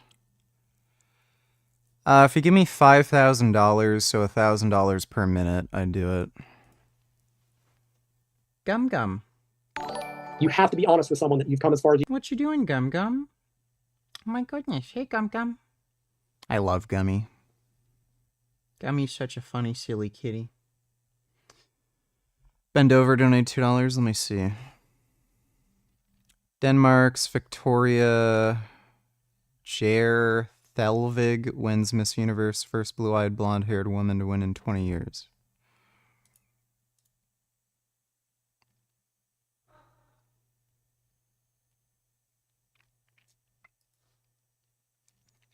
Is that even true?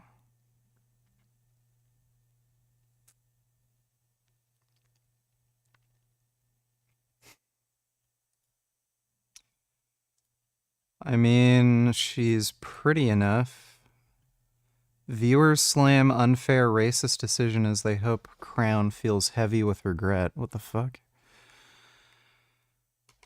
Miss Universe winners by year. So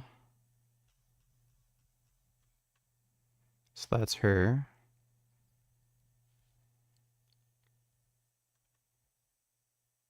India. Like, I think this chick is prettier than the 2024 winner. Like, this is just a bullshit beauty contest.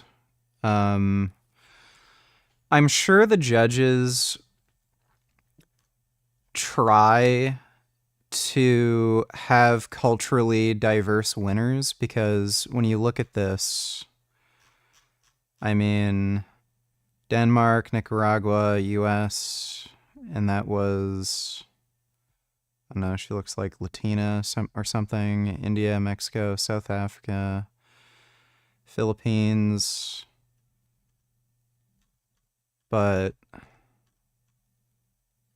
I mean, even dating back to like 1950s, Japanese woman won, Colombia woman won, Argentina, Brazil, Greece, Thailand, Brazil again, Philippines, Puerto Rico, Lebanon. Like, this narrative that, oh, suddenly they're letting a white woman win again. I mean, most of the winners weren't white. Like, even dating back to the, like, fucking 1950s. The first, what, 1, 2, 3, 4... 4 winners were white, and then you get to Peruvian, Colombian, Japanese, then a white woman again, then another white woman, then Argentina, Brazil, Greece, I guess that's considered white, then Thailand, then like 2 more white chicks, then Brazil, Philippines, Puerto Rico. Like, most of the winners throughout history were non-white. So, like, this narrative that, oh, they're finally letting white women win again, like, most of the winners weren't white. I don't know who the judges for that Miss Universe competition are, but this is also something that you typically see. If you have, like, male judges mostly judging this or something, a lot of people like foreign women.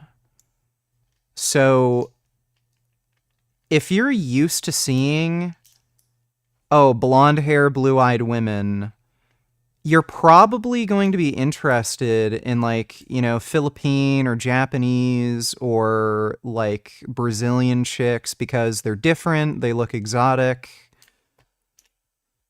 So, whatever. Everyone's an idiot. Thanks for the donation, Ben. Elias Donate Tellers looks like someone internalized nihilism. Page not available.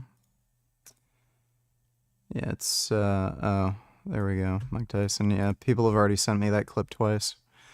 Thanks for the donation, Elias. You can go. Well, I don't see it happening. Mike needed someone to tell him that early on, but he never would have listened. So where to from here for Mike? Do you reckon he... Vince, new video about me, is it about the fucking cat? Or is it me getting sick?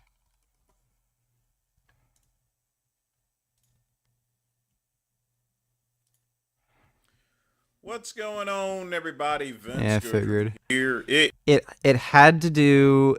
I knew it had to do with either me getting sick and falling asleep on stream or Gummy.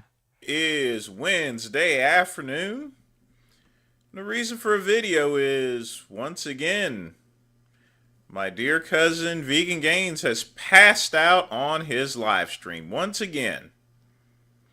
Now, I know people asked me in the live stream last night, what did I think about it? We observed the dude. He woke up and then he fell asleep again. So, what's going on with him here anyway? That's what I would like to ask my cousin. What is going on with you? Why are you passing out in your live? I went to a buffet to eat with a friend a few hours before stream, and the buffet food made me sick, and I was nauseous. I don't know how to even spell that. Dizzy, and got tired and fell asleep.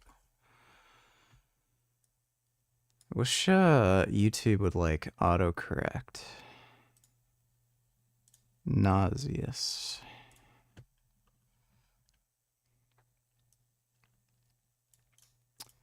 Still wasn't fully recovered today, but feeling pretty good.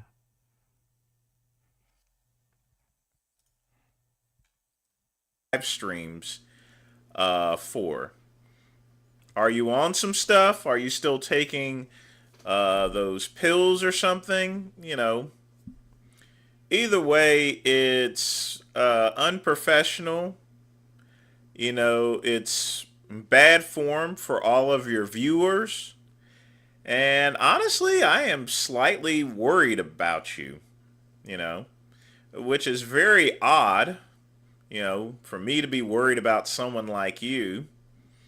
You know, no disrespect or anything like that. But, you know, if you're abusing drugs, you know, you need to get yourself into, you know... I haven't taken any THC edibles since that Halloween stream. Some drug treatment or something, you know, a little bit of therapy. I'm not for sure. I'm actually feeling sick again. I know you got some mental issues. Like I kind of want to vomit. Toony. You know, you don't want to take the great one's advice. You don't want to smoke cigars. You don't want to drink alcohol or anything like that. But, you know, you better find yourself an alternative because the pills obviously ain't working. And the I'm not on any antidepressants. Nicotine tablets are obviously not working. And here you are passing out on your live streams. I mean... I can understand. I was thinking at first you were doing that on purpose, but no, you're not doing this on purpose there. There's a serious hang up with you and you need to get it clear. Maybe you're not getting enough sleep. You know, you have been streaming for at least 8 hours. Probably while I load up this video and cook dinner and have my cigar, you'll still be... oh yeah, I've been streaming for 8 hours, 22 minutes. Doing a live stream. In fact, I think you've been live streaming for the past 3 or 4 hours. Probably gonna go more time. Not for sure why you're live streaming so much here. You know, you used to only do maybe 4 hours. Now it's turning into 8 hours, 6 hours, you know, and stuff. Well, I just like doing it, and there's a benefit where I make more money streaming longer, so... Like, if it were summer, I'd probably be streaming less just because there's more shit to do outside, but the days are getting shorter, it's cold as shit outside. You know, there's a limited amount of things that I can keep my attention to, like with indoor activities, like I can only train for so long. And if I'm going to be at my computer playing games anyway... might as well stream, so... It's just odd. You got to slow down. Either way, stop passing out on your live streams, okay? I haven't been on any antidepressants for like 6 months. You know, how are you going to make some money if you're falling out unconscious and everything? I mean, seriously. People pay you to comment on videos. It is a very easy job, a lot easier than me processing medical claims, and you get paid a lot more for it, all right? Don't disrespect your check, if you know what I mean. And that's all I gotta say. All right, well, thank you for the advice, Vince. Speed Racer donated $3. Let me see. So, Mr. Batzel and I have just come back from a rescue. We picked up Mr. Forrest here. Oh, that's a nice little bat. Oh, he loves He's in a bananas. filthy mood. Oh, Jesus Christ, he's eating that So, banana. was called in by Colin. Oh my God, that's a big Colin banana. found him low in his grevilleus He's this eating morning. all of it. So I think what's happened. Oh my God, is that's a that, nice fruit bat. He may have come in to feed on the grevilleus, and there just simply wasn't enough room for him to take off. But that's always room. Oh my God, See if you he's know. taking big bites of that banana. Oh my There's God, always look at room him for eating that banana. There's always room for banana. I really like fruit bats. So They're he'll really be in care for a cute. little while. He's got no injuries. There's nothing It's really cool how there's like bats that eat fruit. at all I can find. A bit of a wrestle on the fence. Oh, look at him. What a nice, sweet little Then we can get you bat. some juice. Would you like Oh a my bit more God, banana? he's like a little baby. A little bit more, Nana? Oh my goodness, he's eating that Yes, banana. please. He loves his banana. Thanks for the donation, Speed Racer. He should just retire. Well, I think that's what he says he's going to do. He says he's stepping away from bodybuilding to focus on his content creation. Because Stepping away doesn't have a great degree of finality to it, though, does it? Sounds temporary. I think he said he was retiring. Yeah. But you and I both know, and I think anyone that is familiar with this saga, such as it is, knows full well, this is not permanent. If Mike had any sense, if he's truly going to walk away from it, which you and I both know he's not. Because what does he say? You did a video on this too, when the hilarious neurotropics, where they talked about getting stoned the whole time. Yeah. Did they delete that? Fruit too? bats, just eat fruit. Funny that. Not funny, funny that. And he said he's like constant roid rage. I'm constantly like homicidal. I constantly want to kill. Like, oh yeah, that's worth it.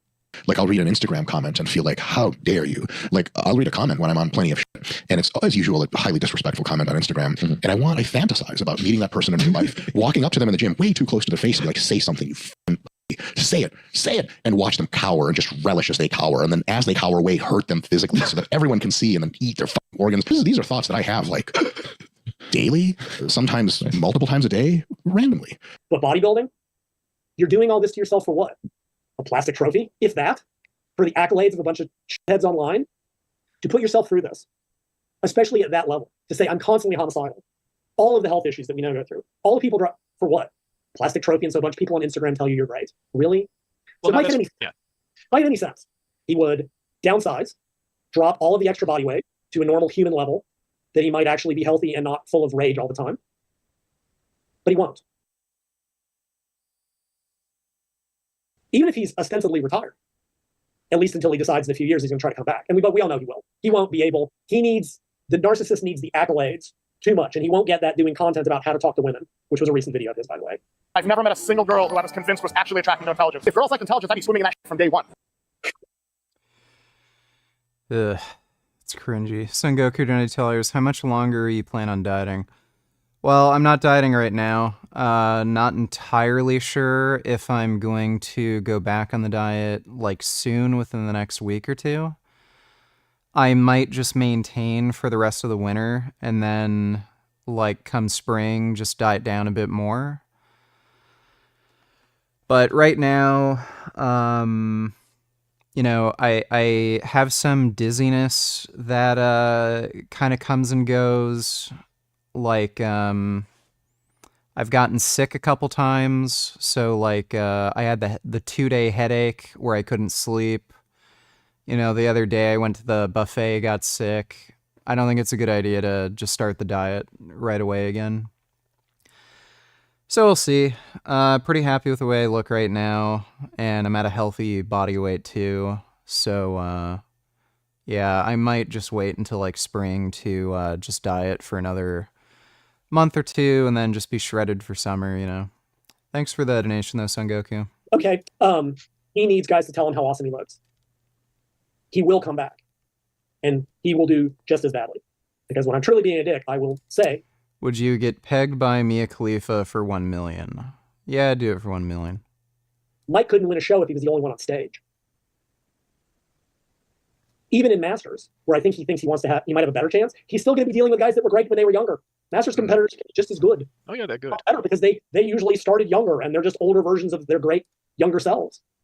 But he will not stay retired, and he certainly is not going to cut his, because if he gets smaller, who he sees in the mirror won't be what he wants to see, because he thinks bigger is better, and he won't have everybody in his Instagram feed telling, yeah, dude, you're huge, and this and that and the other. So he's going to keep, in my opinion, he's going to keep doing exactly what he's doing, the same number of drugs, the same diet, and, you know, we'll see.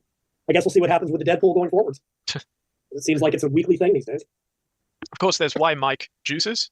There are the reasons he tells you for why he juices, and there's why he actually juices. The reasons he tells you are, well, I want to win an IFBB Pro card. The actual reasons, well, we can only speculate. We can, however, the speculation will probably be more correct than not.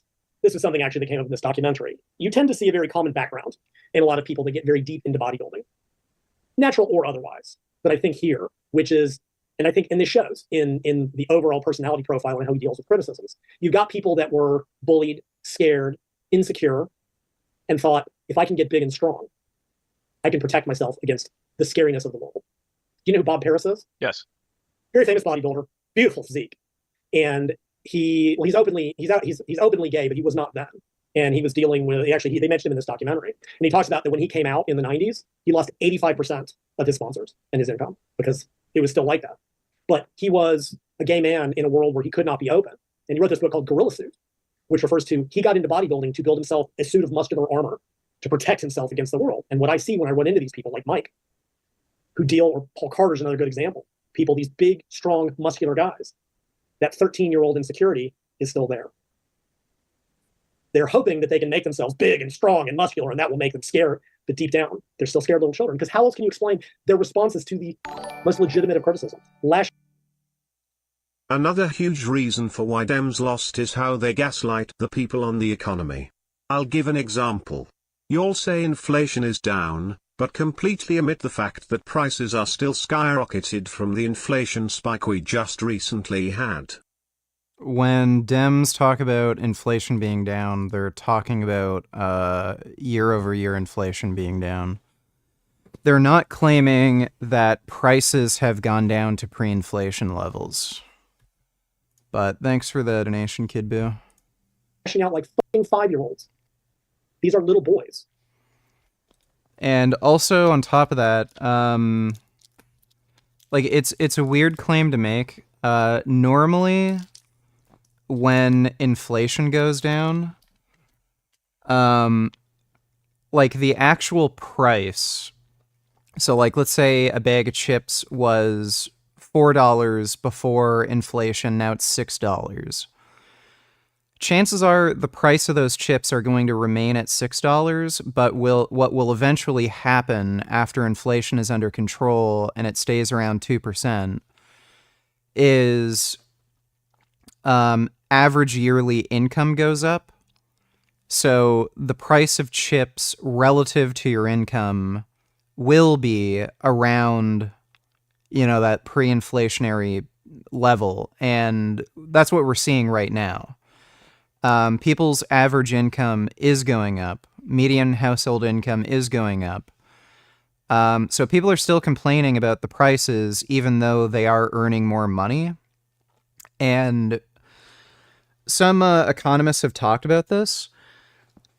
When people make more money, they get frustrated when the extra money they're making doesn't really translate into higher buying power. So ideally, you would have that same bag of chips being $4, and because you're earning more, you know, you can buy that bag of chips and a can of Coke now. But again, that doesn't mean inflation is hitting people hard like it was, like, you know, during the pandemic. But thanks for the donation, though, Kid Boo. In a adult's body, but the insecurity is still there. And I'm sure when Mike saw it as a way to get big and strong, yeah, that's why he does it. I mean, that's why I'm sure. I mean, I'm not saying like it just is what it is. There's a some athletes do it so they can be the best at their sport, but bodybuilding is not a sport. It is such a unique activity in the sense that, like, again, when they talk about the history and the background of these people, it's kind of always the same thing. And it's like sort of grew up in these little Midwestern towns and then they found bodybuilding. It's like, and it made me feel like someone and being big and strong and muscular and powerful and all of this. And then steroids come in and make you feel like a fucking god from what this is why people don't come off anymore, right? You used to read about all this stuff with post-cycle therapy, and guys, it wasn't, we can debate if anabolics are physically addictive, and I don't think they are in the sense that other recreational drugs are, but I think they can be very psychologically addicting. Oh yeah, how could you ever go back to natural training after having experienced the highs of 600 milligrams of testosterone? And when you between just either the physiological euphoria or your aggression, or the fact that your poundages have doubled, and you gain 20 or 30 pounds overnight or whatever it is, right? You're always, because when you go off and you crash, first off, you're 50% worse than you would be if you were natural. That was all the post-cycle therapy stuff. Now nobody goes off ever. Right? But yeah, like you usually see these guys standing next to other big dudes. Yeah. I'm on the airplane. Ronnie is in 2 first-class seats, still spilling out, like still looking cramped. It is inhuman. So yeah, to go from that to even semi-normal, it just can't be done. Mm. I mean, it certainly takes a different mindset. And I think in bodybuilding, especially when your whole identity is tied up with being big, it's that much worse. Yeah. I mean, it depends on the sport though. Like some people, they never quite quit. I think between Mike's identity being tied up and being big, also, for right or for wrong, part of his social. Are you willing to denounce rape right now on stream? Yes, I denounce rape. Thanks for the donation, Veganism Exposed. Social media presence, part of his authority, comes from his physique. And yeah, that's me being an asshole. In as much as he has. Canadian healthcare quality is not poor. It actually ranks higher than the United States. So, if you're going to say Canadian healthcare is poor, then you're going to have to admit American healthcare is poor. Yeah. He's not, he would lose, for the same reason that he would lose followers if he ever admitted he was wrong. That's why gurus can't do it, right? Because if they admit that they're wrong, they might be seen as infallible, and that can't be. You mean fallible? Yeah, that. They must be seen as infallible to the true believer. Yeah. So they cannot admit they're wrong ever. Unless it's for just the most utterly superficial stuff. They'll just change what they're saying. Kid Boo donated $2. Let me see.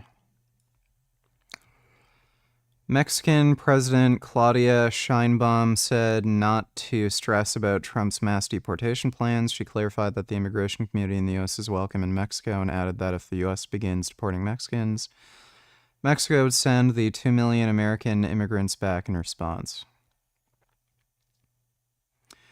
This is why, to me, a woman president shouldn't happen until women stop saying silliness like this. Come on, man. You're going to deport the rich Americans that live in your poor country. Americans are causing problems in Mexico. They're actually driving up inflation. There's a lot of Mexicans that don't want Americans in their country. It's driving up housing costs and the cost of goods. The ones that didn't come there illegally, the ones that actually followed your laws, lady, lol, no wonder you have a shithole country. Tommy Sotomayor doesn't really know what the fuck he's talking about. Thanks for the donation, though, Kid Boo. And hope nobody notices and block anyone who points it out. Whereas, there's also the little boy component. Something else, when you're a boy, you think that admitting you're wrong is a sign of weakness. And when you actually grow up and turn into an adult, you realize that admitting you're wrong is a strength. Yeah. It takes way more balls to admit you're wrong than to double down. But yeah, so but it's the instant. So yeah, so Mike's identity and his authority is tied up in his physique. The idea of him becoming smaller and downsizing, even if it would make him healthier, he won't do it. It's kind of a prison of his own making, because you can blow up on YouTube fitness without being a big roided behemoth. For instance, you've got Athlean X, who's got in the order of 10 million subscribers. You've got Jeff Nippard, whose subscriber count's just soaring. He's got like 5.6 million. Mike Israetel, though, I mean, you would think that maybe his size has helped him because, in this superficial era of brain rot and optics, you have to look the part. But honestly, I think had he never touched, any dose above 250 milligrams, he would have looked the part to the extent that he could have been credible. Right. You don't have to be big. You don't have to be as big as he was to get that following. But once you have been identified as being that big as part of your appeal to authority, there's no going back again. Exactly. That's the point I was trying to make. Yeah. That's not entirely true. I guarantee you, there's people who will still go, yeah, Dorian knows his stuff. But that's because Dorian had the success that went along with it. Right? Yeah. Dorian was an 8 times Mr. Olympia winner. That is where his authority came from, was from his actual success. Yeah. Mike didn't have even that. No. And Mike said to Omar Isuf, I asked you this an hour ago, and I'm still mispronouncing it. Isuf. Thank you. And I guess Mike said, I want to prove my methods work by getting my pro card. So what is it? Like, I get everything you said, man. The only reason I compete is to illustrate to people that marginally more than they would otherwise believe, the methods that we espouse at Renaissance periodization are effective. So transparent. So you think... Well, by his own argument, Mike, your methods don't work. Period. Because you never got your pro card. You never even placed worth a shit on stage. I mean, it wasn't like he got second. He barely missed. Wasn't his best placing like 3rd out of 4 at some Masters competition a couple of years ago? Something like that. In 2020, I believe, was his best place. Something like that. Yeah. So by Mike's own logic, since he never won a pro card, ergo, his methods don't work. And they don't. Meanwhile, despite his, we listen to people based on who they coach. Well, I coached an elite female powerlifter who holds some ungodly number of records, state, national, and world, across 2 age groups and 2 weight classes. And I helped a guy in my Facebook group, you mentioned this, a guy named Larry. Nah, my nigga Tommy hit the nail on the coffin. Women aren't meant to be leaders. Period. They think emotionally, not rationally. If you say 2 + 2 = 4 but the bitch gets offended by the number 4 offended her, she'll just call you names. Bitches are stupid. Yeah, right. Because Trump is not emotional. Thanks for the donation, Kid Boo. Didn't coach him, I'm not going to claim I did. But I helped him dial in his final stuff coming into his last contest. He was using my ultimate diet too, figuring out the timing on carving up and water and drying out and stuff like that. And hey, Mike, he won his natural pro card his first show out. You can bitch about whether Greg or I never would have coached you and you couldn't afford me if you'd even wanted me, but I can't guarantee you would have won, but you wouldn't have looked as bad as you did. Because I know how to get people into shape. and you don't even know how to get yourself into shape. So if you're watching this, buddy, you too. Great. Again, people that will follow my information and my advice that I will not claim to have coached, except in as much as they did what was in my books and stuff. And they all look like ever has. Like I said, Sumi, she did a photo shoot. She was leaner and drier and darker than Mike has ever been on stage.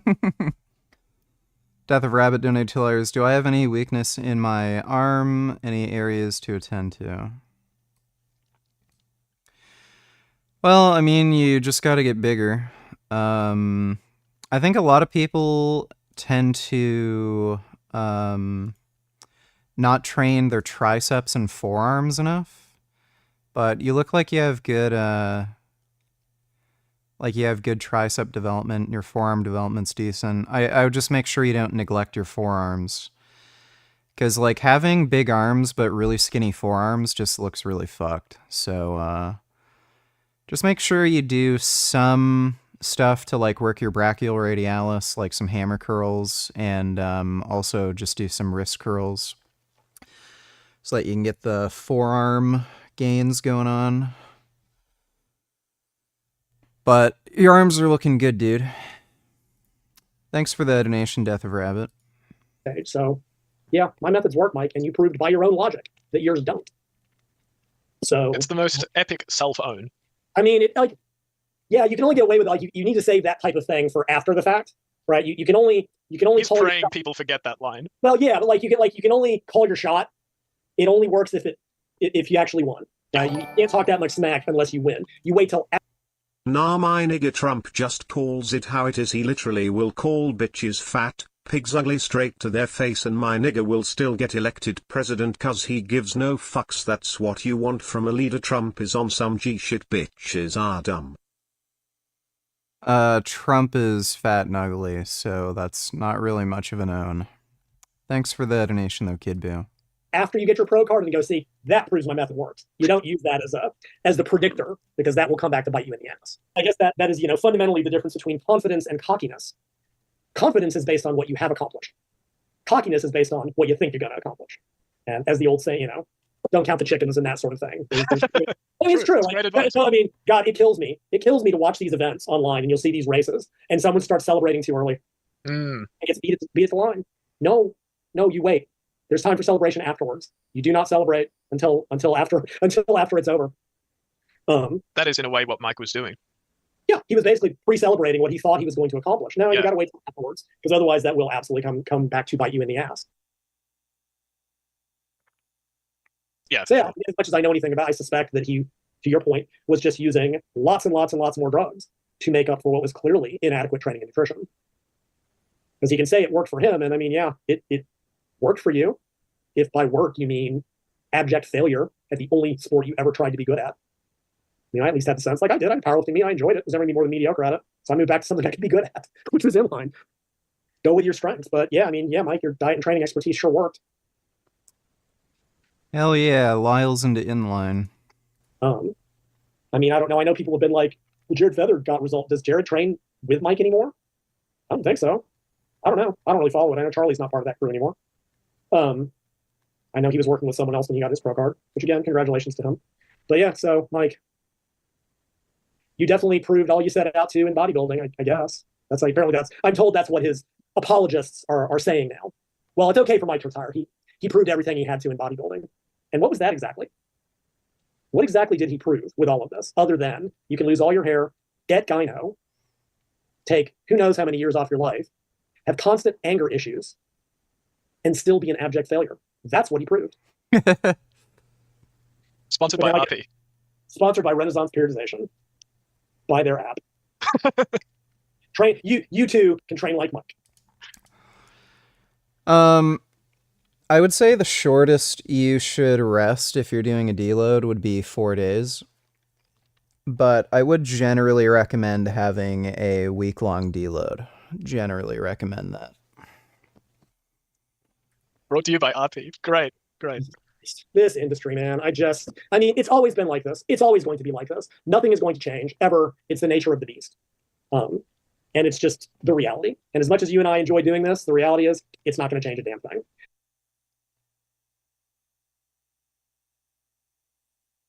As much as I love to gloat about how Mike's own methods don't work by his very own logic, I think we can say a little bit more about Mike's failure in competitive bodybuilding. Mike's failure in competitive bodybuilding is instructive, showing us what not to do. He shows us what happens when you don't learn from past mistakes. He shows us what happens when you try to play the mass game when you don't have the genetics for it. He shows us what it looks like when drugs are used to cover up flaws in training and nutrition. He shows us what happens when you're hubristic. In all events, it doesn't end well.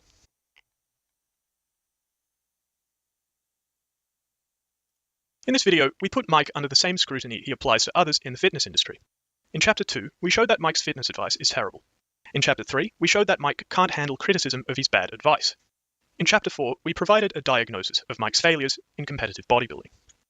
We've talked a lot about Mike, but I want to expand this discussion briefly into something about more than just Mike. Occasionally, I get a comment from someone who asks what my problem is with Mike. Is it that I have some kind of personal vendetta? The answer is no. I focus on Mike for a particular reason. I focus on Mike because he's not just a person. He's a paradigm, a phenomenon. Mike is a personification of the most degenerate aspect of the fitness industry. Like many who have come before, and many who will come after, Mike is a perpetrator in the fitness industry. His bad information has misled countless natural trainees. He backpedals on his old nonsense with new nonsense. He can't take criticism. He inadvertently glorifies drug abuse with his fame, money, and influence. But Mike isn't just a perpetrator. He's also a victim. The fitness industry led Mike to take bodybuilding way, way further than he should have. The fitness industry led Mike to take the dangerous cocktail of drugs that compromises his physical and mental health. In that sense, Mike is also a victim of the very cycle he perpetuates. I hope that we can break that cycle. I also hope that Mike changes his destructive course of action. Because as I've stated elsewhere, the counterfactual Mike, who stayed natural, would be happier, healthier, and a better role model. My concluding remarks are these. One day there will be another Mike, a superficial man, or woman, who cultivates enormous influence with smooth talking and a given set of credentials. Please cast a critical eye on him or her. That means, don't be sucked in by the confident or self-assured presentation. Don't be sucked in by his or her credentials and authoritative delivery. Look at the facts supporting the individual claims. If there is none, then dismiss the claims outright. In the end, I hope this video helps you negotiate with the bullshit that pervades the fitness industry and everyday life.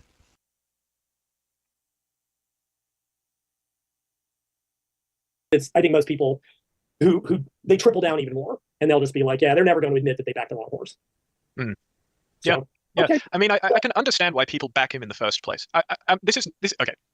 It's because people, hear me out. When I say people, I don't mean people who are deeply immersed in, the evidence-based bodybuilding world, people like you, for instance. I mean general population. They don't have all the time to do deep investigations into all the literature and correct training and eating practices. So they look at Mike and they see this big guy who's articulate, who has a degree, and they use that as a heuristic. They're like, oh, I think I can probably trust him. So then they just take what he says at face value. It's sad because people rely on heuristics. I don't blame them. How could they not? But that's why it's important to call him out. Well, and that's because heuristics alone fail us. Correct. And the fitness industry is unique among industries, and that it allows so much of this to happen. I've written a bunch of ranty stuff in my Facebook group. I don't think you can find other industries that are like this because, as an example, you can't find, like if you are a car repairman. Kid Boot on $8, my nigga Myron putting these black whores in check. Clan meeting. She said that black people can't be racist. Myron lost it. Well, I mean, he is literally friends with white supremacists and hates black people and wants to be white and hates his own race. So I could see why you'd get upset. You do realize that she was arguing with a Jewish girl the whole time and calling her white in a bunch of racist terms, yet trying to say that that Jewish girl was racist towards her. Black people can't be racist, first of all. So, but what is it about? What is it about y'all that you like to pick on? Are you serious? That you like to pick? Like, of all people to say this to as well, like, my God. Hold on. No. We can be Elias donated $2. U.S. politics core. Iraq will probably legalize the marriage with 9-year-old girls. By the way, Islam in action. Yep.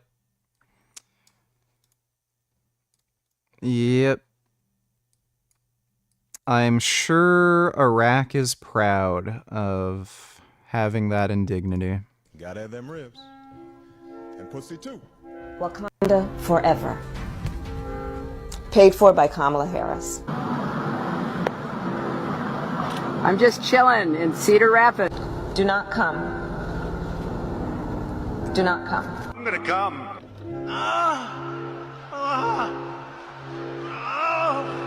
Nobody can dispute the fact. Yeah, I'm probably gonna do a video on that fucking, what is it, Bioneer dipshit who said steroids don't work tomorrow. I'm probably gonna do that tomorrow.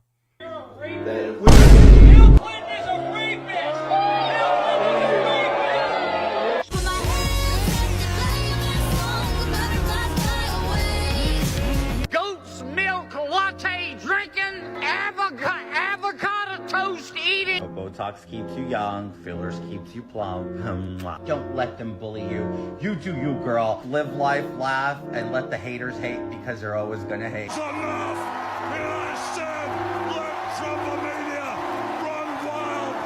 I want to say one thing to your children. I know some really great ice cream places around here. And Daddy owes you. Excuse me, President Reagan. President Reagan! I cast Ohio's 82 votes for Donald John President.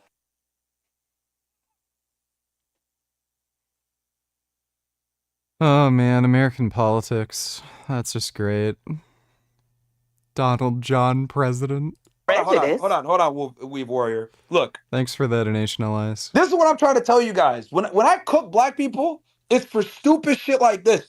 Look, man, I'm one of the few motherfuckers that holds up a mirror to the black community and tells them they're fucking stupid, watermelon, weave warrior, hair-hatted, dumb niggas. Feelings. Yo, shut up. I'm talking, woman. I'm talking, all right? This isn't fucking the hair salon where you can just talk when you want. Shut up. Anyway, so... I'll talk when the fuck I get ready. Cut your weave. Shut up, man. Quietly. Shut the fuck Cut up. your weave quietly. God It's damn, itchy. bro. Anyway, I'm going to give you a chance to finish your piece, bro. But this is what I'm trying to say. Black women... Like, by the way, it wouldn't surprise me if, like, 30% or more of his own audience is black. I remember I was waiting in his call-in show, and it sounded like most of his fucking viewers were black, at least the people calling in. So it's just fucking insane. Like, are his own fans self-hating black men? Black people in general have this stupid concept where no one can be racist that's black. That's fucking preposterous. Because the reality is, and I said this earlier at the top of the show, you guys think I'm kidding around when I say this shit. Black people are some of the most racist motherfuckers in the United States. They're the only group of people that will sit there and call a white person a cracker, an Arab a fucking sand nigger, make fun of an Asian nigga, say your eyes are slanted, or call a Mexican a wetback. And they'll say that shit with no fucking cares. But you turn around and you say, you stupid nigger, they'll go crazy. They'll go fucking wild. It's fucking hilarious to me that black people are some of the biggest fucking crybabies that are about racism, but you guys are the most racist by far because you guys continue to perpetuate. I wouldn't say the black community is the most racist. It's just that they receive the least amount of criticism for their racism. The very racism that you... Bro, if Myron was white and he was saying all this shit, like, he'd be banned from YouTube. He wouldn't have just gotten demonetized. He would be fucking banned. And yeah, even when Myron's right, he's wrong.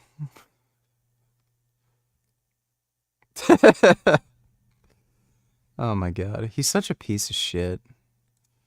Or you are an aerospace engineer. There are not a million things that appear to work, and you cannot use a drug that will make the training and nutrition not matter, right? The car either works or it doesn't. The plane either flies or it doesn't. We don't get to argue about physics, right? Or wing design. Death of Rabbit donated to Liars. Really want to get Shan's back. That's my goal. Shan's? Who's Shan? Well, your back's looking thick, dude. Just keep training. And enjoy this post in TikTok.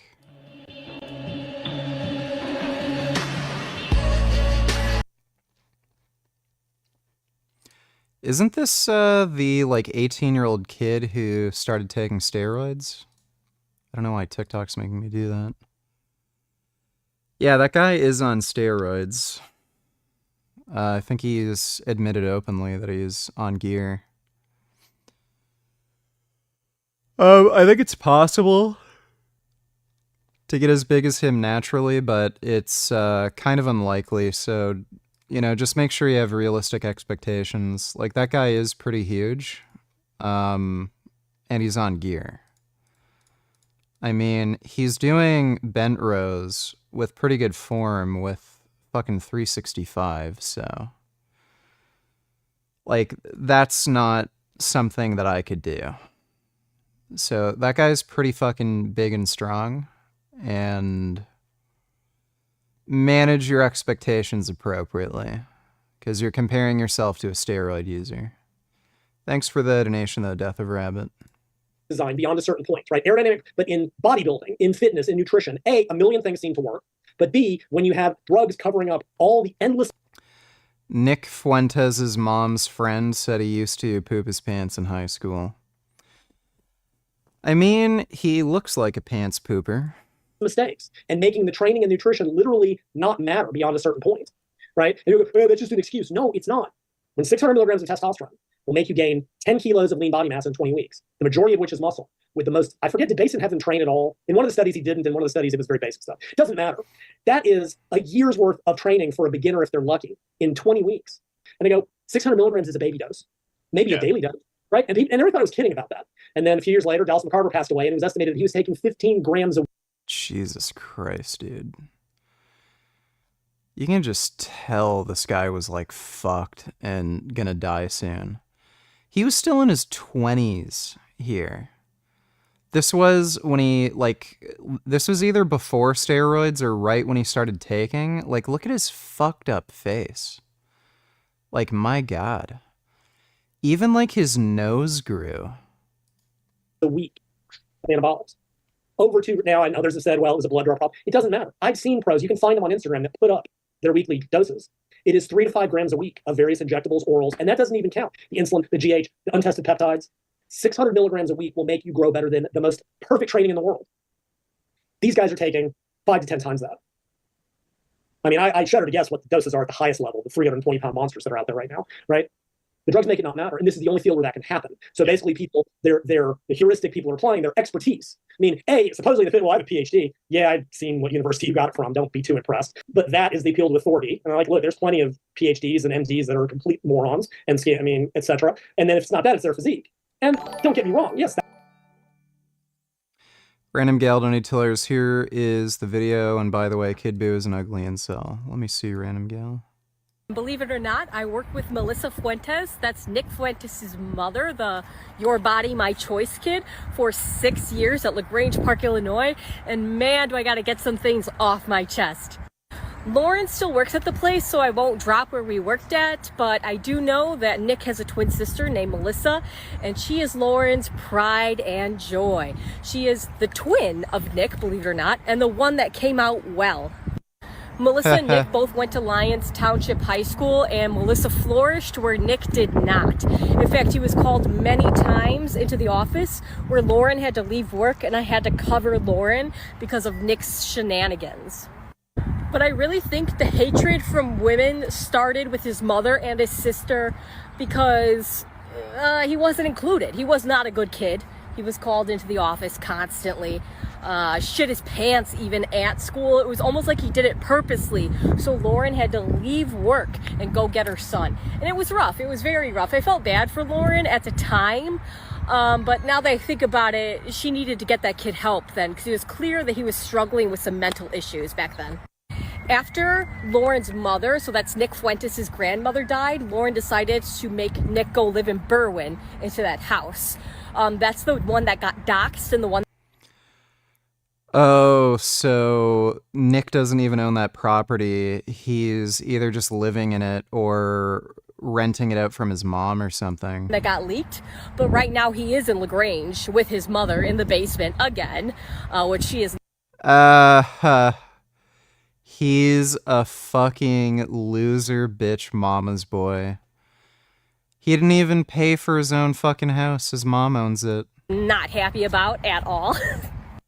Anyway, I think this story, if your teen son is not starting to act right, is getting called into the office. I think we should do more therapy. I think we should prevent ourselves from becoming Lauren Fuentes and making a son like Nick Fuentes, because honestly, it was an epic fail on her part. And I wish I helped her more in realizing that he needs help. So Lauren, if you hear me, please get him some. Well, that all checks out. Thanks for the donation, random gal. Elias donated $2. Let me see. Whoa, that guy is a fucking blueberry.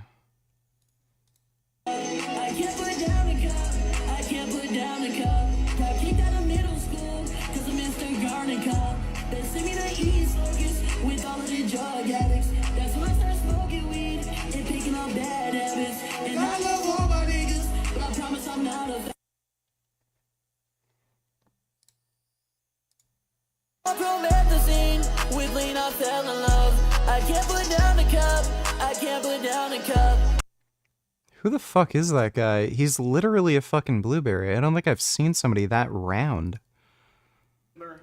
When I went to his bedroom.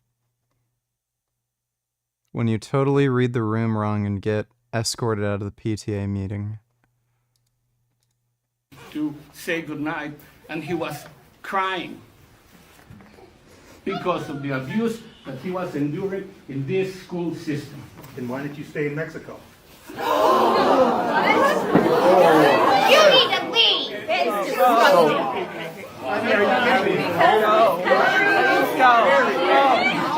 That's indicative of what these kids are experiencing. That's indicative of what our kids are experiencing. Dude, racist people are, like, genuinely just the dumbest motherfuckers. Don't worry, Joe. It's just a curry muncher. I want to thank you all for being here. And now, who am I introducing next? Who's next?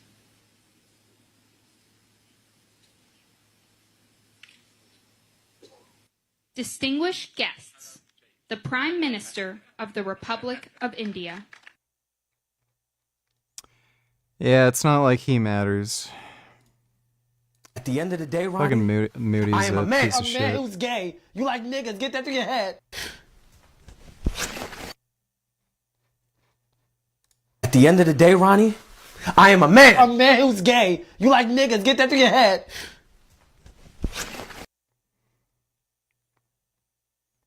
The fuck is that from?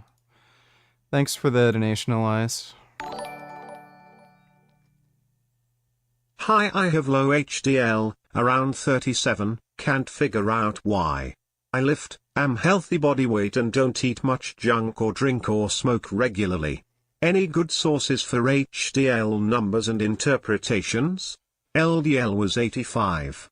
It's pretty normal to have low HDL numbers if you have low LDL. So that's not an abnormal score. I wouldn't really... Like, HDL is a non-causal factor in heart disease risk to begin with, so it's not important anyway. If your LDL score was, like, below 20... that might be a sign that you might have like some sort of inflammatory issue or something, but having an HDL score of 37 when your LDL is 85, that's not a problem. So I wouldn't worry about it. It's a non-causal factor in heart disease risk anyway. What might help elevate your HDL score is just making sure you get some good poly and monounsaturated fats. So if you just eat some like nuts and seeds, avocados, stuff like that, that might bring up your HDL score a bit. So like sunflower seeds, almonds, avocados, if you eat a little bit more of those, your HDL score might get into like the 40s, 50s, 60s. But again, I wouldn't really worry about it. Thanks for the donation, though. Hi. That could be part of it. But when you throw drugs into the mix, drug-based training, people that are honest about it, will point out that, yeah, the training that works or is best when you're on juice is completely different than what a natural should be doing. I did a big ass podcast with Broderick about that a bunch a while ago. Like I said, and I even admitted, as far as the way Mike was training, I said this repeatedly. I go, yeah, look, not only do I not care how you train. Hey, Richard. Just wanted to say I appreciate the content. The past few weeks have been a bit tough for me. I'm gonna rape you. Just a lot going on at the moment, so it always feels good to unwind with your streams. Keep up the good work.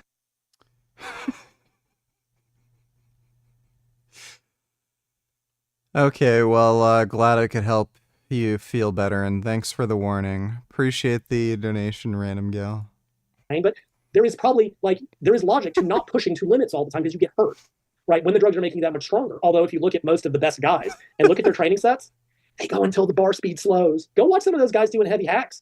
They are not stopping 8 reps out. They are not setting a speed cap. They are not, or go watch Dorian. I'm not saying to train like Dorian, but the point of this being that drugs make anything work. And the studies show that incontrovertibly. Don't people recognize you in the gym? No.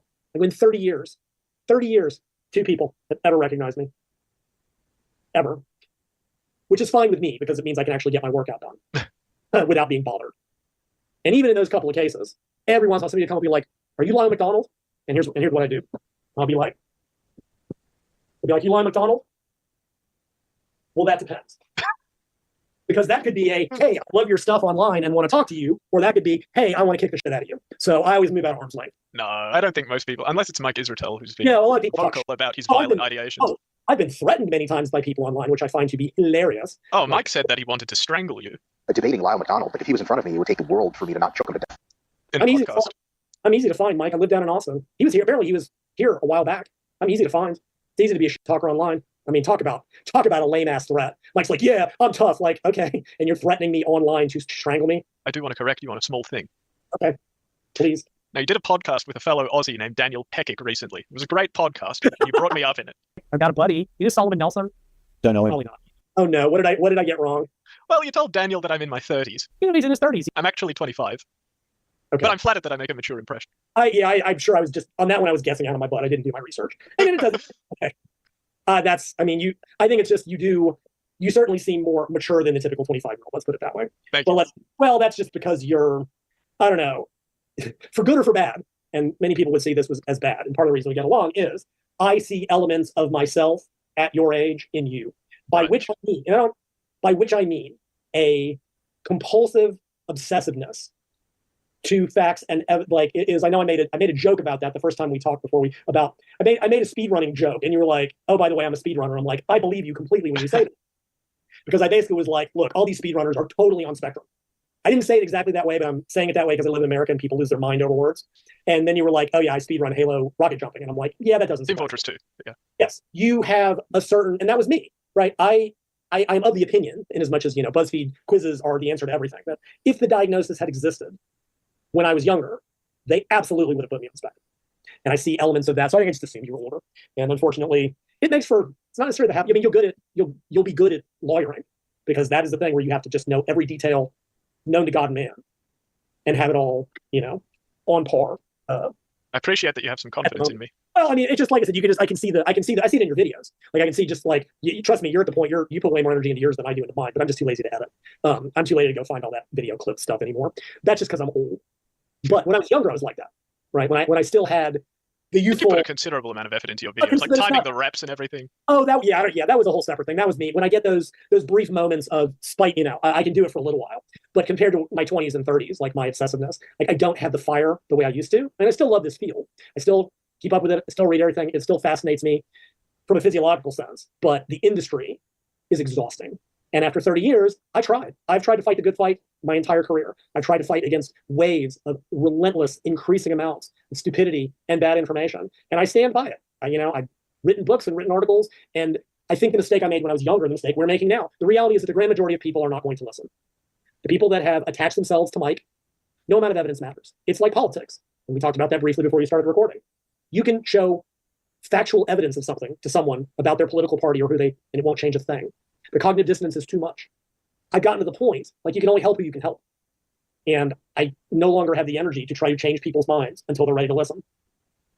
You're still young. Oh, just wait. Just wait till you get into law. Just wait.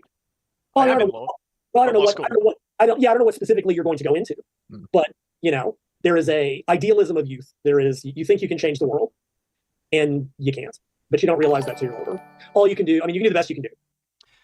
Riley donate $2. I don't think that was random gal, but seriously, geez, the links these trolls go to, that went way too fucking far. Try and give people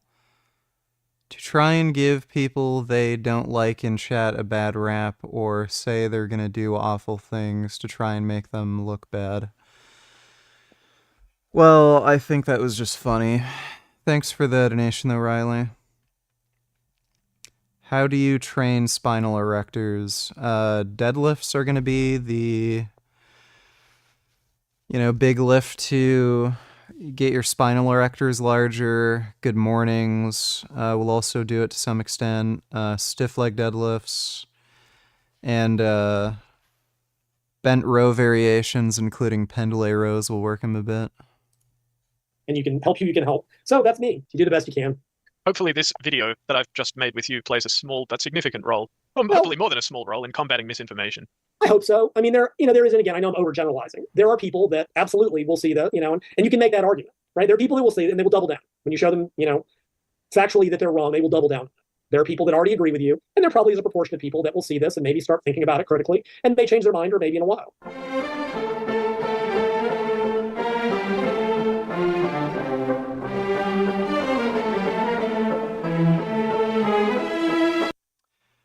Well, that was a good video. We'll probably watch that one tomorrow. Well, I was planning on playing games, but it's kind of late, and I've been streaming for 9 hours, so I think I'll just end it here, and we'll try to play games tomorrow. But, hope you all had fun.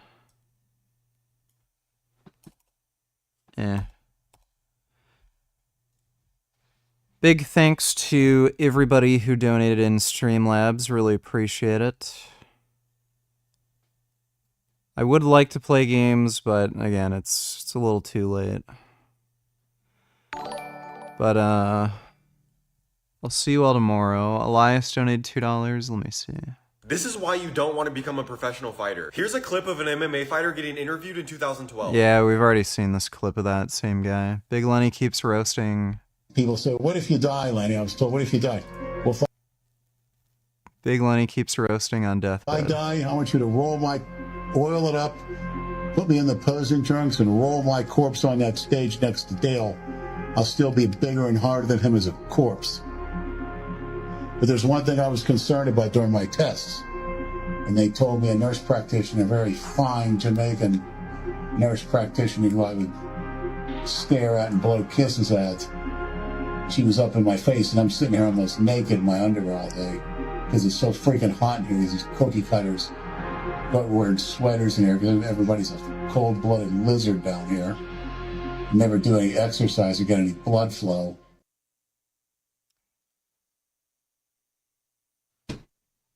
We'll see what you ate in a second. You got to do it.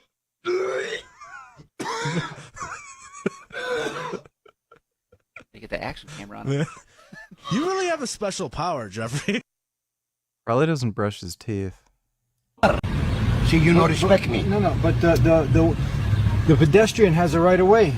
And so did Jesus Christ have his way, and they still fucking crucified him. So don't tell me who has the right and who has the wrong. You almost hit me with the car. Thank you, Christo. You should be a better example. I see you, sir. You almost hit me with the car. Yes. Can I give you a list of historical figures, prominent figures from history, and you'll tell me whether or not they were white or black? Shoot, give me your best shot. Where did we start? Okay, Beethoven. Black. Mozart. Black. Cleopatra. She looked black, but she was white. She looked black, but listen, she was you're not white. answering my question. It's not the color of your skin that you're being judged by, but the seed of your father. Are these the crazy What do they call them?